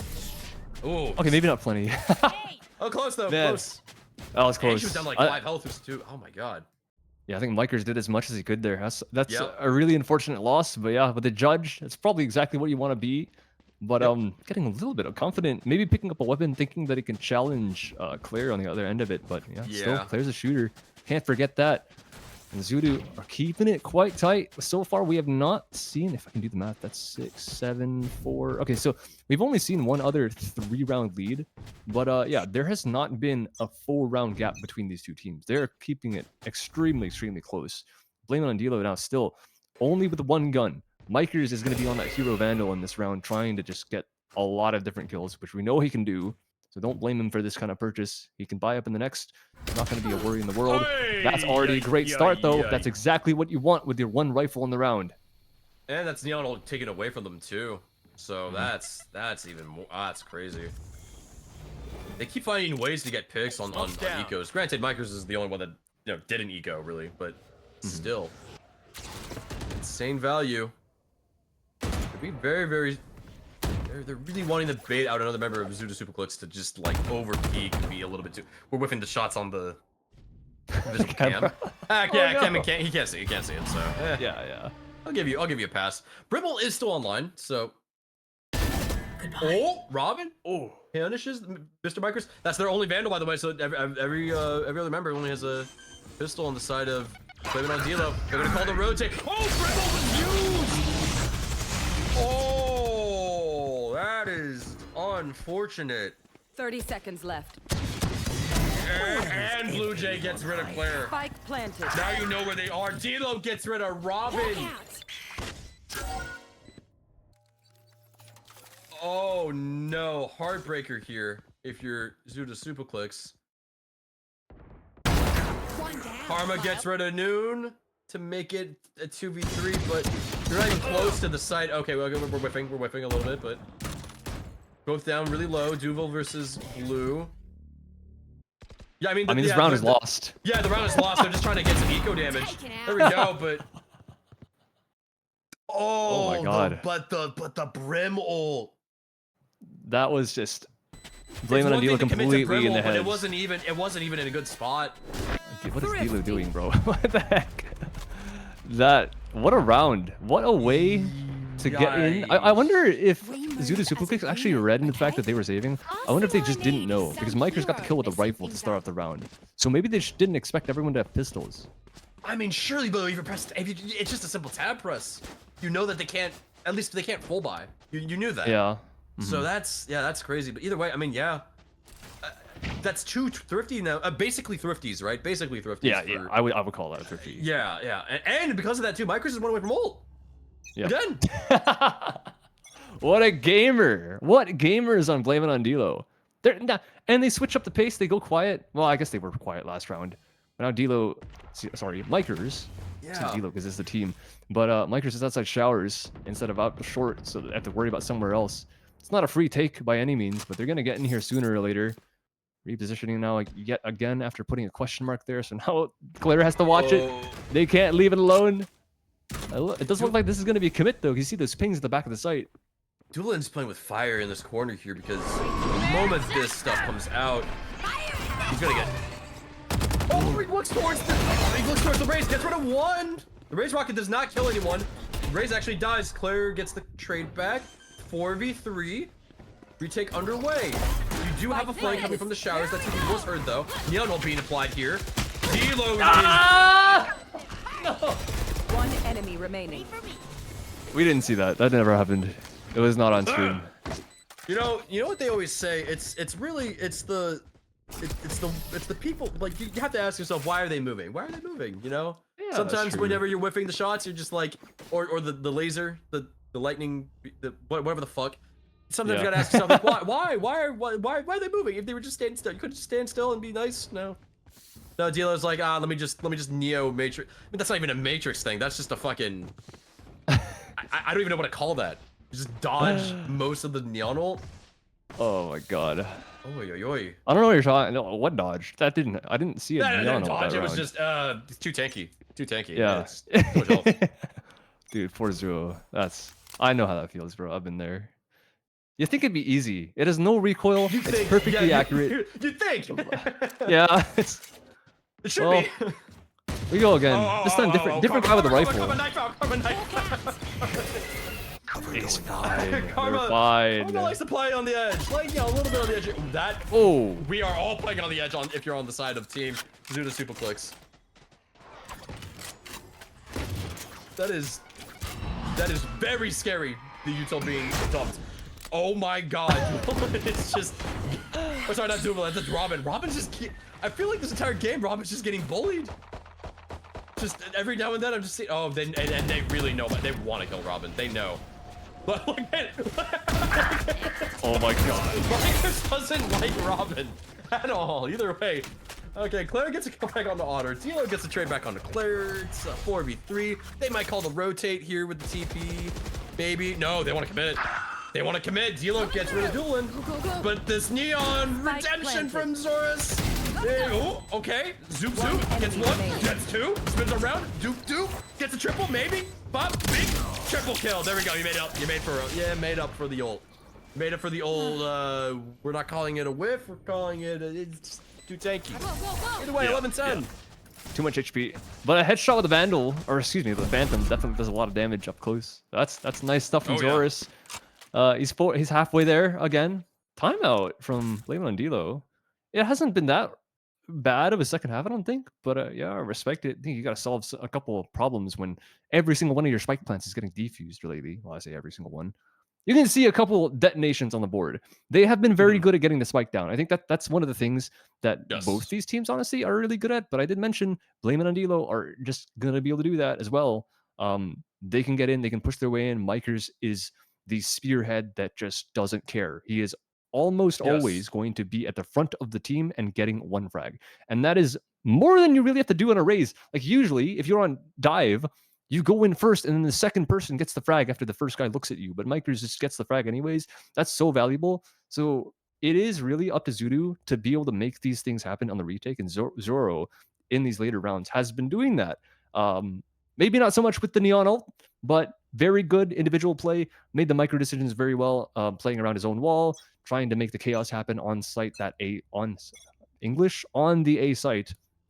And now he's sitting still atop of the scoreboard, 20 and 13, doing very well for himself. So some of the individual things that Zudu are doing towards the later end of the rounds are really nice. So Blame It on Dilo, somehow, this is the hard part. I have to figure out how to shut that down. Because at that point, again, it's not the macro, right? It's not the tactics that you can decide beforehand. It's you have to be able to react to things that they're throwing at you, that Zor and Claire are throwing at you in the moment. And I wonder if a minute is enough to solve those kinds of problems. Robin does have Viper Pit online, but because of the fact that the Dilo has Waylay ult, I don't think this can. Okay, well now, different story here, but A is the hit, and because Zoros is trying to get a rock in a hard place, goes down. Jubal immediately gets followed as Otter picks up a second kill. 3v5. They lost sight so quick that now there's a conversation of if you want to save. There has to be that conversation because you're gonna lose a guy here. Claire's dead. Claire's not dead. Oh my god, Dilo tried to sneak by it, but they did not clear heaven. Noon is stuck in heaven. They did not clear heaven, so.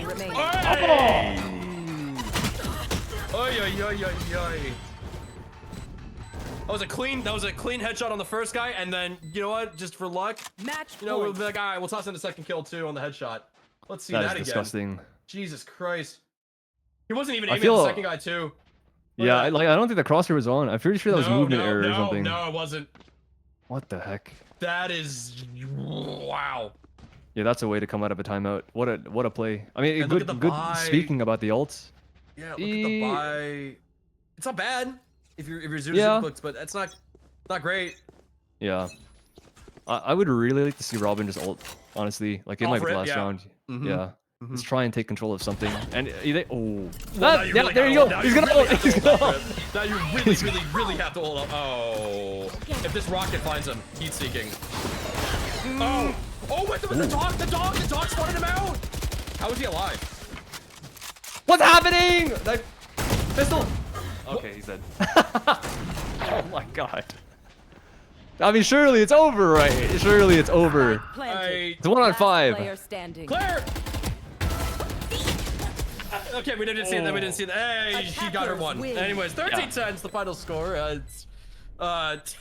Team, blame it on Dilo. We're not blaming it on Dilo today, guys. They advanced to the upper finals, and they will be facing off against Tom Worshippers for the upper finals. Meanwhile, Team Zuda Superclicks, they will fall down to go and face the Stinkers for the first game of Game 9, actually, for tomorrow. So we do have our bracket set up for tomorrow. But I mean, what a game! Look at Mikers at the top. That's 2 games now that we have someone dropping a 30 bomb. Although in this case, Mikers gets 8 first bloods. If you combine, he has the entire team of Zuda Superclick's first bloods combined, and then on top of that, cherry on top, every single one of his teammates also got at least 1 first blood as well. That's fucking insane. That's what I'm saying, bro. Like, this guy, he will go in first and he'll get a kill first. It doesn't make any sense. That's not how Valorant is supposed to be worked, but it happens because he's just absolutely insane. He's got 82 kills, I think, across both these maps so far today. Yeah. So that's about right. Like, I don't know how you deal with that, but like you mentioned, they're playing Tom Worshippers tomorrow, and they have Ray. So this will be a war of the 2 people that can just casually sit at their PC, launch the game, and drop 30. Yeah, I mean, it's gonna be like what is it? An unstoppable object meets an immovable force, right? It's like gonna be who's gonna break on that. No, that's gonna be a fantastic game to cast tomorrow. Which I'm not flexing that I'll also be casting that specific game tomorrow, but I will be. So we'll see. We'll see how that goes. Man, I'm looking forward to another like pentuple, sextuple, septuple. I don't even know what it Okay, is at this point. wait. That's a lot. That's a lot of sextuples. That's a lot of tuples. That's a lot. It's That's a lot of it's a lot of tuples. rounds. They did it That before. is- They can do it again. Oh, you hate them. Oh, you hate them then. No, I Play just two listen. games in one. I like Valorant. Basically, Okay, I like watching Valorant. I like casting Valorant. I like everything about this game. So more rounds means more fun. That's how I look at it. Hey, you know what? It's gonna be like a baseball game where it's like what the 12th inning overtime. You're just like, dude, Mhm. someone win, someone win at that point. That's where I'm gonna be at. I'm gonna be like, okay, I need one of y'all to just win 2 rounds in a row. I realize it's a hard ask, but 2 rounds in a row. Come on, you guys got it. Either way, we'll be excited to see coming to Mike tomorrow. Everyone, you will be enjoying us as well for tomorrow's casting crew. Although we will not be casting together. So Anton, it was a pleasure casting with you, my man. It was Likewise. a lot of fun. And I think we're just gonna send it back to Noona here. And well, everyone, appreciate you guys for sticking around for these final games for this first day. It's a lot of fun. Absolutely. All right. Thank you so much, LuBu and Anton, for ending this amazing day 1, you guys. Can you believe it? We freaking made it, you guys. Okay, you know what? It's actually not that bad. When I saw that we were an hour and a half behind, blame it on Dilo. I was getting a little bit concerned. I was getting very concerned. But then I ended up looking and we're only 30 minutes over. So it's actually not that bad. So but I mean, congratulations to everybody today. I mean, even to those who did get dropped out from day 1. I mean, you guys all brought such fantastic energy and just like so many amazing plays. We have so many clips to go through. And so I can't wait to be posting those everywhere and then making some of those into the montage for season 4 trailer. But I mean, big congratulations here. Looking at the bracket here, flashbang through the door just so that you guys can see here. This is what the schedule is going to be looking like for tomorrow. So we have our lower rounds first. So we will be seeing Zoodoo Super Clicks versus the Stinkers as game 1. And then we will see PR Check versus Mixed Click No Jutsu. Now, depending on who wins those games, we will be seeing them for the next round of lowers. So we're not too sure on who's going to be, but it's going to be one of those 4. And then we'll go straight into upper finals here between Tom Worshippers and Blame It on Dilo. This is going to be such an explosive game, you guys. I cannot wait. Tomorrow is just going to be so much fun, and I do want to say a huge heartfelt GG's to Yumi Smashers and Shootin' Blanks. Don't worry. You guys tried your absolute bestest, and I know you guys gave your 100,000% billionth, everything, to this tournament. So I know you guys are going to come back stronger and more motivated to become challengers of the arena during season 4. But that's going to be the end of our day 1, you guys. But we're not quite yet over because, you guys, we do have a giveaway that's going to be starting right now, you guys. So if you want to join in, feel free to do exclamation point giveaway in the chat. We are not we, but Mare, our head admin, is doing the giveaway for the new Hollow Meridian bundle in Valorant. So go ahead and put in your giveaways now, you guys. I'll be closing it. Is 2 minutes too gracious? I don't know. I've never done this before, so I don't really know. Let's do it we'll do it until we'll say 2 minutes. Yeah. Okay. Remember, there's a 30-second delay, so you got a minute 30. Oh, right? thank you. So you have to Thank you, compensate Anton. for that. I do have to compensate for that. I'll just decide.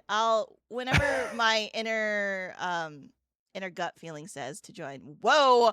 I realized that everything started coming through all of a sudden.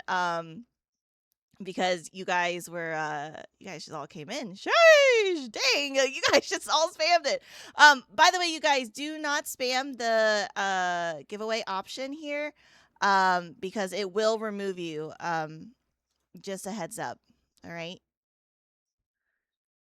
I'm seeing all of you guys come in. Make sure that you guys do have an NA account here for Valorant. Oh, I'm okay. There's been a couple people removed. I might need to remove that.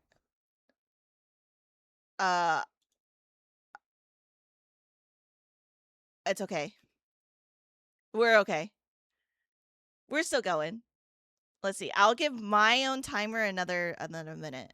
Okay. But it's okay, you guys. Even if this giveaway does not go to you today, that's a-okay, because tomorrow we are hosting another Hollow Meridian bundle giveaway sponsored by Zero Esports. Thank you, Zero Esports. And then we will be doing a Zenny giveaway as well for their Year of the Horse bag, which comes with a pair of non-prescription eyewear, an eyeglass case, an eyeglass little cleaning cloth, all for a $50 bundle, you guys, for free. Full free, you guys.